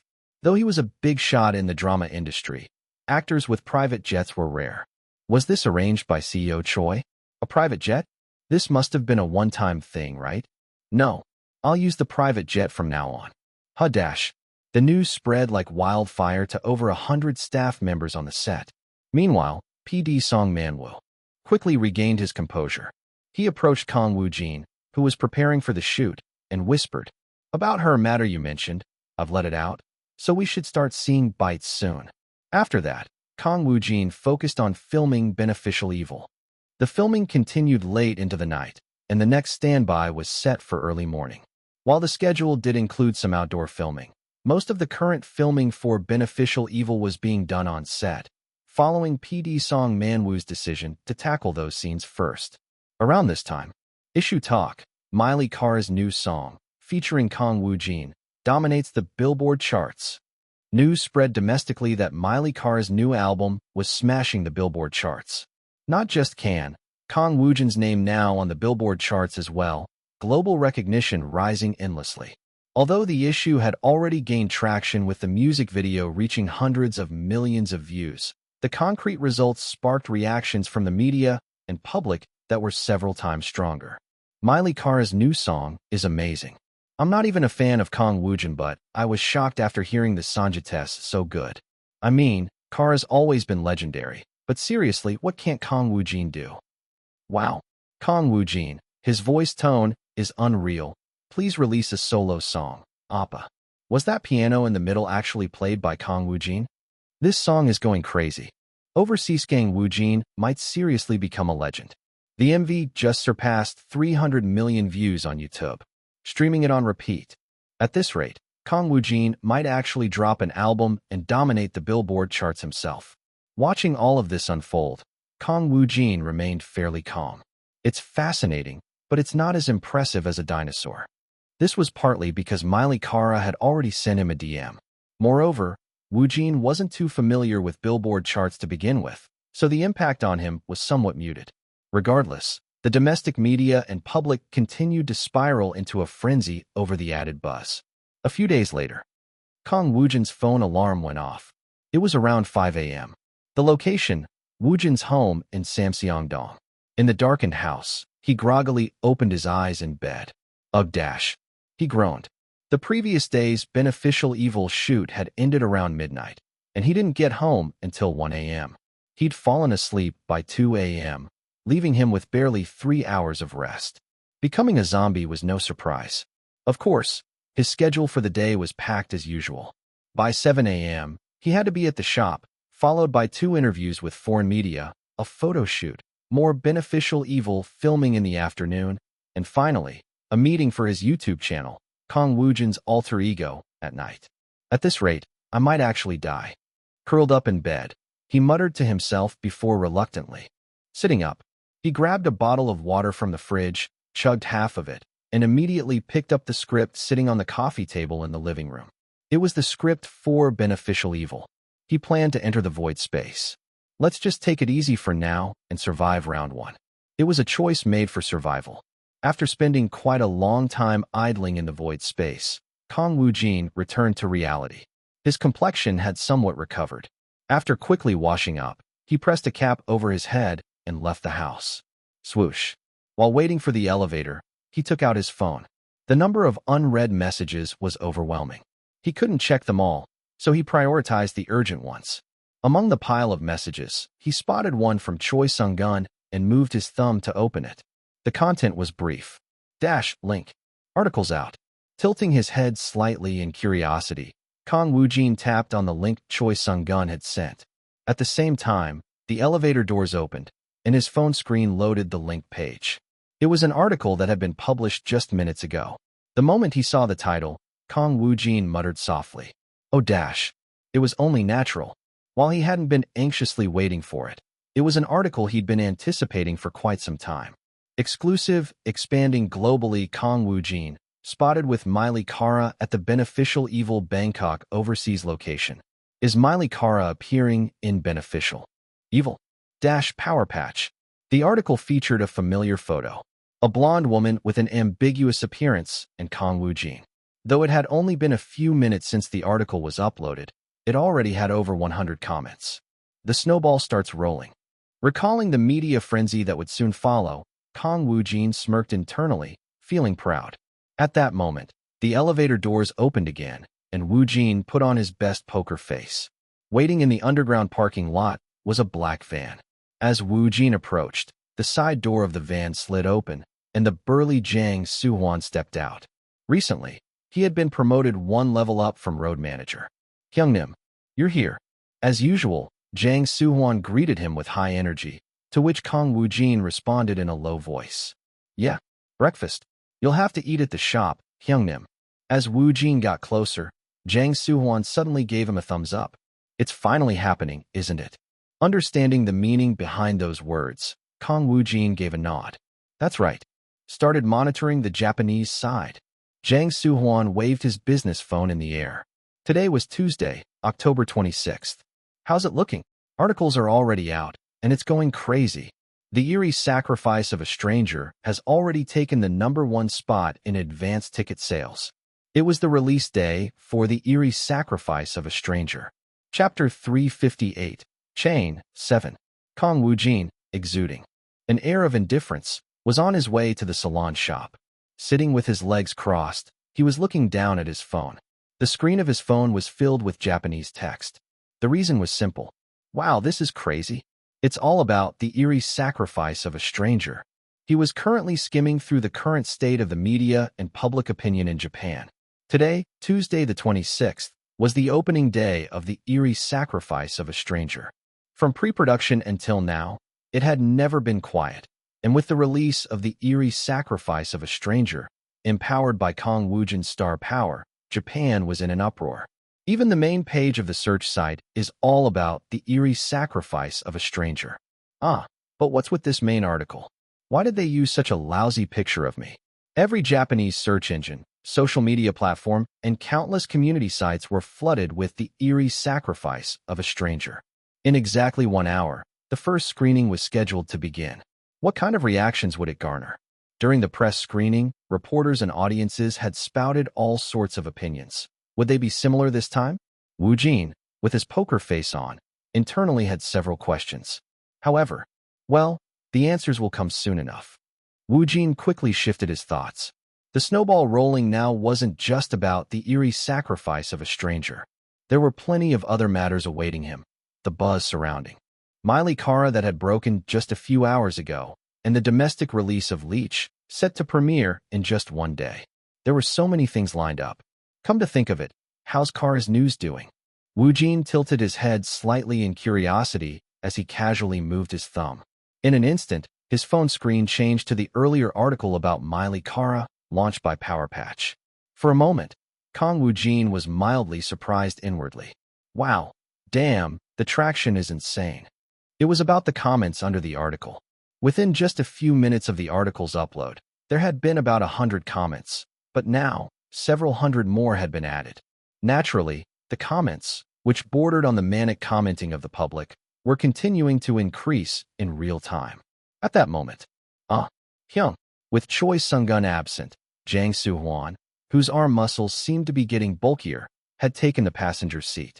He closed the diary he had been looking at and chimed in. All the year-end film festivals have sent invitations, both the Blue Dragon and Grand Bell Awards. It's a bit early, but what can we do? Whether or not they can invite you is literally the difference between heaven and earth. The CEO said it'd be best to attend both. What do you think, Hyung? Turning toward Jang Soo-hwan, Kang Woojin answered in a low voice. Sure, I don't mind attending both. Yes. Haha. This year's domestic film festivals will obviously be a party. For you and your movies, right? The stylist joined the conversation enthusiastically. Definitely 100%. You broke all-time records in Korea with Island of the Missing. And then there's Leech. Even though there's no luck with the broadcasting awards this time, when it comes to movies, Woojin Appa is absolutely the top. If things go well, you could snag 3 Best Actor awards this year. Wow. Last year it was Best New Actor and Best Supporting Actor, and now in just 1 year, you've won the Best Actor award at Can too. Appa, you really are a monster. In no time, the van was filled with excitement. Right. Come to think of it, the end of the year was just around the corner. Woojin sighed inwardly in amazement. Time flies so damn fast. It feels like just yesterday I was receiving awards at domestic festivals last year. There were about 2 months and a few days left until the new year. Whatever the case, the domestic entertainment industry at the end of this year, well, it's nothing new, but the end of the year is going to be ridiculously busy. It was obvious that a storm named Kang Woojin would blow fiercely. At this moment, in Japan was filled with talk about the eerie sacrifice of a stranger, with about 1 hour left until its release and first screening. Controversial, The Eerie Sacrifice of a Stranger finally premieres today, the 26th, with just 1 hour until the first screening. Advance ticket sales, number 1. The preview reviews were extraordinary. How on earth was The Eerie Sacrifice of a Stranger adapted? Find out starting today in theaters.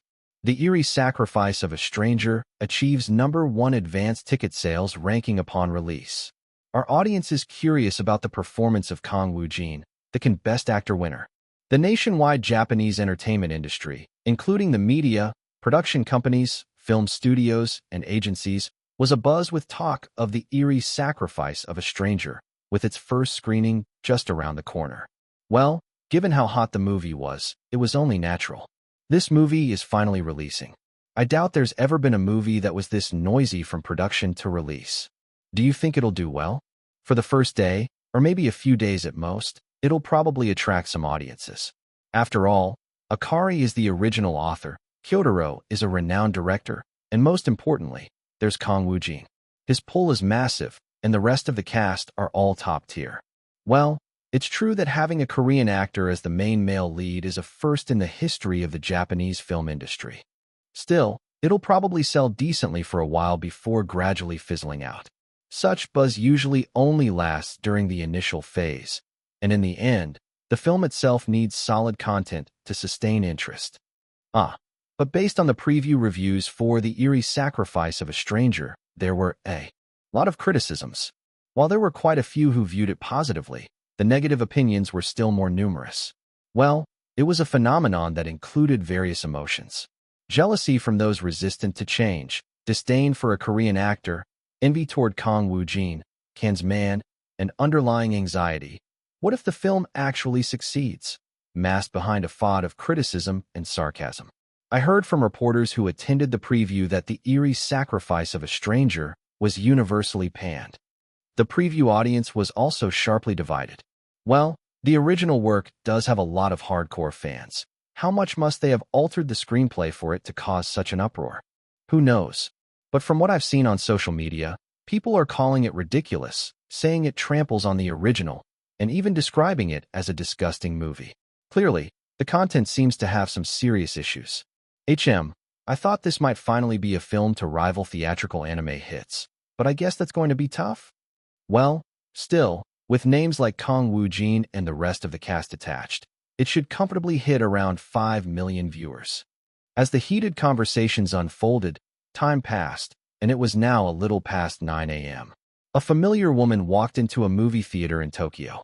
With her deep brown hair tied back and a gentle demeanor, she was Asami Sayaka, who had worked with Woojin as a voice actor in Male Friend remake. The reason why this famous Japanese voice actress had come to the theater so early in the morning was simple.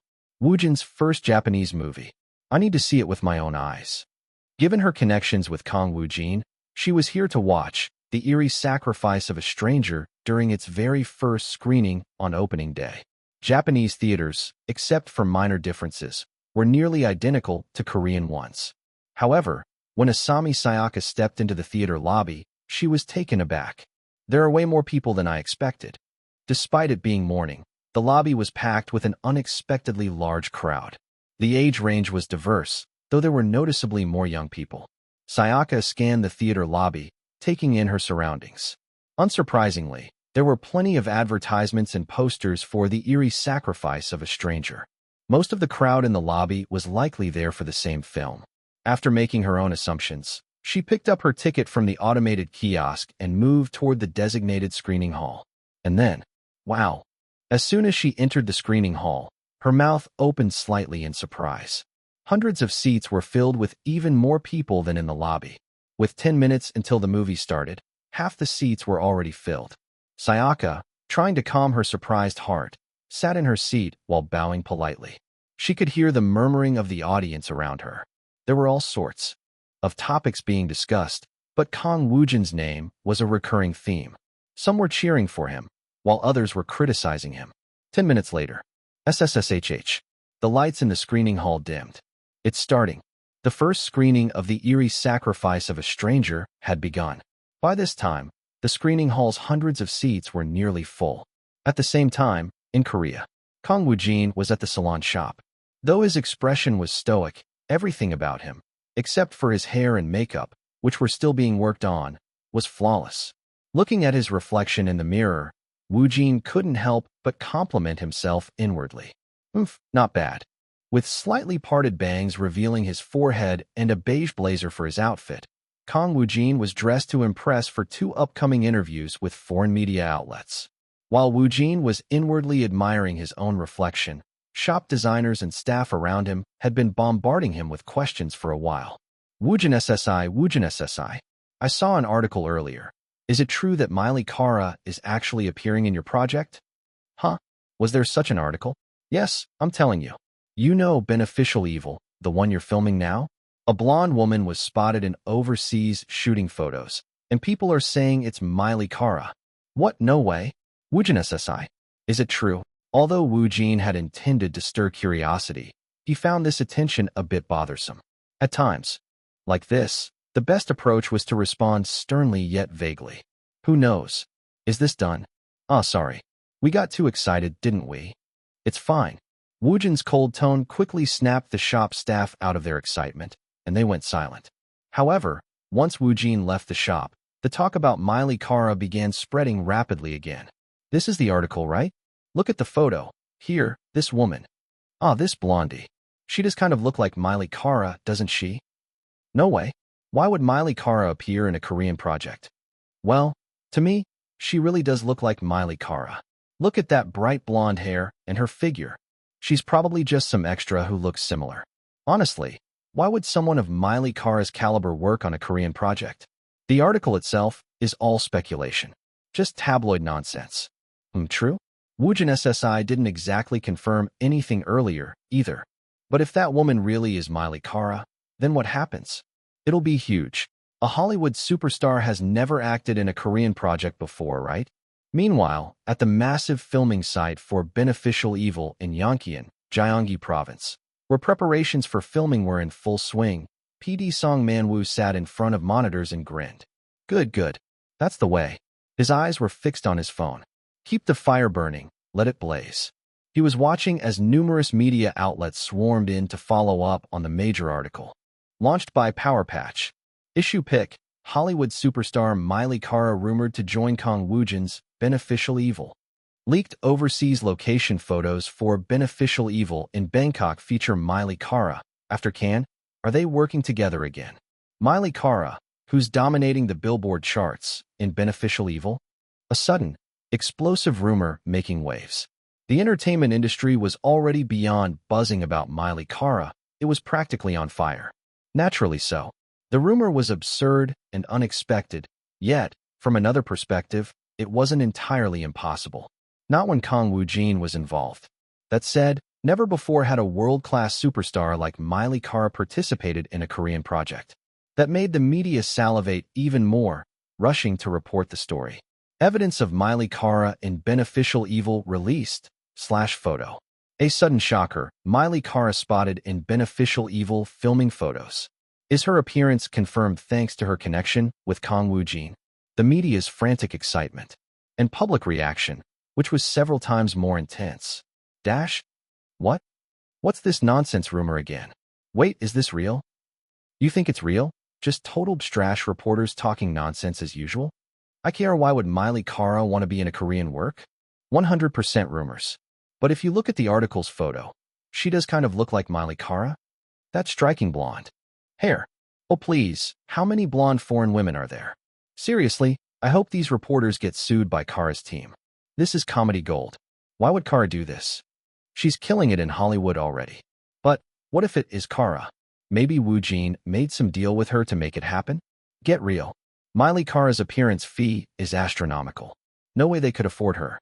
Miley Kara in Beneficial Evil would be absolutely insane, but it's impossible. It's just a clickbait article. Not just online, but Kara was also hot topic in offline conversations at cafes and restaurants. Did you hear that Miley Kara is appearing in Beneficial Evil? Huh? What are you talking about? That's an exaggeration. I'm telling you, there was an article? Huh, let me see. Even as the snowball gained insane momentum, there was silence from the other side. Rumors of Miley Kara appearing in Beneficial Evil spread everywhere, but the production team remains quiet. Is Hollywood star Miley Kara really in Beneficial Evil? Kang Woojin's side keeps silent. Both the production team of Beneficial Evil and Kang Woojin refrained from commenting. While Kara was dominating entertainment news, the domestic film industry's media issues were also steadily gaining traction. Of course, news about the eerie sacrifice of a stranger's release in Japan was noticeable.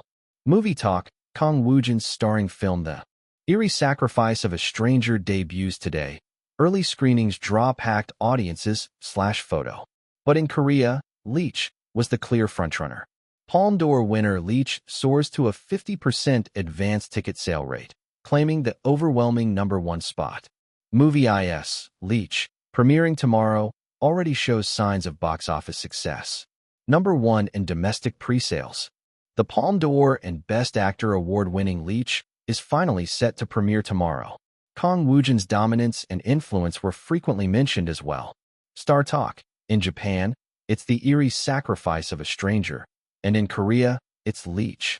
Kang Woojin premieres blockbuster films in 2 countries within a day, an unprecedented achievement. The next day, the 27th, morning, many of Kang Woojin's connections were heading to theaters. Actually, even those who had no connection to Woojin, or who had never seen him in person, were flocking to theaters across the country. Today, Leech, which had shown at Cannes and garnered worldwide acclaim, was being released in cinemas nationwide. Being a film already surrounded by immense buzz, numerous reporters were also heading to theaters from early morning. They needed to capture the scene and quickly publish articles. Leech starts strong with 500,000 advance ticket sales and an advance ticket sales rate of 77.3%. Meanwhile, at the Beneficial Evil set, a black van had just arrived. From the van, Kang Woojin stepped out. With an indifferent face.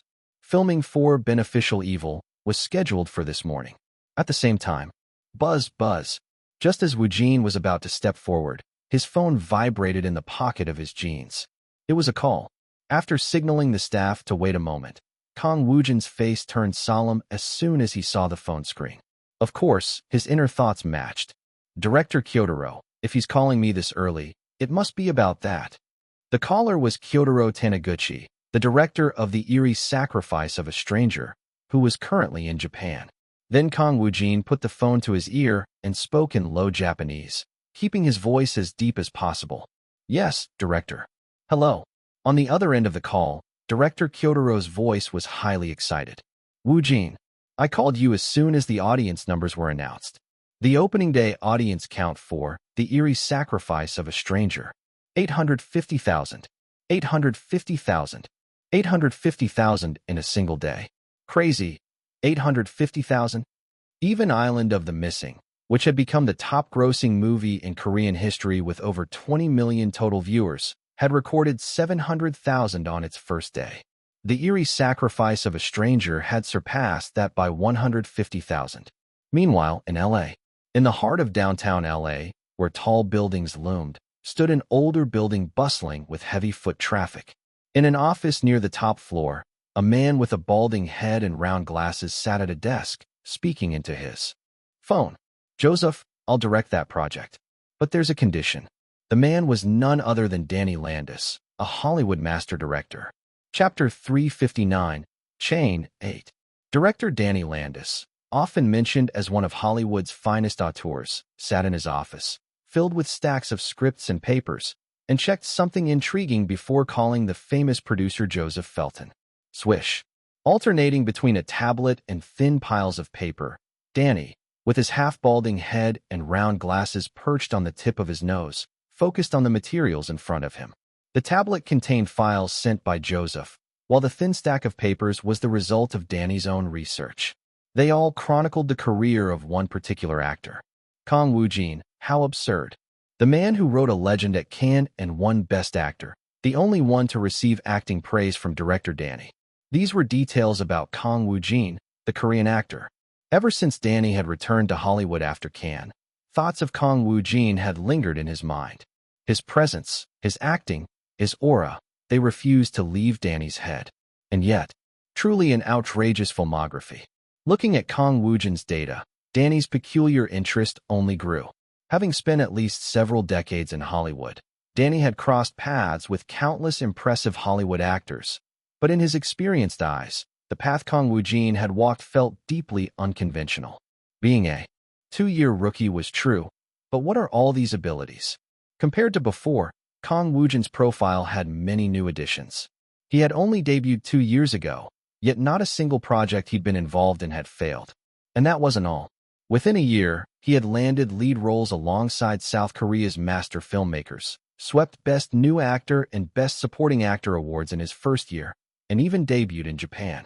His YouTube channel, social media activities, and countless videos and articles circulating about him also spoke volumes about his multilingual abilities.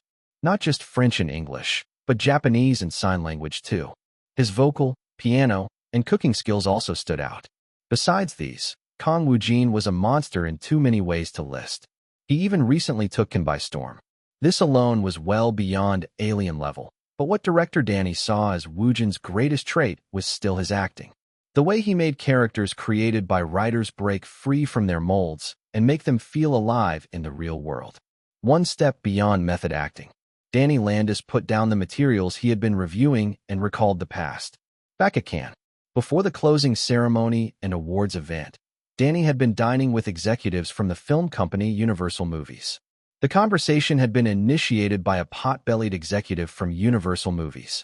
The movie we just saw was high quality, but I can't get Leach out of my head. The other executives agreed, because it was a work that completely defied expectations. On top of that, the acting was outstanding. In my opinion, it's the best among the in-competition section films so far. Though there are still many films to watch, I also favor Leach. Joseph was right. Method acting is Kang Woojin's main strength. Action was just one of his secondary abilities. Kang Woojin's action was also incredible. Danny had perked up at the mention of Kang Woojin and action. Action? From the way you're talking, it sounds almost as if you've seen Kang Woojin shoot on set. Yes, that's right. We went to see Kang Woojin's filming site before coming to Cannes. Is that actor capable of action too? It's beyond just being capable. He could be considered a veteran. The pot-bellied executive continued. It makes sense since he's ex-Special Forces. Danny Landis furrowed his brow, his expression turning incredulous. Wait a second. Special Forces? What are they even talking about? Special Forces? That Kang Woojin? Danny Landis snapped back to the present, his thoughts returning to his office. After several minutes of deep contemplation, he had finally decided to call Joseph Felton. Danny's face was filled with a clear conviction. Hello, Director. I was just about to call you. Without any preamble, Danny got straight to the point with Joseph on the other end of the phone. Joseph, I'll direct that project. But there's a condition. A condition? The condition was very simple. The premise is that Kang Woojin has to be in the project. If you can't bring him, I'll have to decline. Later, on the set of Beneficial Evil, Kang Woojin, who had been bringing out the character of Jang Yun-woo, took a break. It was already lunchtime. From here, the staff of over 100, including Woojin, began to eat. Meanwhile, a few hours had passed since Leech, which had announced its premiere earlier that morning, had been released nationwide. Sitting in an actor's chair on the outskirts of the busy filming site, Kang Woojin leaned back. Swish. After eating, I'll rest in the void space for a bit, then go crush the next shoot. At that moment, the bulky Jang Soo-hwan approached him. Hyung, great work out there. With a bottle of water in hand, Soo-hwan also handed over a tablet. The tablet was something Woojin had requested. Why? He wanted to check the responses to Leech, which premiered today, and the Eerie Sacrifice of a Stranger, which had premiered yesterday. Although he could have used his phone, the smaller screen required more effort. Woojin responded quietly. Thanks. At that moment, a familiar female voice chimed in from the side. Woojin SSI. Looking over, it was Wallen. Her usual long hair that reached her chest was gone, replaced with short hair that barely reached her ears. Moreover, they was messy and disheveled as if struck by lightning. Though it was a wig, it looked so natural that it was hardly noticeable. While maintaining a stoic poker face, Woojin politely responded, "Yes, Wallen SSI." Internally, however, he was taken aback. What? Damn. I saw her earlier, but even seeing her again, it's absurd. How does her face pull off that hairstyle and still look stunning? How is that possible? Wallen, who was known for her top-tier girl group image, had completely shattered it. Her current styling featured a darkened skin tone and a worn-out jacket, making her look somewhat like a vagrant. A radical transformation, one might say. Yet, thanks to her inherent beauty, the word pretty still suited her perfectly. Wallen, now seated next to Kang Woojin, asked casually, "Have you checked how the released movies are doing?" Without letting his guard down, Woojin held up the tablet slightly. "I was just about to. Mind if I watch with you? There's still some time left before lunch is ready." "No problem." "Okay." Although she replied nonchalantly, Wallen's heart raced every time she got close to Kang Woojin. It had been similar in the past, but lately, Woojin's growing prominence, which she had been fangirling over, made it even worse. "Should I ask to eat together too?" It was natural enough. "Yes, well done." Praising herself inwardly, Wallen pulled her chair closer and sat next to Kang Woojin. Then, as she fixed her gaze on the tablet in his hand, she subtly asked a question. "Oh, by the way, Woojin SSI, are you close with Miley Kara?" Out of nowhere, though slightly puzzled internally, Woojin gave a rough answer. "Moderately." "Why do you ask?" "Huh? Just wondering. You've been linked together a lot lately. Like, do you two exchange DMs often or anything?" "She does send them." "That's interesting." "What is?" "No, nothing. Let's look at the movie reactions." Though it left him feeling slightly uneasy, Kang Woojin brushed it off and tapped the tablet a few times. Instead of Leech, he first checked the reactions to The Eerie Sacrifice of a Stranger, which had premiered a day earlier. The movie had drawn an astounding 850,000 viewers on its opening day. The Japanese media was practically in a frenzy. The Eerie Sacrifice of a Stranger draws 850,000 viewers on opening day. How long has it been since a live-action film achieved such results? The Eerie Sacrifice of a Stranger starts strong with 850,000 on its first day. The Kang Woojin effect. The Eerie Sacrifice of a Stranger sets a record with 850,000 viewers on its opening day. Despite controversies, The Eerie Sacrifice of a Stranger debuts strongly, defying industry concerns with 850,000 opening day viewers. As the leader of the girl group, Alani, which was active in Japan, Wallen had a decent grasp of Japanese. As she comfortably read through the articles, all written in Japanese, she commented aloud, "Wow, it's causing quite a stir, isn't it?" However, not all articles praised The Eerie Sacrifice of a Stranger's first-day record. There were many that thoroughly criticized it. Iota Kiyoshi, the protagonist of The Eerie Sacrifice of a Stranger movie, has his character destroyed. The original novel's protagonist almost disappears. Novel fans full of complaints. Director Kyotaro Taniguchi sends a sharp message to Japan's content market. The shocking ending of The Eerie Sacrifice of a Stranger leaves audiences bewildered. While looking at the extremely negative articles, Wallen glanced at Kang Woojin's expression. His face was stiff as a rock, completely unshaken. Wallen always felt reassured and stable when she saw Woojin's imperturbable demeanor. He doesn't seem affected at all. Well, of course, there's no way Woojin Nim would get worked up over something trivial like this. She was wrong.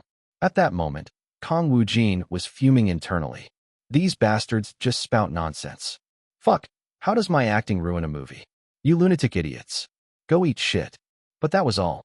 Woojin quickly shifted his mindset, as if it didn't concern him at all, and moved his fingers again. He pulled up a page on a Japanese review site where feedback for The Eerie Sacrifice of a Stranger was pouring in.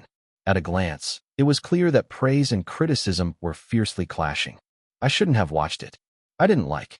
That Kiyoshi was a Korean Japanese from the start. Exactly. The director killed off the original Kiyoshi just to cast Kang Woojin. I watched both the original and the movie and enjoyed them both. Kang Woojin's acting was spine-chilling. They butchered the original work. There were too many adaptations and changes, and it was more brutal and violent than I expected. I don't know. Honestly, parts of the original The Eerie Sacrifice of a Stranger felt a bit plain. On the other hand, the movie feels like it starkly exposes Japan's social issues. It was a mess. The movie The Eerie Sacrifice of a Stranger is trash. Director Kyotaro has lost his mind. He denied all of Japan's content. No matter what, the protagonist should have faced consequences. Let's be real, wasn't Kang Woojin the only actor worth watching in the movie? The early multiple personality-like acting and piano scene were really masterful. Why? Why did they cast a Korean actor for The Eerie Sacrifice of a Stranger? I still don't understand, even after watching the movie. The Eerie Sacrifice of a Stranger will probably do better in Korea than Japan. What the hell was that ending? It's completely different from the original. The ending of The Eerie Sacrifice of a Stranger was really scary. It was a justified murder, but the fact that he walked away unscathed. It was a disaster, almost apocalyptic online.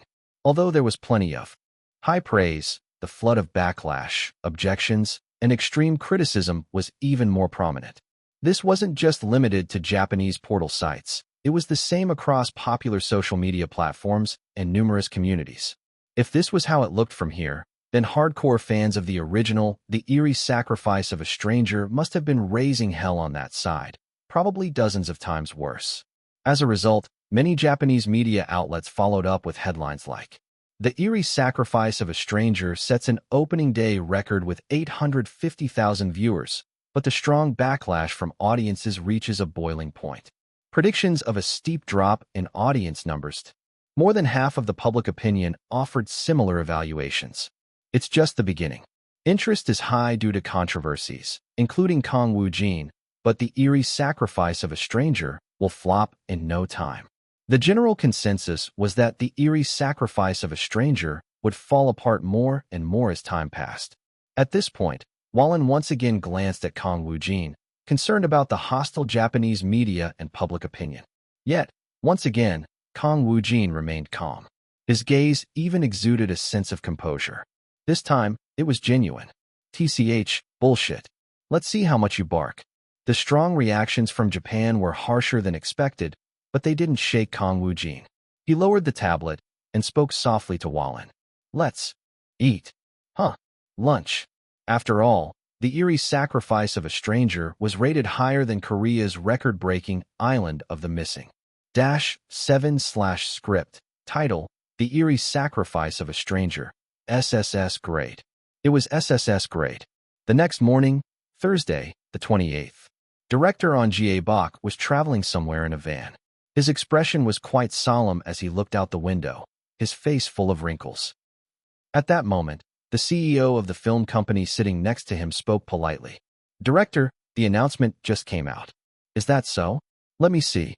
A phone was handed to Director On Jae-bok. Soon, the numbers of the film that had earned him the Palme d'Or appeared before his eyes. Audience count as of October 27, 2021. Daily domestic box office. 1. Leech/release date. October 27th/audience count. 780,521/screens. 1,354/cumulative audience count. 780,521. Leech had also surpassed the opening day audience count of Island of the Missing. At the same time, as if taking the baton from Leech in Korea, an official announcement appeared in Japan, causing a stir as if a nuclear bomb had just dropped. The Eerie Sacrifice of a Stranger sees total audience count rise to 880,000 on the 27th, surpassing yesterday.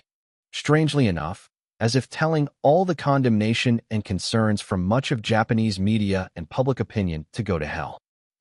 The Eerie Sacrifice of a Stranger second-day audience. Count rises from 850,000 to 880,000, surpassing 1.73 million in 2 days. The Eerie Sacrifice of a Stranger had managed to increase its audience count compared to its opening day. Meanwhile, in New York, unlike morning in Korea, it was afternoon in New York. It was rush hour, and the streets of New York City were packed with people and cars heading home. Among the many towering buildings in the city, the lights of a massive media corporation that occupied an entire skyscraper were still glowing brightly. While many foreigners could be seen exiting the building at the entrance as they finished their workday, a large number of reporters were still hard at work inside the company's office. In the Culture and Entertainment Department, one of many sections filled with countless desks, A female reporter seemed to be wrapping up her work, tidying up her desk, as if preparing to leave for the day. Swish. Just as the female reporter with long permed hair stood up, leaving behind her messy desk. "Peggy," a male voice called out from the side. When she turned to look, a man with a square jaw and a cap was approaching her. He suddenly leaned against the edge of her desk and spoke. "Did you hear that Miley Kara is appearing in a Korean production?" Chapter 360, Chain 9. Miley Kara is appearing in a Korean production? At the words of the male reporter wearing a hat, the female reporter, brushing her permed long hair, immediately retorted. "Are you joking?" The male reporter shrugged. The female reporter, who had been staring at him for a moment, furrowed her brows and then let out a laugh. "If you were trying to make me laugh, you succeeded. That's the most ridiculous joke I've heard this year." Treating it as a joke. It was understandable. Miley Kara was already an ultra-level star, counted among the top 5 globally. Moreover, she dominated both fields of acting and singing. In fact, her recently released new album was currently smashing the Billboard charts. Who would believe that such an influential superstar would suddenly appear in a Korean production? However, the male reporter repeated his statement, unshaken. "Sorry to disappoint, Peggy, but I wasn't trying to make you laugh." "Then what is it? Why are you saying such nonsense?" "I'm busy." The male reporter held up a tablet in one hand and handed it to her. "I also think it's nonsense, but for some reason, rumors about Miley Kara are spreading rapidly on Korean sites and SNS." The smile vanished from the female reporter's face as her brows knitted again. She then lowered her gaze to the tablet she had taken. There were translated Korean articles and posts the male reporter had pulled from SNS. Most of them were uploaded by Kara's fans. The titles of the Korean articles read as follows. Unexpected beneficial evil filming photos show Miley Kara. Confirmed appearance due to connection with Kang Woojin. Most of the articles the male reporter had gathered carried similar headlines. Moreover, the SNS posts by Kara's fans echoed the contents of the articles. Though the phrasing varied slightly, the central idea was the same. Is Miley Kara participating in a Korean production? Scanning through the contents, the female reporter brushed back her permed hair again. This time, her demeanor was serious. Soon, the male reporter added an explanation. "I haven't verified all of it, but Korean SNS and communities are buzzing with this topic. However, since it just recently surfaced, Hollywood is still quiet. I'm confused. What's the reason for these sudden rumors?" In response to her question, the male reporter swiped a finger across the tablet screen in her hand. A photo, seemingly taken on set, appeared. This is the set of a Korean production called Beneficial Evil. The location was an overseas shoot in Bangkok. From what I found out, it's being produced as a Netflix original. Anyway, this male actor here is Kang Woojin. Kang Woojin, the one who won the Best Actor award at this year's Cannes Film Festival. Yeah, and his acceptance speech, where he said something like, "I'll aim for the Academy Awards next year," made you roll your eyes, Peggy. I remember, right after the Cannes Film Festival ended, there were tons of articles about him, and there's already been a lot of talk about him in Hollywood. The male reporter, nodding as if he already knew, moved his index finger again. The reason the rumors are spreading is because of this blonde woman. She does look like Miley Kara. This shot seems to have leaked and brought the matter to the surface. You know, Kang Woojin also participated in Miley Kara's album this time. And back when she visited Korea, she appeared on Kang Woojin's YouTube channel. They were often seen together at Cannes this time, too. Isn't this a juicy story? I owe you one from last time, so I'll give this to you, Peggy. The female reporter glanced again at the blonde woman on the tablet screen. Currently, Miley Kara was hot worldwide. While her appearance at Cannes had made headlines, the explosive reaction to her new album sweeping the Billboard charts played a major role.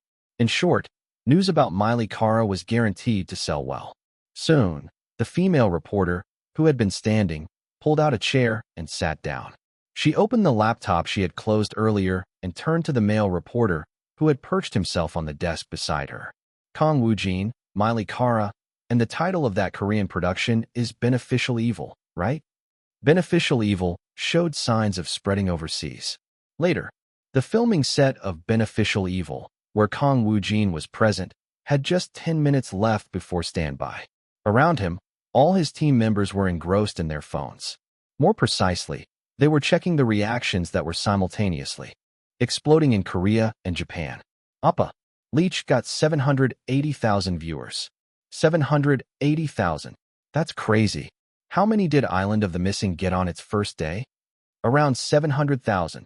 Whoa, that's 80,000 more. Is Leech going to break another all-time record? Wow. Even with the Cannes Film Festival promotional power, 780,000 on a weekday.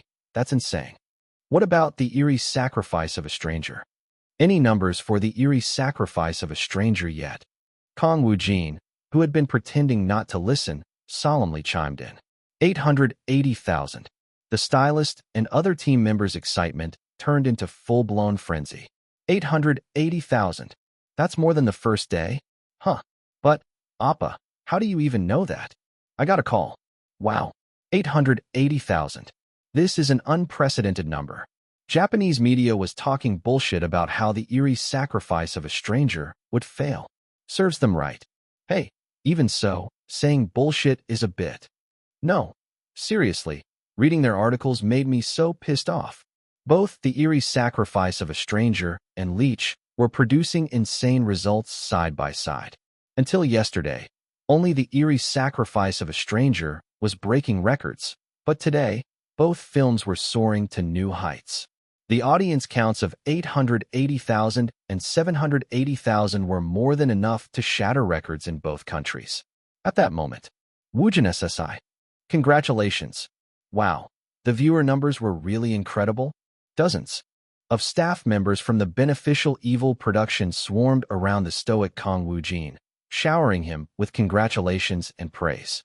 Among them, some pointed out the truly remarkable aspect of the situation. I've never seen or heard anything like this. It's crazy enough to have lead roles in films showing simultaneously in Korea and Japan, but both movies are also breaking viewer records. The common factor between the two films was that Kang Woojin was the lead. For one actor to have films released simultaneously in two countries, with both smashing through the roof in performance, was completely unprecedented. Naturally, this was a first for both Korea and Japan. Kang Woojin had caused an unprecedented event in both nations. The staff then began predicting an overwhelming future. If this keeps up and both movies end up surpassing 10 million viewers, it's going to be a super mega hit, right? Way more than that. Woojin SSI will just become a legend. Soon, everyone was bouncing with excitement in complete unison. Everyone except Kang Woojin. Seriously though, Woojin SSI, how can you stay so calm after dropping such a huge bombshell? You're way too composed. That wasn't true. Kang Woojin had already done a wild little shoulder dance earlier. Of course, only internally, and a few minutes ago. Even now, he was brimming with a massive smile inside. Hee hee. These corners of my mouth keep trying to rise up. Calm down, Kang Woojin. Stay calm. He was desperately trying to cool his racing heart, but the domestic media wasn't doing the same. Issue pick. Cannes Palme d'Or winner Leech garners 780,000 viewers on opening day. Dominates the box office. Leech pulls in 780,000 on a weekday, surpassing the first-day numbers of Island of the Missing at 700,000. Cannes man Kang Woojin strikes again. Leech attracts 780,000 viewers on its opening day. As soon as Leech's results were announced, media outlets flocked to report on it like a swarm of bees. At this rate, it might surpass 20 million. Leech, which turned Cannes upside down, breaks records with 780,000 viewers on its first day.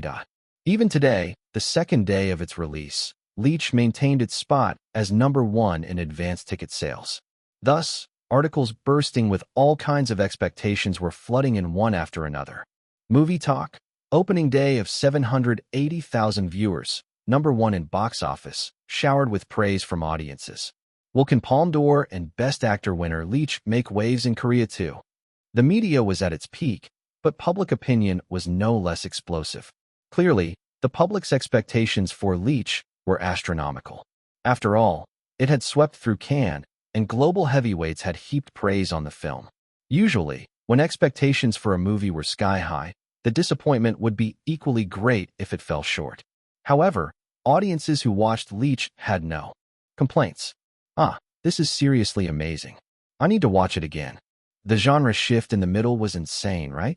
When Kang Woojin completely changed his expression. I looked it up, and apparently it's called Ripley syndrome.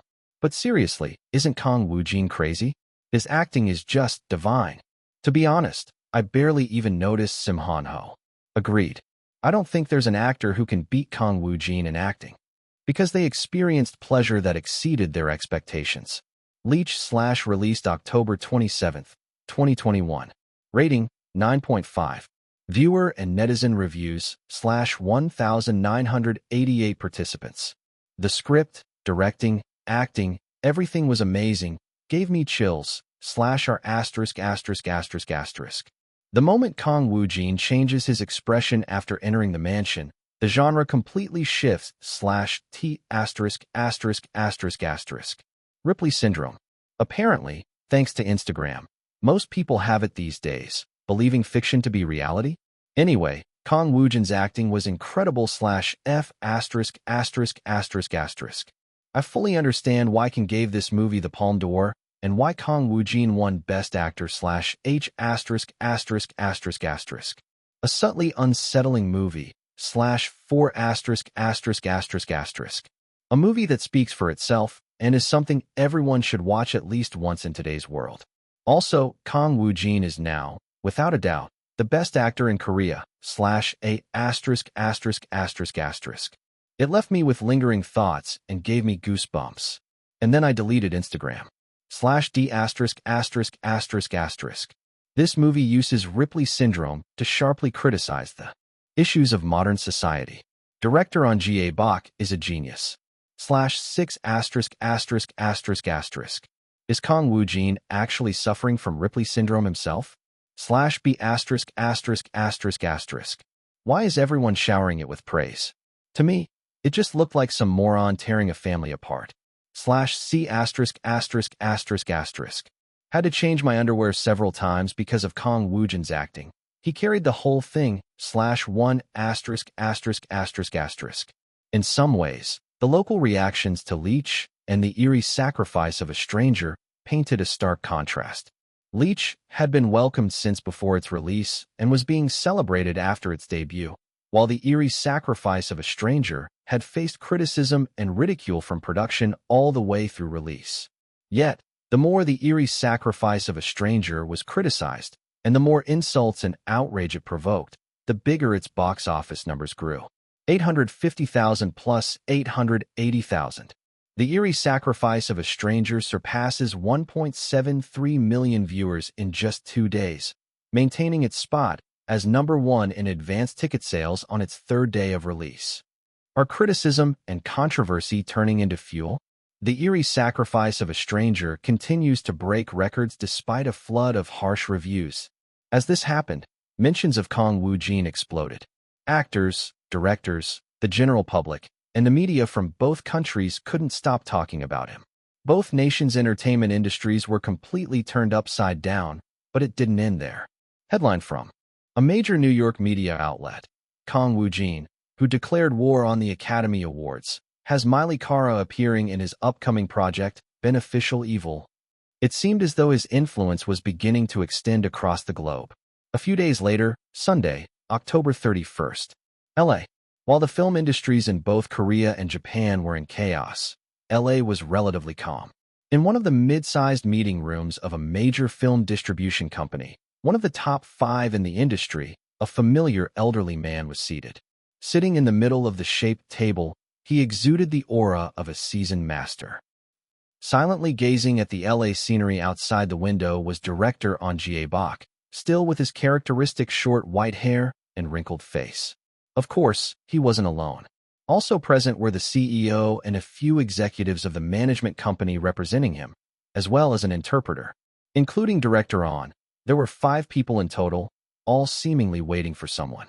So, why was director On Jae-bok in LA instead of Korea?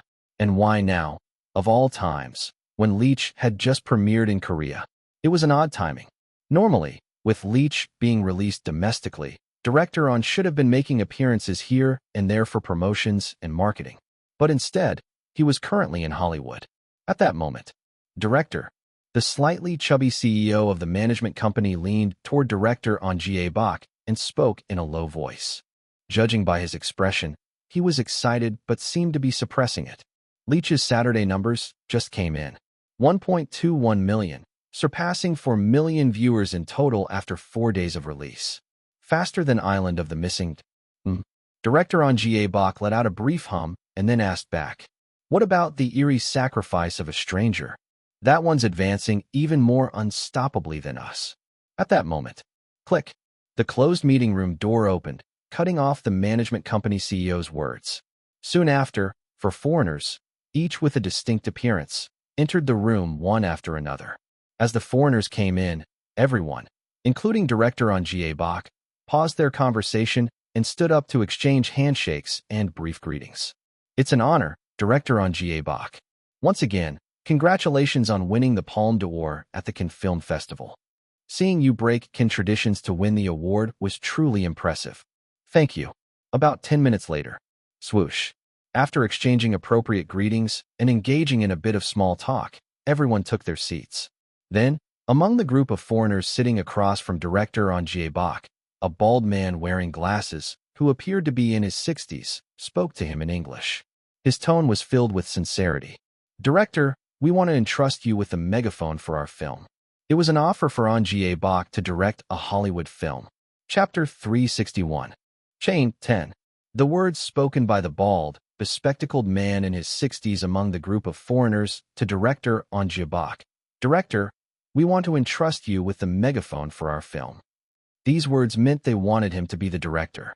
Director On Bak, his face full of wrinkles, sat in silence as he looked at the group of foreigners sitting across from him. His expression was firm, serious. His emotions were thoroughly restrained. If one were to imagine a heavyweight figure, it would look exactly like him. It was truly an aura befitting a veteran. On the other hand, the team members who came with him were different. The CEO and executives of the management company. Unlike director On Bak, their eyes were brimming with excitement. "We did it. Finally. To think the day would come when I'd witness this scene in person." It was because they were genuinely thrilled. The scene of Hollywood offering director On Bak the role of director was playing out before them. Director On Bak, a legend and a piece of history in Korean cinema. He had won the Palme d'Or at the Cannes Film Festival with his 100th movie and had left significant marks both domestically and internationally even before that, a titan among titans. However, even for someone like On Bak, this moment was unprecedented. In fact, the very idea of an Asian director holding the megaphone in Hollywood was rare. Even if it happened, it was only a select few, and there were no Korean directors among them. In short, if On Bak accepted the offer, he would be the first. This, too, would carve a monumental mark in the history of Korean cinema. Director On Bak had broken several records this year. "To think it took me until this age to get here." This moment was one of the goals he had set decades ago, but it had taken far too long. Toward the end, he had nearly given up. He had resigned himself to the fact that it was due to his lack of ability. The interesting thing was, Kang Woojin. Since meeting that friend, he's surpassed my decades of career in just 1 year. Ever since Woojin became connected to director On Bak, everything had changed and turned upside down. Leach was merely meant to be a graceful finale. He was also curious to see just how far Kang Woojin's influence would extend. That's why director On Bak willingly volunteered to act as a stepping stone. It was just that kind of feeling. And yet, oddly enough, it seemed that director On Bak's directing career was only now beginning to blossom globally. Is he my benefactor? Indeed, if it weren't for Kang Woojin, would Leach and I have received this much attention? From a broad perspective, it was true that both Kang Woojin and director On Bak had benefited from each other. But if Woojin hadn't taken on the role of Park Ha-sung in Leach, today's moment would never have come. At least, that was what director On Bak thought. Who else could have surpassed the Park Ha-sung in that script? Leach shone several times brighter because of Kang Woojin. After being lost in thought for a moment, director On Bak shifted his gaze. All the foreigners sitting across from him, prominent figures even in Hollywood, were staring at director On Bak. Normally, one would eagerly accept at this moment. But the veteran director On Jae-bok cooled his boiling blood. Thank you for giving me such an offer. The idea of becoming the first Korean director to hold the megaphone for a Hollywood movie was indeed tempting, but On Jae-bok was too old to recklessly jump in for that reason alone. Well, at least that was his personal belief. However, may I ask why you're giving me such a proposal? There are many excellent directors in Hollywood, aren't there? His question was conveyed to the foreigners across through the interpreter. All four foreigners, who were clearly executives, smiled leisurely. The meeting room where director On Jae-bok sat was with executives from Hollywood's distribution and film company Columbia Studios. Columbia Studios, one of Hollywood's so-called Big Five. It was clear they hadn't approached casting a director without meticulous preparation. Among the foreign executives, the bald foreign man who appeared to be in his 60s spoke while looking at director On Jae-bok. Of course, there are many outstanding directors in Hollywood. However, the director we are looking for is not just excellent or great. We need a director with sharp instincts and insight into society. SSS. He placed two thick bundles of paper on the desk. To be honest, we did take into account your achievement at this year's Cannes Film Festival. Cannes is a prestigious and honorable film festival, and the results you achieved there are not easy to come by. Numerous filmmakers there acknowledged you and Leach, director On Jae-bok. And I, too, watched your Leached. Soon, the two executives sitting beside the bald man nodded as well, signaling that they had also seen it. This meant they, too, had attended the Cannes Film Festival. I couldn't take my eyes off it for even a second. I knew immediately that you had to be the director for our project. As soon as we returned, we began preparations. It was all to cast you as the director. The bald foreign man, having finished speaking, slid the two bundles of paper toward director On Jae-bok. These are the official scripts. If you accept, there will be a meeting with the producer soon. Director On Jae-bok, who had been calmly listening to the explanation, lowered his gaze. He looked at the scripts. Flipping through them briefly, he understood why there were two copies. One was in English, and the other was a translated version in Korean. At that moment, the bald foreign man spoke again. Once you read it, you will understand why we want you. The treatment was exceptional. Having the completed script translated into Korean beforehand, their courteous demeanor, and the detailed explanations provided for casting the director all reflected this. Director On Jae-bok, with his wrinkled lips, finally spoke. Leach, you couldn't take your eyes off was not made by me alone. Of course, you can bring your team on board as well. If I take on the role of director, will I be allowed to participate in the casting of the actors? Looking at Joseph Felton as an example, in Hollywood, casting actors was typically the responsibility of the executive producer rather than the director.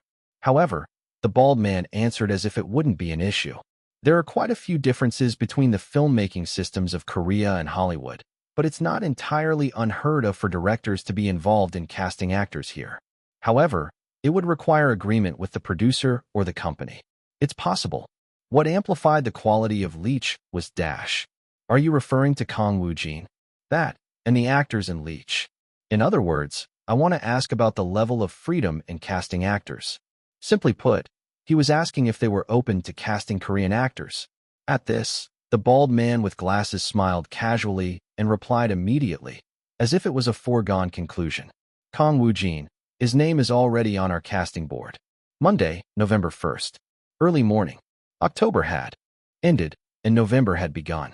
Before the sun had even risen, the van carrying Kang Woojin was heading toward Yongkyeon, Gyeonggi Province. It was en route to the set of Beneficial Evil. Several stylists were nodding off, half asleep. In contrast, Kang Woojin, with his poker face, gazed out the window with a calm expression. Of course, that was just on the outside. My eyes feel like they're going to fall out. This won't do.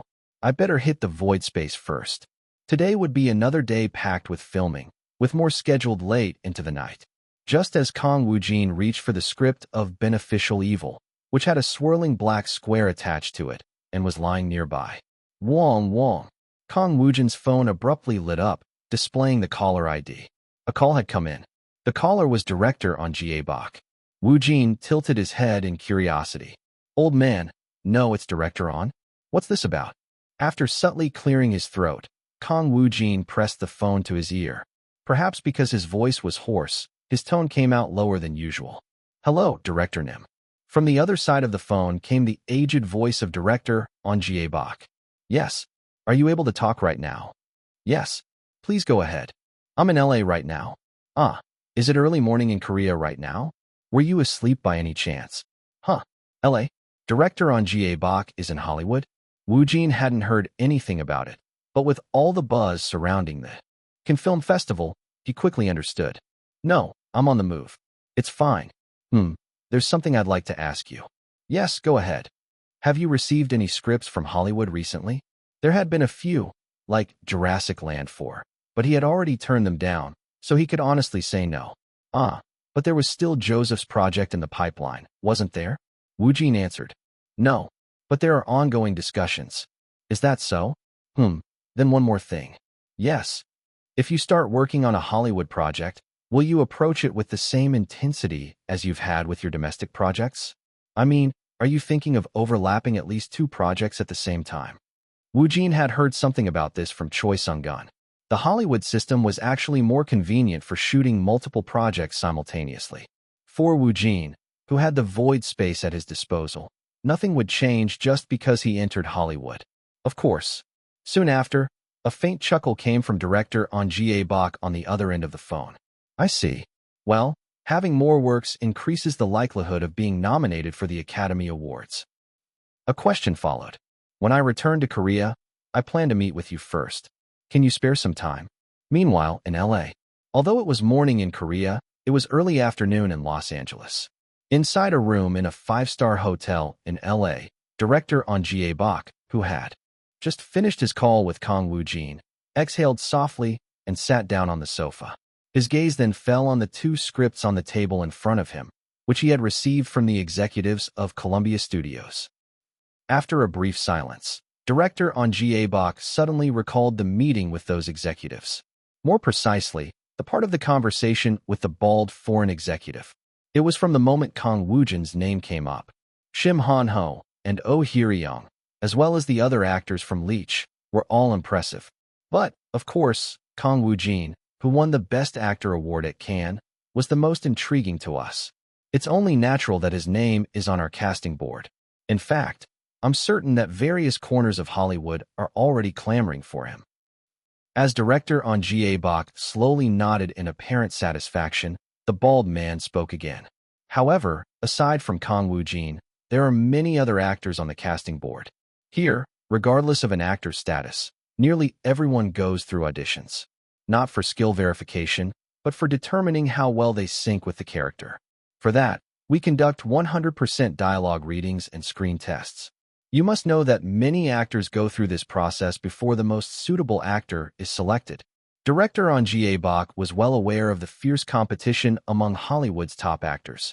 Screen tests were famously rigorous. No doubt, many Hollywood A-list stars would be part of this. But such things won't be an issue for Woojin. Firmly believing in Kang Woojin, Director On Bak asked the executives of Columbia Studios another question. One more thing. Is this film aiming for an Academy Award?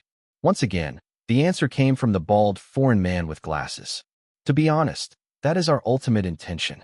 Recalling the conversation he had with the giants of Columbia Studios, Director On Bak let out a deep breath as he leaned back into the sofa. And then, he let out a short hum. The offer to direct the project and the conversation with the executives of Columbia Studios had contained many critical points, but what left the strongest impression on Director On Bak was the mention of the Academy Awards. I see. Director On Bak then glanced down at the 2 scripts on the table in front of him, folding his arms as a habit. The Academy Awards being their ultimate intention. It's not entirely clear, but was this project written from the beginning with the explicit goal of targeting the Academy Awards? The remarks from the executives of Columbia Studios certainly pointed in that direction.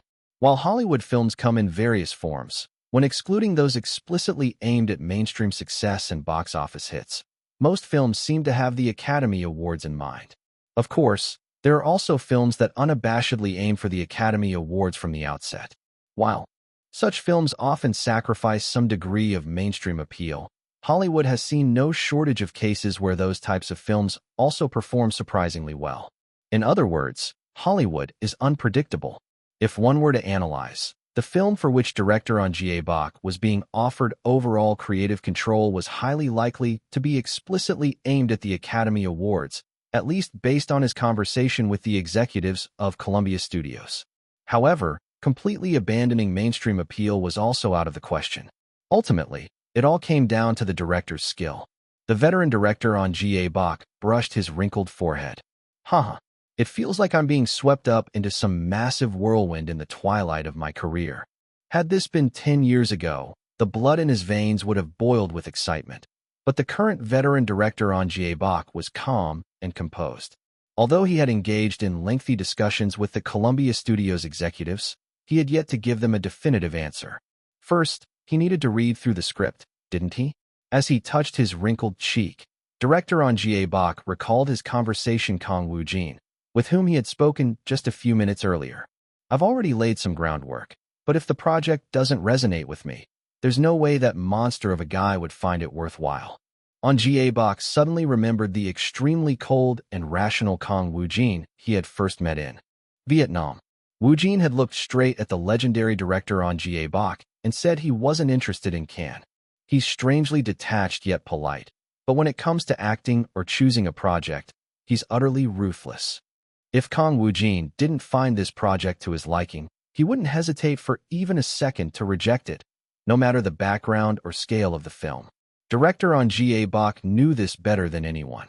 Therefore, the script first had to pass director Ahn Jae-bok's own judgment.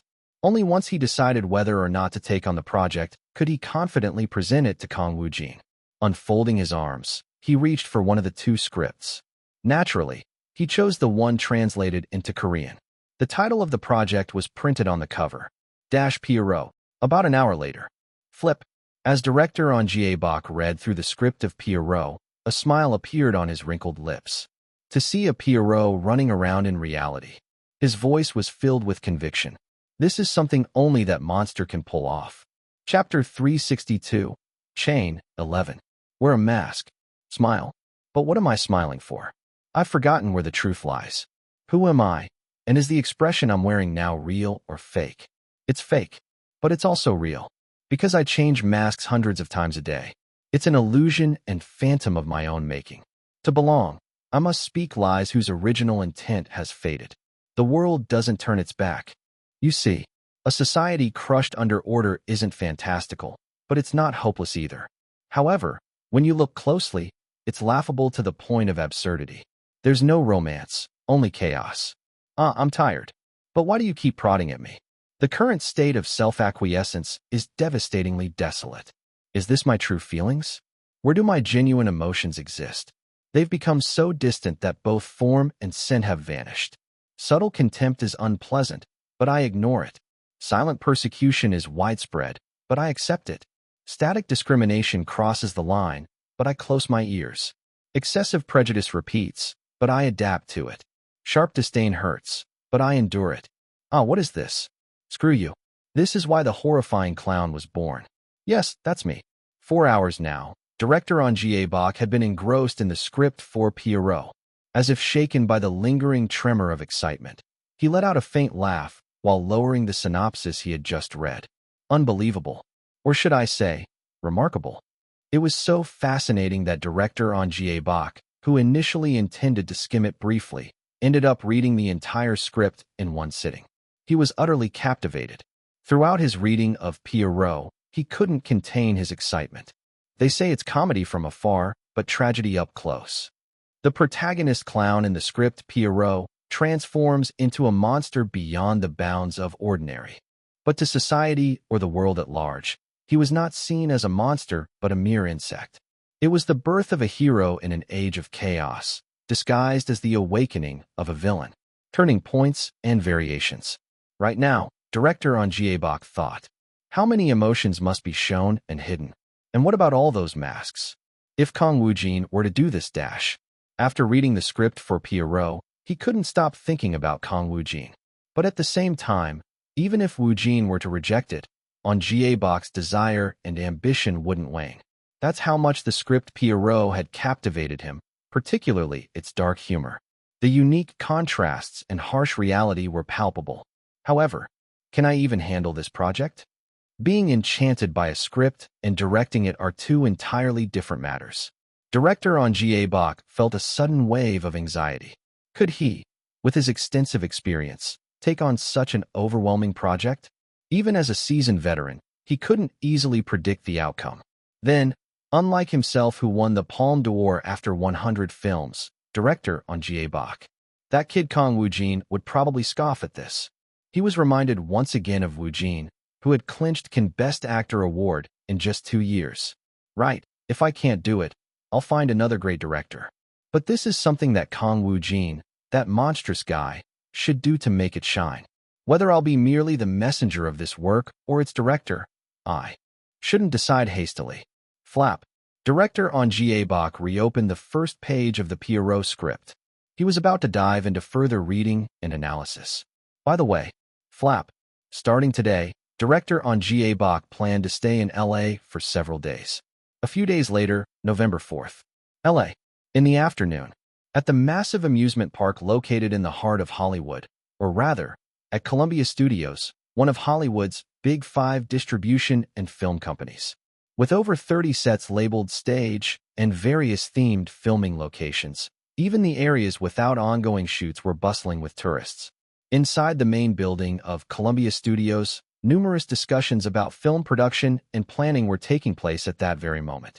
It was only natural, given its status as one of the largest distribution and film companies in Hollywood. Of course, Pierrot was no exception. In a large meeting room of the main building, both familiar and unfamiliar foreigners were gathered. They sat around a rectangular table, roughly a dozen or so people. Among them, 4 familiar foreigners stood out, figures like the bald man with glasses, recently involved in meetings with director On Bak and executives from Columbia Studios. The overall meeting seemed to be nearing its end, as the gathered individuals were now exchanging light remarks rather than serious discussions. By the way, has director On Bak contacted us yet? One of the executives, a man with a protruding belly, brought up director On Bak. A nearby employee shook his head. Not yet. The pot-bellied executive crossed his arms and snorted. He's taking longer than I thought to decide. Another foreign executive chimed in. Well, he must be deliberating. Not only because of the language barrier, but also because Hollywood's and Korea's film production systems are entirely different. Surely, it's not a decision to be made lightly. After all, it hasn't been long since Leach won the Palme d'Or. But if it takes too long, we might have to consider alternatives. Time is money, after all. Of course, but since we have an agreed time frame, let's wait a little longer. Do you think he's finished reading the script for Pierrot? He said he'd read it right away, so probably. At this moment, the bald foreigner, who had spoken the most with director On Bak, stroked his chin while seated nearby. I really hope director On Bak takes on this project. It would be a significant loss if he declines. In fact, the decision to appoint director On Bak for the film Pierrot had already been discussed and agreed upon by the studio, the executive producer, and others involved. There were no objections to him holding the megaphone. Even if someone had complaints, it wouldn't matter much. After all, Hollywood's production system is strictly compartmentalized. Once the distribution company and studio decides on the director, that's the end of it. While consultations with the producer take place, the other teams generally don't express much discontent regarding the director's appointment. Perhaps it's more accurate to say they simply don't concern themselves with it. In any case, while discussing director On Bak, the executive shifted the topic. Director On Bak brought up Kang Woojin, didn't he? He seemed to want to include him in the film. Understandable. Director On Bak and Kang Woojin worked together to create one of the biggest sensations at Cannes this year. Besides, Kang Woojin was also the central figure in Leach. Kang Woojin's performance in Leach was absurdly realistic and fantastic. We only saw that performance on the screen, but director On Bak saw it up close, didn't he? It would be strange not to be captivated. The topic shifted to Kang Woojin, and the bald foreigner joined in. To deliver such monstrous performances, he must have gone through a lot of pain. He must have poured in enormous amounts of time and analyzed the role until the verge of death. Otherwise, such method-transcending performances, where the character seems to step into reality, would be impossible. I agree. It's hard to even guess how much time he devoted to Leech. Probably every moment, except for eating and bathroom breaks. No, he might have poured in absolutely everything. But this time, things are different. From Leech, we don't know how much time director On Jae-bok gave Kang Woojin to prepare, but for our Pierrot, he'll have to design and develop the character within a limited time frame and present it to everyone. The same applies to every actor on the casting board. This referred to auditions or screen tests. Every actor is given equal time to show their best within that window. That's the difference between Leech and Pierrot. Of course, Kang Woojin's value is high, but that difference is not concerning. He's already on our casting board, but there is some risk. The fact that this will be his first experience in Hollywood is also a factor. On top of that, with the intense competition among actors, unlike in Leech, the pressure of a limited time frame could make him waver. Kang Woojin's evaluation wasn't stingy, nor was it overly abundant. While his recognition had skyrocketed due to the Cannes Film Festival's Best Actor Award and associations with Miley Cara, it was undeniable that Hollywood was unfamiliar territory for Woojin. Conversely, one could say that Hollywood itself had never experienced Kang Woojin. Furthermore, Hollywood was known for being notoriously stringent when casting actors. Still, one thing was certain. Even so, there's no doubt that Kang Woojin is a fascinating actor. Kang Woojin's Hollywood prominence had soared to the point where he was now being mentioned alongside numerous Hollywood actors, a far cry from the past. As their conversation continued for several dozen minutes, the group began to rise from their seats, signaling the end of what had been a rather lengthy meeting. It was then, the bald executive with glasses paused. His phone began ringing. After a brief moment of taking the call, he suddenly smiled. Lowering the phone, the bald executive addressed the others with a definitive statement. Director On Jae-bok has agreed to take on Pierrot. Meanwhile, in Korea, unlike the afternoon in LA, it was morning in Korea. Roughly around 9 a.m. Kang Woojin could be found in a large filming studio in Seoul. Dozens of cameras, lights, and crew members had gathered. At the front, in a set adorned with a Netflix logo and the title Beneficial Evil on the back wall, Kang Woojin sat alone. He was dressed in a navy suit, with his hair and makeup fully done.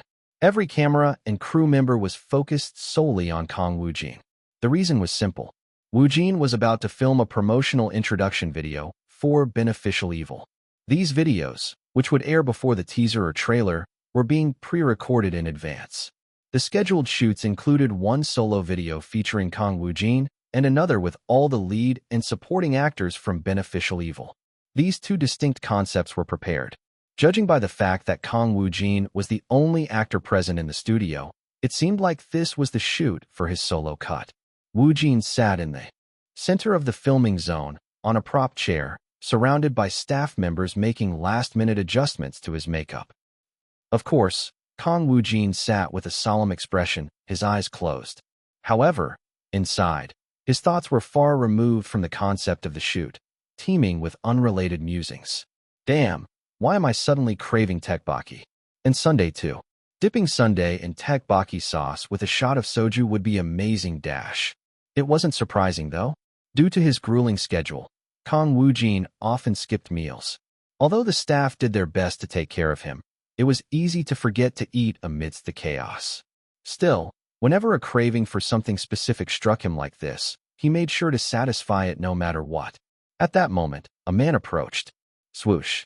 It was PD Song Man-woo, wearing a cap pulled low, who had been handling the entire studio.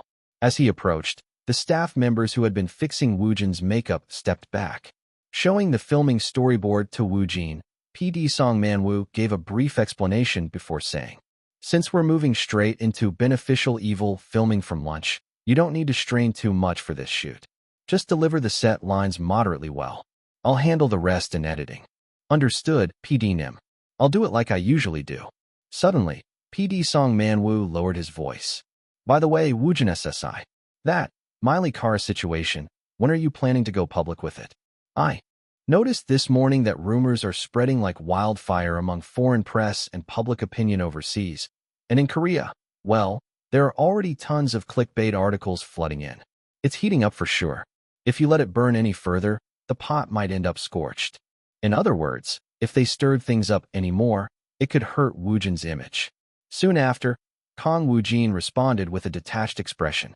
I was actually thinking it's about time to go public with it anyway. A few hours later. By now, Kang Woojin had traveled from Seoul to Yongkyon in Gyeonggi Province. The massive set complex for beneficial evil. Naturally, it was right before shooting, and Kang Woojin, holding a sharp knife in his hand. SSS. Summoned Jang Yunwoo. The staff once again marveled in awe. Doesn't Woojin SSI's pre-shoot transformation give you goosebumps every time? Exactly.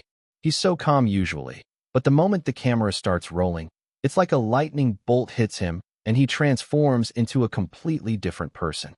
It feels even more intense than during Profiler Hanryang. His emotional switching is so much faster now. That was already insane back then, but when I see Woojin SSI these days, it's like Jang Yunwoo is actually living in the real world.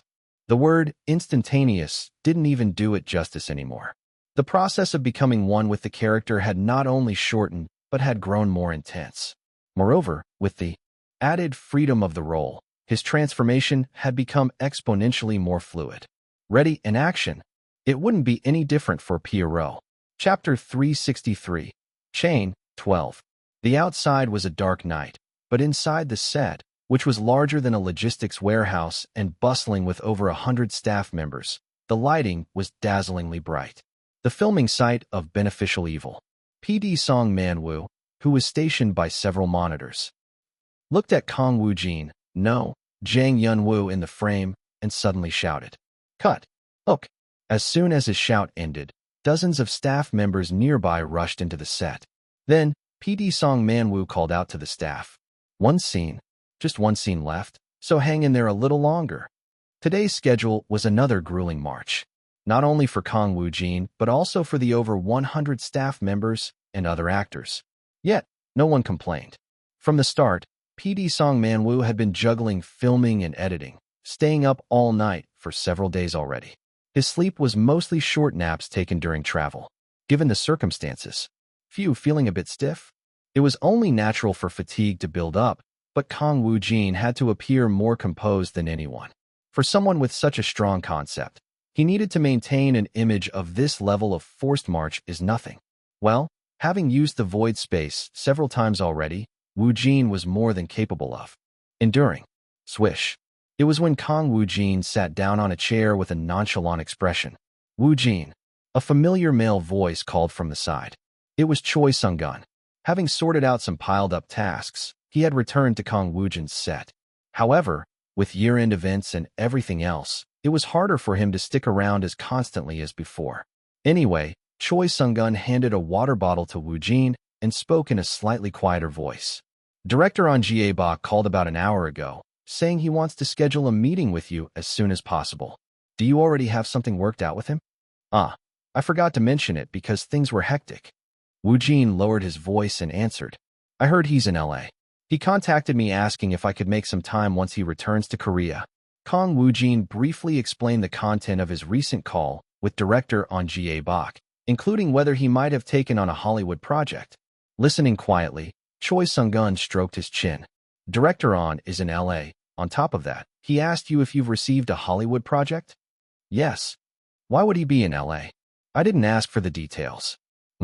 Since there's no news in the press, it seems like he went quietly, keeping it a secret. After a brief moment of thought, Choi Sung-gun quickly came up with a guess. Maybe he got an offer to direct in Hollywood? He did win the Palme d'Or at Cannes, so it's a perfectly plausible story. Suddenly, Choi Sung-gun smirked and met Kang Woojin's gaze. And then he immediately wants to see you once he's back in Korea. This smells like another opportunity, doesn't it? Well, his instincts for these things were almost dog-like. Of course, Kang Woojin had also picked up on it. The hints dropped by director On Jae-bok were just too clear. He might bring a script with him. Exactly. That's what I think too. It's not 100% certain, but if it's true, this is shaping up nicely, isn't it? The two stars have connecting again in Hollywood. If it leads all the way to the Academy Awards, that story alone would be worth making a movie about. Not bad. It's way beyond that, man. Anyway, taking out his phone, Choi Sung-gun said something along the lines of, I'll schedule something with director On before bringing up another matter. Since you're staying in Korea for now due to beneficial evil and year-end events, overseas schedules that were planned or put on hold are starting to pile up. Soon, you'll have to go back and forth, and if possible, it'd be good to decide on a Hollywood project. Yes, I understand. Send them my way as they come in. Yeah, it's a bit tricky to take domestic projects at the current timing, so I'm narrowing things down, focusing purely on overseas direction. This essentially meant he'd be using the private jet as casually as having a meal. November 5th, Friday, the first week of November. Meanwhile, the morning news playing on TVs in Japanese homes was full of news about the eerie sacrifice of a stranger. The movie adaptation of Akari Takikawa's original work, The Eerie Sacrifice of a Stranger, is causing a terrifying frenzy. It has been over 10 days since its release, yet it still dominates as the #1 in advance ticket sales, and it continues to be endlessly mentioned on SNS and community forums. What's unusual is that, despite growing controversies and public criticism since its release, the number of viewers for The Eerie Sacrifice of a Stranger keeps skyrocketing. This news played as a Japanese family chatted over breakfast. That movie's been getting tons of hate, yet people are still watching it. I've seen it too, and honestly, I thought it was fun. Sure, the ending was a bit shocking. What was it like? If I tell you, it'll spoil the fun. Mom, you should watch it with Dad. Honestly, it felt fresh. Japanese movies always feel the same, don't they? The lead actor is Korean, right? Kang Woojin was it? Does it feel awkward? Not at all. Mom, don't you know Kang Woojin won Best Actor at Cannes this year? The Eerie Sacrifice of a Stranger also stars top actors like Mana Kosaku, but Kang Woojin's acting was the best. It had already been 11 days since The Eerie Sacrifice of a Stranger was released, but the fire showed no signs of dying down. In fact, the ripple effect had grown so immense that it even became the subject of conversation in family households. It had surpassed being just hot and evolved into something closer to a sensational phenomenon. The news, of course, along with various media outlets and articles, reported daily on the real-time power of The Eerie Sacrifice of a Stranger. Unstoppable momentum. The Eerie Sacrifice of a Stranger maintains #1 in advance ticket sales for 11 consecutive days. Despite controversy, if this momentum continues, The Eerie Sacrifice of a Stranger is guaranteed to surpass 10 million viewers and may aim even higher. As criticism and controversy intensify, the box office performance of The Eerie Sacrifice of a Stranger continues to rise. Film critics. This is an unprecedented and baffling situation. Naturally, it dominated the front page of Japan's major portal sites, and on platforms like YouTube and SNS, everything revolved around The Eerie Sacrifice of a Stranger. Simply put, it was a surefire way to generate views. This was evidence of how focused public attention was.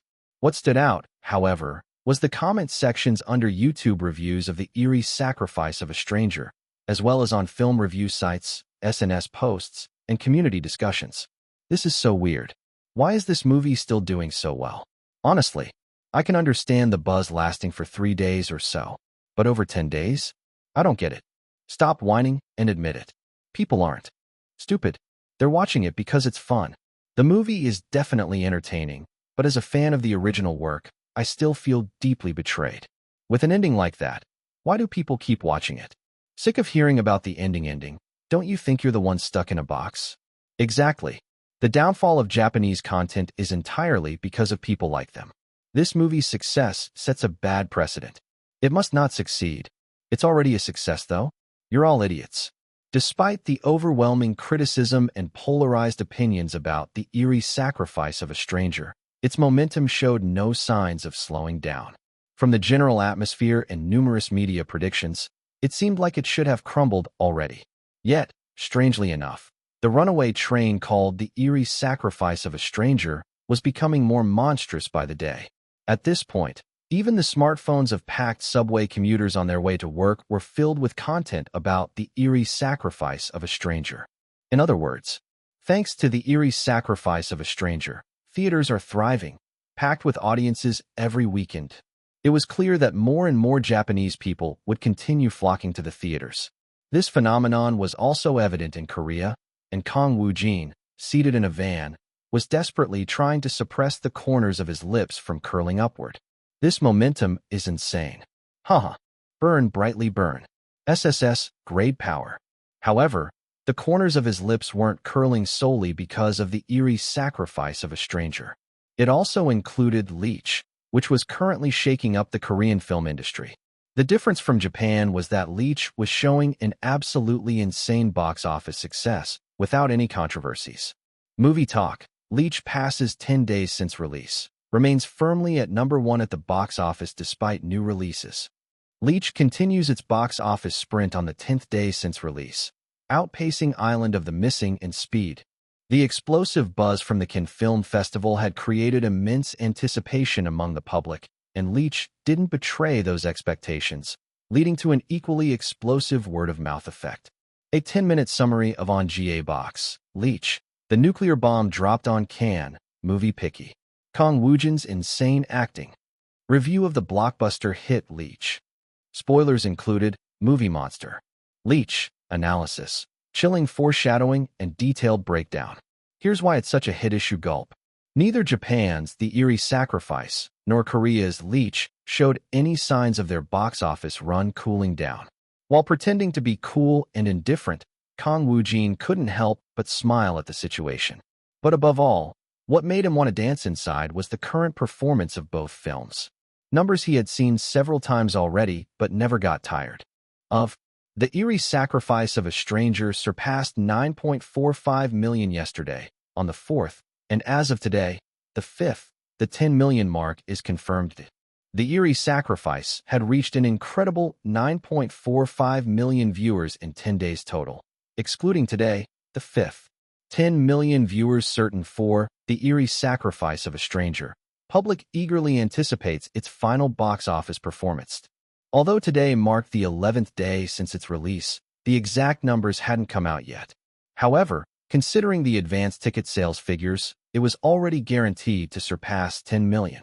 The Eerie Sacrifice of a Stranger was now outpacing or standing shoulder to shoulder with the highest-grossing films in Japanese history. The key point here was that most of those record-breaking films were animations.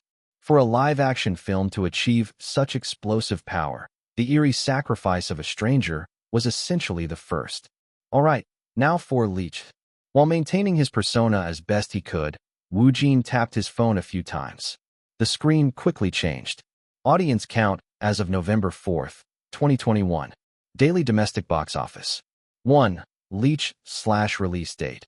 October 27th/ audience count. 711,055/ screens. 1,354/ cumulative audience count. 8,358,754. Leech had reached 8.3 million viewers. A monstrous achievement in exactly 9 days. While it seemed slightly behind The Eerie Sacrifice of a Stranger, the difference was negligible since its release was a day later.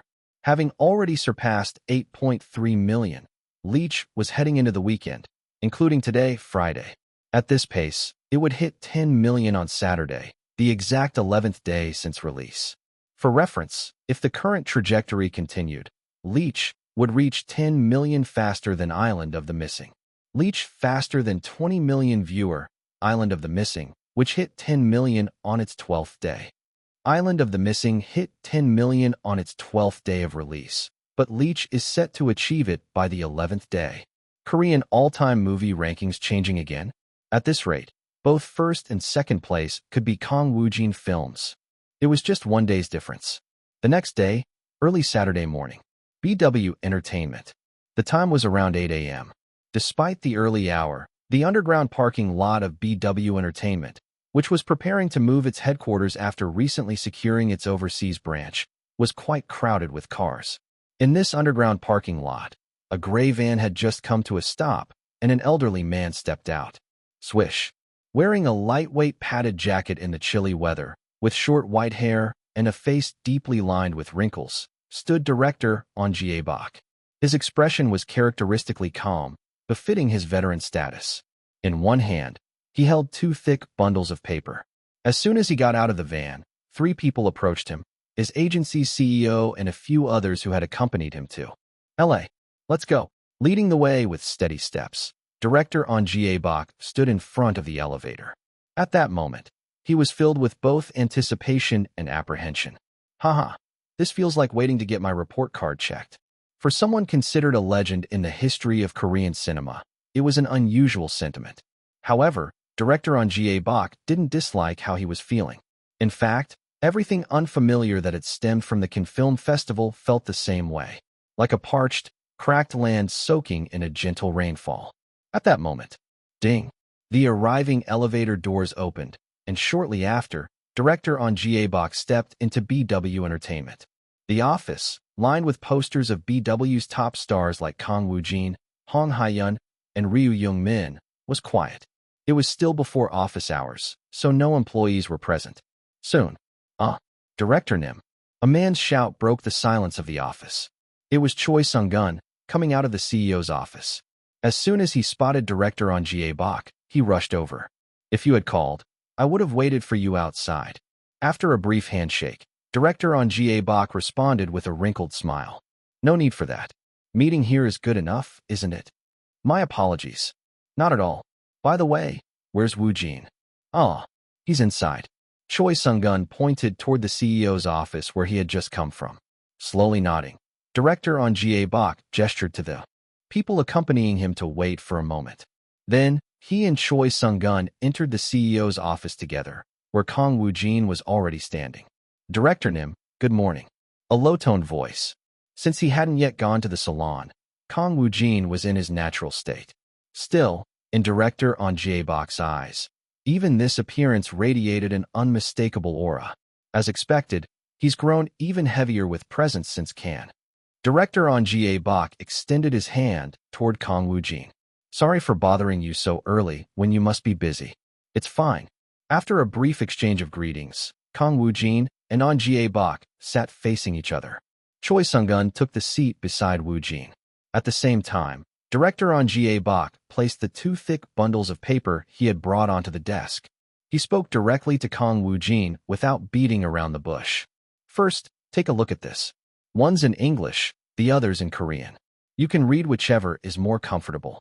He slid the two bundles across the desk toward Kang Woojin. Glancing indifferently at the documents, Woojin replied, Understood. As expected, Kang Woojin picked up the English version. For a brief moment, director On Bak's gaze shifted to Choi Sung-gun, seated beside Woojin. His eyes carried a mix of anticipation and excitement. Then, flap. The sound of pages turning drew director On Bak's attention back to Kang Woojin, who was calmly reading through the bundle. Naturally, On Bak remained silent. Now's the time to wait. I need to give this child enough time. Kang Woojin turned another page. Flap. But then, director Nim. Barely a few minutes had passed when Kang Woojin suddenly addressed On Bak. His tone was notably low. I'll take on this project. Chapter 364, Power 1. When Kang Woojin first met director On Bak, Woojin's voice was hoarse. It was because he had gone to bed at dawn after finishing a prolonged shoot for Beneficial Evil. Even though he had visited the void space beforehand, his body was honest. Ugh, shit. I might need to hit the void space more often today. I'm freaking tired. He was just thinking how nice it would be if he could sleep in the void space. That would be amazing. At that moment, director On Bak and Choi Sung-gun entered the CEO's office. Woojin's already hoarse voice, combined with his concept, resulted in the deepest voice imaginable coming out of his mouth. Director Nim, good morning. Even Kang Woojin, who had fully incorporated his persona into daily life, was surprised at himself. Perhaps that's why director On Bak, who exchanged a handshake with him and whose face now seemed to carry far more wrinkles, briefly furrowed his brows. Well, our arrogant monster didn't particularly care. Anyway, Woojin and director On Bak sat facing each other. Then, two stacks of paper were placed on the table. As expected. While his face showed no change thanks to his concept, Woojin immediately recognized what the stacks of paper were. It's a script, right? He actually brought it. CEO Nim, amazing. It was obvious that what director On Bak had brought was a Hollywood script. Woojin was genuinely impressed with the ponytailed CEO sitting next to him. This was one of those moments where his deductions were perfectly correct. Director Anjie Bach, who was unaware of Woojin's thoughts, spoke in his dignified, aged voice. First, take a look at this. One's in English, the other's in Korean. You can read whichever is more comfortable. But why is this old man? No, Director On being so serious. Feeling the heavy atmosphere, Woojin deliberately lowered his voice even further. He replied simply, "Understood," and his gaze immediately fell on the script lying on the table. Two thick stacks of scripts with black squares attached. The title on the script cover was visible. Pierrot. Pierrot? This was another unusual title. Without hesitation, Kang Woojin picked up the original script in English. For him, there wasn't much difference between English and Korean these days. Then, while casually flipping to the first page with his index finger, he glanced at director Anjie Bach sitting across from him. The director was looking at Choi Sung-gun sitting next to Woojin. He didn't even need to check to know. Choi Sung-gun must be sparkling his eyes right now. He must be trembling with excitement. That was the look he always had when a massive opportunity was presented to Kang Woojin. And sure enough, that was exactly the case. Then, for a moment, Woojin's time seemed to freeze. Russell. For some reason, Woojin became even more resolute as he flipped through the first couple of pages of the Pierrot script. Of course, this was all for show. Soon after, Woojin looked at director Anjie Bach and calmly declared, "Director Nim, I'll take on this project." Director Anjie Bach's brows furrowed slightly, and Choi Sung-gun's eyes widened. Woojin's response had been far too quick and decisive. Director Anjie Bach's wrinkled lips opened. "You'll do it? Just like that?" "Yes, Director Nim. Of course, I'm talking about the lead role." But Kang Woojin's firm expression remained unchanged. This was unexpected. From the director's perspective, at least. I thought he'd need a lot more time. And there was a good reason for that. It hadn't been like this with Leech, that had turned Ken upside down. If I recall, he took about a week to decide back then. But this time, Woojin's response to the Pierrot script took only a few minutes. Director Anjie Bach felt a strange pang of envy at the difference in Woojin's attitude. The Woojin of Leech and the Woojin now were clearly different. However, Director Anjie Bach's envy quickly dissolved as his gaze shifted back to the Pierrot script in Woojin's hands. Swish. The old man's jealousy transformed into deep satisfaction and expectation. This monster kid must have felt something after reading that script, something similar to what I felt. It was proof that his instincts hadn't dulled with age. To think I'd be influenced by such a young actor in my later years. But strangely, it doesn't feel bad. It makes sense, doesn't it? Kang Woojin was someone who had never failed since his debut, and having caused an explosion at Cannes, this was the perfect moment to solidify his overseas expansion. He would certainly never pick a project half-heartedly. He needed to be sharper and more decisive than ever. Meanwhile, Choi Sung-gun, sitting beside Kang Woojin, found his eyes growing wider and wider. Has Woojin ever agreed to something this quickly? This is the first time I've seen him be this eager. No, it wouldn't be an exaggeration to say this was practically unprecedented. Does that mean this script is seriously insane? But he hasn't even read that much of it. In any case, there was clearly something unusual about that script.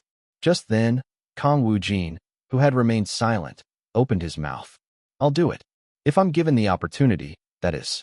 Director Anjie Bach, who had been rubbing his wrinkled cheek, slowly responded.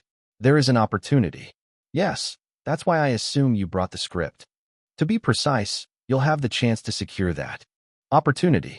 Whether you crush it or seize it is up to you." "I understand. But why did you decide so quickly? You only saw the title and a few pages before answering." "Why, you ask?" "It's simple." Kang Woojin, his poker face thick as always, answered. Of course, it was only in his head. Because I've already been to the void space. The Pierrot he had seen in the dark void space left no room for hesitation.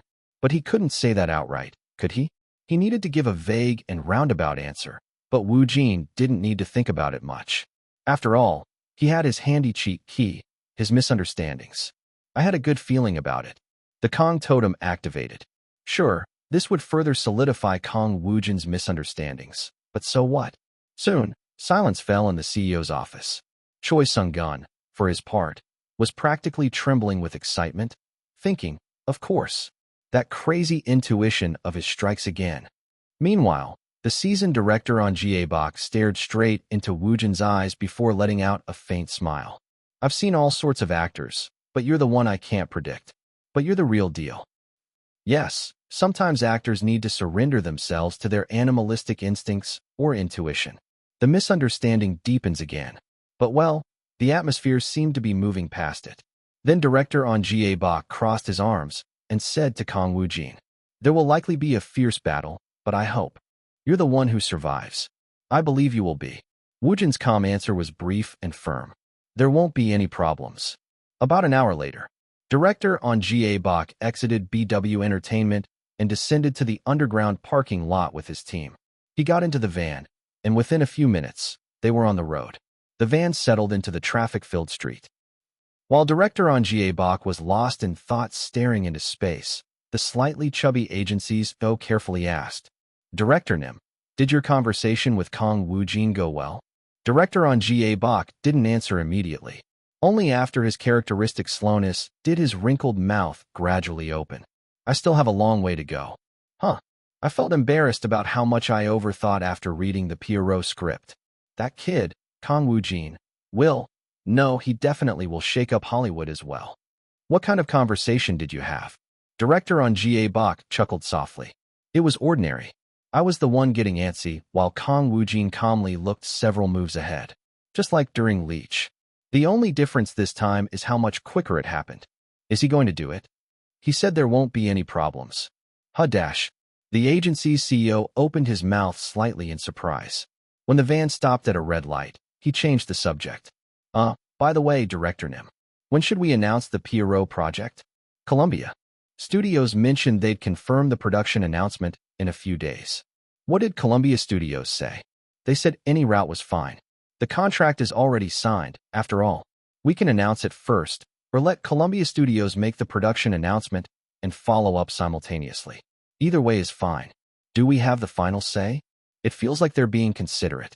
I guess it's because they know Leech is still in theaters and is also being prepared for an overseas release. Suddenly, as the conversation turned more practical, director on GA Bach began to calculate calmly. "Leech is scheduled to release in Japan next month, right?" "Yes." "What about France?" "We're still coordinating, but if things go well, it could be released early next year." For reference, Leech, currently playing in Korean theaters, was set for release in Japan next month and would gradually roll out to other countries, including France, starting next year. Soon, director on GA Bach made his decision. "There's no reason to delay." "I think so too. If we announce this project as soon as possible, it will add several times more momentum to Leech, which is currently playing domestically. Of course, the same goes for Japan, where it releases next month. It might not make much of an impact in France or overseas markets, though. That's fine. The international releases are symbolic, after all. I'll prepare properly and make the announcement as soon as possible." The agency's CEO, who had been typing something into his phone, suddenly looked even more excited. This is nerve-wracking." The surrounding staff joined in. "Seriously, right? It's both exciting and nerve-wracking." "Me too. This is my first time experiencing something like this, so I'm anxious." "How much will Korea be stirred up by this?" The agency's CEO nodded enthusiastically and said to director on GA Bach, "The first Hollywood project led by a Korean director. It's overwhelming. Sure, there have been a few cases across Asia, but working with Columbia Studios, which is part of the Hollywood Big Five, is practically unheard of for an Asian director." Aren't you being too calm about this?" "Well, now that it's happening, it doesn't feel like such a big deal. I guess I'm just too old. I honestly never thought a day like this would come. That makes it sound like you didn't think I could pull it off." "What? No, that's not what I meant. I'm joking." The agency's CEO, whose heart had just dropped, hurriedly continued speaking. With Can Palme d'Or win and the Best Actor award still fresh, when this news drops, both the media and public opinion are going to go absolutely wild. A staff member chimed in. "And there's the insane success of Leech to add to it." Director on GA Bach, rubbing his wrinkled cheek, chuckled softly. "That's true. It's going to get pretty noisy. But compared to what's coming, this is nothing." That monster kid. Because he was well aware of Kang Woojin's absurd brand power. When Woojin's side moves, won't all of Korea go several times more berserk than for me? At the same time, a black van had just entered the highway. Inside was Kang Woojin, en route to Yongkian in Gyeonggi province for the shoot of Beneficial Evil. Woojin sat with his legs crossed, staring out the window. His hard expression was an added bonus, making him look deeply contemplative. Choi Sung-gun, in the passenger seat, glanced at Woojin through the rearview mirror. He made such a decisive call earlier, but he probably needs to sort things out. This wasn't part of the plan. Wrong. In truth, Kang Woojin wasn't serious at all right now. He was simply staring out the window while pondering the lunch menu. What's on the food truck menu today? Stir-fried pork? Or bulgogi? Doesn't matter. I can't resist meat anyway. Then Kang Woojin lowered his gaze. In front of him were the scripts for Beneficial Evil and the Pierrot script director on Jie Bak had given him that morning. He picked up the Pierrot script without much thought. Slide. Come to think of it, this was the first Hollywood project he was confirmed for. Well, technically, I'm not confirmed for it yet. Though there was Joseph's project as well, that one was still in the middle of script writing, so it was excluded for now. Whatever it may be, a first experience is always nerve-wracking. However, Woojin, who was looking down at the Pierrot script filled with English, felt calm. It was because he couldn't quite feel the reality of it yet. Perhaps when the day came to actually start filming somewhere in Hollywood, things would feel different. And then Kang Woojin. Swipe. While pretending to flip through a few pages of the Pierrot script, he raised his index finger. It was to poke the black square attached to it. Although he needed to read the Pierrot script at some point, resting in the void space took precedence right now. In no time, Woojin's vision shifted into the vast darkness of the void space. Throwing his concept aside, Woojin immediately stretched his arms with a big yawn. At the same time, he walked toward the floating white rectangles. Various projects came into view, from the very first exorcism to the latest ones like The Eerie Sacrifice of a Stranger, Leech, and Beneficial Evil. So far, the highest grade had been Beneficial Evil. -9/script. Title, Beneficial Evil, EX grade. It was an EX grade. Woojin's gaze then moved toward the new white rectangle added that morning, positioned at the very end. It was Pierrot. At that moment, Woojin recalled a question director on Jie Bak had asked during the morning meeting. But why did you decide so quickly? Smirking, Woojin answered aloud in the void space. Because I'd be a moron not to do a work with this grade. -11/script. Title, Pierrot, EX plus grade. Pierrot had taken the highest grade in the void space.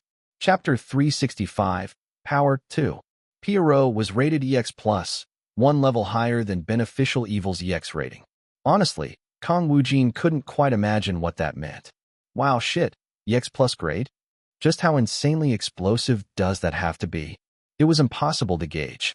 The only thing he could guess was that it would definitely be higher than Leech, which was SSS grade and had turned the Cannes Film Festival upside down, and Pierrot would be even more extraordinary than that.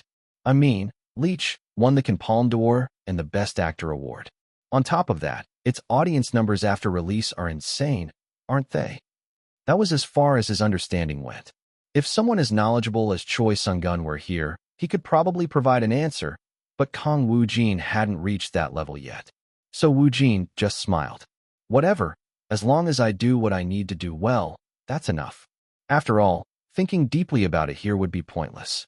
As long as he kept acting like his life depended on it, that day would eventually come. What mattered now was to focus on the filming of Beneficial Evil and securing the uncertain lead role in Pierrot. SWSH.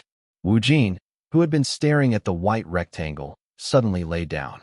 Then, looking at the void space's dark emptiness, he muttered, "Getting the role. Huh. Well, what was that title back then? Wonder if it'll be similar to Last Kill 3? The system was undoubtedly the same. Last Kill 3 and the Pierrot were both Hollywood films, after all. The difference was the role itself. Plus, the size of the film companies was like heaven and earth. In other words, it wouldn't be as easy as Last Kill 3. Though it was hard to clearly imagine, Woojin instinctively felt it. However, he quickly brushed it off nonchalantly. I plan to fight aggressively to win the role, but even if I don't get it, there's no need to cling to it. It's not like this is the only movie out there. The EX Plus grade was a shame, but just as Kang Woojin thought, Hollywood, and the world, was vast. Somewhere out there, another project of the same grade would surely emerge. Organizing his thoughts that way, Kang Woojin took a break in the void space. Then, after lying down as long as he wanted, he called out exit and returned to reality once again. In a van driving on the highway. Having restored his energy, Kang Woojin looked down at the script for the Pierrot on his lap with a calm expression. He turned the pages. Flap. It was to fully read the script before the reading experience in the void space. About 2 hours later, having arrived in Yongkian, Gyeonggi-do, Kang Woojin was now deeply immersed in filming as Jang Yun-woo. Hi. Action. The 100 or so staff, actors, and PD Song Man-woo moved as one. In the midst of the bustling set, a man with a ponytail stood with his arms crossed and a serious expression. It was Choi Sung-gun. Watching Woojin, who was passionately performing as Jang Yun-woo, Choi Sung-gun thought to himself, I need to lay out the pieces well for this. He was strategizing, naturally, about the Pierrot. Soon, Choi Sung-gun recalled his conversation with director On Jae-bok from earlier that morning. It began with director On Jae-bok sitting across from him and explaining the situation. For now, everything about the Pierrot is still top secret. Quick-witted, Choi Sung-gun immediately responded. Of course, just looking at it, I can tell it's a massive project. Only Woojin and I will know about it. It won't take too long. Since Woojin has decided to jump into this project, I'll contact you soon with the right timing to announce it to the world.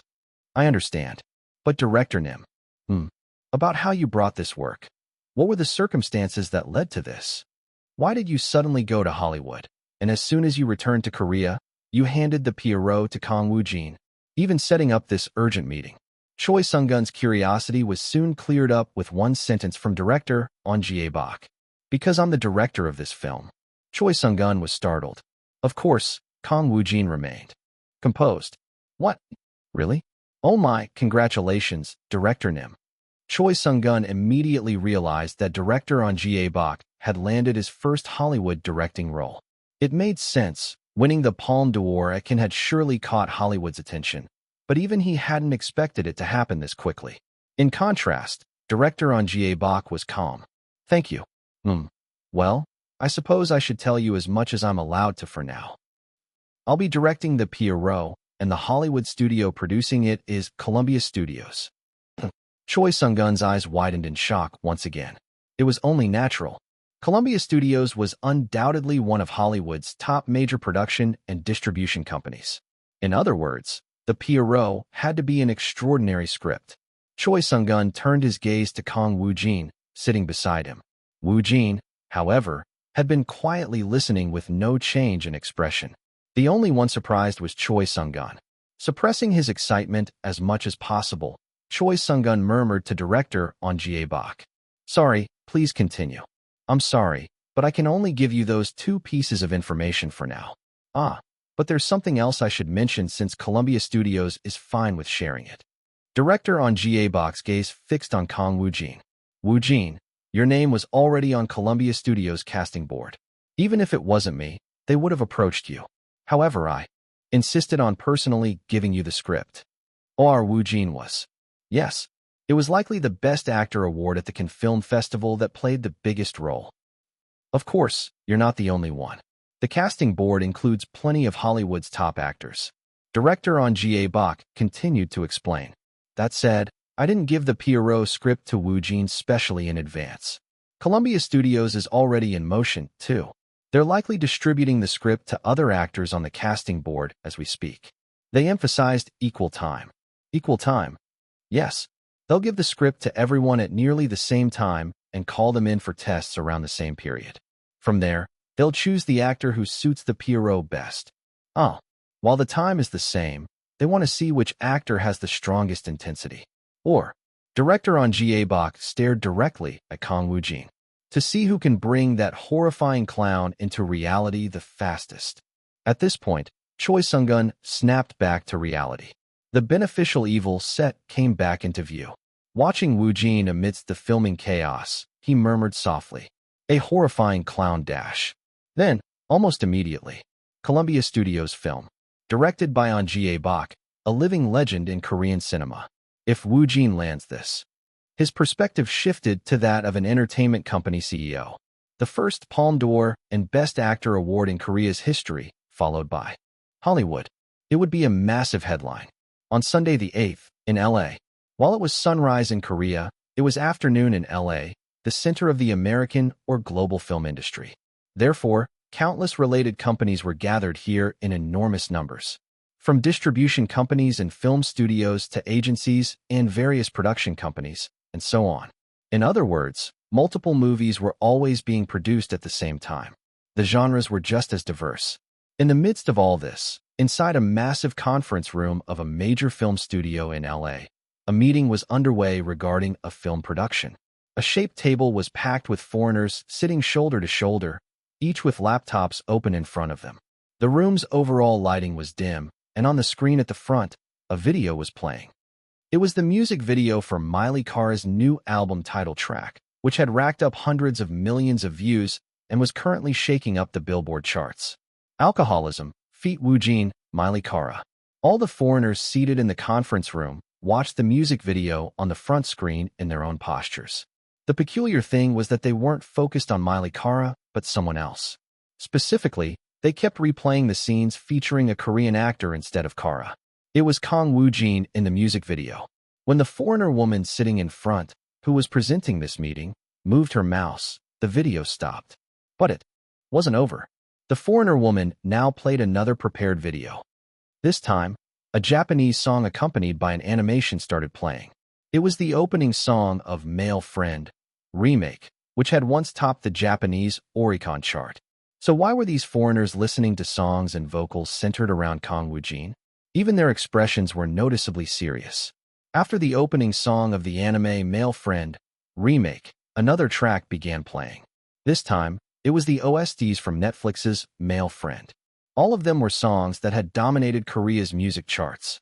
The dozen or so foreigners sitting around the shaped table quietly listened. Some closed their eyes to immerse themselves, while others busily jotted something down in their diaries. Each was focused in their own way. Though the videos and songs changed, the foreigners in the large conference room remained mostly still. The one common thread was that they all had their ears attuned to Woojin's vocals. Then, next is from YouTube. The foreigner woman at the front, who had been managing various videos and audio clips, clicked her mouse again. Soon, the screen at the front displayed a restaurant in Japan, and Kang Woojin appeared sitting at a piano. He started playing. Yes, this video was from when Woojin had performed Merry-Go-Round of Life.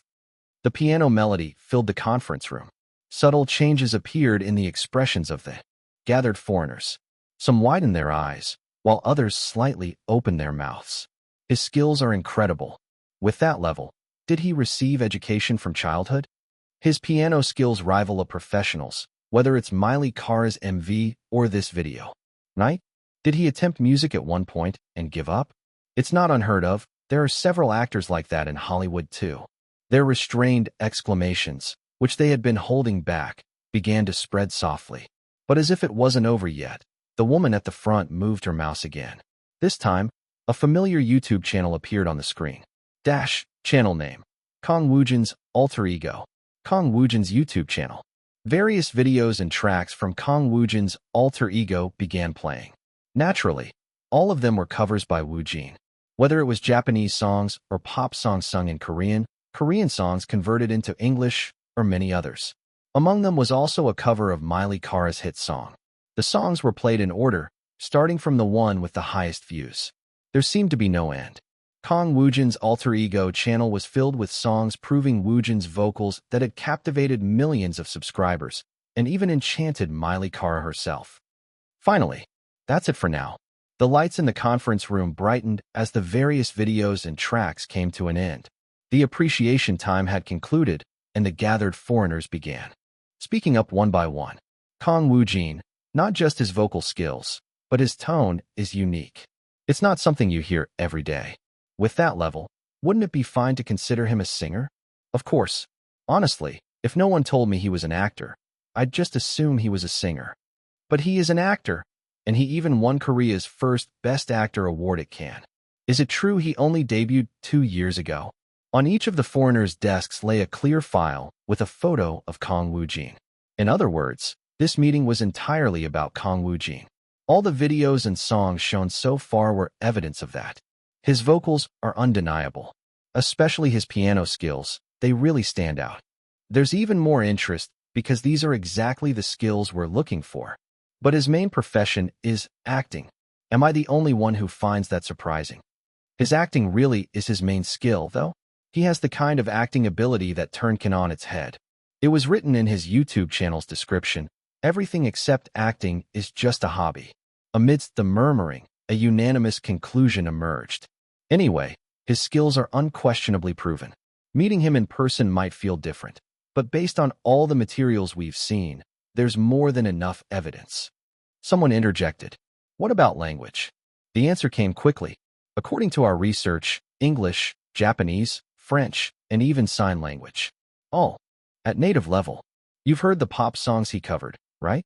If you close your eyes and listen, it's hard to believe he's Korean. During the ongoing meeting, the man with an elongated face who exuded the aura of a decision-maker spoke. Vocals, language, acting, image, and piano, not to mention his recent popularity. I don't see a single thing lacking. Soon, all the dozen or so foreigners nodded in agreement. He absolutely has to be on the casting board. The core abilities we're looking for in this project are acting, vocals, and piano. He has all of them. Even if his language skills were lacking, we'd still consider making an offer. But on top of that, Kang Woojin's language abilities are exceptional. Their conversation emphasized vocals and piano repeatedly. Kang Woojin confirmed. Then one fat foreigner sitting around the middle of the shaped table quietly stood up. He was holding the phone, indicating that he had received a call. Trying not to disrupt the meeting, he slipped out into the hallway as quietly as possible. "Yeah, it's me. I'm in the middle of a production meeting, so keep it short." As he spoke on the phone, the company logo and name were visible on the glass door of the meeting room behind him. It was extremely familiar. World Disney Pictures. Chapter 366. Power 3. World Disney Pictures. In Hollywood, it was such a famous distribution and film company that it was hard to find someone who didn't know about it. Boasting a long history, it was one of Hollywood's Big Five. As everyone knows, it held unrivaled power in animated films, but at some point, it began producing live-action adaptations of its animations. Since the fanbase was enormous not only in Korea but worldwide, the live-action films achieved great success. Of course, World Disney Pictures didn't only produce live-action films. They also produced and distributed regular movies, and the list of their hit works was far too extensive to enumerate. Being such a massive entity, it was common for them to produce multiple films simultaneously. And now, in one of World Disney Pictures' conference rooms, they were evaluating Kang Woojin. With Kang Woojin added to the casting board, how many candidates do we have in total? 6. However, only 3 actors, including Kang Woojin, can handle both vocals and piano. In the World Disney Pictures conference room, the terms vocal and piano were frequently mentioned as the main focus. Kang Woojin seems to have the best piano skills. The reason was simple. The films produced by the major studio, World Disney Pictures, required actors with singing ability. Whether adapting animated films or producing regular movies, various songs were included in the works. It was practically the signature of World Disney Pictures. Naturally, the films they produced, which took the world by storm, also had iconic OSTs. There were many Disney fans who would say, World Disney Pictures films are for listening to the OST. So it was only natural for World Disney Pictures to test actors' vocal or musical abilities before casting. And then, let's try to contact Kang Woojin as soon as possible. Now, Woojin's name was being discussed at World Disney Pictures. However, it wasn't only World Disney Pictures mentioning Kang Woojin's name in LA. At the same time, quite a few production companies in LA were also targeting Woojin. It was thanks to the reputation he had built up slowly but firmly. Did Kang Woojin run a restaurant in LA? No, he didn't run it directly. It was for filming related to a Korean TV show. Did he play a chef in that TV show? Yes. However, his cooking skills were so outstanding that customers didn't even realize he was an actor. It's all summarized in the materials I shared. What's this? A local chef actually praised Kang Woojin. That reputation exploded thanks to Miley Kara and the Cannes Film Festival. Woojin's bold acceptance speech, which was essentially a declaration of war, also contributed. In Hollywood, where possibilities were infinite, it was natural for eyes to turn to him. He actually developed recipes that are being sold as products in Korea and Japan. Yes. What? Was he a cook before becoming an actor? It's not entirely clear, but with skills like this, it's possible. However, there are many. Vocal-related videos aside from cooking ones on YouTube. It might have been a hobby. Chef-level cooking skills are just a hobby? Who is this actor? A global-level misconception. Misunderstandings were becoming world star level. Nevertheless, one thing was clear, Kang Woojin's multiple abilities had left an impression. Whatever the case, it's certain he has the cooking skills our movie requires. Make sure to contact him no matter what. It was clear that Woojin was making his mark in Hollywood. Meanwhile, Monday ended, and Tuesday, the 9th, began. On the morning before filming for Beneficial Evil, Kang Woojin was in a meeting about Kang Woojin's alter ego. With the year-end coming up, and if Woojin will be spending more time overseas starting next year, we'll need to prepare a fair amount of advanced content. Phew, I'll try to squeeze it in somehow. I'll adjust the schedule a bit more. Woojin, are you okay with that? I'm fine. Well, it's true you're not the worrying type, but still, if anything happens to your health, let us know immediately. Yes, Sionim.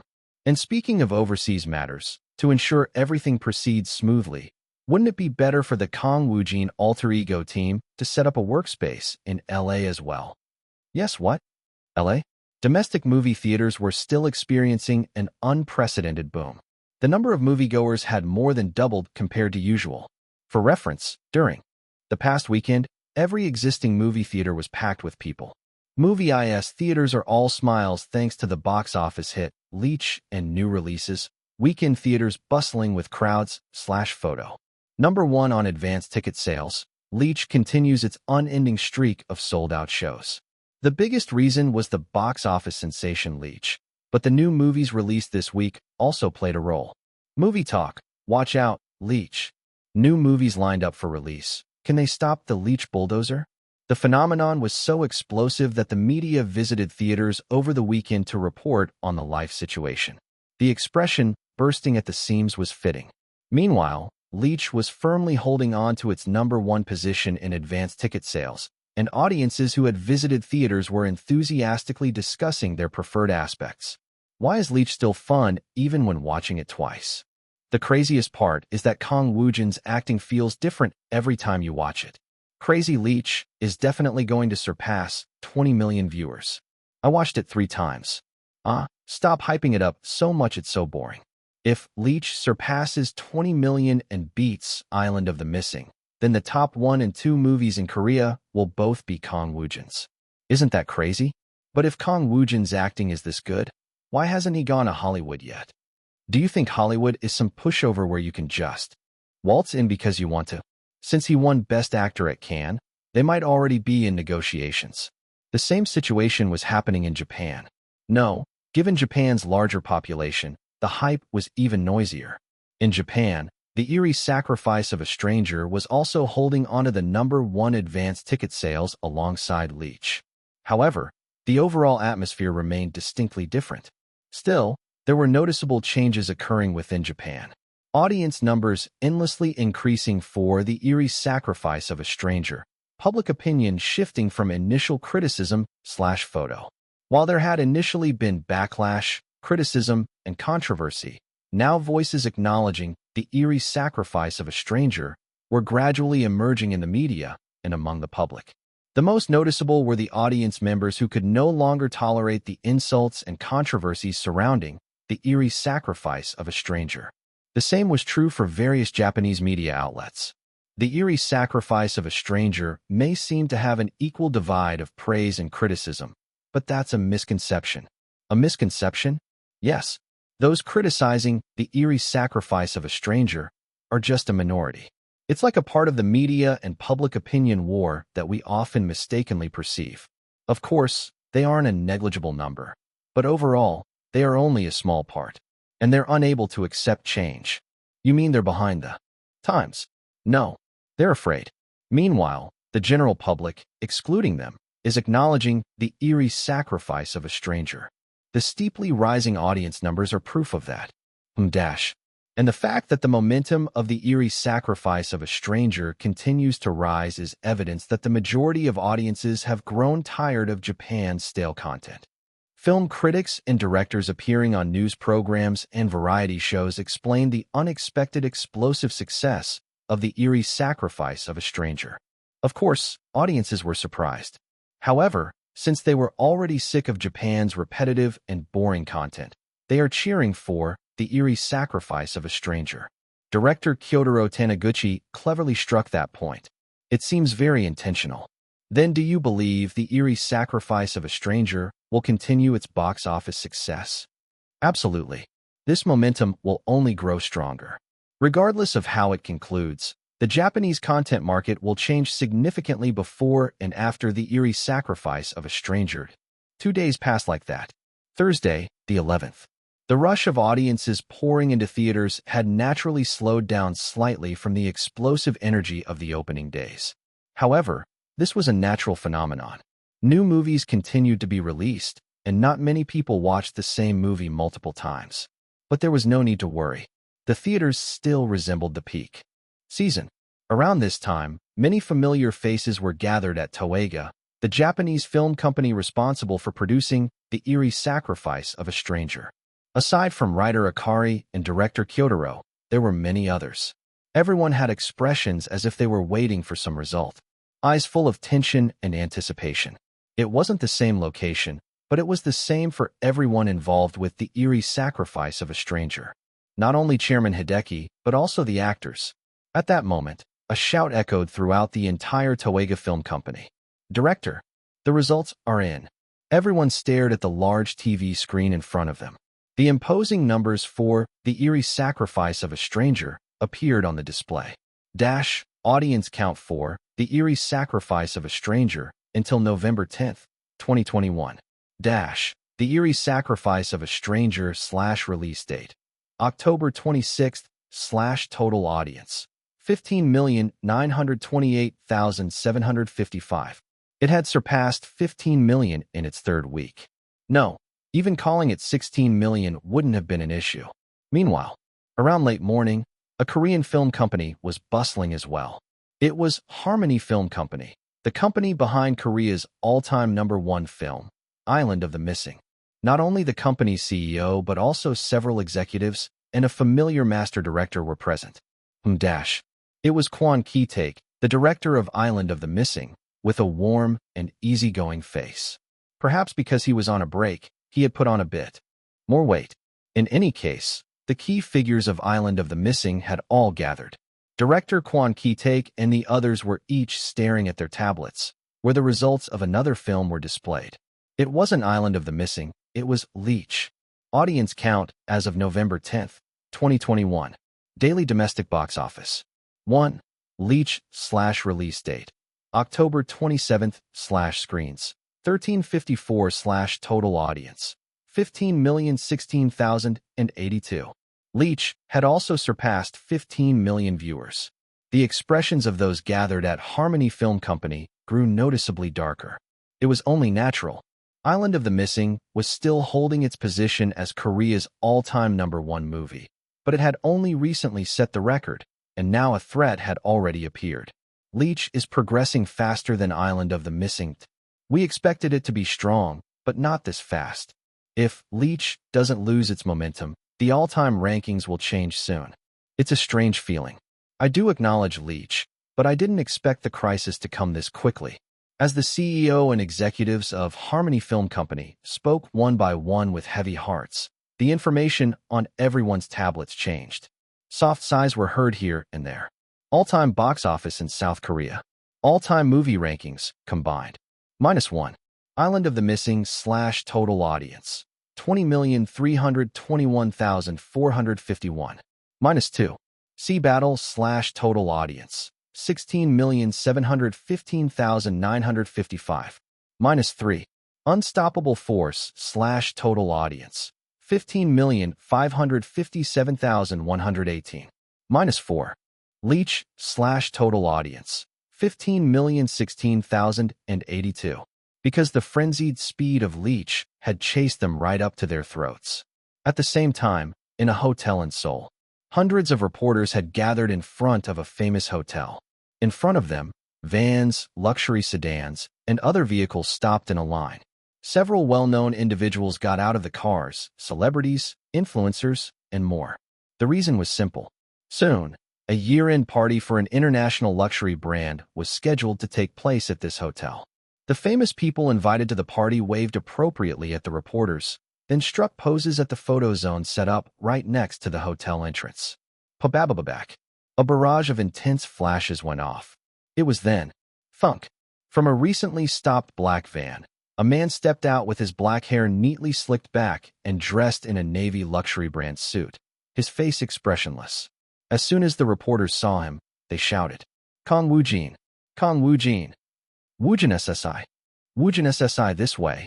Kang Woojin, whose influence was steadily growing in Korea, Japan, and even overseas, had appeared. The reason for his presence was that he was an ambassador for this luxury brand. With a calm expression, Woojin waved silently at the hundreds of reporters crowded in front of him. At this moment, the reporters frantically fired questions. The eerie sacrifice of a stranger has become a mega hit. Do you think it will surpass 20 million viewers? Leach 2. Leach has already surpassed 15 million. What's your prediction for the total audience numbers? Woojin SSI. Since Cannes, has there been no casting offers from Hollywood? Surely there must have been casting offers from Hollywood. Just give us a hint. Are you planning to attend all the domestic film awards at the end of this year? There are rumors that you'll be making a full-fledged debut at Hollywood next year. Is this true? But Kang Woojin, maintaining his poker face, simply waved his hand without answering a single question. His expression was more solemn than ever. Ugh, damn, my ears are about to explode. At that moment, a female reporter standing closest to Woojin shouted with all her might, "Woojin SSI! Kang Woojin SSI! The rumor about Miley Kara appearing in Beneficial Evil, that's not true, right? It's just nonsense." Of course, Woojin remained silent this time as well. However, his gaze stayed fixed on the reporters in front of him. Even so, he didn't open his mouth. It seemed he had no intention of answering until the very end. The hundreds of reporters knew this, but they didn't give up. Several reporters, infected by her question, threw out follow-up questions. That's right. The photos circulating on social media and forums. Isn't the blonde woman just a staff member? The rumor about Miley Kara appearing in Beneficial Evil. Most people dismiss it as nonsense, but Woojin SSI, please give us a definitive answer. Then, Kang Woojin, whose expression hadn't changed, suddenly opened his mouth. Yes, it is Miley Kara, the blonde woman in the photos from the Bangkok filming location of Beneficial Evil. Woojin spoke again in a low tone. Miley Kara's filming has already been completed. At that moment, the hands of hundreds of reporters frantically pressing their shutters suddenly stopped. Chapter 367, Power 4. The statement Kang Woojin declared to hundreds of reporters. Yes, it is Miley Kara, the blonde woman in the photos from the Bangkok filming location of Beneficial Evil. When these words were spoken, or even at that moment, Miley Kara was extremely popular overseas, including Hollywood. Alcoholism, feat. Woojin, Miley Kara. 560 million views. Her new music video, which was sweeping the Billboard charts, had already surpassed 500 million views, and thus her songs were playing everywhere in the world. This, of course, also meant that Kang Woojin's global recognition was also skyrocketing. However, while the foreign media covered the ripple effect of Kara's new album, CNN/Miley Kara topping the Billboard Hot 100, with multiple in the top 10, a first in the 64-year history of the chart. They were also oddly fired up about a different topic. LA Times/rumors abound while Miley Kara remains silent about reported role in Korean project Beneficial Evil. BBX/the controversial photo featuring Kang Woojin. Is Miley Kara really starring in the Korean production Beneficial Evil? The idea that Miley Kara would appear in a Korean production. Naturally, this issue had already spread widely across all of Hollywood, and now the photo, allegedly of Kara on the set of Beneficial Evil, was all over social media. But Miley Cara remained silent. As a result, the issue intensified. On top of that, Miley Cara was a global superstar whose new album was a massive hit, and the lead of the project, Beneficial Evil, was Kang Woojin, Best Actor award winner of Cannes. With such tempting keywords afloat, the foreign media concocted their own scripts and churned out articles at will. However, outside of these overexcited media outlets, most of Hollywood didn't believe a word of it. Miley Cara starring in a Korean project? What kind of trash article is this? But if you read it, there's some evidence and context, though? Nonsense. Even here in Hollywood, everyone's desperate to book her. Do you really think she'd ignore all those enormous paychecks and shoot a Korean project? Yeah, it doesn't make any sense. Various film companies, broadcasting stations, agencies, and so on. There wasn't a single person in Hollywood who didn't know Miley Cara, and the majority dismissed the media's claims as false. The same was true for Miley Cara's countless fans spread across the world. Fucking reporters. Stop writing fake articles already. Although the idea of Miley starring in a Korean production is exciting, this is probably just a rumor, right? There's no reason for her to suddenly shoot a Korean project. But why specifically Beneficial Evil is being mentioned? It's the project Kang Woojin is filming. A photo leaked from the set, and they're saying the blonde woman in it is Miley, but I doubt it. Kang Woojin? That Korean actor who was at Cannes with Miley recently? I remember him because he openly said he was aiming for the Oscars. Why is this ridiculous news spreading? If she really shot a Korean project, I'll run through the streets in my underwear. Calm down, people. It's just another fake article like always. One thing for sure was that, although no one believed the rumor, the global awareness of Kang Woojin and Beneficial Evil was rapidly growing. The situation was no different in Korea, where the news lagged behind Hollywood.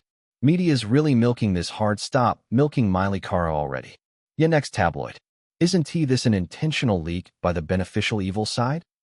Miley Cara must be so pissed off. It was widely regarded as just another tabloid story. This dragged on for nearly 2 weeks. Moreover, neither Miley Cara's side, Kang Woojin, nor the Beneficial Evil team gave any substantial response. Thanks to this, while both international and domestic media were having a field day stirring the pot, their coverage remained superficial, and the numerous audiences, including those overseas, didn't believe a word of it. They dismissed it as nothing more than baseless rumors, a mere happening, idle chatter, or outright nonsense. No one believed it. Well, the issue itself sold well. It was because the keywords involved were so hot. No. How could anyone resist the story that Miley Cara, the global superstar currently dominating the Billboard charts, was appearing in a Korean project? Therefore, domestic media and public opinion were also anticipating with interest. Even more so since issue king Kang Woojin was the male lead of Beneficial Evil. But then, Miley Cara's filming has already been completed. In response to a question casually thrown by one of the hundreds of reporters, Woojin, who had been indifferent from the beginning, suddenly dropped a bombshell. Naturally, all the reporters were dumbfounded. Huh? What? What did you just say? Are you saying it really is Miley Cara? The reporters were so shocked that even the constant flashes of cameras briefly stopped. But Kang Woojin, his expression heavy as ever, gave the same answer. Yes, Miley Cara is appearing in Beneficial Evil. This was a statement that would make not only domestic fans, but also Cara's fans worldwide go wild. Yet Kang Woojin remained incredibly calm. On the other hand, the hundreds of reporters, whose brains short-circuited for a brief moment, erupted. It was real? In no way. How is this possible? Wait a minute. Kang Woojin SSI. You're not joking, are you?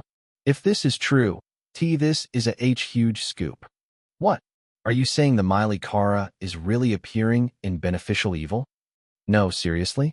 But why? The scene turned into chaos. Shouting questions at Kang Woojin as if unsure whether this was a dream or reality. They instinctively began snapping pictures of Woojin standing before them. Pababababak. The flashes, which had briefly paused, now exploded like crazy, turning Woojin's face pale under the onslaught. Woojin SSI. About Miley Cara appearing in Beneficial Evil. No. How much screen time does she have? When was she confirmed for the casting? Did Cara shoot in Korea as well, not just Bangkok? What role does Miley Kara play in the project? This is the first time a Hollywood superstar has starred in a Korean production. What was the reason for her appearance? Was this kept a secret? Why are you only announcing this now, Woojin SSI? The hundreds of reporters, now showing a complete change of attitude, were suddenly like drooling hyenas. Kang Woojin, who was calmly scanning the frantic crowd, thought, "Wow, damn, look at their attitude switch. This is hilarious." Then, lowering his voice, he delivered the prepared statement. "More details will be announced by the beneficial evil team." Well then, sometimes, leaving things unsaid drives people mad. Playing into this, Kang Woojin turned and walked toward the party hall, leaving behind the hundreds of reporters. But the half-crazed reporters called out his name desperately. Woojin SSI. Just tell us a little more. Just one more word. Woojin SSI. Kang Woojin SSI. But Kang Woojin, who had already made up his mind, did not look back even once. The swarming reporters, realizing this, quickly collected themselves. After all, a scoop had just come out of that monster's mouth. We don't have time for this. Now is the time to act. Swoosh. Suddenly, the majority of the hundreds of reporters put down their cameras and pulled out their phones. Then, as if on cue, they all started making calls somewhere. "Editor, it's a scoop." "A scoop? No. I'm not drunk in the middle of the day. Damn it. Just write the article first." "Yes, it's true. Kang Woojin just said so himself. Just roughly write the content and publish the article first." It's 100% sure. Miley Kara is definitely appearing in Beneficial Evil. They had to announce this scoop to the world faster than anyone else. At this very moment, in the parking lot, a man with a gentle expression emerged from Harmony Film Company, the producer of Island of the Missing. It was director Kwon Ki-taek. He had just heard about the explosive success of Leech, but his expression remained calm. In contrast, the staff with him felt differently. This feels so strange." "Exactly. Of course, we should congratulate director on, but for us, it's a bit disappointing, I guess." The staggering success of Leech, which had climbed right up to the heels of Island of the Missing, was indeed impressive enough to deserve a thumbs up. But on the other hand, the thought of losing the #1 spot in Korean film history was certainly unpleasant. Well, it was a natural emotion for any human being. 20 million. 20 million. It's an unprecedented figure domestically. A number of viewers that might not happen again in the future, but the fact that it doesn't even last a year at #1 is just absurd. To be precise, it hadn't even been half a year. At this, director Kwon Ki-taek, who had been listening silently, smiled warmly. If it's climbing, there's nothing to be done. It's only natural that he's grown with time. The situation is completely different from when Island of the Missing was released. "Oh, you mean Kang Woojin?"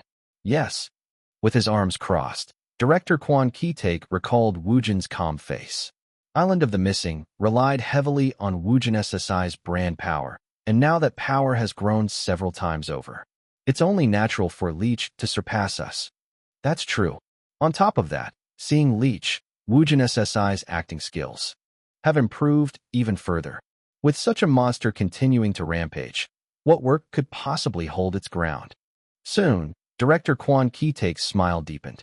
In any case, it's safe to say that Woojin SSI has secured both first and second place in Korean film history. What's interesting is that even though he's shaken up the history of the Korean film industry since his debut, Woojin SSI himself doesn't seem to care. He must have planned this from the beginning, and he achieved it as if it were nothing. Muttering quietly to himself, director Kwon Ki-taek said, "He's already moved on. That friend, Kang Woojin, is probably thinking about what's next." Around this time, the Unstoppable Leech team released an official announcement. Official, the hit film Leech confirms its international release. Starting in Japan, set to open on Thursday, December 23rd, just before Christmas. The news that it would be released abroad beyond Korea, especially in Japan. The release was just next month.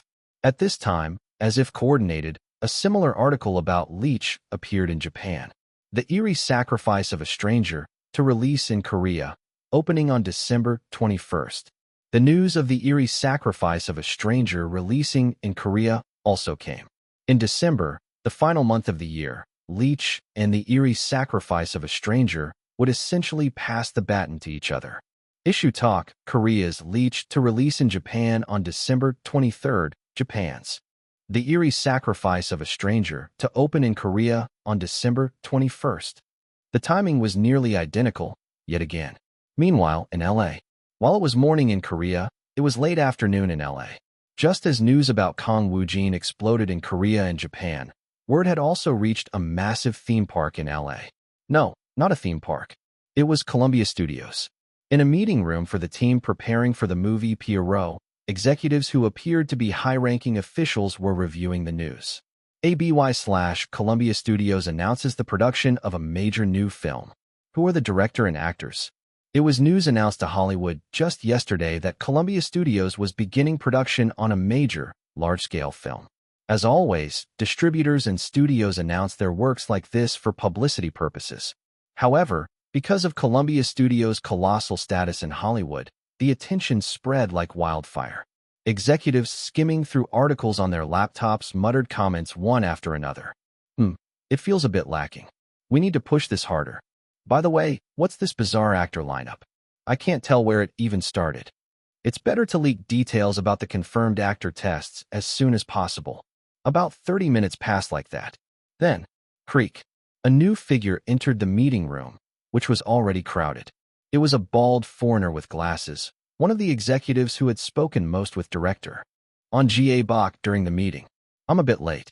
I was on the phone with director On Ga Bak. As soon as he entered the meeting room, he spoke to the Pierrot team.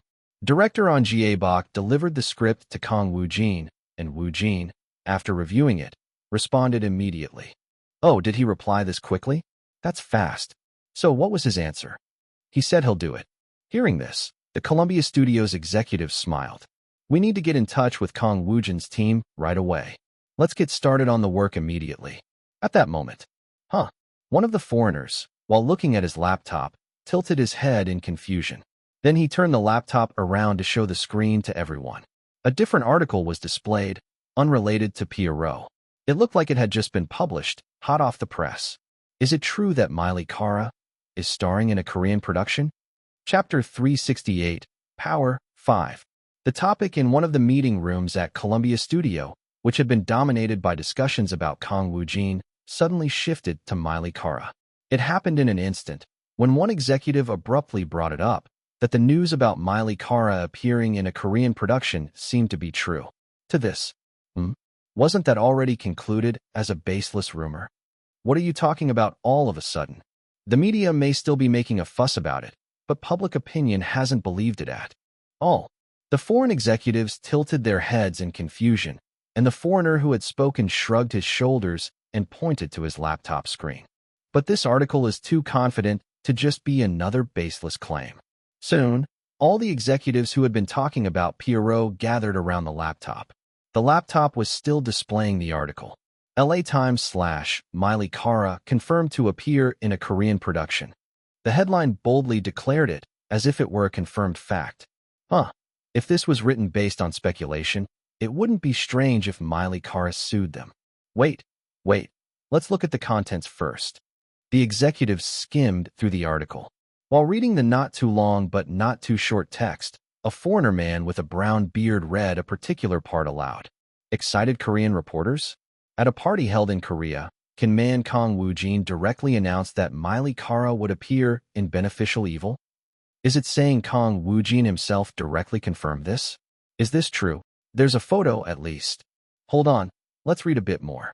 One of the executives read another part of the article aloud. Beneficial Evil is a Korean drama being produced as a Netflix original, and Kang Woojin is the lead actor currently filming. Photos of the overseas location shoot in Bangkok were leaked, creating buzz not only in Korea but also in Hollywood, because a blonde woman captured in the photos resembled Miley Kara. The issue stirred up speculation, but no one believed it, until Kang Woojin himself confirmed in Korea that Miley Kara would appear. The article was filled with Kang Woojin, Beneficial Evil, and Miley Kara, and it definitively stated that she would appear in Beneficial Evil. The accompanying photo showed Kang Woojin being interviewed by hundreds of reporters. It was the first time a Korean actor, who had not yet officially debuted in Hollywood, had been mentioned this extensively. At any rate, if Kang Woojin said it himself. What about Miley Kara? Has she made an announcement too? No, there's no mention of Kara confirming it. Then this might still be a false report. Well, Kang Woojin isn't stupid. Would he make such an absurd joke? Are there other articles? One of the astonished executives operated the laptop. He checked for other articles related to Miley Kara. Wow, it's already spreading. Similar reports from foreign media were already emerging in large numbers. CNN/Kang Woojin in Korea directly confirmed. It's true that Miley Kara is appearing in my project. All of them cited Korean sources. Meanwhile, in New York, in a large broadcasting station located in downtown New York, a spacious waiting room was filled with many foreigners. Among them, a familiar blonde woman stood out. Her long blonde hair was tied back, and she wore a black dress that revealed her shoulders. It was Miley Kara, in full makeup. She was waiting for the recording of a famous American talk show. As she spoke with her team members, Kara's gaze shifted to the phone in her hand. The news broke in Korea not long ago, but it spread incredibly fast. I think the timing and place Kang Woojin chose were perfect. Her main manager, Jonathan, a large man standing beside her, replied, "Well, it was a luxury brand party, and there must have been plenty of foreign officials in addition to the Korean reporters. Thanks to that, the media over here were able to act quickly." Miley Kara, skimming through the foreign articles, crossed her long legs and smiled faintly. This kind of strategic media play is quite entertaining in its own way. It's not common. This case exploded appropriately because the right design and issues mixed together. Anyway, Kang Woojin's movie is currently showing in Korea and Japan, right? That's what I heard. I've heard it's already doing well, but this should bring in even more audiences, don't you think? That must have been one of the intended effects. Putting on the jacket draped over the chair next to her, Kara spoke again. Our side is going to join in on this media play too, right? Jonathan, already holding his phone to his ear, nodded. Of course, this case benefits us as well. This meant it would wield powerful influence, including boosting Kara's new album, which was already sweeping the Billboard charts. Soon, Kara sent a DM to Kang Woojin. The message was simple, starting with, "That was a fantastic interview." After sending it, she moved to her own SNS and began writing a new post. Now it's my turn. She was planning to add more fuel to the fire following Kang Woojin's move. Afterwards, after finishing the luxury brand event, Kang Woojin boarded the van nonchalantly, but internally, he felt quite a wave of fatigue. Ah, damn. This is seriously exhausting. Throughout the event and even after it ended, he had to field countless questions from hundreds of reporters, attending celebrities, and so on. Most of them, of course, were related to Miley Kara. Regardless, the van carrying him departed for the next schedule, and while Kang Woojin remained calm and composed, his team of over a dozen people was in a frenzy. Appa, the impact is insane. Look at this. Foreign media is already running articles about it. These were people who already knew Kang Woojin was going to make this bombshell announcement. And since they had been monitoring both domestic and international reactions, their excitement was only natural. Miley Kara posted on Instagram. The timing is perfect. Did you two coordinate this? Ignoring the team members jumping with excitement, Kang Woojin quietly picked up his phone. First, he checked the SNS post Miley Kara had uploaded. She posted that super fast? Were they monitoring this in real time? 2. Her post was roughly about how it was true she was appearing in Beneficial Evil, and that there were circumstances preventing her from revealing it earlier. Of course, she also added that working with Kang Woojin had been a joy. The post had already set off a nuclear explosion. Half-crazed fans were swarming to it. Whoa, what's with the number of comments? This is insane. Comments in various world languages flooded the post like a tidal wave. After skimming through them for a moment, Woojin's fingers moved again, this time to check the foreign articles. LA Times/Miley Kara confirmed to appear in a Korean production. As expected, the name Miley Kara was more than enough to shake Hollywood and the global stage. Articles were pouring in. Her immense influence, her globally successful new album, the Cannes Film Festival buzz, and many other factors played into this outcome. But undoubtedly, The power of the twist had a major role to play here. After all, when something people thought impossible turned out to be true, it naturally drew more attention. The quietly observing Kang Woojin was inwardly wearing a satisfied smile. The picture he had envisioned was unfolding perfectly. The foreign media was kindly introducing beneficial evil for him. Sure, they're mentioning my name, but beneficial evil is being brought up like crazy. The plan was brilliant. The articles emphasized details like how this was a project starring Kang Woojin, the man who had taken Kim by storm and declared war on the Academy Awards. They mentioned that the drama was being produced by Netflix Korea, that it wasn't limited to Korea, but aimed at the global market, and so on. Global promotion for beneficial evil was happening for free. Of course, the same went for Kang Woojin's name. Given the international frenzy, how could the domestic situation be any different? Ever since Kang Woojin attended the luxury brand event, news portals had been completely dominated. Breaking news, Hollywood superstar Miley Cara confirmed to star in Beneficial Evil. Kang Woojin personally acknowledges it. Kang Woojin attending luxury brand event. It's true, Miley Cara is in Beneficial Evil, and her filming is already finished. Is Miley Cara really in Beneficial Evil? Kang Woojin calmly confirms its/photos. Hundreds of reporters who saw Kang Woojin in person, as well as both major and minor media outlets that only grasped the situation belatedly, were charging forward like mad. What the hell is this? It's real? Looking at the content, it seems like Kang Woojin confirmed it himself? Damn it. Why is there never a quiet day with Kang Woojin? What are you doing? Just scrape together other articles and throw something out. Got it. With articles spreading at a manic speed, it didn't take long for many people to check the content. The entire entertainment industry, including broadcasting, stations, film companies, production companies, and entertainment agencies, was drawn to the topic. Wow, wasn't this just a rumor? They actually managed to get Miley Cara. How on earth did they cast her? Her fee alone must be astronomical. Was it Netflix's doing? But it's not even the main branch. How does Netflix Korea have that much power? Kang Woojin's involved, right? He looked close to Miley Cara at Cannes, didn't he?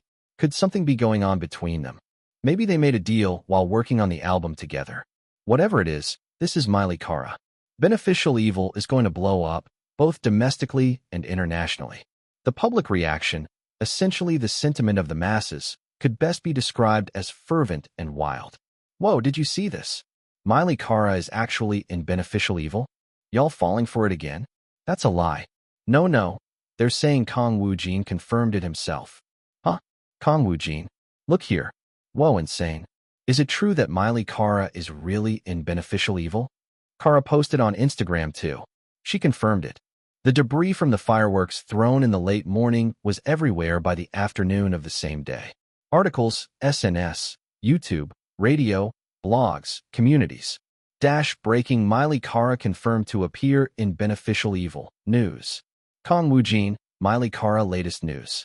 JPG. Foreign media reaction after Kang Woojin's confession. Since this was an unprecedented situation, the public frenzy was not surprising. It was the first incident of its kind, occurring not long after Kang Woojin had become a legend at Cannes. And once again, he was the main player this time. Link. This is freaking crazy. Isn't this the first time a Hollywood actor is filming a Korean project? Yup. And Miley Cara is literally top tier, even in Hollywood. Can't believe I'm alive to see an ultra top tier Hollywood actor appear in a Korean production. Beneficial Evil is gonna be so lit. Wow. As excited as I am, I'm also curious about how much they paid Miley Cara. So the leaked photo was Miley Cara? How the hell did they keep this secret? Kang Woojin and Cara must be super close. They walked the red carpet together at Cannes and worked on an album together. This must have been a similar route, right? Some people in the comments are acting like this is no big deal, but it's huge. Why would a global superstar at Cara's level bother filming something Korean? Just by having Cara join, Beneficial Evil's global recognition skyrocketed. While the issue was burning brightly, as if they had been waiting for the right moment, the Beneficial Evil production team made an official announcement. Official Netflix Korea, Beneficial Evil, will be released in 2 parts. Part 1 is expected to premiere early next year. It was clearly intentional. The next day, Friday, November 12th. The location was BW Entertainment. In the early morning, when the domestic scene was still in turmoil over Kang Woojin, Beneficial Evil, and Miley Kara, a meeting was underway in the BW Entertainment conference room. Present were several team leaders, including the ponytailed Choi Sung-gun. Although it wasn't yet office hours, an emergency meeting had been called. BW Entertainment, already overwhelmingly busy in recent days, had no choice but to gather. After all, it was a meeting about Kang Woojin.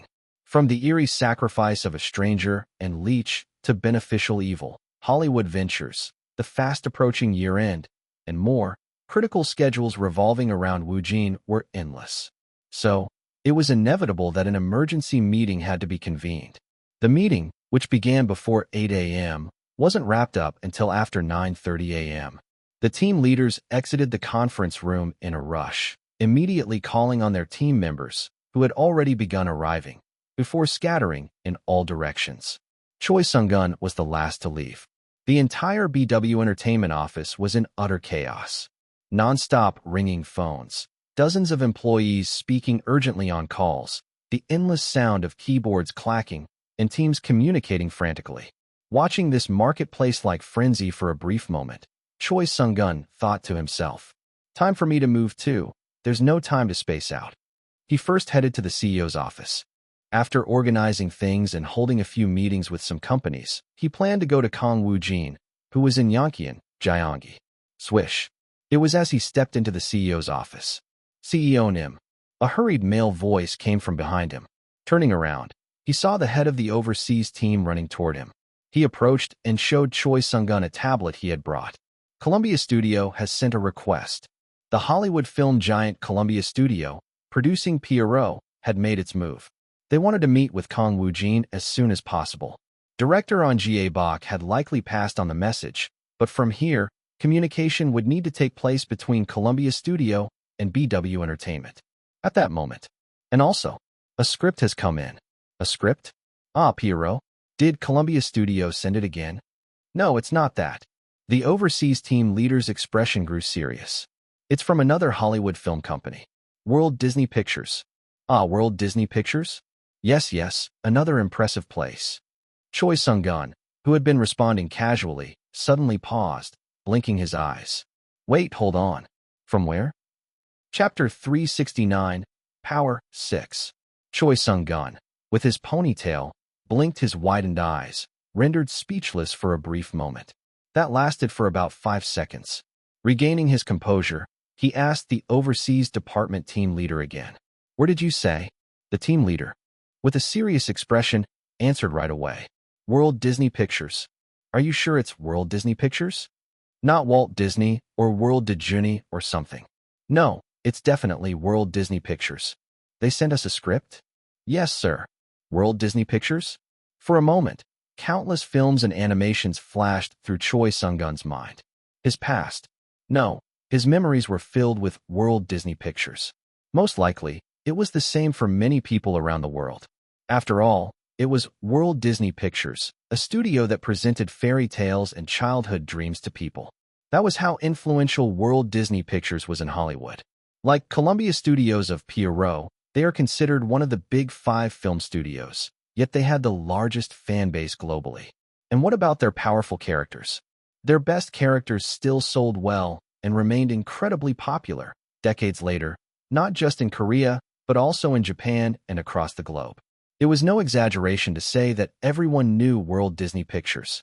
Disney sent Woojin a script? This meant World Disney Pictures had reached out to Kang Woojin with an offer. Naturally, Choi Sung-gun had every reason to be excited, or rather, ecstatic. This was a first.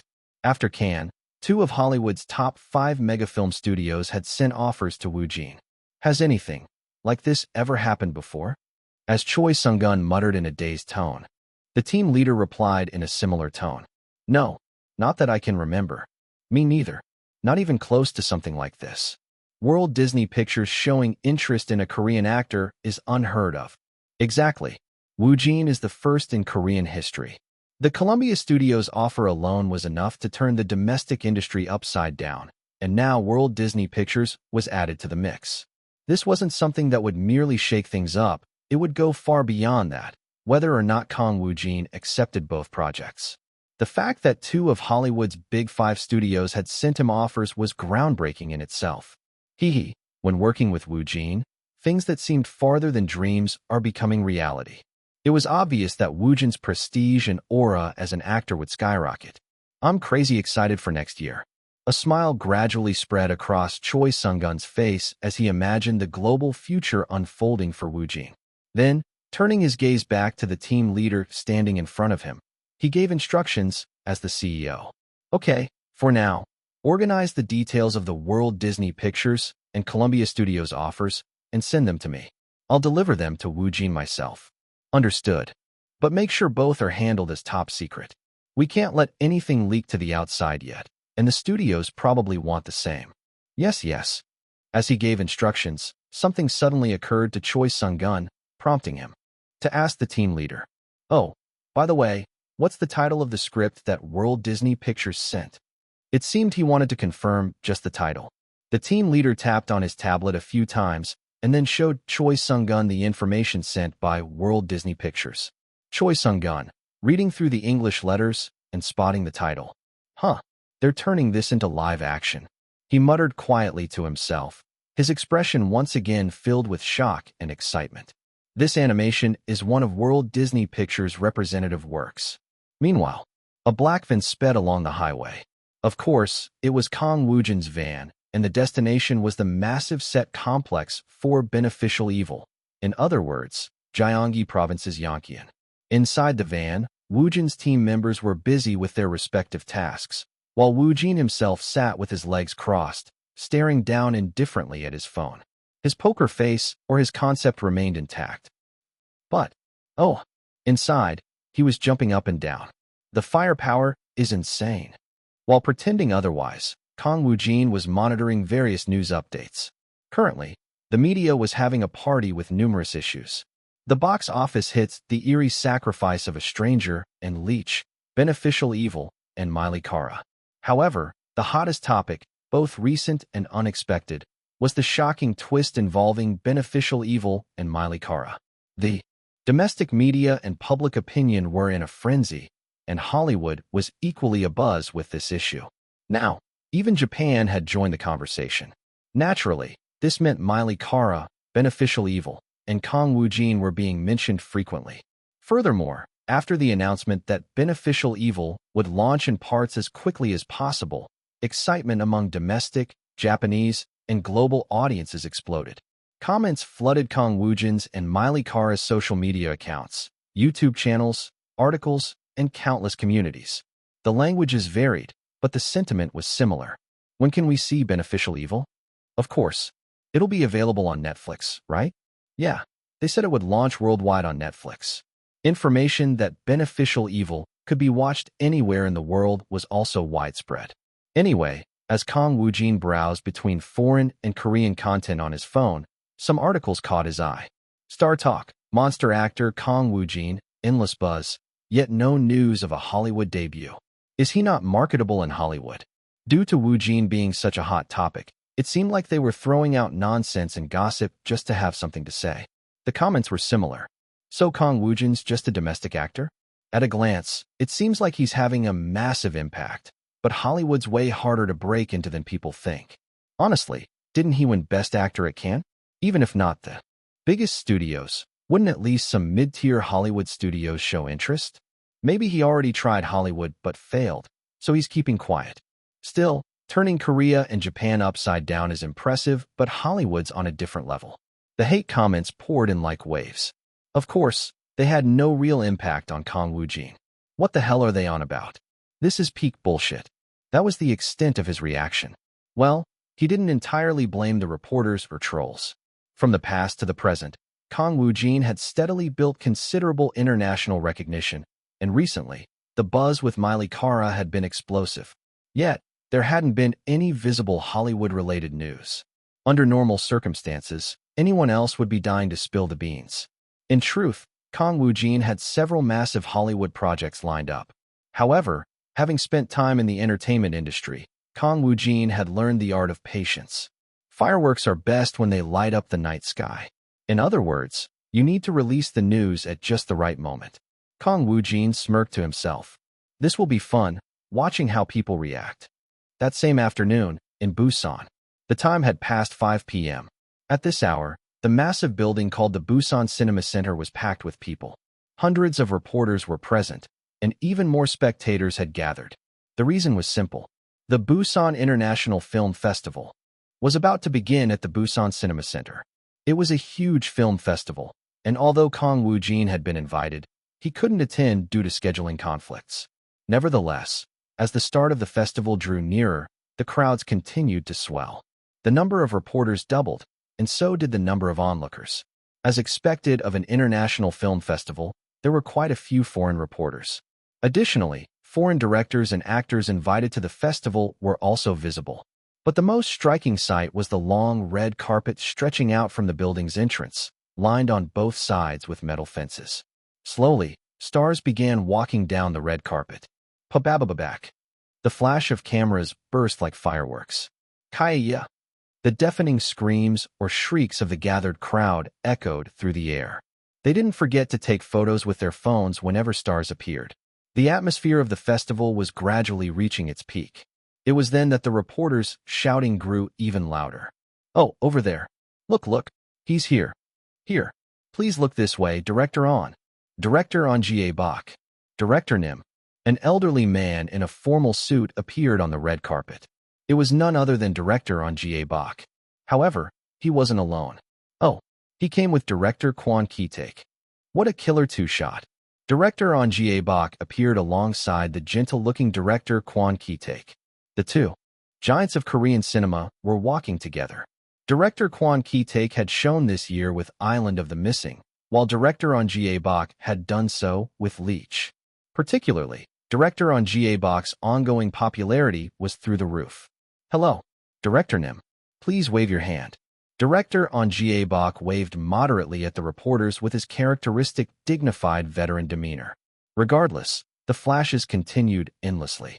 To the reporters, the two directors appeared as competitors fighting over box office rankings. But in reality, On Ga Bok and Kwon Ki-taek were walking down the red carpet, warmly smiling and chatting with each other. As the two directors strolled the red carpet, swoosh, they reached the photo zone set up at the entrance of the Busan Cinema Center. There, under the banners of the Busan International Film Festival and various company logos, On Ga Bok and Kwon Ki-taek stood. The photo zone was packed with broadcast teams and reporters, and the footage was being broadcast live nationwide. At that moment, "Hello, Director On Ga Bok, Director Kwon Ki-taek." The female host, tasked with interviewing stars and others before their entrance, approached the two directors.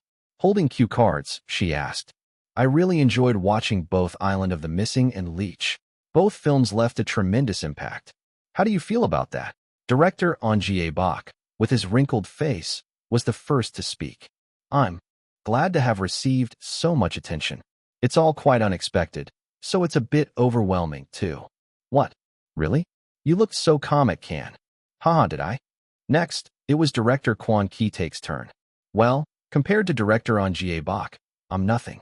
You're putting me on a pedestal now." "No, I mean it." The friendly interaction between the two directors was captured by hundreds of reporters and broadcast cameras. Then, the female host asked something else, this time targeting Director On Ga Bok. "Leech is still in theaters and achieving phenomenal success, so this might feel a bit premature, but have you thought about your next project? Fans are very curious." Pababababak. The pace of the reporters' shutter clicks quickened. Their faces lit up with excitement.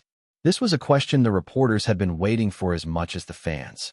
Even Director Kwon Ki-taek seemed curious, glancing toward On Ga Bok. All eyes were focused on him. However, the seasoned director On Ga Bok remained unhurried. "My next project. Actually, it's already in progress." The female host's eyes widened slightly. "Huh? When you say it's in progress, are you referring to your next film?" "That's right." For a moment, the hundreds of reporters clicking their flashes began to murmur among themselves. The same went for the broadcast teams.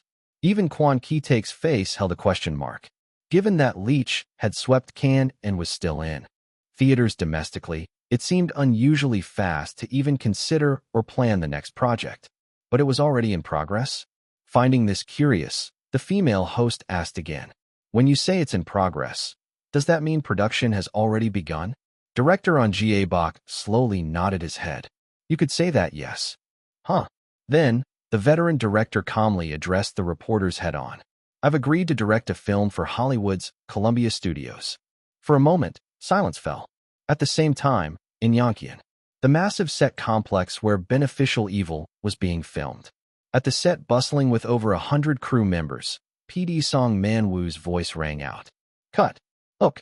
A single actor emerged from the shooting zone, where multiple cameras had been rolling.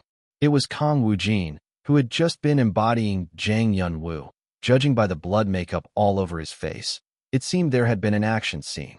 PD Song Man-woo ran up to Woojin. "Woojin, that last cut was killer. The action scenes seem to be getting more and more dynamic.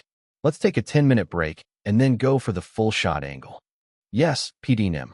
Nodding his head, Kang Woojin moved again, wearing his thickest concept face of the day. His destination was his chair. Upon arriving, stylists like Han Young immediately surrounded him, and the burly Jang Soo-hwan handed Woojin a bottle of water. And then, "Woojin." Suddenly, a male voice called Kang Woojin. It was none other than ponytailed Choi Sung-gun, smiling faintly. Woojin muttered inwardly. He wasn't here earlier. Did he just get here? Woojin spoke quietly to Choi Sung-gun. "You're here, Seonim." "Yeah. It's chaos, absolute chaos. I just got here." "But..." Choi Sung-gun suddenly leaned in and whispered into Kang Woojin's ear. "How many minutes is your break?" "Around 10 minutes." "All right. Come with me for a second. I can't talk here." Choi Sung-gun led Kang Woojin away, keeping even the staff at a distance. His pace was slightly brisk. The place he guided Woojin to was outside the set warehouse, in the parking lot, specifically, to a van. Swoosh. Choi Sung-gun got in first and gestured for Woojin to follow. Though he tilted his head slightly in confusion, Woojin maintained his calm expression and climbed into the van. The moment the door closed, Choi Sung-gun handed Woojin a thick stack of papers. "First, take a look at this script." The thick stack, or rather, the script, had an English title printed on its cover, which immediately caught Woojin's eye. Beast and the Beauty. It was a title that was certainly familiar to Woojin as well. Chapter 370, Power 7. How many animations has World Disney Pictures released to the world? Among them, there are works so iconic that anyone can immediately recall them just by hearing the title. Those nostalgic works that captured childhood innocence and sparked imagination. Such animated films surely existed in Kang Woojin's memories as well. Underwater worlds, animals, stories of rubbing a lamp to make a wish, and so on. There were too many to list. Among them, Kang Woojin particularly liked the animated movie about a lion becoming king. Anyway, wait, is this that animated movie I know? The script cover in Woojin's hands as he sat in the van had a title stuck into his memories. Beast and the Beauty. Woojin, wearing his concept face again, briefly recalled the Beast and the Beauty he had watched in the past. A winter storm, a massive castle buried in snow, the Beast who lived there, and the stunningly beautiful woman. The teapot, the teacup characters were also precious. More than anything, the songs sung by those uniquely distinctive characters were all masterpieces. Woojin could still vividly remember them. How old had I been back then? Swimming through the sea of memories, Kang Woojin snapped back to his senses. Ah, wait a minute. This might not even be that animated movie. There were times, though rare, when movies with the same titles existed both in Hollywood and domestically. Still, with faint expectations, he looked down at the script and then lifted his gaze. Choi Sung-gun was smiling faintly. Woojin, with a stiff expression, asked Sung-gun quietly. "Seonim, this script, is this the work I think it is?" Hee. Choi Sung-gun, who suddenly laughed oddly, gave a thumbs up. "That's right. The one you know. Actually, it's safe to say everyone in our country knows it. Disney's animated movie Beast and the Beauty. Yeah, that one. Why is the script for that work here? Do you think I'm some big shot over at Disney? Why do you think the script is here?" Choi Sung-gun's smile deepened as he pointed his index finger at Kang Woojin. "Because the script came to you, of course." "What?" Kang Woojin nearly dropped his concept face and let out a gasp. "The script has come. In other words, World Disney Pictures had sent him an offer, and the project was Beast and the Beauty. The sheer magnitude of a Hollywood powerhouse movie studio was astonishing enough, but the fact that it was a story he had known and loved since childhood made it several times more surprising. Whoa, this is insane. Disney actually reached out to me? Although he barely maintained his stoicism, Kang Woojin internally gaped in astonishment. Beast and the Beauty was a bit different from the other recent project, Pierrot. Pierrot was still unknown to anyone. But Beast and the Beauty? It was something almost everyone in the world, including Kang Woojin and Choi Sung-gun, already knew. Wait, hold on. Then what is this? Is this a modern remake? Or a live-action adaptation? Kang Woojin, forcibly dousing his racing heart with cold water, asked Choi Sung-gun again. Despite his inner turmoil, his tone was calm. Is Beast and the Beauty being made into a live-action movie? Choi Sung-gun nodded immediately. Yeah, a live-action. Of course, Disney is still handling this project in extreme secrecy. I see. Why do you sound so indifferent? Hey, we're talking about Disney here. Disney? Sure, Columbia Studios reaching out to you was crazy, but now Disney's sending you an offer as well? Two of Hollywood's big 5 major studios at the same time. Aren't you excited? I really am. He was honestly excited enough to make his bottom wiggle, but Kang Woojin had to hold it in. A little bit. That's so like you. Once this is announced, people will be losing their minds both domestically and internationally. On top of that, if the live-action project is Beast and the Beauty, whoa, this is honestly bigger than a nuclear bomb. It's basically Disney's signature work. When did this come in? This script. I also just heard about it this morning. There are a few details to pass along, but for now, it's too soon to discuss the specifics. Just be aware of the situation for now. Even while listening to the explanation, Woojin lowered his gaze to the Beast and the Beauty script. Next to the script, of course, was the familiar black square. Just as Choi Sung-gun seemed ready to leave the van, he spoke again. Oh, and the role you've been offered is the Beast. Puck. Before he knew it, Woojin's vision was swallowed by endless darkness. Silently and without notice, he had poked the black square. Having entered the void space, Woojin threw aside his concept face and everything else. Holy crap, seriously? Disney? This is insane. He immediately started moving toward the place where a floating white rectangle hovered in the distance. Since he was in the middle of filming Beneficial Evil, he wasn't going to dive into a reading experience, but there was no problem with just checking the rating. Swish. At the far end, the most recently added works came into view. -11/script, title, Pierrot, EX plus grade. It was Pierrot, which had renewed the Void Space's top rating. To the right of that, the newly added Beast and the Beauty appeared. -12/script, title, Beast and the Beauty, EX grade. The grade for Beast and the Beauty was EX. That was certainly enormous. Until recently, EX grade had been the highest achievable rating in the void space. Seeing the grade, Woojin smirked. Even the grade is insane. There was no reason to turn down Beast and the Beauty.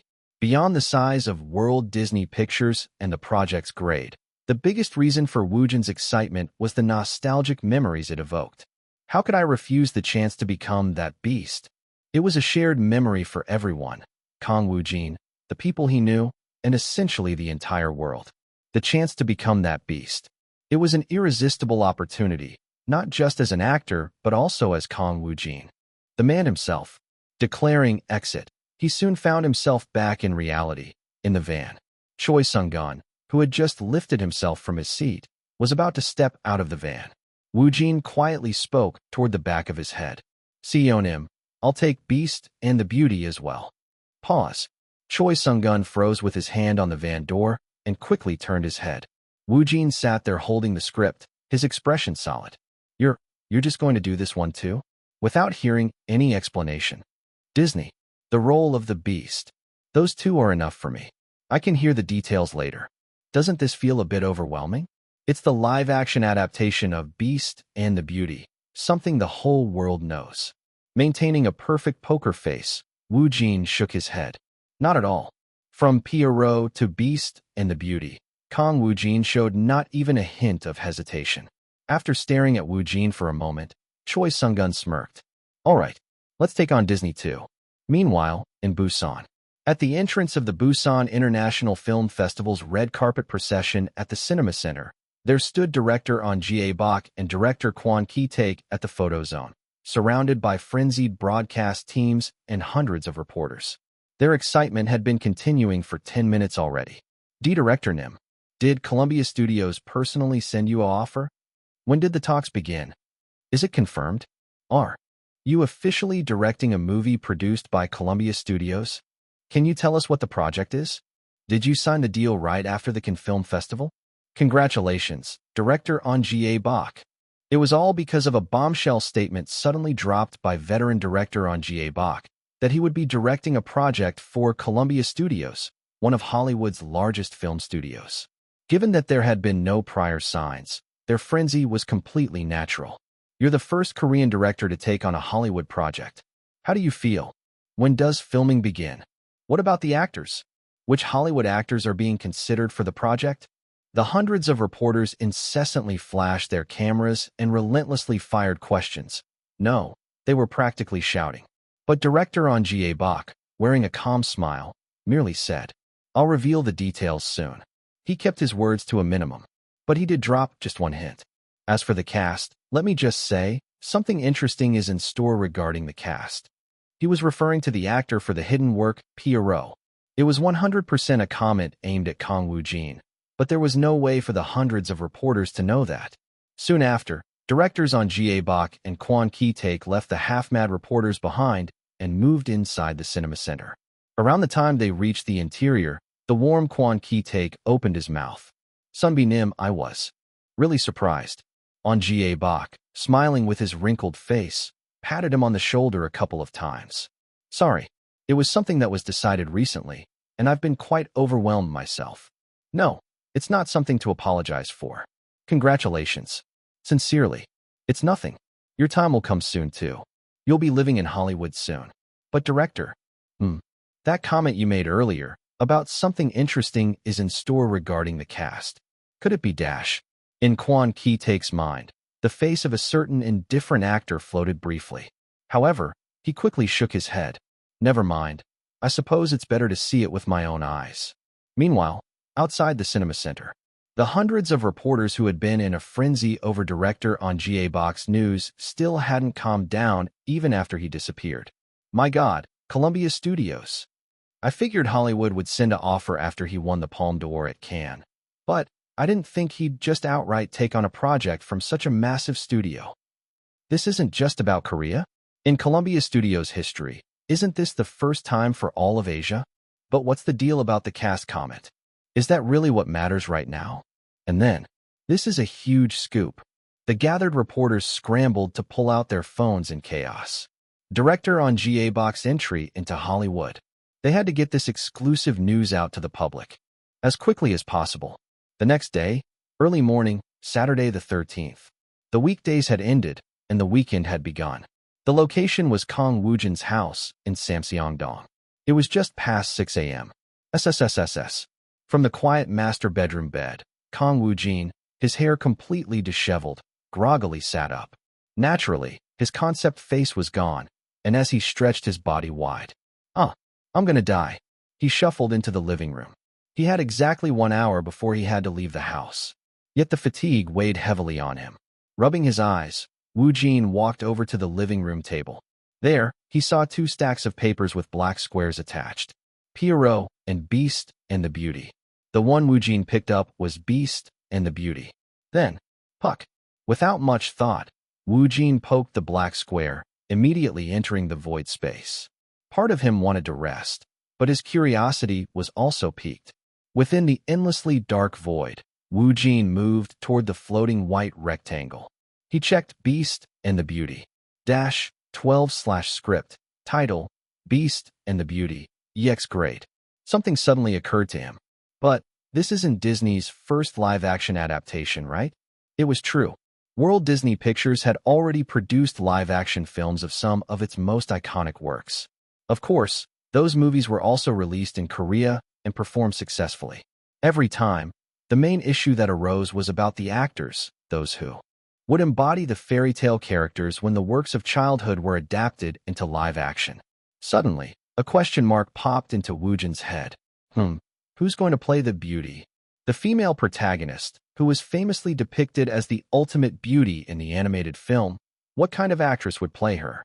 As his curiosity grew, Woojin touched the Beast and the Beauty white rectangle. Immediately, the text shifted. You have selected the script 12/script. Title, Beast and the Beauty. Listing available roles for reading, experience. A. Beast. B. Lumiere. C. Cogsworth. They were all very familiar characters. Soon, Woojin's finger moved toward the Beast. He intended to do a reading, experience, right away.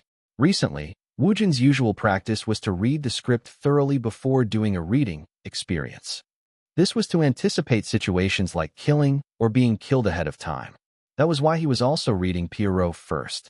However, Beast and the Beauty was different. He already knew the story. Swish.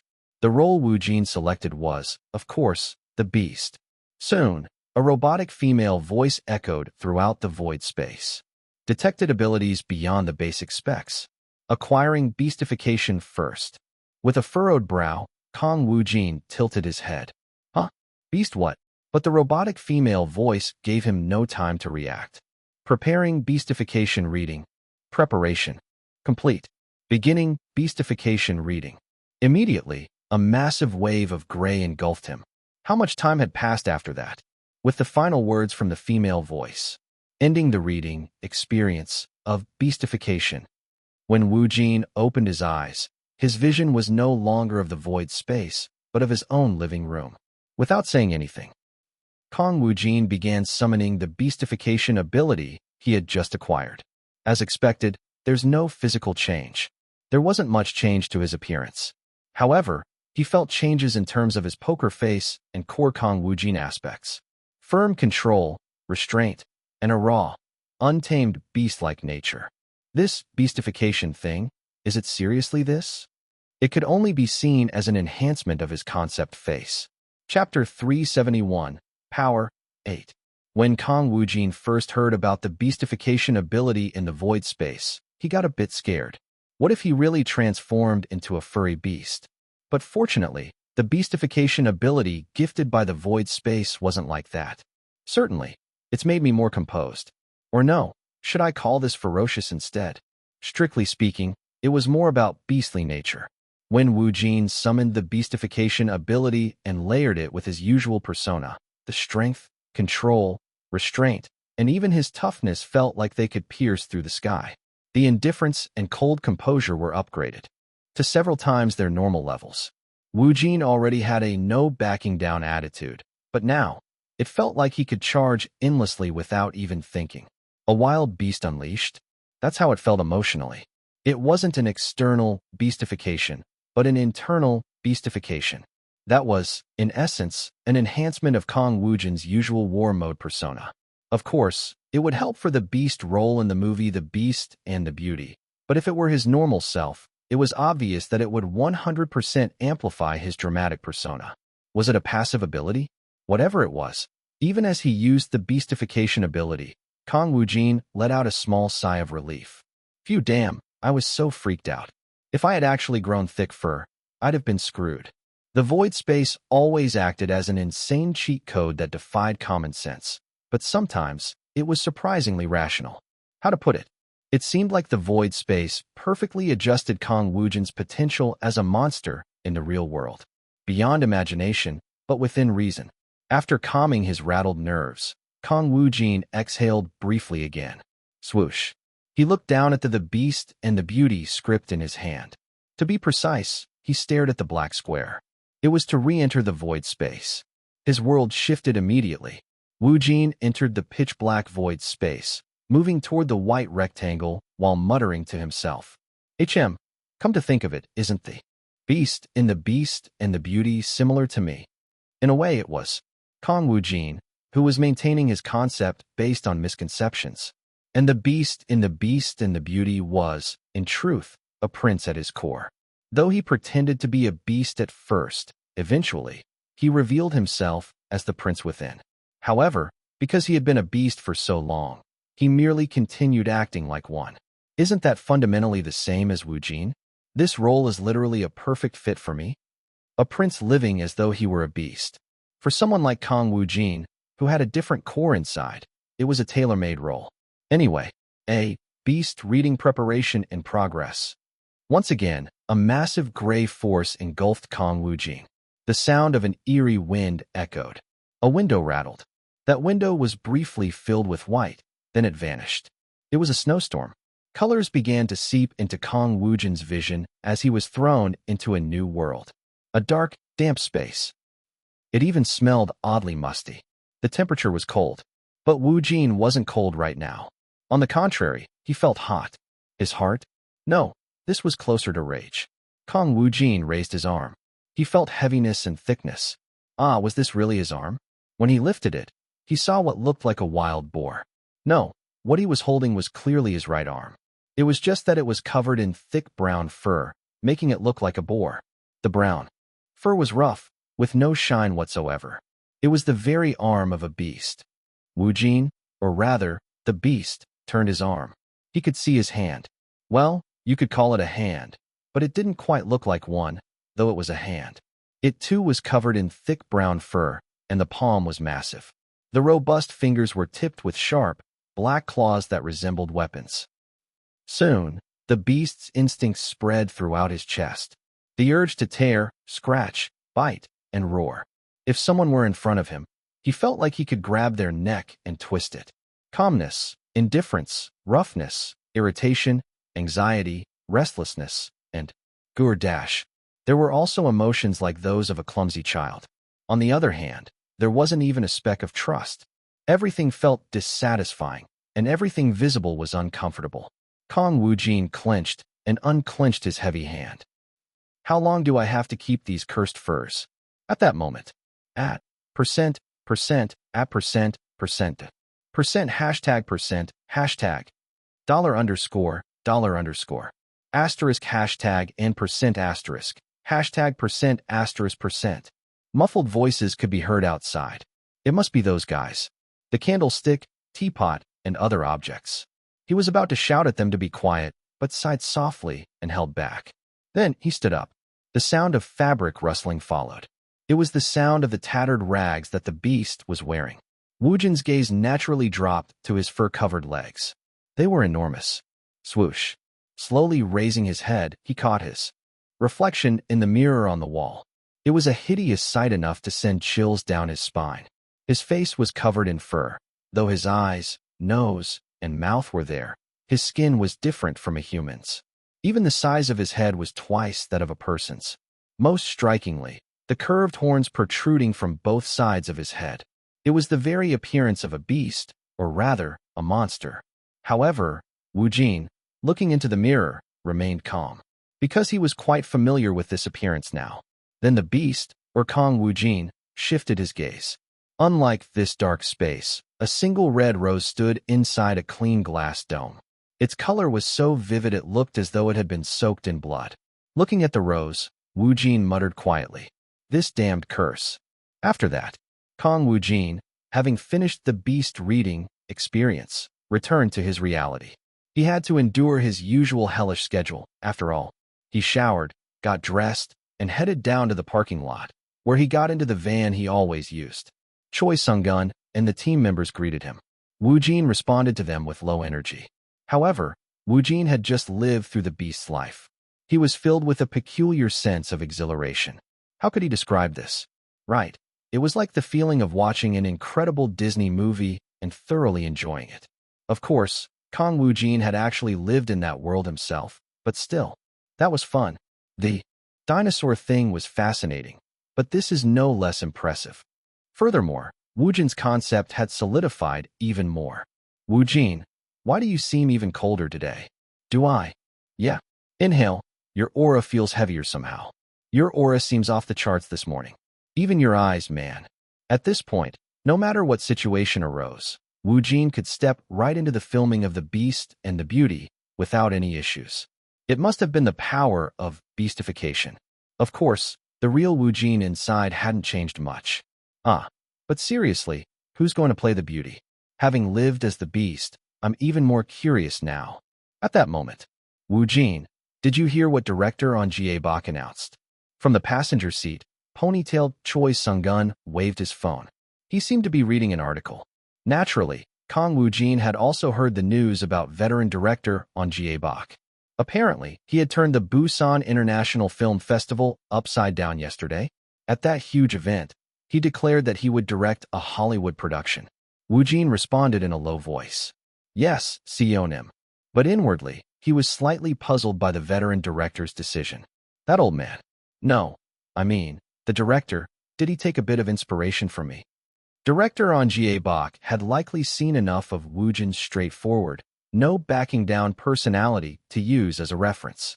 Soon after, Woojin casually pulled out his phone and opened a portal site. What else could be expected?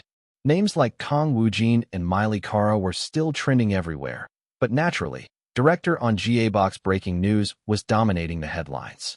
Breaking news: director On Jae-bok confirmed for Hollywood debut. Director On Jae-bok's sudden bombshell announcement at the Busan International Film Festival. My next project will be in Hollywood. Director On Jae-bok to helm his next project in Hollywood. Partners with Hollywood giant Columbia Studios. Director On Jae-bok, already considered a legend and piece of history in the Korean film industry, had most media outlets cheering for his insane progress. Following Can Palme d'Or, straight to Hollywood. Director On Jae-bok becomes the first Korean director selected to helm a Hollywood film. From major portal sites to the smallest outlets, there wasn't a single place without his name. Korean film industry legend director On Jae-bok, now set to make his name known in Hollywood. Official director On Jae-bok confirms collaboration with Hollywood's Big Five studio Columbia Studios, leaving legendary Hollywood directors in the dust. Though Kang Woojin didn't hear it directly, even the morning radio on his way to work buzzed about it. Before we get started, there's some news that'll really lift your spirits this morning, isn't there? Exactly. I was so shocked when I saw the articles. Director On Jae-bok, who won the Palme d'Or at this year's Cannes Film Festival. Can you believe it? He's set to direct a Hollywood film. And it's with Columbia Studios, right? That's right. They're known as one of the biggest distribution and production studios in Hollywood. Director On Jae-bok is amazing. Because of this, the media and the public are so hyped, and so are we. Just imagine, when the movie starts and you see the director's name, Director On Jae-bok, pop up. Wow. The news of director On Jae-bok's Hollywood debut was also quickly reported on morning TV news across various networks. In fact, they were even considered slow. YouTube, SNS, and online communities had already exploded with excitement starting in the early hours. Wow, this is insane. This is legit. I thought my friend was joking when he told me, but how is this real? Crazy. After sweeping Cannes, of course Hollywood's top-tier studios came calling damn. TBH, while director On Jae-bok has huge authority in Korean film industry, he didn't have many awards. Congrats. Director On Jae-bok is hitting it big in the later part of his career. Sure, Woojin's acting in Leech and all the actors were great, but director On Jae-bok's direction was insane. The scene with Woojin in the family photo was seriously 4 pairs of underwear level. It was an overwhelming commotion. This atmosphere exploded throughout the weekend. However, it didn't die down.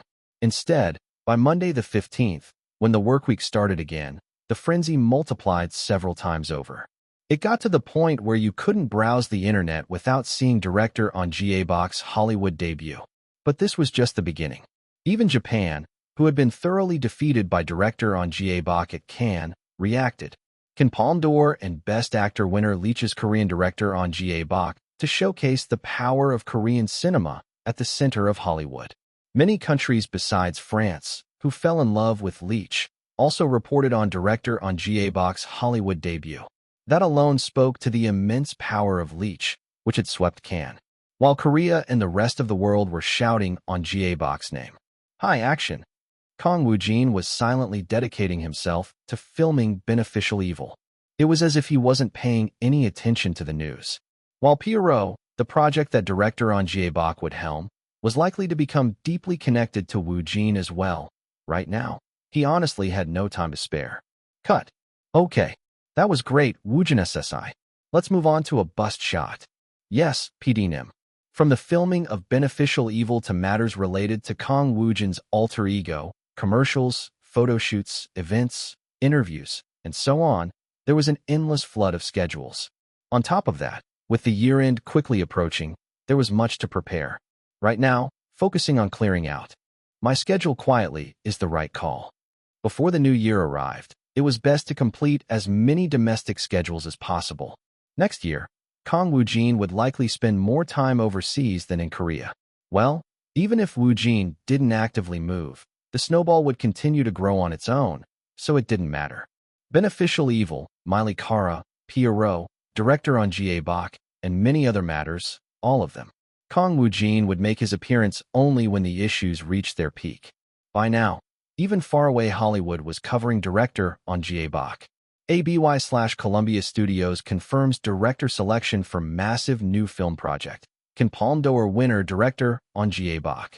Recently, Columbia Studios, which had announced the production of Pierrot across Hollywood, officially revealed director on Ga Bok as the director for the project.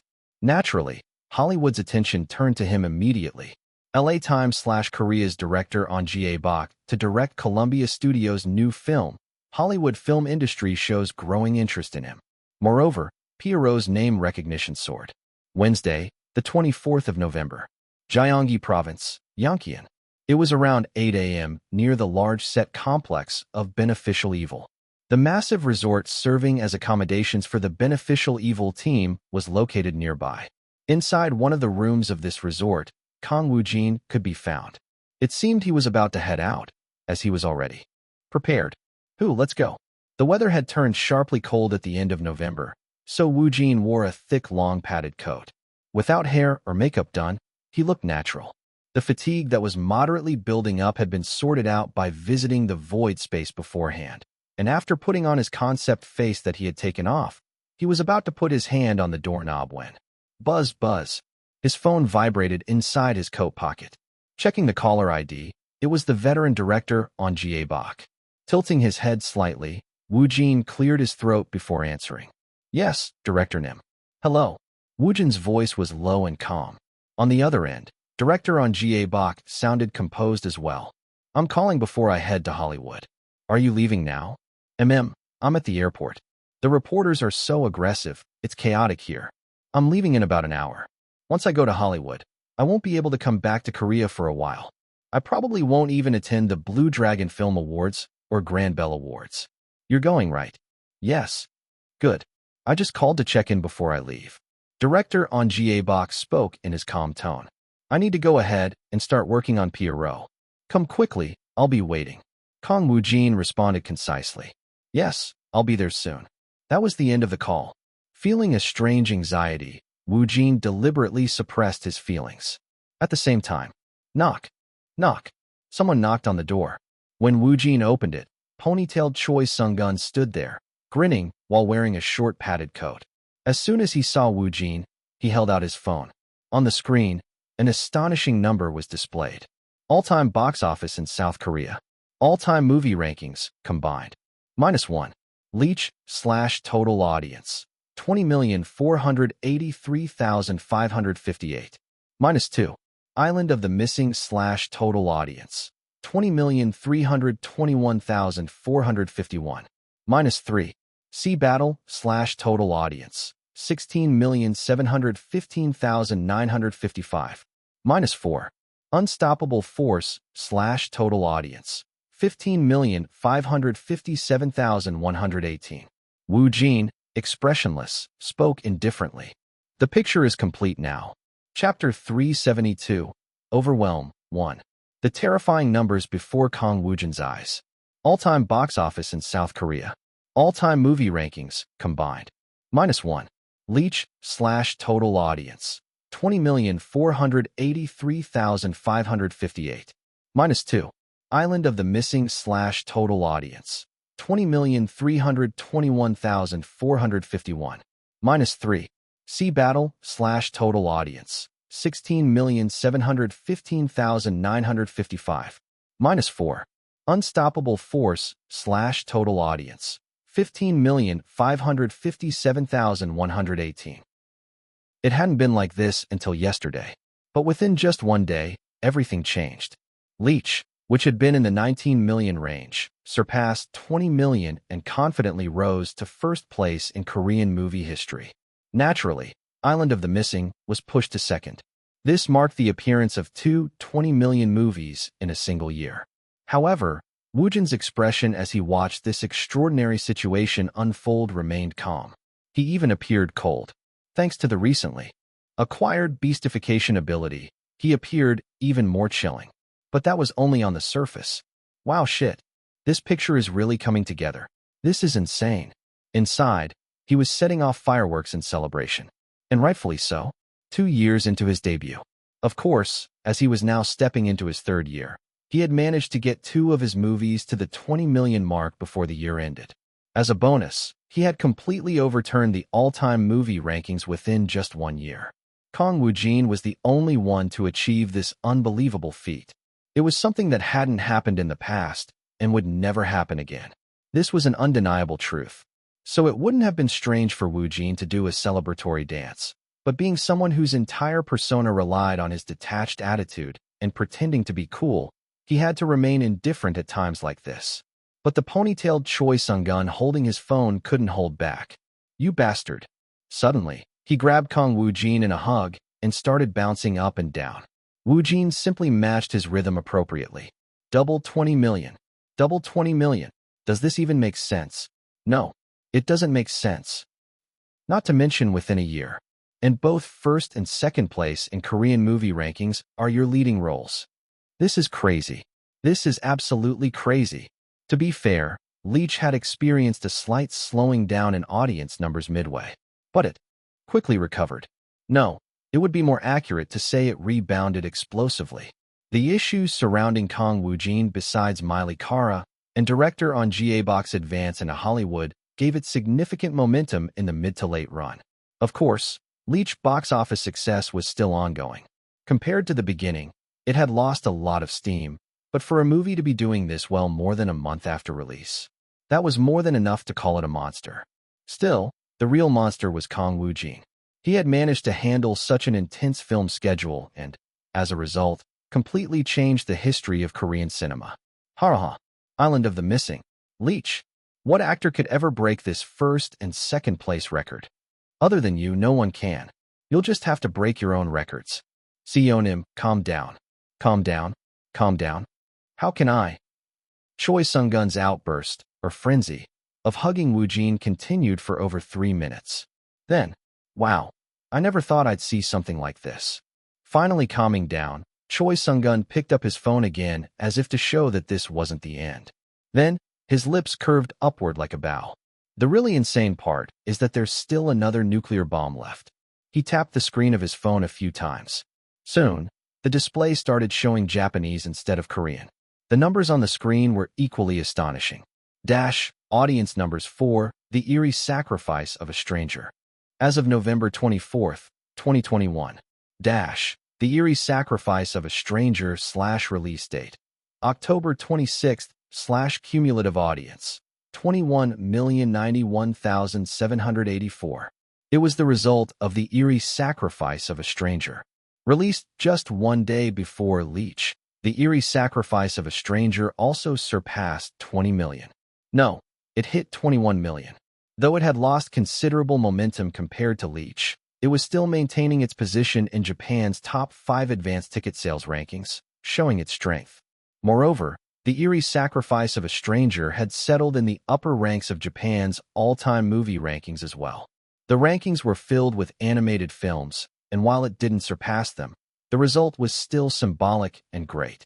The Eerie Sacrifice of a Stranger stirred up winds of change in the Japanese box office, which was dominated by the animation market, and it was the first time a pure film reached 20 million in Japan as well.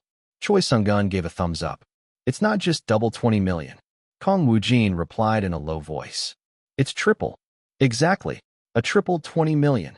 Starting with Island of the Missing, Leech, and The Eerie Sacrifice of a Stranger, all had surpassed 20 million viewers.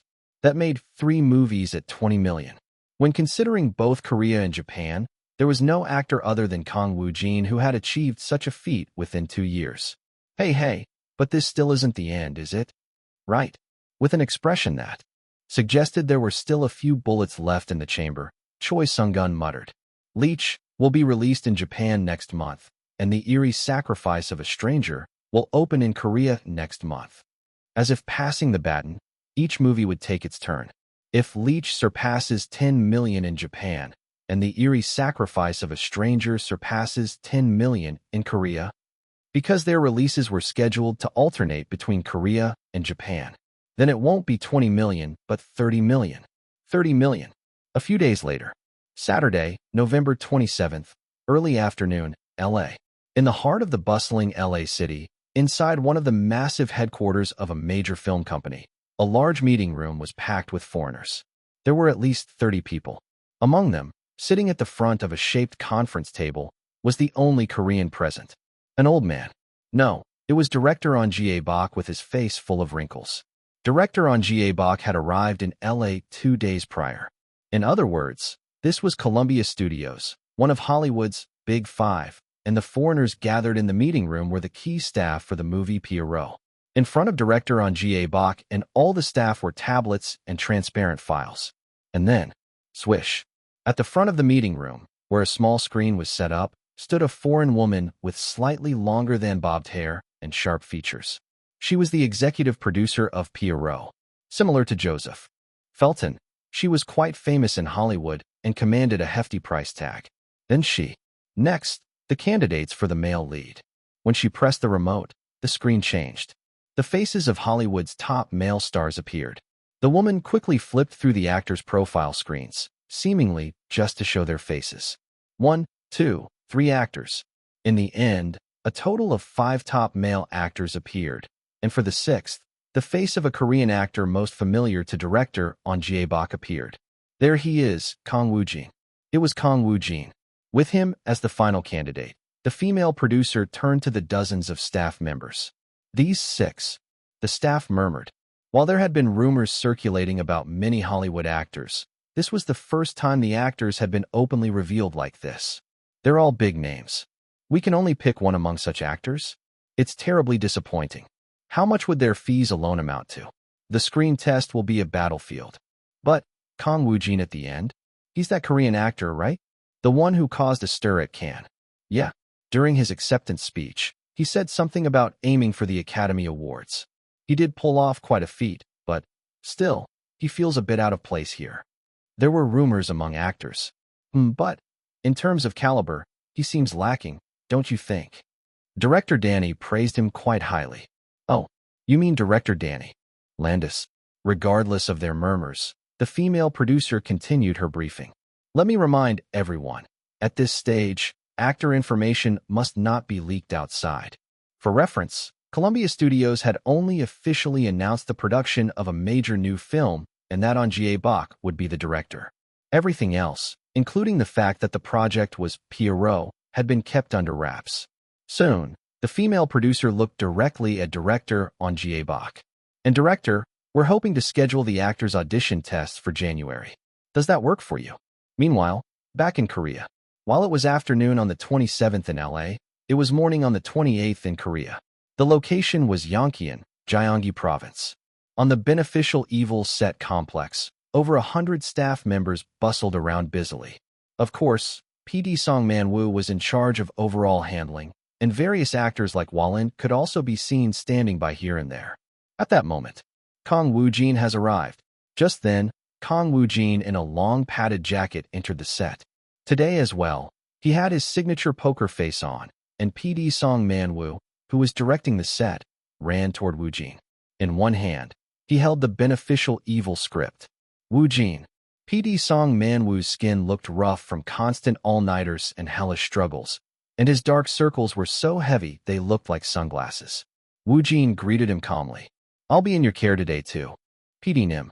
PD Song Man-woo, forcing a faint smile, whispered quietly to Woojin. We should be able to crank up within 10 days. The end of Beneficial Evil, Part 1's filming was right around the corner. The shooting of Beneficial Evil would end in 10 days. Woojin showed no change in his expression after hearing Song Man-woo's words, But internally, he thought to himself, already? It feels like we were just shooting that long take in Bangkok yesterday. Time is melting, it's just disappearing. Of course, it was only part 1, and there was still part 2 remaining, but the pace was undoubtedly fast. Well, it was aggressive. It was a filming schedule that could be best described as shooting like crazy. The over 100 staff members, including PD Song Man-woo, actors, the actor's staff, and even Kang Woojin, all shot tirelessly according to the tight schedule. A grueling march that could kill everyone. Woojin alone remained perfectly fine. Without the blessing of the void space, even he would have been exhausted. Whatever the case, with the crank-up of beneficial evil imminent, PD Song Man-woo, who had relayed this news, exhaled briefly and spoke to Woojin again.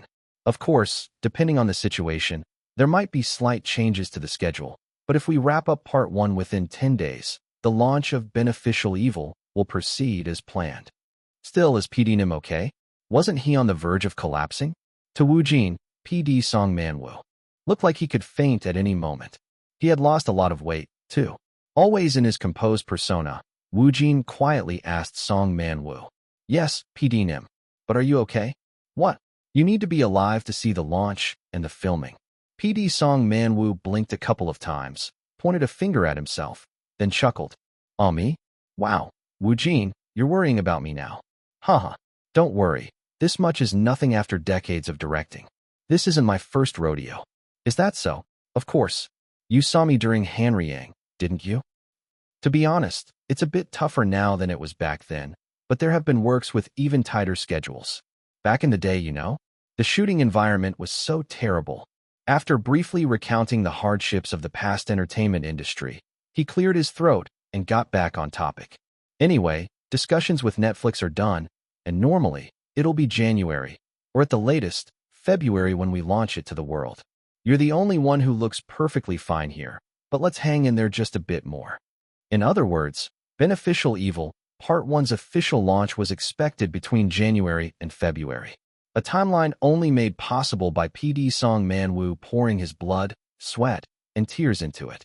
And before the launch, I've scheduled a solo shoot for promotional and marketing purposes with you. Is that okay? I don't mind. Miley Kara's side also agreed to do it. Phew. We'll soon start releasing character introduction videos, teasers, and trailers. Oh, and I adjusted the filming schedule a bit, since you'll have some overseas commitments and year-end events coming up. It was about Kang Woojin. We'll prioritize scenes focusing on you as much as possible. Wrapping up his briefing, PD Song Man-woo gave Woojin double thumbs up and walked off, telling everyone to get ready.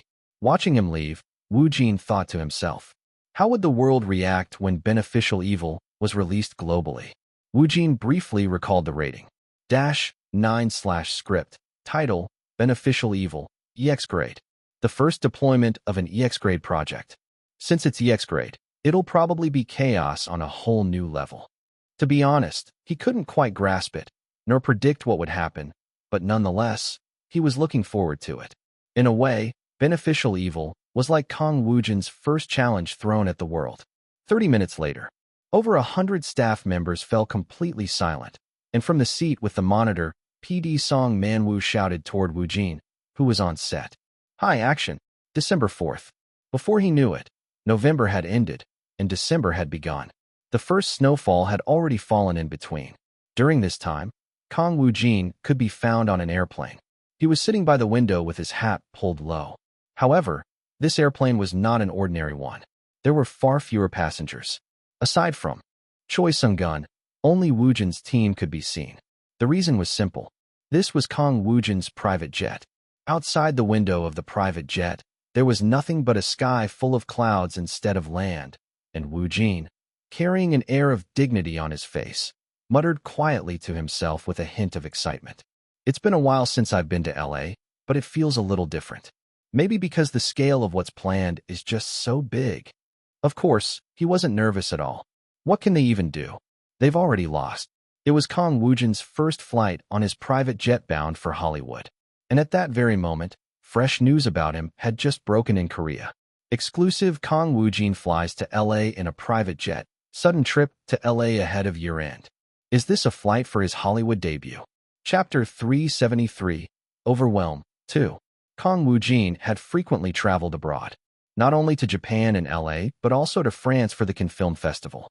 Each time, there was always a clear subject that made headlines.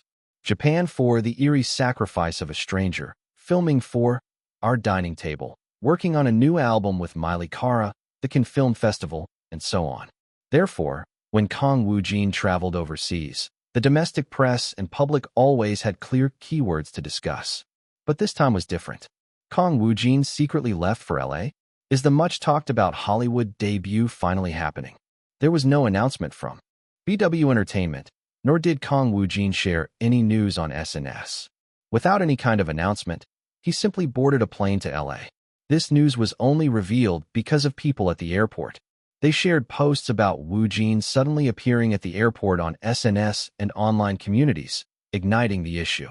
Perhaps because of this, Kang Woojin suddenly leaves for LA. Is he meeting with Hollywood film companies? The LA trip, conducted in total secrecy, burned even hotter in Korea. Because it was done in complete secrecy with no prior hints or announcements, it was perfect fuel for all kinds of rumors and speculations. The Kin Man, Kang Woojin, finally expanding into Hollywood? The reason for his sudden departure to LA? The media also thought they had a rough idea of Kang Woojin's year-end schedule. He would be participating in film festivals and events following the shooting of Beneficial Evil. Of course, that schedule wasn't incorrect. Those were actual commitments Woojin had to fulfill. But Woojin broke everyone's expectations and went to LA. The timing of it also added to the magnitude of this event. This was when Kang Woojin's Hollywood debut was already a topic of gossip in the entertainment industry and among the public. Seeing Kang Woojin secretly go to LA, it really seems like a legit Hollywood debut. Did he get an offer from some Hollywood project? Nah, he's going to see Miley Cara. Cara? That could be true. Maybe he's attending some Billboard-hosted party because her new album was a massive hit. 100% offers from Hollywood studios. There's so much gossip about it. But isn't the timing a bit weird? He's leaving right at the end of the year. Well, at Kang Woojin's level, it's totally possible for him to get minor or supporting roles in Hollywood.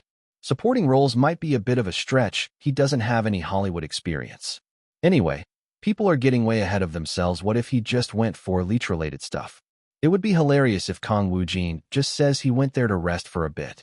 Whatever the case, Kang Woojin's secret LA trip was fuel for domestic media and public opinion. Damn, even a minor role in Hollywood would be insanely impressive, okay? It was an explosive piece of gossip. At this moment, Kang Woojin was, of course, on the plane.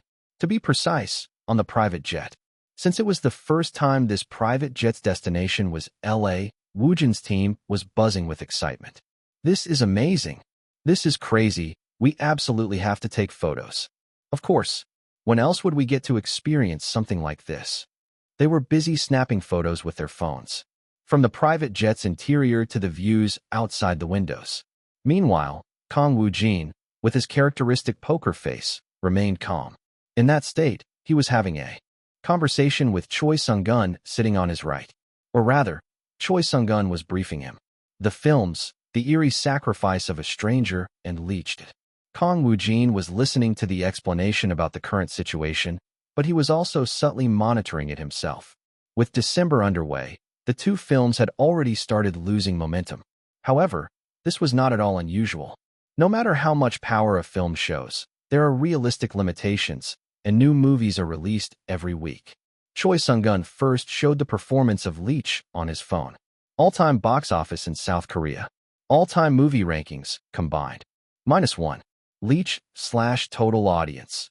22,311,417. 22 million. While it was hard to consider this the final figure, even when estimating Leech's concluding performance, the timing wasn't an issue. But still, it was 22 million. An unprecedented audience count in Korean history.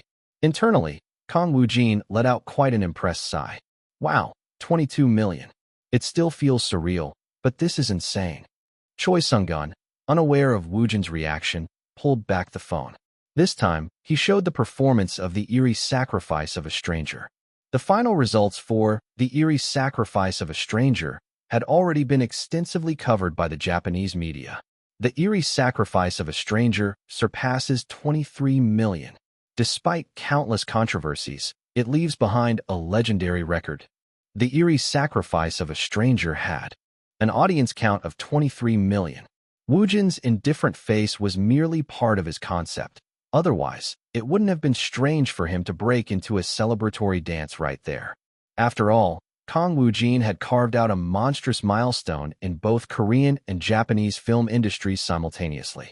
And this was from Woojin, who, just 2 years ago, knew absolutely nothing about real acting. With this, Woojin ascended to the very top of the top ranks in Korea and Japan. However, Choi Sung-gun was already thinking ahead. And about the Hollywood side, he swiftly changed the subject. It was a topic Kang Woojin had also been waiting for. You know Columbia Studios, right? Director On has already joined their team. Anyway, the preliminary meeting will take place within 2 days of arriving in LA. The exact time is still being coordinated. After that, they're hoping to hold auditions aka a screen test within January. It seems a bit fast, but what do you think? From Kang Woojin's perspective, even right now would have been fine. I'm fine with it. Yeah, that's the Kang Woojin I know. We'll get the details once we're at Columbia Studios. And since you've already had experience with Last Kill 3, you probably know this, but their auditions are a bit different from those in Korea, so they're hard to predict. You'll need to familiarize yourself with the script, of course. Well, that's about the audition. For the preliminary meeting, let's just go with a light heart. In Hollywood, auditions or screen tests took place only after passing the preliminary verification process. Sometimes, actors got cast after just delivering a single line of dialogue. On the flip side, even if they poured their heart and soul into it, they could still be rejected with ease. It was truly an unknown. And Walt Disney Pictures already provided immediate feedback. They haven't yet mentioned anything about auditions or screen tests. Unlike Columbia Studios, Disney hasn't officially announced the production of Beast and the Beauty's live-action adaptation. But they want the preliminary meeting to happen as soon as possible. Kang Woojin replied nonchalantly. So after meeting Columbia Studios, are we meeting with Walt Disney Pictures as well? We need to force that to happen, somehow. It's not like the locations are close to each other, so we need to clear as much as we can during this one trip to LA. That makes sense. Since they're both preliminary meetings, they shouldn't take up too much time. Soon, Choi Sung-gun, who had been jotting something in his diary, let out a small laugh and shook his head as if overwhelmed. It was related to Kang Woojin's schedule for December. December is just, there's no breathing room. After meeting with the film companies in LA, we're heading straight back to Korea for various film festivals and events. You'll be fine, but I'll need to prepare myself. A schedule beyond hell. Even with the use of void space, it wouldn't be easy, but Kang Woojin had already decided to just think of himself as dead. Still, Woojin wasn't uncomfortable. The faster we clear things out, the quicker the results will come. On the contrary, his fighting spirit was quite high. Soon, Woojin remembered something he had briefly forgotten. Come to think of it, this is my first time visiting the LA house. Meanwhile, although Kang Woojin had departed, the Beneficial Evil team dove into filming without much issues. Recently, Beneficial Evil was moving at a crazy pace. The reason was simple. Okay, stand by. Issue talk. Kang Woojin gains international recognition through Miley Kara in Beneficial Evil. Crank up imminent. Part 1 of filming had reached its final stages. With rumors already circulating among the production crew and actors, it was only natural that the media caught wind of it. As a result, PD Song Man-woo's dark circles under his eyes were getting darker and darker while reviewing scripts in front of the monitor. It had been so long since he'd slept properly that even he couldn't remember. PD Song Man-woo was simultaneously wrapping up the filming schedule for approximately 6 episodes of Beneficial Evil, while editing for post-production during leftover time and pulling all-nighters. Naturally, this meant that both the staff and actors were also dedicating a great deal of time to filming. The reason Kang Woojin had stepped away at this point was simple. They had already focused on filming all of his scenes in advance. Strictly speaking, for Beneficial Evil Part 1, Woojin's filming portion was now complete, except for minor scenes and post-recording. Meanwhile, the domestic media was having a party with the emerging issues. Hollywood debuting director On Bak arrives in LA to join Columbia Studios. What kind of film will he showcase? The hype surrounding director On Bak, who settled in Hollywood after the Busan International Film Festival, was still blazing, and the public's excitement was growing with each passing day. Even when director On had made his bombshell announcement, it had caused chaos, but now that he had actually left for Hollywood, it was madness. He may be a veteran, but director On has style. He's going to absolutely crush it in Hollywood. This feels monumental. The first ever Korean director to enter Hollywood. Insane, the film studio is Columbia? A Korean director making a Hollywood blockbuster. My heart is full of pride. Since director On is making a Hollywood film, he could cast Korean actors to he'll probably take Kang Woojin. Seriously, I'm overflowing with national pride. Director On. Conquer Hollywood for us. Hollywood superstars receiving direction from director On Bak. That already sounds legendary. It'd be great if Korean actors could join too, but that's probably just a dream. Moreover, the Beneficial Evil team continued their relentless promotion and marketing efforts, leveraging the Miley Cara angle. Netflix releases 3 photos from the Bangkok shoot featuring Miley Cara. However, this issue wasn't just snowballing in Korea. As Miley Cara's new album activities approached their end, she would occasionally mention Beneficial Evil on SNS, and Kang Woojin also frequently uploaded photos from the Beneficial Evil filming set to his SNS, lending further support. The more they did this, the more international fans clamored for the launch of Beneficial Evil. Even before its launch, Beneficial Evil spreads across global SNS platforms. Could this really turn into something huge? With the year-end just around the corner, the anticipation among the public in Korea and Japan continued to grow. With so many ongoing issues exploding all at once, it felt like a giant firework display of headlines bursting right before everyone's eyes. It was set to be an exceptionally dazzling December. For Kang Woojin, currently on the plane, this was his second year-end in this jungle-like entertainment industry. When December ended, he would already be entering his third year. Feature. Now entering third year, Kang Woojin, who made his mark worldwide in his second year. What steps will he take next year? Anyway, whether in Korea or Japan, the year-end entertainment industry is no different from a train to hell. No, it's probably the same in any industry. And so, more than 10 hours passed. When Woojin arrived at LA International Airport, it was early morning. It was just past 7 a.m. when he appeared in the massive arrivals hall of LA Airport, filled with people of many different ethnicities. Despite the early hour, there was already a crowd. However, unlike in Korea or Japan, his appearance didn't cause any commotion. Naturally, there were some foreigners glancing at Kang Woojin and his team as they entered the arrivals hall. After all, Woojin's team stood out to anyone who looked. But there weren't any foreigners going beyond those curious glances, and Woojin wasn't particularly disappointed. It's the same as always. He had already adapted to this after a few experiences. America, Hollywood, was vast. Here, Kang Woojin was no different from an unknown rookie. At that moment, Choi Sung-gun came up beside him and patted him on the shoulder a couple of times. It's a bit disappointing. I had slight expectations.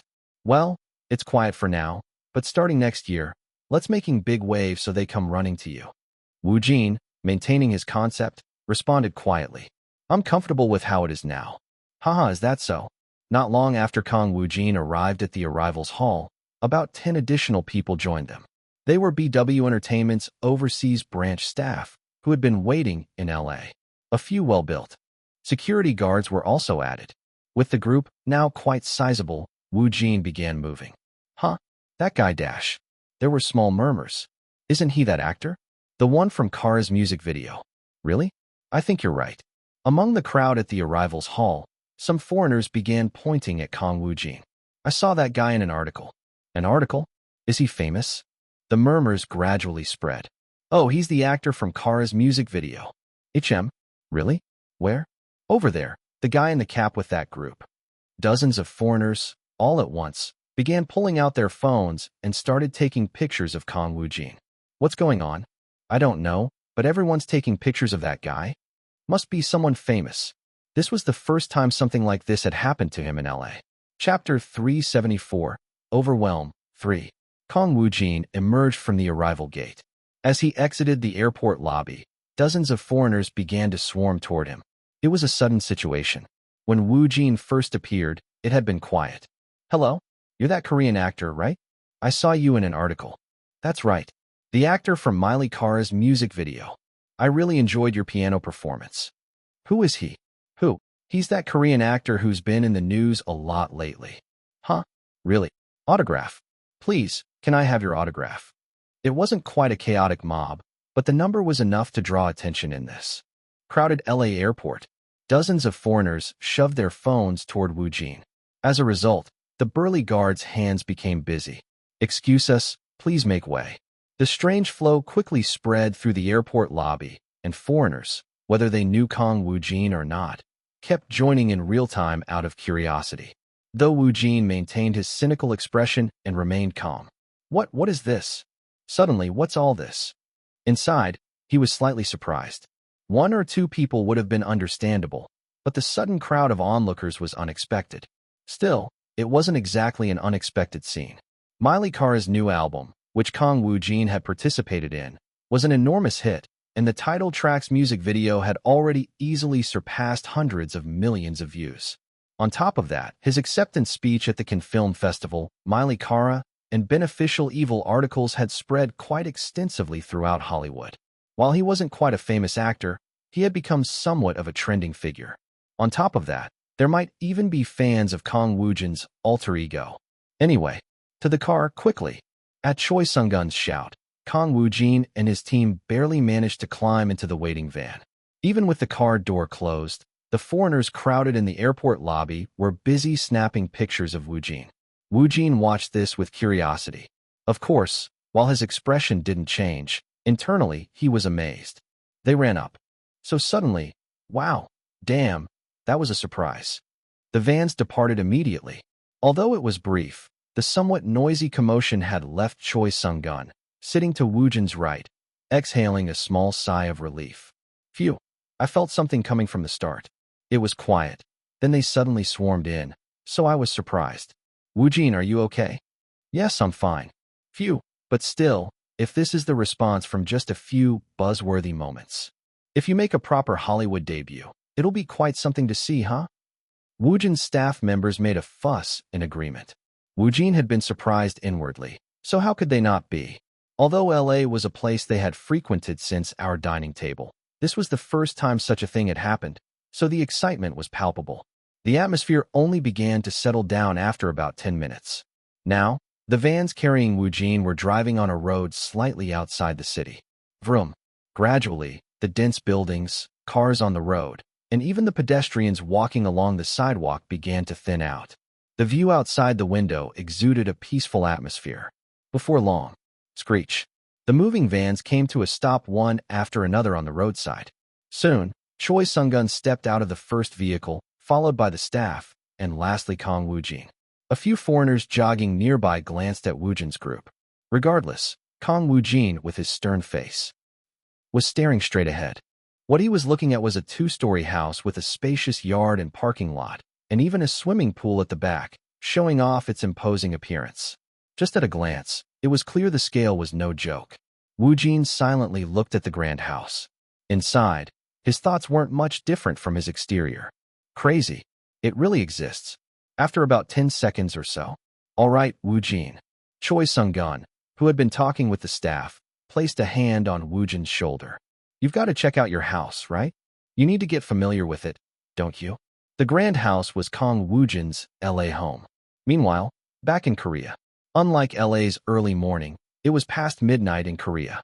Despite the late hour, news of Kang Woojin's arrival in LA spread quickly through domestic media. Kang Woojin, who left the country in secrecy, arrived in LA early morning local time. Kang Woojin arrives at LA International Airport early morning, surrounded by foreigners with a troubled expression/photos. The unexpected crowd of foreign onlookers was an added bonus. Most articles used photos uploaded on social media, but it was enough to inform the domestic public of Kang Woojin's presence in LA. Meanwhile, at a massive set complex in Yonkian, the lights were bright. It was the beneficial evil team. As the shoot approached its final stages, PD Song Man-woo and the 100 or so staff members were showing near-manic levels of determination. Next set. Move immediately to the next set. Hurry up with the cleanup. PD Nim, please check this set over here. All right, I'm coming. The beneficial evil set was growing increasingly heated as time went by. Cut. Okay, prepare for the next scene immediately. Got it. Stand by in 10 minutes. Not only PD Song Man-woo, who was in charge, but all the staff moved in perfect sync. What about the actors? Even their expressions showed a certain fierceness. It wasn't nervousness, it was resolve. Just a bit more. We're almost there. Let's push a little harder. 5 minutes to stand by. Though it was dawn, the actors' performances and PD Song Man-woo's okay and cut signals were repeated over and over. Normally, they would have wrapped up filming long ago to prepare for tomorrow, but the beneficial evil team clearly had no intention of stopping. Time melted away. 1 hour, 2 hours. It was exactly around 2 a.m. Half of the 100 or so staff members were watching the set, while the other half stared at the back of PD Song Man-woo's head. PD Song Man-woo, without any movement, quietly stared at the monitor. His face was practically halfway buried in it. Underneath the boom mic hanging in the air, many actors in full costumes and makeup stood in place. Around them were the installed lights and cameras. One of the cameras slowly began to move. Swoosh. From the front to the side. Brief lines of dialogue were exchanged among the actors. Cut. Then, action again. The same scene, but with different angles and framing. The actors repeated the same lines again. Because the set was so quiet, their voices rang out clear as day, reaching not only PD Song Man-woo, but also all of the 100 or so staff members. About 30 seconds later, who? PD Song Man-woo let out a small sigh and turned his gaze away from the monitor. After looking at the actors on the set, he raised his head and stared at the ceiling. He closed his eyes for a moment, and an image flashed through his mind. Someone who wasn't at the set now, but whose influence still lingered. It was the monstrous actor, Kang Woojin. PD Song Man-woo slowly returned his gaze. Swish. He stood up slowly and shouted into the megaphone. Cut. Okay. And then, everyone, great work. It's not over yet, but you did well. Please keep up the effort for part 2. With the megaphone lowered, PD Song Man-woo began clapping. Clap, clap, clap, clap, clap, clap. The actors on set bowed to PD Song Man-woo. Thank you for your hard work, PD Nim. Good work, everyone. As if they had been waiting, the 100 or so staff members swarmed the set. Wah! It was the moment Beneficial Evil Part 1 wrapped filming. December 6th, LA, late morning. In a large agency in LA. In a mid-sized meeting room inside a towering building entirely occupied by the agency, a familiar female face could be seen. With her long blonde hair tied back and dressed modestly in a black zip-up hoodie, it was Miley Kara. She was looking down at her phone with her characteristic cold expression.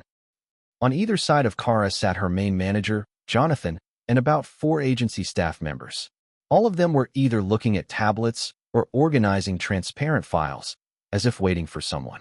At that moment, Miley Kara, who had been sitting with her legs crossed, lowered her phone and murmured, "Do you think Kang Woojin liked the house?" The response came quickly from Jonathan, the burly man with a buzz cut sitting right next to her. "Didn't you receive his call?" "I did, but his voice didn't sound all that enthusiastic." "That's just Kang Woojin's character. He probably liked it. After all, the entire house was managed before he arrived. Maybe we should have put in more than just basic furniture?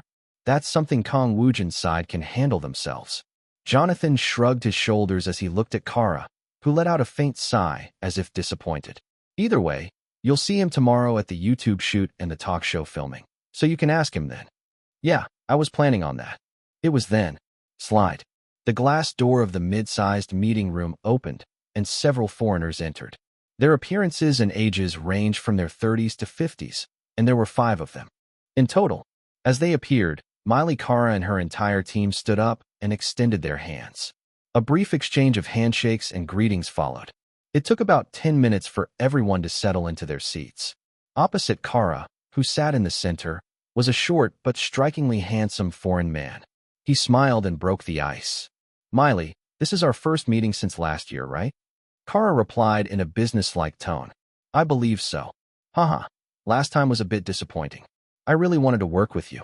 But we're meeting again sooner than I expected. Did you take on a new project? That's right. This time it's with World Disney Pictures.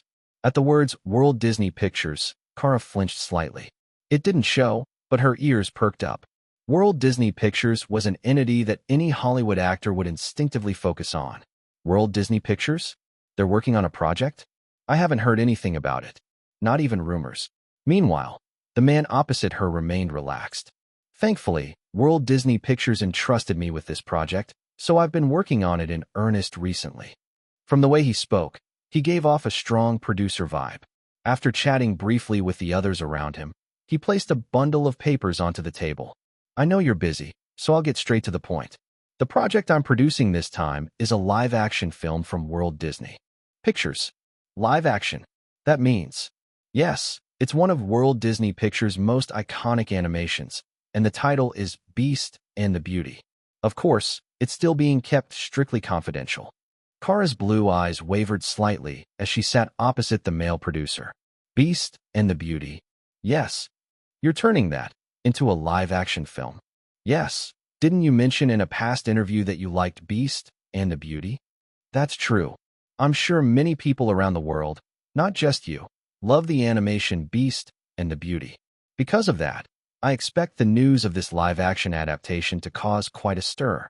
The male producer who had been speaking slid the stack of papers on the table towards Kara. Miley, I'm offering you the role of Belle, the Beauty in Beast and the Beauty.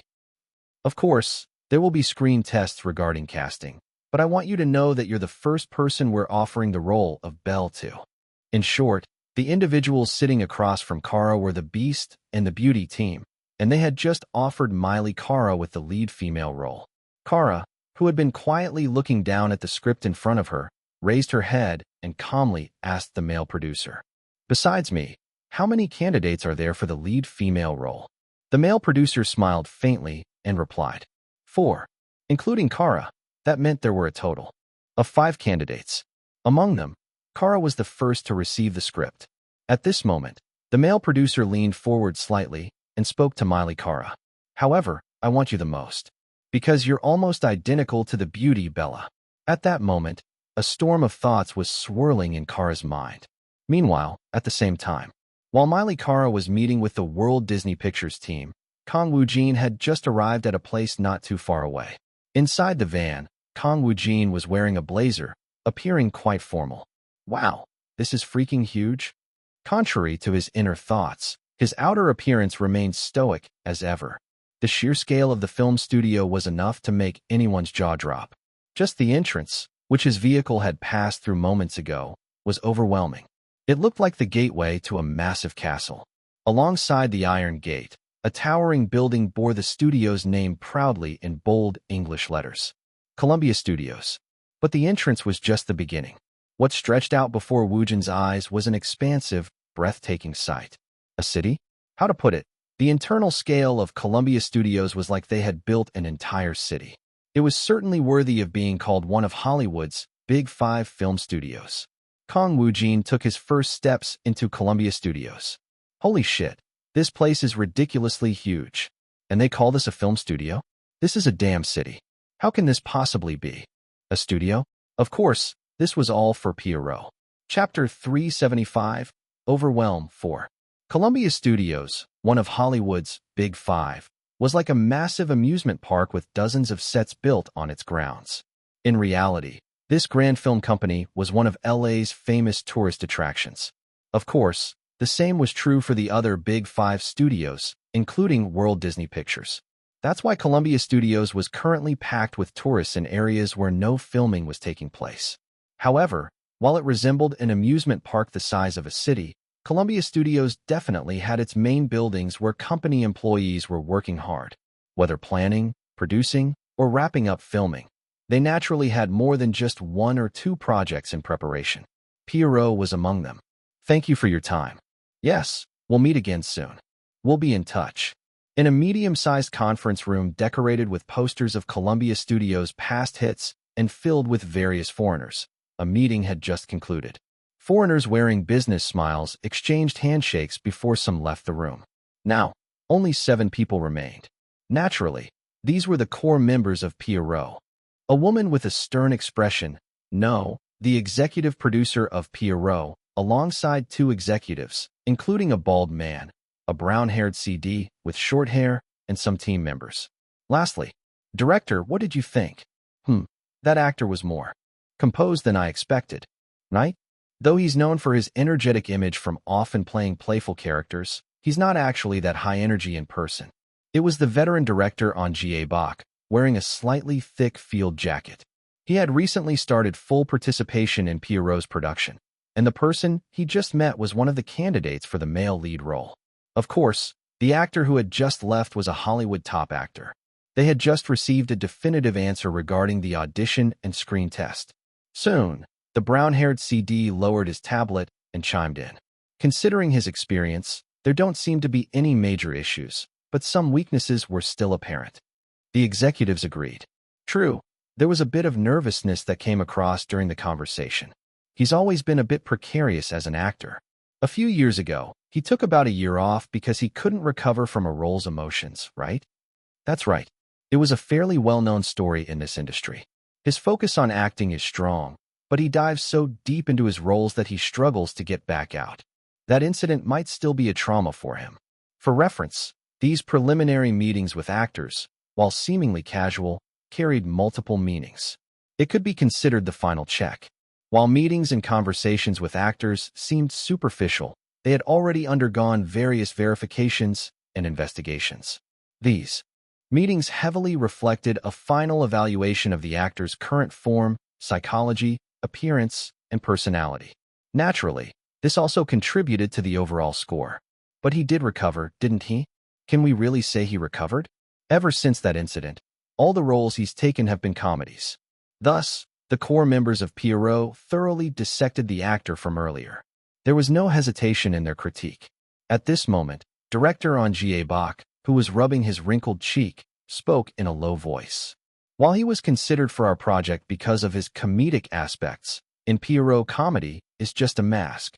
Ultimately, the clarity of its tragedy is the key. Any degree of instability is a flaw. Once his words were conveyed through the interpreter, most of them nodded. They likely felt an internal of course. Director on Ga Bak was the executive director of Pierrot and a veteran among veterans.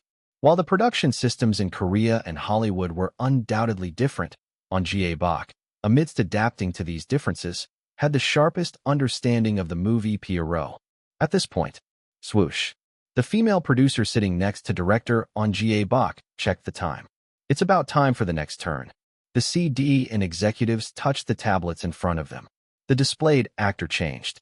Kang Woojin, he's the most unusual candidate among the actors. Kang Woojin, who had the weakest influence in Hollywood among the candidates. Have we received confirmation that he's arrived? I'll check. After the CD left the conference room, the bald executive opened his mouth again. He's the most confusing actor. And yet, he seems to fit the role the best. His conditions are certainly different from the other actors. The only Korean actor, a short career, and his extraordinary trajectory. His acting style is also unique. There's a lot to scrutinize because of his unusual conditions, especially the short acting career. It's been bothering me the whole time. Not to mention that he has no experience in Hollywood. With their arms crossed, the executives and the female producer began fervently evaluating Kang Woojin. On the flip side, the results Kang Woojin has achieved in such a short period are phenomenal.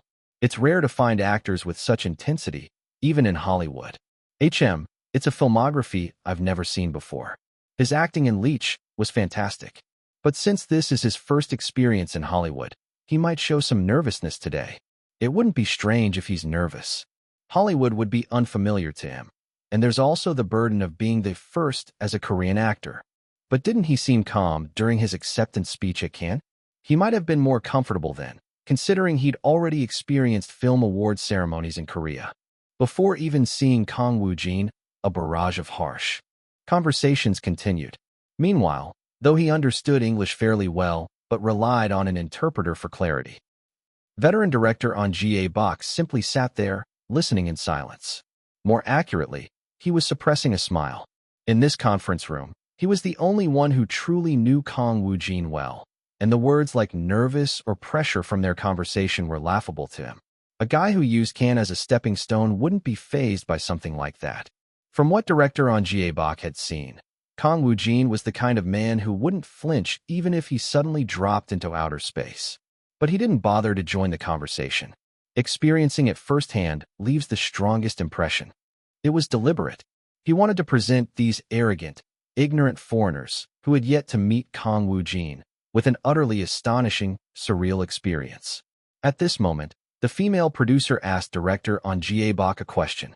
"Director, what kind of actor do you think Kang Woojin is?" In truth, the producer and executives had been avoiding On Jae-bok's opinion on Kang Woojin. After all, being a fellow Korean and having seen Woojin since Leech, there was a chance his assessment could be biased. In a process where fairness was key, it was unnecessary. Nevertheless, the producer asked this question to gauge just how highly director On Jae-bok regarded Kang Woojin. Director On Jae-bok stroked his chin. How should he describe him? No hesitation, never backing down, an arrogant monster. Several words crossed his mind, but director On Jae-bok opted for simplicity. A weirdo. Kang Woojin is a weirdo. A weirdo?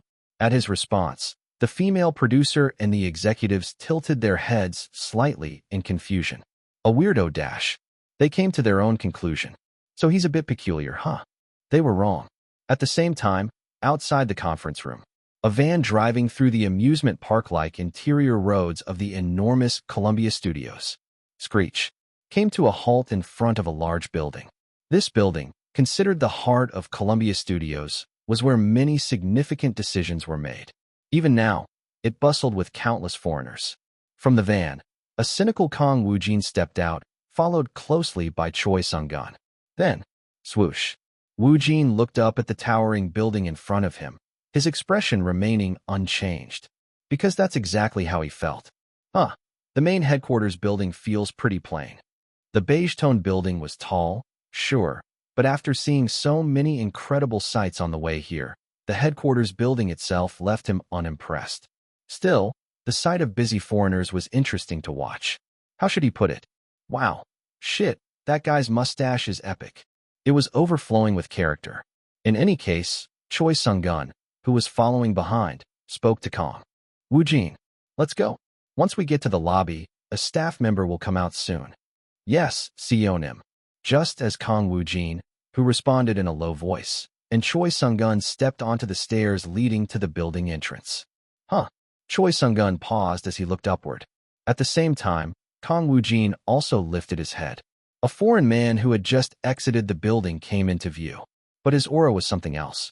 And then, what's this? That killer vibe guy. Feels like I've seen him somewhere before. The face was strangely familiar.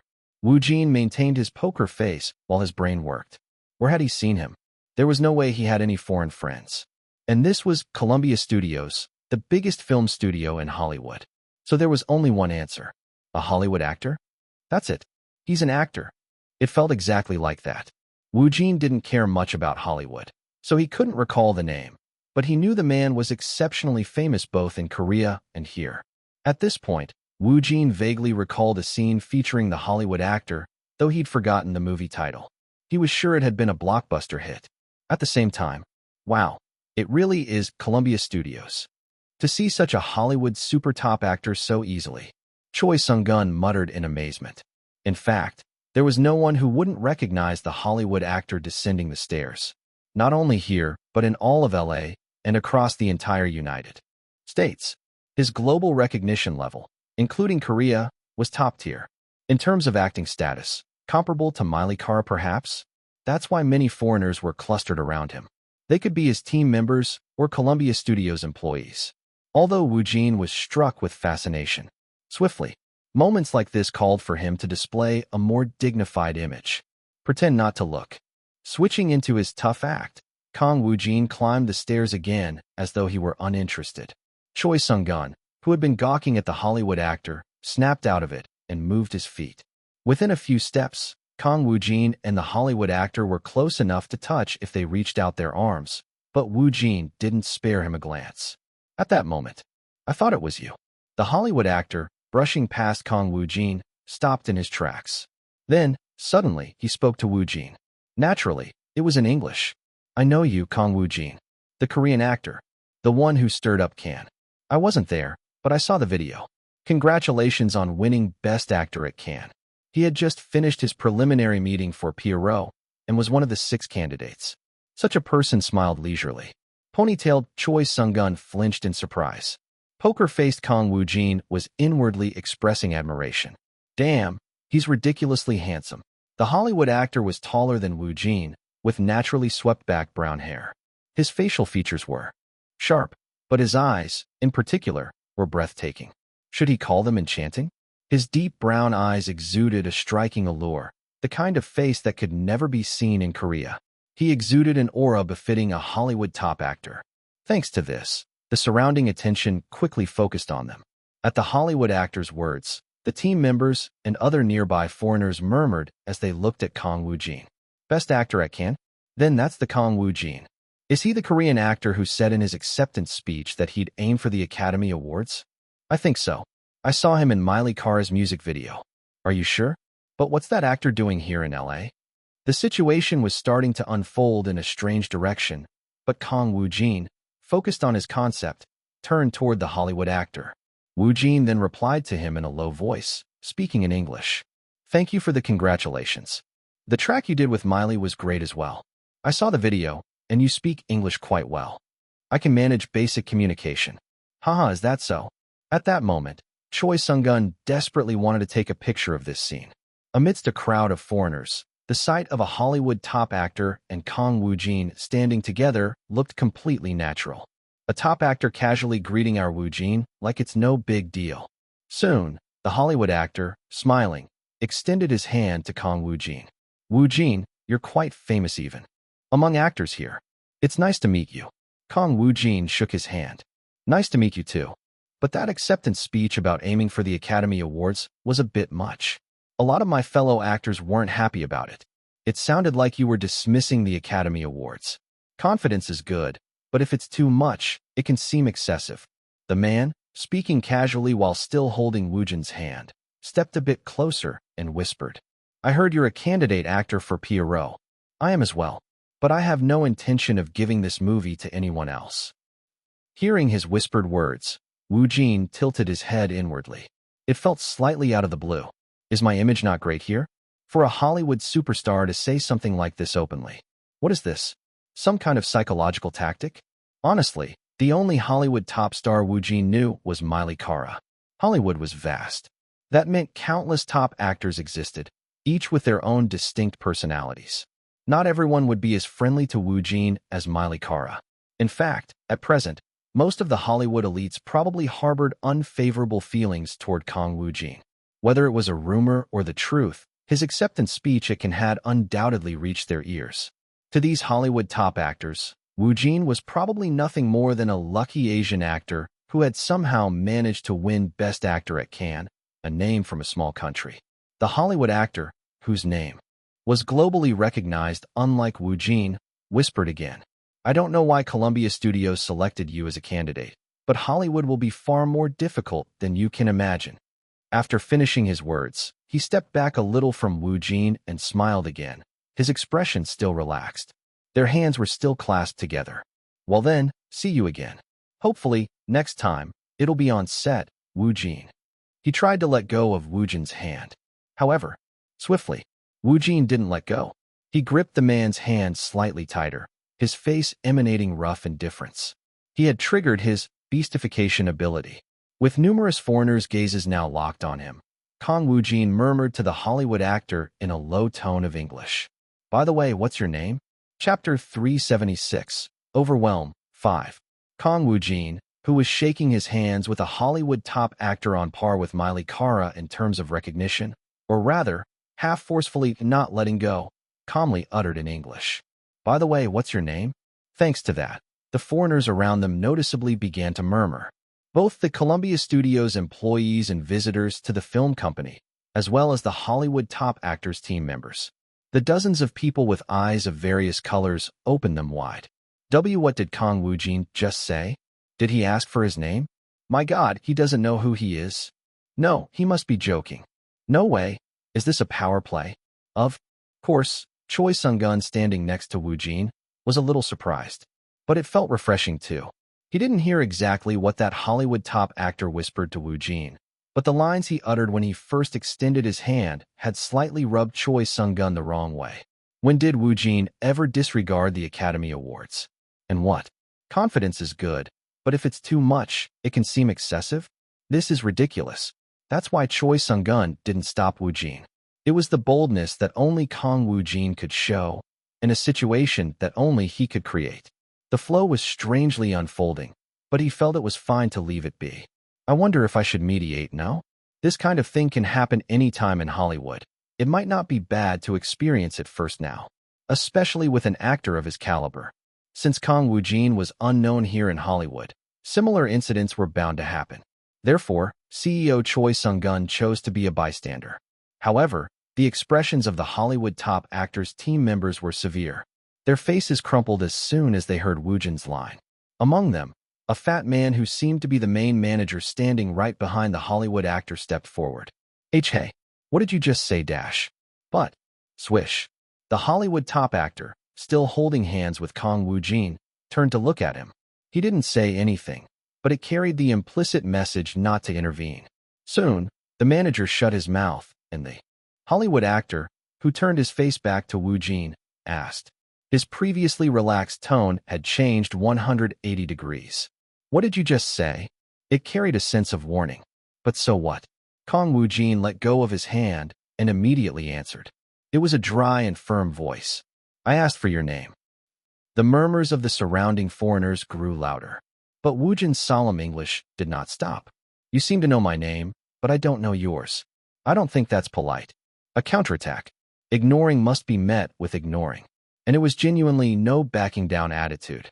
I really don't know this ridiculously handsome guy's name. Kang Woojin genuinely didn't know his name. More precisely, he couldn't remember it.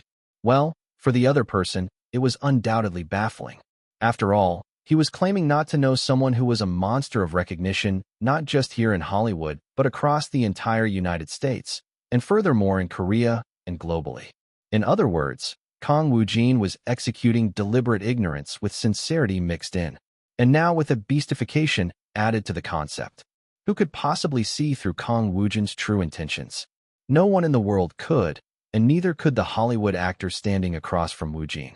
All he thought was that Woojin was attacking him because of what he said earlier. Woojin, were you uncomfortable with what I said? Woojin replied dryly. Not at all. I took it as advice, though I don't think it will be very helpful. Then why are you acting this way? Is it strange to ask for someone's name? The Hollywood top actor fell into confusion. Clearly, Woojin was being aggressive, but there was no emotion in his eyes. It didn't seem like a lie at all. But could he really not know me? He stared at Kang Woojin, whose face remained indifferent, for a brief moment. I can't read what he's thinking. But those eyes, they look like they could pounce any second without warning. One thing was certain above all else. Woojin's gaze was closer to dangerous than threatening. At that moment, the fat manager standing behind him whispered, the crowd's getting bigger, we should probably leave for now. Indeed, the number of onlookers around them continued to increase. In Hollywood, where rumors spread faster than wildfire, this sort of thing could escalate within moments. Soon, the Hollywood actor let out a small breath, took a step down the stairs, and said to Kang Woojin, I'm Chris Hartnett. The moment he heard the name, Woojin exclaimed internally, right, Chris Hartnett. A Hollywood top actor he'd only seen in movies. Though the real person was standing in front of him, Kang Woojin maintained his cynicism. I'm Kang Woojin. Chris Hartnett stared at Woojin for a few seconds before letting out a faint laugh. See you around. He quickly descended the stairs. His team followed suit, though they glared at Kang Woojin on their way out. Woojin, however, showed no change in expression. At this point, Choi Sung-gun nudged Woojin's shoulder. Let's go too. If we stay here longer, it'll get troublesome. Thanks to the gathering crowd of spectators, Woojin and Choi Sung-gun climbed up the stairs, and by the time they reached the entrance. By the way, Woojin, Choi Sung-gun asked quietly, did you really not know Chris Hartnett's name? No way, right? Woojin, mixing sincerity with nonchalance, replied cynically. I didn't know, and if I hadn't seen him today, it would have stayed that way. A few dozen minutes later, inside a large van. The van, carrying several foreigners, was cruising through downtown LA. For some reason, the people inside were in an angry state. Kang Woojin? It's absurd. He's so arrogant. That's what I'm saying. He must have grown conceited after winning Best Actor at Cannes. Let's just ignore him. If that's all he's got, he won't survive in Hollywood. But when he asked for Chris's name, I nearly exploded with anger. The fat man turned to the person sitting by the window, a man with naturally swept-back brown hair. Chris, forget about that ridiculous guy. It was Hollywood's first-tier top actor, Chris Hartnett, who had confronted Kang Woojin earlier. Leaning on his chin and staring out the window, Chris opened his mouth. Well, it wasn't something so forgettable. He's just full of himself. I took a good hit. What? It's been a while since I felt this way. Feels like fun. Fun. Chris had been in Hollywood as an actor for over a decade. Still staring out the window, Chris Hartnett met the fat manager's gaze. A genuine sense of interest lingered on his face. Yes, fun. Honestly, I didn't expect to get hit this hard. I'd heard rumors that he hadn't been acting long, so I thought he'd be a little intimidated, haha. But what do you know? He bared his teeth like he didn't care who I was. You weren't, offended? It's fascinating. I'm torn between feelings, but I'm definitely fired up. I haven't seen Leech, but with that level of guts, I'm curious about his acting. Well, Kim must have seen something in him to make that choice. The fat manager shook his head, clearly displeased. He probably just got lucky. From what I saw today, he seemed dry, his emotions hard to read. His acting must be just as flat. I don't know why he's even a candidate for the lead role in Pierrot. Chris Hartnett brushed his brown hair back and chuckled softly. He then recalled Kang Woojin's expression from earlier. Didn't anyone else see it? See what? Kang Woojin. At first, he was quiet, but the moment he heard my words, his eyes changed. Like a beast? A predator? Whichever it was, it happened in an instant. That had to be intentional. He showed me emotions under perfect control. I didn't notice anything. Chris shrugged his shoulders. It wasn't a verbal warning, but an emotional one. Luck? No. Regardless of his personality, he's an exceptional actor. You rarely find someone in Hollywood with emotional switches that quick. Muttering to himself, he pulled out the stack of papers tucked to the side. On the cover, the title Pierrot was printed in English. Soon, Chris Hartnett opened the script and murmured, "If I let my guard down, I'll take another hit." I'm actually looking forward to the audition. Meanwhile, in a medium-sized conference room at Columbia Studios.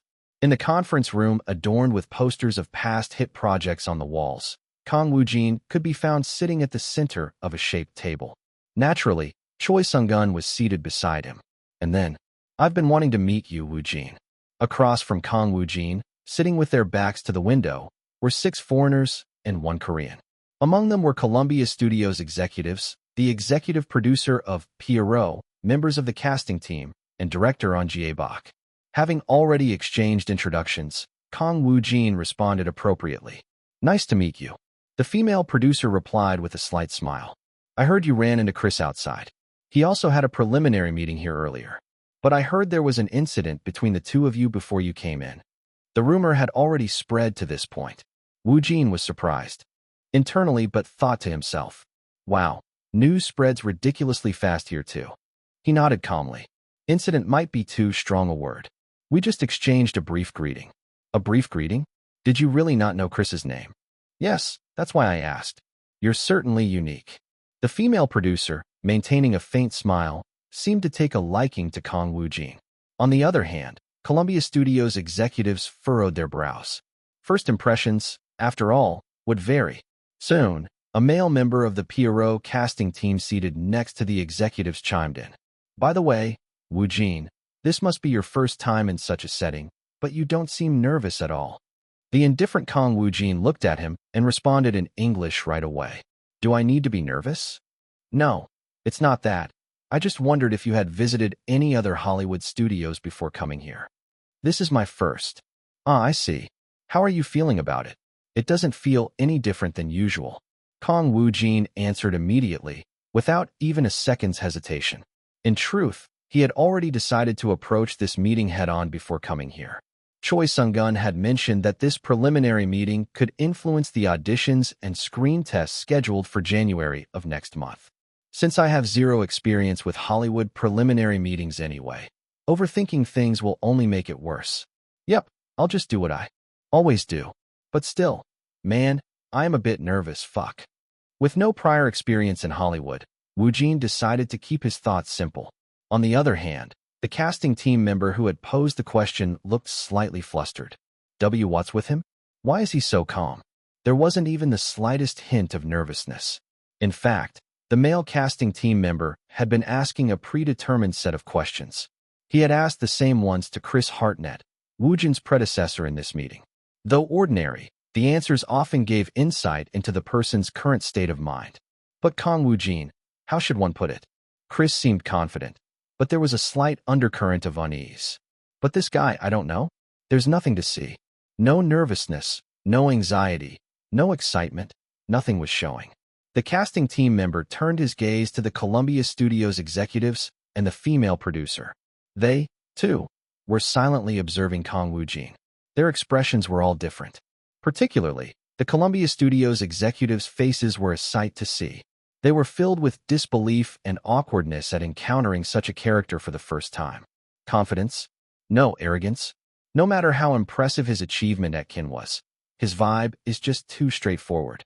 To their eyes, the Korean actor Kang Woojin was nothing short of eccentric. No matter how much he was a candidate for the lead role in Pierrot, failing to pass this preliminary meeting would mean he wouldn't reach the final screen test. In some ways, this was akin to a final interview for the audition. Yet, Kang Woojin showed no sign of concern. Sure, they knew he turned Kin upside down by winning Best Actor and that he was soaring as an actor in Korea with an unprecedented filmography. But in Hollywood, Woojin was a complete unknown. Moreover, the place he was sitting now was Columbia Studios, one of the most prominent Hollywood film companies, where even top actors line up for opportunities. So why was this Korean actor acting so indifferent? It's like he doesn't care whether he works with us or not. Of course, they didn't know about the Hollywood offers Kang Woojin had received, whether it was from Joseph Felton's side or World Disney Pictures. However, even if they did know, Woojin's attitude now would still be difficult to understand.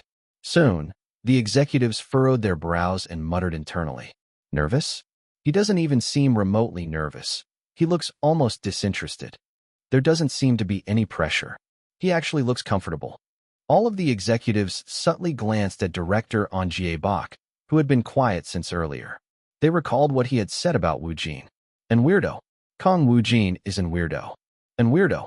Yes, this Korean actor was, quite literally, an weirdo. But wasn't this a bit much? And yet, the executives felt slightly offended. His bland demeanor didn't seem to display much ambition. Does he lack desire? Or does he have other offers from other studios? No way. This isn't some form of disrespect, is it? At this point, Kang Woojin, the female producer, her legs crossed, asked a question. You gave your answer right after director Ahn Jae-bok handed you the Pierrot script. What made you decide so quickly? Woojin answered in a low tone. I had a good feeling. Excuse me? A feeling? Yes. For a moment, director Ahn Jae-bok coughed awkwardly, lowering his head. He was hiding a laugh. He's throwing it out exactly as he told me before, with no embellishment. The female producer, oblivious to this, stared blankly for a second before speaking again. You really don't seem to have any hesitation. As you know, this preliminary meeting could result in you being excluded as a candidate for the role.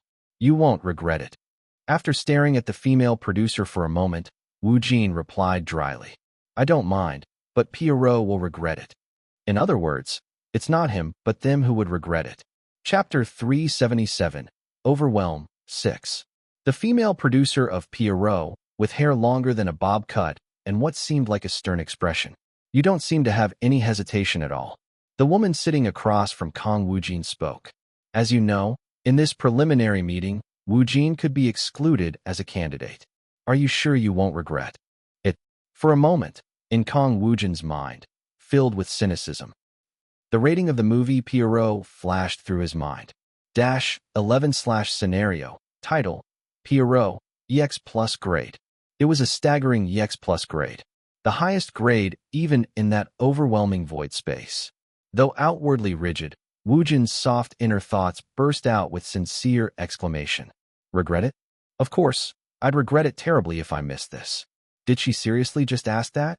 To be honest, Kang Woojin wanted to shout out his true feelings without holding back. However, recklessness had no place in him right now. More than anything, he had just returned after making a major impact with Hollywood's top-tier actor Chris Hartnett. His established, no-backing-down image demanded that he stick firmly to his intense persona. Sigh, forget it, damn it. Just go for it. Even if they drop me, another EX Plus grade might come along someday. Or maybe not. However, Kang Woojin had other options. The EX grade movie Beast and the Beauty was still there, and although he hadn't received the script yet, there was also the Joseph Felton's project. Besides, he was only in his second year. Even though his third year was just around the corner, he still had plenty of time and endless possibilities. Grandpa. No, director on might feel a bit off about this, though. To Woojin, maintaining his persona was one of the most crucial elements. Having made his decision, Woojin looked at the female producer, more precisely, at the 7 members of the PRO team who were staring at him, and coldly responded in English to the question about whether he'd regret it. I don't mind, but PRO will regret it. No backing down, no left or right turns, just straight ahead. Upon hearing this, the ponytailed Choi Sung-gun, who was sitting beside Woojin, slightly flinched and glanced at him. Hey dude, isn't that going too far? From Choi Sung-gun's perspective, it was a reasonable concern. While his English skills weren't perfect, even he could tell that Woojin's response was far beyond anyone's expectations. He had just bluntly thrown it out there during a preliminary meeting, even before the actual audition. Though Choi Sung-gun was familiar with Woojin's personality, he still thought, word of what happened with Chris Hartnett might spread, but if he acts this intense here too, will Woojin's image in Hollywood be okay? It was only natural for him to worry. And it wasn't just him. Everyone else in the meeting room, who now all had their mouths slightly agape, shared the same reaction. Is he saying PRO will regret it? Is he talking about us? You're saying we'll regret it if we let you go? Dash. While the female producer and the CD were shocked, the executives from Columbia Studios were especially so. All of them had spent decades navigating the vast landscape of Hollywood and had encountered countless actors, both from Hollywood and elsewhere. Were the ones who would regret it? What kind of outrageous character is this? The arrogant monster sitting before them was someone they had never seen before. After some time, the preliminary meeting, which lasted about an hour, came to an end, and Kang Woojin and Choi Sung-gun exited the meeting room. After Woojin's no hesitation comment, the meeting proceeded with relatively smooth questions and answers. For the record, Woojin dominated the meeting, and the peculiar expressions on the Columbia Studios executives' faces didn't fade until the end. It was likely that the fresh shock they had received from Woojin hadn't subsided yet. As soon as Kang Woojin, who had maintained his firm persona throughout the meeting, stepped out of the room, he thought to himself, yeah, it's probably screwed. TSK. Oh well, I'll just take it easy. He actually felt calmer. How to put it? It was like he had reached a state of enlightenment. As Woojin walked down the hallway, a few foreigners passing by glanced at him. They all seemed like employees of Columbia Studios, probably having seen or heard rumors about the incident with Chris Hartnett. Ignoring them completely, Woojin continued walking while Choi Sung-gun stuck close behind him. Woojin. Standing in front of the elevator, Kang Woojin lowered his voice. Yes, Seonim. Well yeah. As he pressed the down button for the elevator, Choi Sung-gun spoke in a hushed tone. There's still World Disney Pictures and Joseph's Universal movies, but don't you think you went a bit too far? Did I? Man, honestly, it was a little nerve-wracking. Rumors are already going to spread because of that Chris Hartnett incident, and this meeting will only add fuel to the fire. If your image is too strong right from the start, Hollywood might shy away. There's no shortage of replacements, and they don't exactly have much to lose. Woojin watched Choi Sung-gun for a moment before nodding internally. But what could he do? The damage was already done. Stepping into the elevator, Kang Woojin replied nonchalantly. It doesn't matter much to me. I don't have anything to lose either. That's true, but still. It's better they understand me clearly from the start. Hollywood is vast. And we've got plenty of other options too. Yes, so I'm not clinging to PRO. Finding Woojin's attitude remarkable, Choi Sung-gun chuckled lightly. Right. Hee, that's so like you. Maybe I was the one overreacting. But honestly, couldn't you have conducted the meeting more calmly? Was there a specific reason you went in so aggressively? Kang Woojin answered simply. Their condescending tone annoyed me. Later, after leaving the building, Kang Woojin got back into the van. Whether the meeting was a failure or not, it was over, and now all that remained was to wait for Columbia Studios to get in touch. Of course, there was always the possibility of rejection. So what? Maintaining his unshakable poker face, Kang Woojin brushed off any concerns while picking up his phone. There were plenty of unread messages. However, instead of dealing with them, Woojin first opened his internet browser. At the same time, Woojin, Choi Sung-gun, seated to his right, spoke up. About what happened with Chris Hartnett earlier, there's a chance rumors might spread. Even if you didn't know who he was, Chris is pretty famous around here. Kang Woojin replied indifferently. It's not a problem. Yeah, I figured you'd think that. Just wanted to let you know. Woojin nodded briefly. What's the big deal about that anyway? Once again, his gaze fell back to his phone. While it was the afternoon of December 6th in LA, it was already the morning of December 7th in Korea. With December having started, the domestic entertainment industry, and just about everywhere, was brimming with the atmosphere of the year-end season. Amid the flood of various issues, Film Festival, with the Blue Dragon Film Awards around the corner, 2 movies surpassed 20 million viewers this year. Island of the Missing and Leech, a tough choice. Naturally, news about Kang Woojin was also included. Kang Woojin, completely off the radar after arriving in LA. Even his SNS is temporarily inactive. Meanwhile, what remained strong in the spotlight was Beneficial Evil, which had wrapped up its filming 2 days prior. Issue Talk, Kang Woojin, Miley Cara starring Beneficial Evil Part 1 filming completed. As Kang Woojin headed to LA, the team behind Beneficial Evil, having finished filming Part 1, announced through various plan channels that filming had been completed. Already a hot topic with numerous discussions, the news of the wrap-up quickly spread online. Backed by Netflix, it was Korea's first major attempt at targeting a global audience. On top of that, many articles featured interviews with Beneficial Evil's main director, PD Song Man-woo. Crank up of Beneficial Evil, PD Song Man-woo. To speed things up, we were editing alongside shooting. Launching planned for early next year. Star issue. Will we see Kang Woojin and Miley Cara sharing the screen early next year? Public anticipation skyrockets. Thanks to these developments, the project garnered even more attention.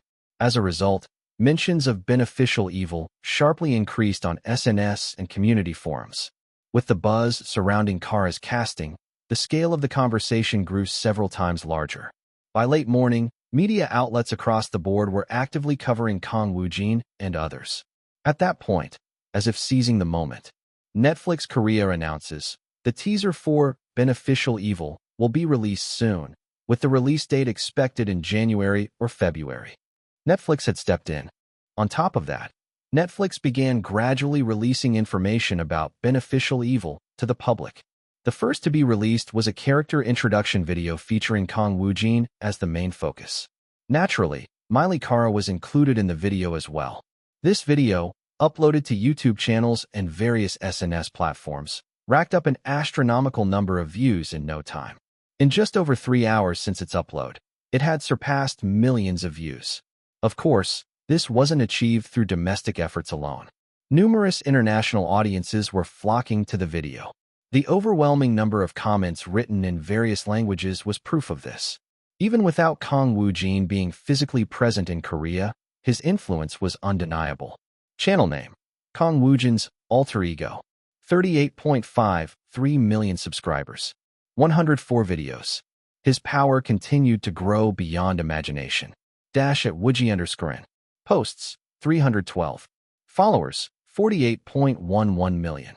Following: 114.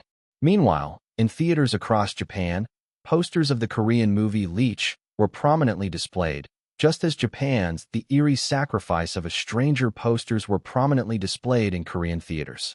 The Eerie Sacrifice of a Stranger and Leech rank first in advance ticket sales in Korea and Japan respectively. This indicated that advance reservations had officially begun. Morning of the 7th, LA. In an office located on the middle floors of a tall building surrounded by countless Skyscrapers. A meeting was in progress. 6 foreigners were seated around a shaped table. Among them, an imposing, familiar, large black man occupied the head seat. It was Joseph Felton, a producer who was handling the current meeting. Wearing a neat suit, perhaps because he had another engagement later in the afternoon, he spoke. Good. This approach will work when talking with Universal Movies. He was busy organizing matters related to works he was producing. For reference, Hollywood producers of Joseph Felton's caliber don't handle just one project at a time.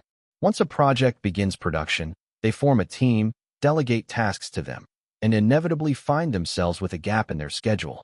During that time, they pick projects they like and work on them simultaneously. Of course, Joseph was no exception. However, what had particularly caught his attention recently was a project he was working on with Universal Movies, one of Hollywood's Big Five, alongside CD Megan Stone. It was a project involving Kara and Hollywood heavyweight director Danny Landis, with Kang Woojin's participation still undecided. Even if contracts with some of them fell through, work couldn't simply come to a halt. Though naturally, securing Kang Woojin was still the top priority. Currently, the screenwriter had been finalized, and they were expediting the screenplay development process. It should be coming out soon. The writer is quick, so while the first draft might not be ready yet, they should have at least put together an outline and some material summarizing the overall story. Yes, I'll check on it right away. Even if it's just the outline, tell them we'll go pick it up. At that moment, swoosh, another foreigner entered the fairly spacious office. A bald man with a very familiar face. It was Robert, one of Joseph's subordinates, and his right-hand man. As soon as Joseph saw him, he immediately asked, "Robert, did you handle the task I gave you?" "Yes, it's been communicated clearly to the staff." But Joseph dash. With a serious expression, Robert approached Joseph, who was seated, and slightly lowered his voice. "There's an interesting rumor circulating about Columbia Studios." "Ah, Columbia Studios? They've already been making noise about their new movie project. Hiring director on G.A. Bach was fresh. What's the rumor?" "It seems to be exaggerated, but apparently, Chris Hartnett had a confrontation with an Asian actor in front of Columbia Studios headquarters." Joseph, who had been looking down at his tablet, furrowed his brows and lifted his head. Chris? Though he has a strong personality, he's not the type to cause unnecessary trouble. Seems like this might have been exaggerated." They had a brief argument, and apparently, that Asian actor asked Chris for his name. Haha, that's amusing. Asked for Chris's name? That was deliberate. Chris got properly caught off guard this time. But for Chris to be at Columbia Studios right now, could he be a candidate for the lead role in director on G.A. Bach's project? Most likely. I'll need to update my information. Still, if the rumor is true, that Asian actor has some guts, to confidently cause a scene in front of Columbia Studios headquarters in Hollywood, no less. Who's the actor? Chinese. Robert shook his head and lowered his voice even further. It seems to be Kang Woojin. At that moment, Joseph froze, his eyes widening drastically. He stood up abruptly and asked strongly, "What? Kang Woojin?" The rumor was spreading faster than expected. Chapter 378, Overwhelm, 7. An Asian actor appeared at Columbia Studios, and it's Kang Woojin? Joseph asked again as if seeking confirmation, looking at Robert right in front of him. Kang Woojin? Are you sure that Asian actor is Kang Woojin? Robert shook his head. No, I'm not 100% sure. After all, that incident itself is just a rumor. But it seems true that Chris Hartnett had a confrontation with an Asian actor. The process and circumstances are what the rumors are about. Then that Asian actor. I heard he's a Korean actor. His appearance also matches closely. Joseph, after hearing the explanation, slowly sat down in a chair. Then he stroked his chin. There's a high possibility it's Kang Woojin. No, it must be him. There aren't many who would boldly engage in a confrontation with Chris, let alone in front of Columbia Studios. But from what I've seen of Kang Woojin, it's entirely possible. Listening to the explanation, Robert handed over a tablet he had brought. So I checked some Korean news articles. The tablet screen Robert handed over displayed an article translated from Korean to English. Exclusive: Kang Woojin flies to LA in a private jet. Sudden trip to LA ahead of year-end. Is this a flight for his Hollywood debut? Joseph, skimming through the article, let out a small sigh, and rubbed his face. Phew. So Kang Woojin is currently in LA. Joseph Felton was now certain that the Asian actor who had clashed with Chris Hartnett was Kang Woojin. But that wasn't the most important thing to him at the moment. What mattered was that Kang Woojin had visited Columbia Studios. Lost in thought for a moment, he said, Columbia Studios, which has confirmed the production of a new film, is currently at the stage where they're holding preliminary meetings with key actors. This means Chris is one of those actors. He continued with a serious expression. Kang Woojin also had a preliminary meeting with Columbia Studios. The bald Robert agreed. That's probably why Kang Woojin's and Chris's schedules overlapped. I knew Hollywood would take an interest in Kang Woojin after Cannes, but to think it'd be straight to Columbia Studios. I don't think only Columbia Studios approached him. You're right. Including Columbia Studios, at least 2 or more. The film company that Joseph wanted Kang Woojin for was Universal Movies. In other words, 2 of Hollywood's big 5 film companies had already approached Woojin, and judging by the current trend, it wouldn't be surprising if at least 1 more joined. 3 out of the big 5. An unprecedented situation in Hollywood. Moreover, for this new project, Columbia Studios has entrusted the direction to director Ga Bak. If Kang Woojin is cast as the male lead, the storyline would be exceptional. 2 men from Cannes extending their influence to Hollywood. It's an intriguing picture for the public. I feel the same. I witnessed the Cannes Awards ceremony firsthand, after all. But this is also quite tricky. For Joseph, it was as if a fire had been lit under his feet. If the production schedules of the film companies overlapped, it would become difficult to cast Kang Woojin. In that case, the pre-discussed plans involving Miley Cara and Hollywood director Danny Landis would also fall apart. If those 3 slipped away, the tightly stretched balloon would deflate in an instant. Confirm things with Columbia Studios as thoroughly as possible and probe the other big 5 film companies as well. Joseph then picked up his phone. I'll try to arrange a meeting with Kang Woojin myself. At this very moment. Inside a mid-sized meeting room at the enormous Columbia Studios, resembling an amusement park, over 20 foreigners were gathered there. Among them, director Ga Bak, with his wrinkled face, was noticeable. Naturally so. This meeting room was for the movie Pierrot. At the head of a shaped table sat director Ga Bak, leading the discussion. Alongside him were the main producer, CD, his team members, executives, and others. They were all engaged in heated discussions about the preliminary meetings with the major actor candidates for Pierrot that had recently taken place. There might be some uneasiness, but I still think Chris should be called in for an audition. I feel the same way. He showed considerable enthusiasm and ambition during the meeting. What do you think, director? Of course, director Ga Bak thought the same. Chris is undoubtedly an outstanding actor. His career and recognition in the market are proof of that. It would be a shame to dismiss his potential just because of a little uneasiness. I see no issue with proceeding to the audition and screen test. The discussion intertwined stories of Hollywood's top actors, including Chris Hartnett, who had clashed with Kang Woojin, and those shortlisted for Pierrot. Everything from their pasts to the present, including rumors, scandals, their filmographies, and the atmosphere of the preliminary meetings they attended, was brought up. But is it okay to just leave the rumors about Chris and Kang Woojin as they are? At that level, it's just a light incident. It can be brushed off while making sure to keep things under wraps. True, if we make an issue of it unnecessarily, more meaningless talk might spread. Meanwhile, 1 candidate was eliminated from the preliminary meeting. Then we'll save Bruce for another time. Although there weren't any issues during the meeting, his private life is too chaotic. If an incident were to occur during filming, it would cause a headache. Thus, the number of actor candidates for Pierrot was reduced from 6 to 5. Now, it was time to decide on the final actor. Soon, director Ga Bak and the female producers started flipping through the tablet screen. A photo of Kang Woojin appeared on the screen. Kang Woojin, One of the executives at Columbia Studios stroked his chin. I'm still confused about him. Is he brimming with confidence? Or is he just arrogant? There's a fine line between being assertive and being audacious. To me, Kang Woojin didn't seem particularly interested in Pierrot. He even said outright that he wouldn't regret not being part of it. He even hinted that we would be the ones to regret it. It felt a bit condescending. Two executives were somewhat negative about Kang Woojin. Of course, there were opposing views as well. Well, I don't know. He certainly seemed ambitious. Otherwise, he wouldn't have flown straight from Korea just for a preliminary meeting.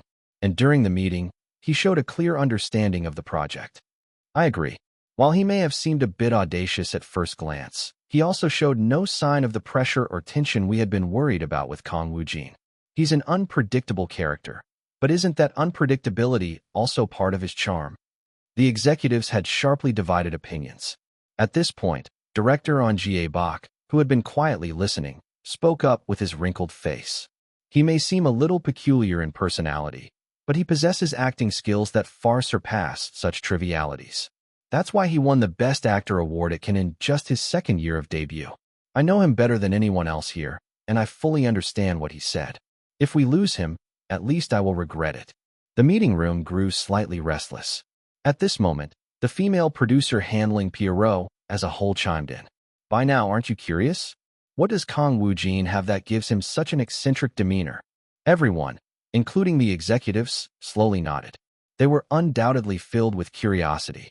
How remarkable must he be to confidently say to their faces, "You'll regret it if you lose me?" The female producer then continued. That alone, I think, makes him worth calling in for an audition. A few days later, in Korea, from the morning, domestic media and public opinion were in a frenzy over a single actor. Rumors, sensationalism, and baseless gossip were rampant. Star Talk, a two-shot of Kang Woojin and Miley Kara uploaded on her SNS. Did Kang Woojin go to LA not for a Hollywood offer, but for another reason? Rumors of Kang Woojin appearing on an American talk show surface. His recent trip to LA seemingly not for a Hollywood project meeting, but for an overseas talk show schedule. It was all about Kang Woojin. Can Best Actor, interviews, and schedules related to Miley Kara. When will Kang Woojin, who left for LA, return? The timing was particularly delicate, and since he had left for LA without anyone knowing, initially rumors about Woojin's Hollywood debut were rampant. However, about a week later, the situation had taken an entirely different turn. The rumors of Kang Woojin's Hollywood debut had all been dismissed as baseless. Of course, there were valid reasons for this shift. The fact that Kang Woojin remained silent, combined with the fact that he met Miley Kara in LA and conducted interviews with foreign media outlets, naturally weakened the rumors of his Hollywood debut. It became clear that Woojin's trip to LA was merely to fulfill previously scheduled commitments. Nothing more, nothing less. If Hollywood's debut had been confirmed, there was no way Kang Woojin's agency would have stayed quiet. Yet, BW Entertainment was unusually silent. However, as always, issues without clear facts sell better. The Korean public. So Kang Woojin isn't filming a Hollywood project after all. What? Weren't there articles just a few days ago saying he was meeting with Hollywood studios or something? Yeah, but now there are articles saying he just went overseas for regular scheduled activities. Those trash reporters doing their thing again. See, I told you, didn't I?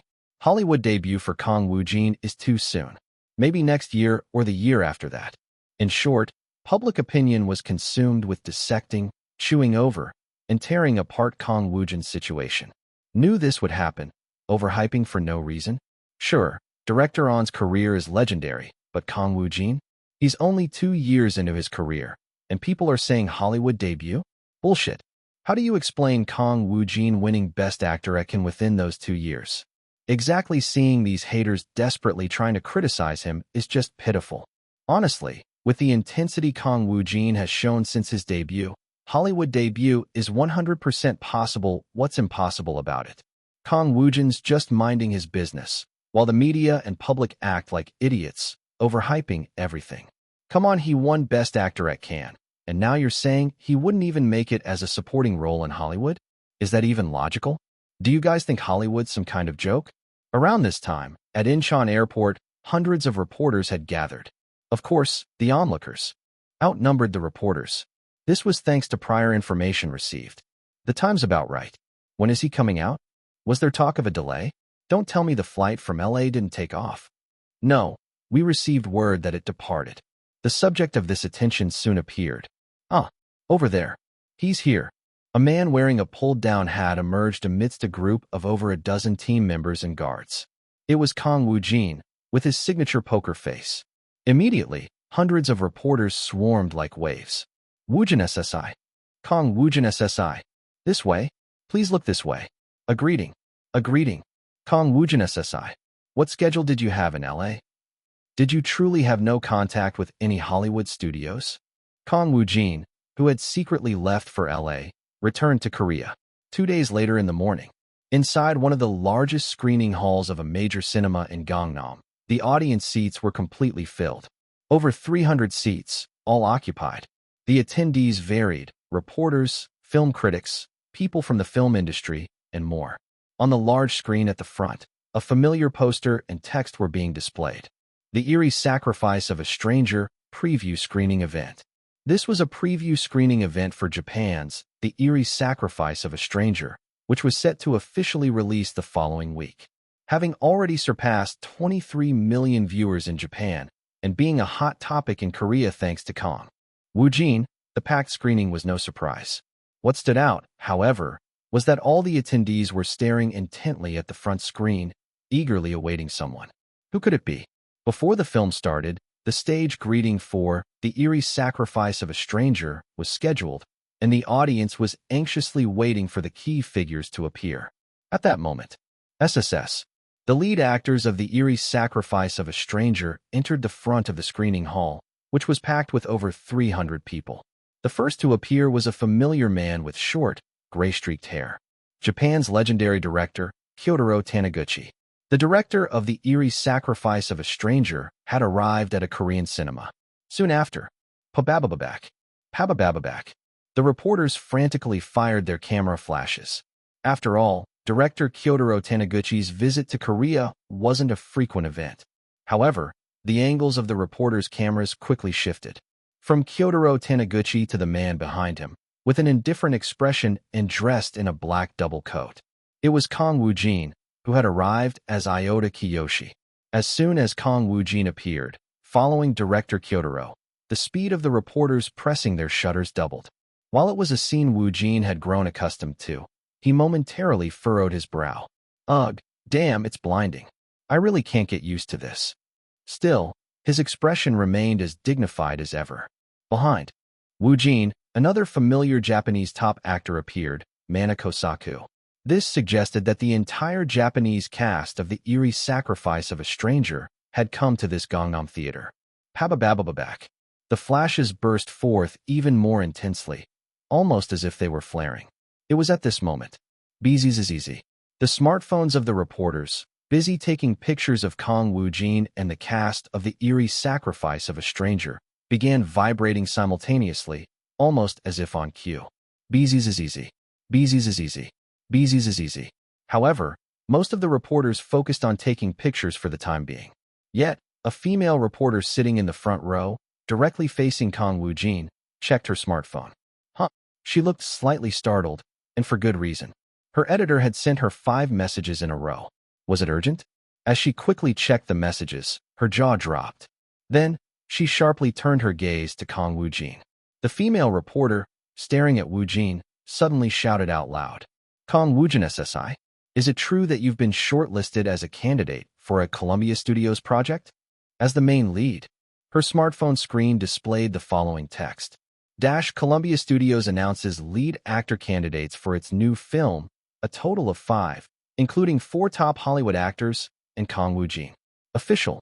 In an instant, everyone in the theater, including director Kyotaro Taniguchi, turned their gaze to the reporter, then immediately shifted their focus to Kang Woojin.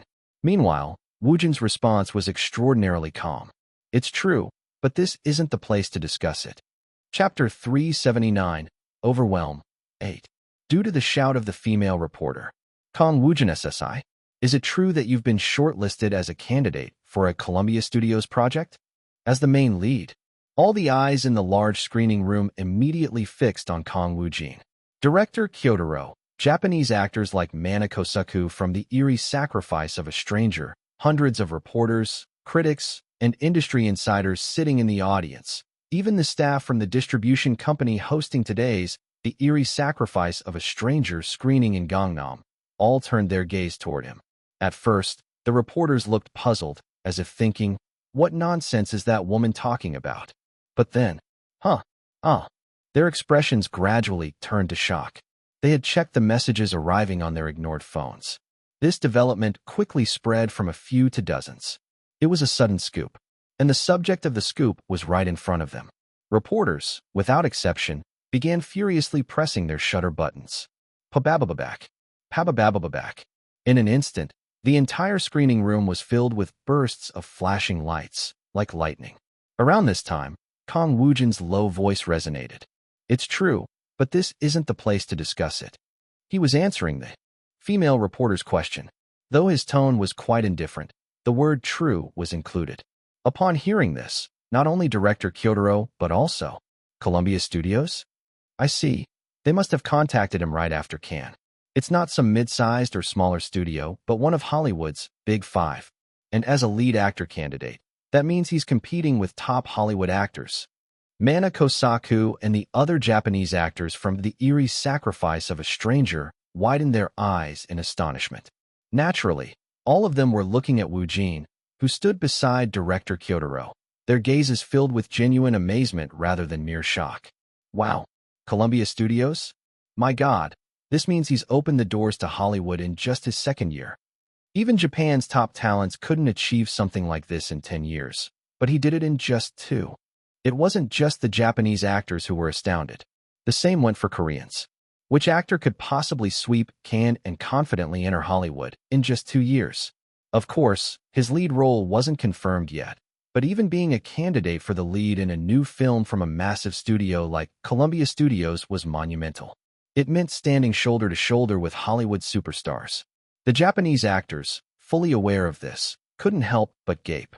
And then, Kang Woojin SSI. When did you first get in contact with Columbia Studios? Was your recent trip to LA for this project? Did you have meetings with any of the other Big Five studios? If this is for a new Columbia Studios film, is it the one directed by director On Bak, which they recently announced? The hundreds of reporters were in a frenzy. Calling them half-crazed wouldn't be an exaggeration. The screening had instantly transformed into a press conference. By now, all the reporters had confirmed the scoop that had just broken. Columbia Studios announces lead actor candidates for its new film, a total of 5, including 4 top Hollywood actors and Kang Woojin. Official. Amid this, Kang Woojin, maintaining a strong poker face, was feeling a bit uneasy inside. Damn, the timing. Should I just leave for now? Of course, Woojin had known that this news would break today. The team at Columbia Studios in LA had already informed him. However, the exact timing hadn't been clear, and asking them to delay the announcement because of the eerie sacrifice of a stranger screening would have been strange. Regardless, he hadn't expected the timings to overlap like this. This was something even Kang Woojin couldn't control. Meanwhile, the reporters' frantic, almost hysterical questions didn't stop. Woojin SSI. Is it true that this Hollywood project is directed by On Bak? Have you had discussions with director On Bak? Have you met with the Hollywood actors who are also candidates? The atmosphere became overwhelmingly intense, far surpassing the nature of a screening. After observing the half-crazed reporters for a moment, Woojin, director, leaned toward director Kyotaro beside him and whispered softly in Japanese. I think it would be best for me to leave for now. If Kang Woojin stayed any longer, the situation wouldn't calm down. Director Kyotaro, along with all the Japanese actors, had taken great pains to make time for the eerie sacrifice of a stranger's Korean release. Woojin sincerely expressed his apologies. I'm sorry. Director Kyotaro gave a small smile. It's fine, Woojin. You couldn't have known. Things getting tangled like this isn't uncommon in this field. For now, congratulations. I was confident we'd hear some Hollywood news soon. Thank you, director. This is the project directed by director On Bak in Hollywood, right? Yes, but it's not confirmed yet. Turning the impossible into possible is what you do, Woojin. We can consider it confirmed without any issue. Isn't that an overly strong belief? Woojin then also apologized to Mana Kosaku and the other Japanese actors. Naturally, they, like director Kyotaro, offered their congratulations and encouragement. Following this, Kang Woojin barely managed to leave the screening room with guidance from the event staff. While the reporters in the audience bombarded him with flashes like crazy, thankfully, they didn't follow him outside. It must have been their instincts barely controlled by reason. Soon, as Woojin exited the screening room, Choi Sung-gun immediately joined him. He, too, was already aware of the scoop that had just broken. Columbia Studios made an official announcement. The title of the project and the candidate actors were all revealed. Yes, it was chaotic inside the screening room as well. Choi Sung-gun gave a short laugh and showed his phone to Woojin. Man, you have no idea. The entire country of Korea is going nuts. Meanwhile, the domestic entertainment industry was in turmoil. Various film companies, entertainment agencies, production studios, broadcasting stations, and more. What? The Hollywood studio Kang Woojin connected with is Columbia Studios. Wait, is this the real official announcement? Just a few days ago, people were claiming it was baseless nonsense. Columbia Studios announced it themselves. It's 100% legit. Then, does this mean Columbia Studios appointed director On as the executive director and sent an offer to Kang Woojin at the same time? Both at once.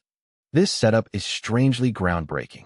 More than that, his first Hollywood studio meeting being with none other than Columbia Studios. Everyone in the entertainment industry was reading similar articles, foreign news pieces translated into Korean. CNN/Columbia Studios announces the title and lead actor candidates for their major new film. Columbia Studios has released additional information about their new project. The film, directed by Korea's On Jae-bak, who won the Palme d'Or at this year's Cannes Film Festival, is titled Pierrot. Among the candidates for the male lead are Chris Hartnett, and the one catching attention is Korean actor Kang Woojin. He is the same actor who, alongside director On Jae-bak, won the Best Actor award at Cannes for the film Leech. The foreign news articles detailed information about director On Jae-bak, the title Pierrot, the Hollywood actors being considered for the male lead, and, of course, prominently mentioned Kang Woojin. Interestingly, while the headlines and details varied slightly, most of the articles gave significant coverage to Woojin. This indicated that even international media were paying close attention to him. It made sense. His declaration of intent toward the Academy Awards at Cannes, the Miley car-related buzz, and other factors had all played a role. Considering this, it was only natural that the possibility of a Korean actor, already a hot topic, potentially joining Columbia Studios, a Hollywood powerhouse, was generating excitement. On top of that, the storytelling around the situation was captivating. BBX/What If Can Palme d'Or winning director On Jae-bak helms Pierrot, and Kang Woojin takes the male lead? A groundbreaking first in Hollywood history. Columbia Studios, which had announced Pierrot as a major project, had, for the first time, entrusted a Korean director with the film's direction. Following director On Jae-bak, Kang Woojin's potential inclusion as the male lead added another Korean to the film's major players. If Woojin landed the role, it would create an unprecedented event in both Korean cinema and Hollywood. The scale was beyond imagination. By this point, Kang Woojin's phone in the van was, phew, it's going crazy ringing. The phone was literally vibrating every second. Countless people, family, acquaintances, colleagues, and many others were flooding in with congratulations or questions. Meanwhile, Woojin's team, including Choi Sung-gun, who was in the same car, quickly began monitoring the situation.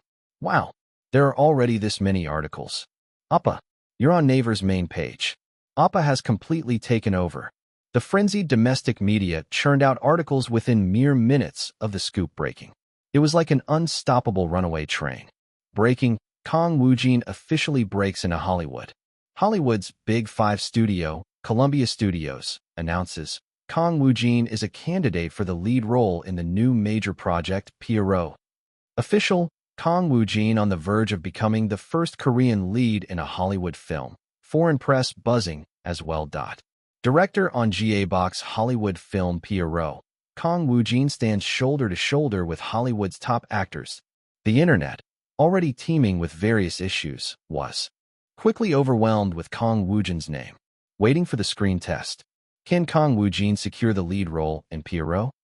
Winning Best Actor at Cannes wasn't the end. Kang Woojin knocking on Hollywood's door in just 2 years. The speed of the buzz was unlike anything ever seen. The online communities, too. Even YouTube is ridiculously fast about this. SNS is going crazy too.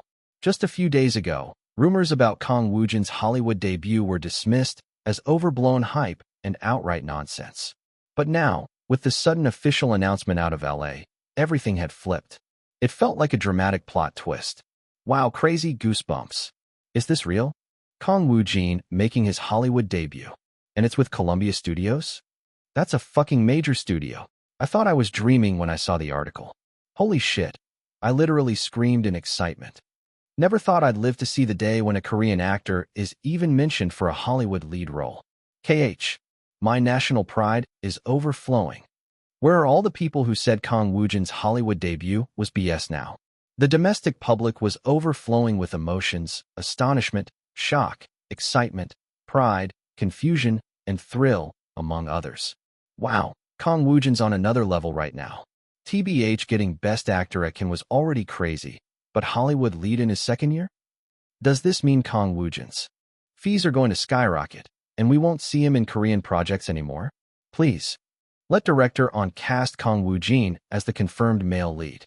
And it's with Columbia Studios of all places. The potential is off the charts.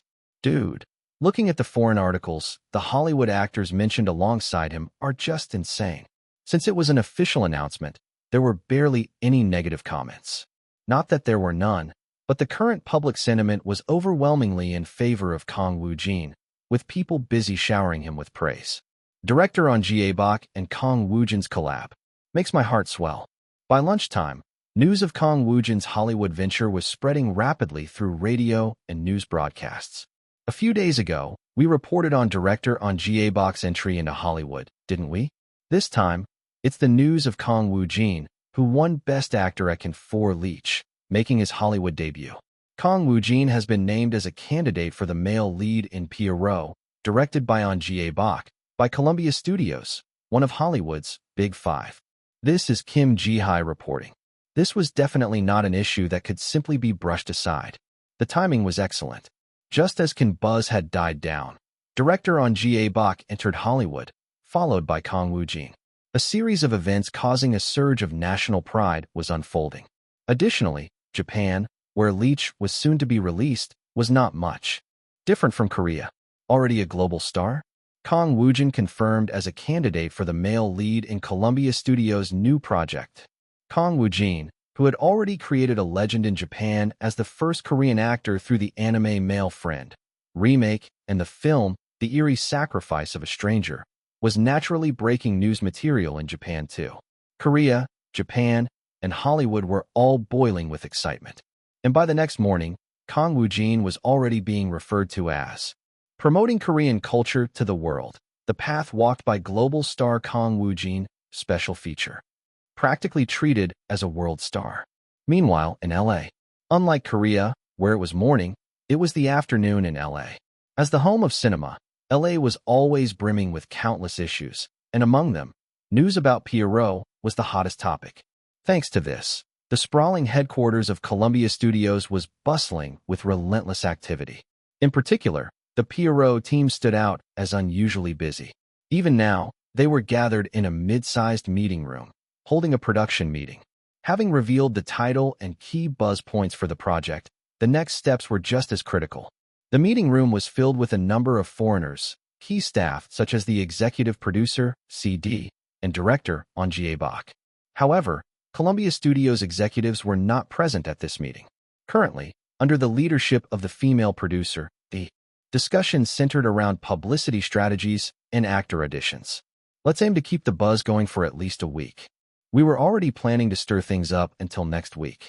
It was at this moment. Director on Bak spoke up. He had been scrolling through the list of male lead candidates for Pierrot on a tablet, which included Kang Woojin. Then, in his aged voice, he addressed the group. His English, though not fluent, was clear and deliberate. How about making the audition, the screen test, public? Chapter 380. Overwhelm, 9. At the sudden remark from director on Bak, all the foreigners gathered in the meeting room turned their gazes toward him. From the executive producer of Pierrot to all the key staff. Each team consisted of prominent figures from Hollywood. All of them focused their attention on director Bak. While it was partly because he was the director of Pierrot, carrying considerable influence, the suddenness of his statement also played a role. The person who questioned him was a female producer with a stern expression, standing alone in front of the shaped table. She slightly furrowed her brows. A public audition and screen test? You mean an open audition? Though they had already roughly understood, a translator conveyed the question to director Bak, and he slowly nodded before responding in decent English. Yes, it's just an opinion, but I think it would be better for Pierrot to conduct the audition and screen test publicly. For reference, Pierrot had been tentatively set to conduct the casting auditions and screen tests on the same day. If this were in Korea, director Bak's single word would have finalized the decision. But this was Hollywood. In essence, he was in a hired position, and the ultimate decision-making authority rested with the producers or the film company. However, even in Hollywood, the director's influence was not negligible. Though not to the extent of being absolute as in Korea, producers and film companies generally respected the wishes of the directors they hired. It was a gesture of respect.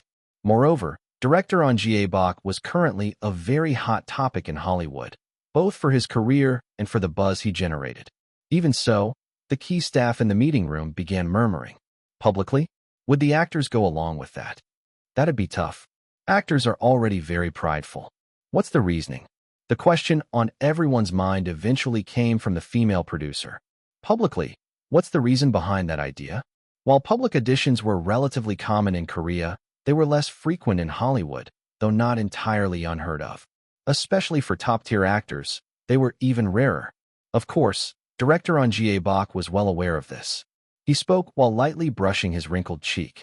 Firstly, rather than separately, evaluating the tension of each actor through individual shoots, I believe it would be better to compare them directly on site. Though it might be my own ambition, the emotional narrative of Pierrot is by no means easy. Honestly, I don't want to risk making mistakes due to minor misjudgments. Director Bak had worked on over 100 films. Throughout his career, he had made countless choices and decisions, and there were undoubtedly many regrets. Though he had become desensitized over time, those regrets had transformed into lingering attachments that occupied his mind. This time would likely be no different. Even though Hollywood's production system was vastly different from Korea's, which somewhat alleviated his sense of responsibility, director Bak had no intention of taking his Hollywood debut lightly. It's not an exaggeration to say that actors are everything in Pierrot, and I want to minimize the chance of errors. The female producer and several key staff members nodded. Around that time, director Bak continued. Secondly, I think mutual recognition among the actors is necessary. As you know, Pierrot includes elements of eccentricity, challenge, and boldness, which have already drawn significant attention from the media and the industry. I don't want baseless rumors to spread during the actor selection process. That's something we also want to avoid. It's not about assessing the actor's skills, but rather about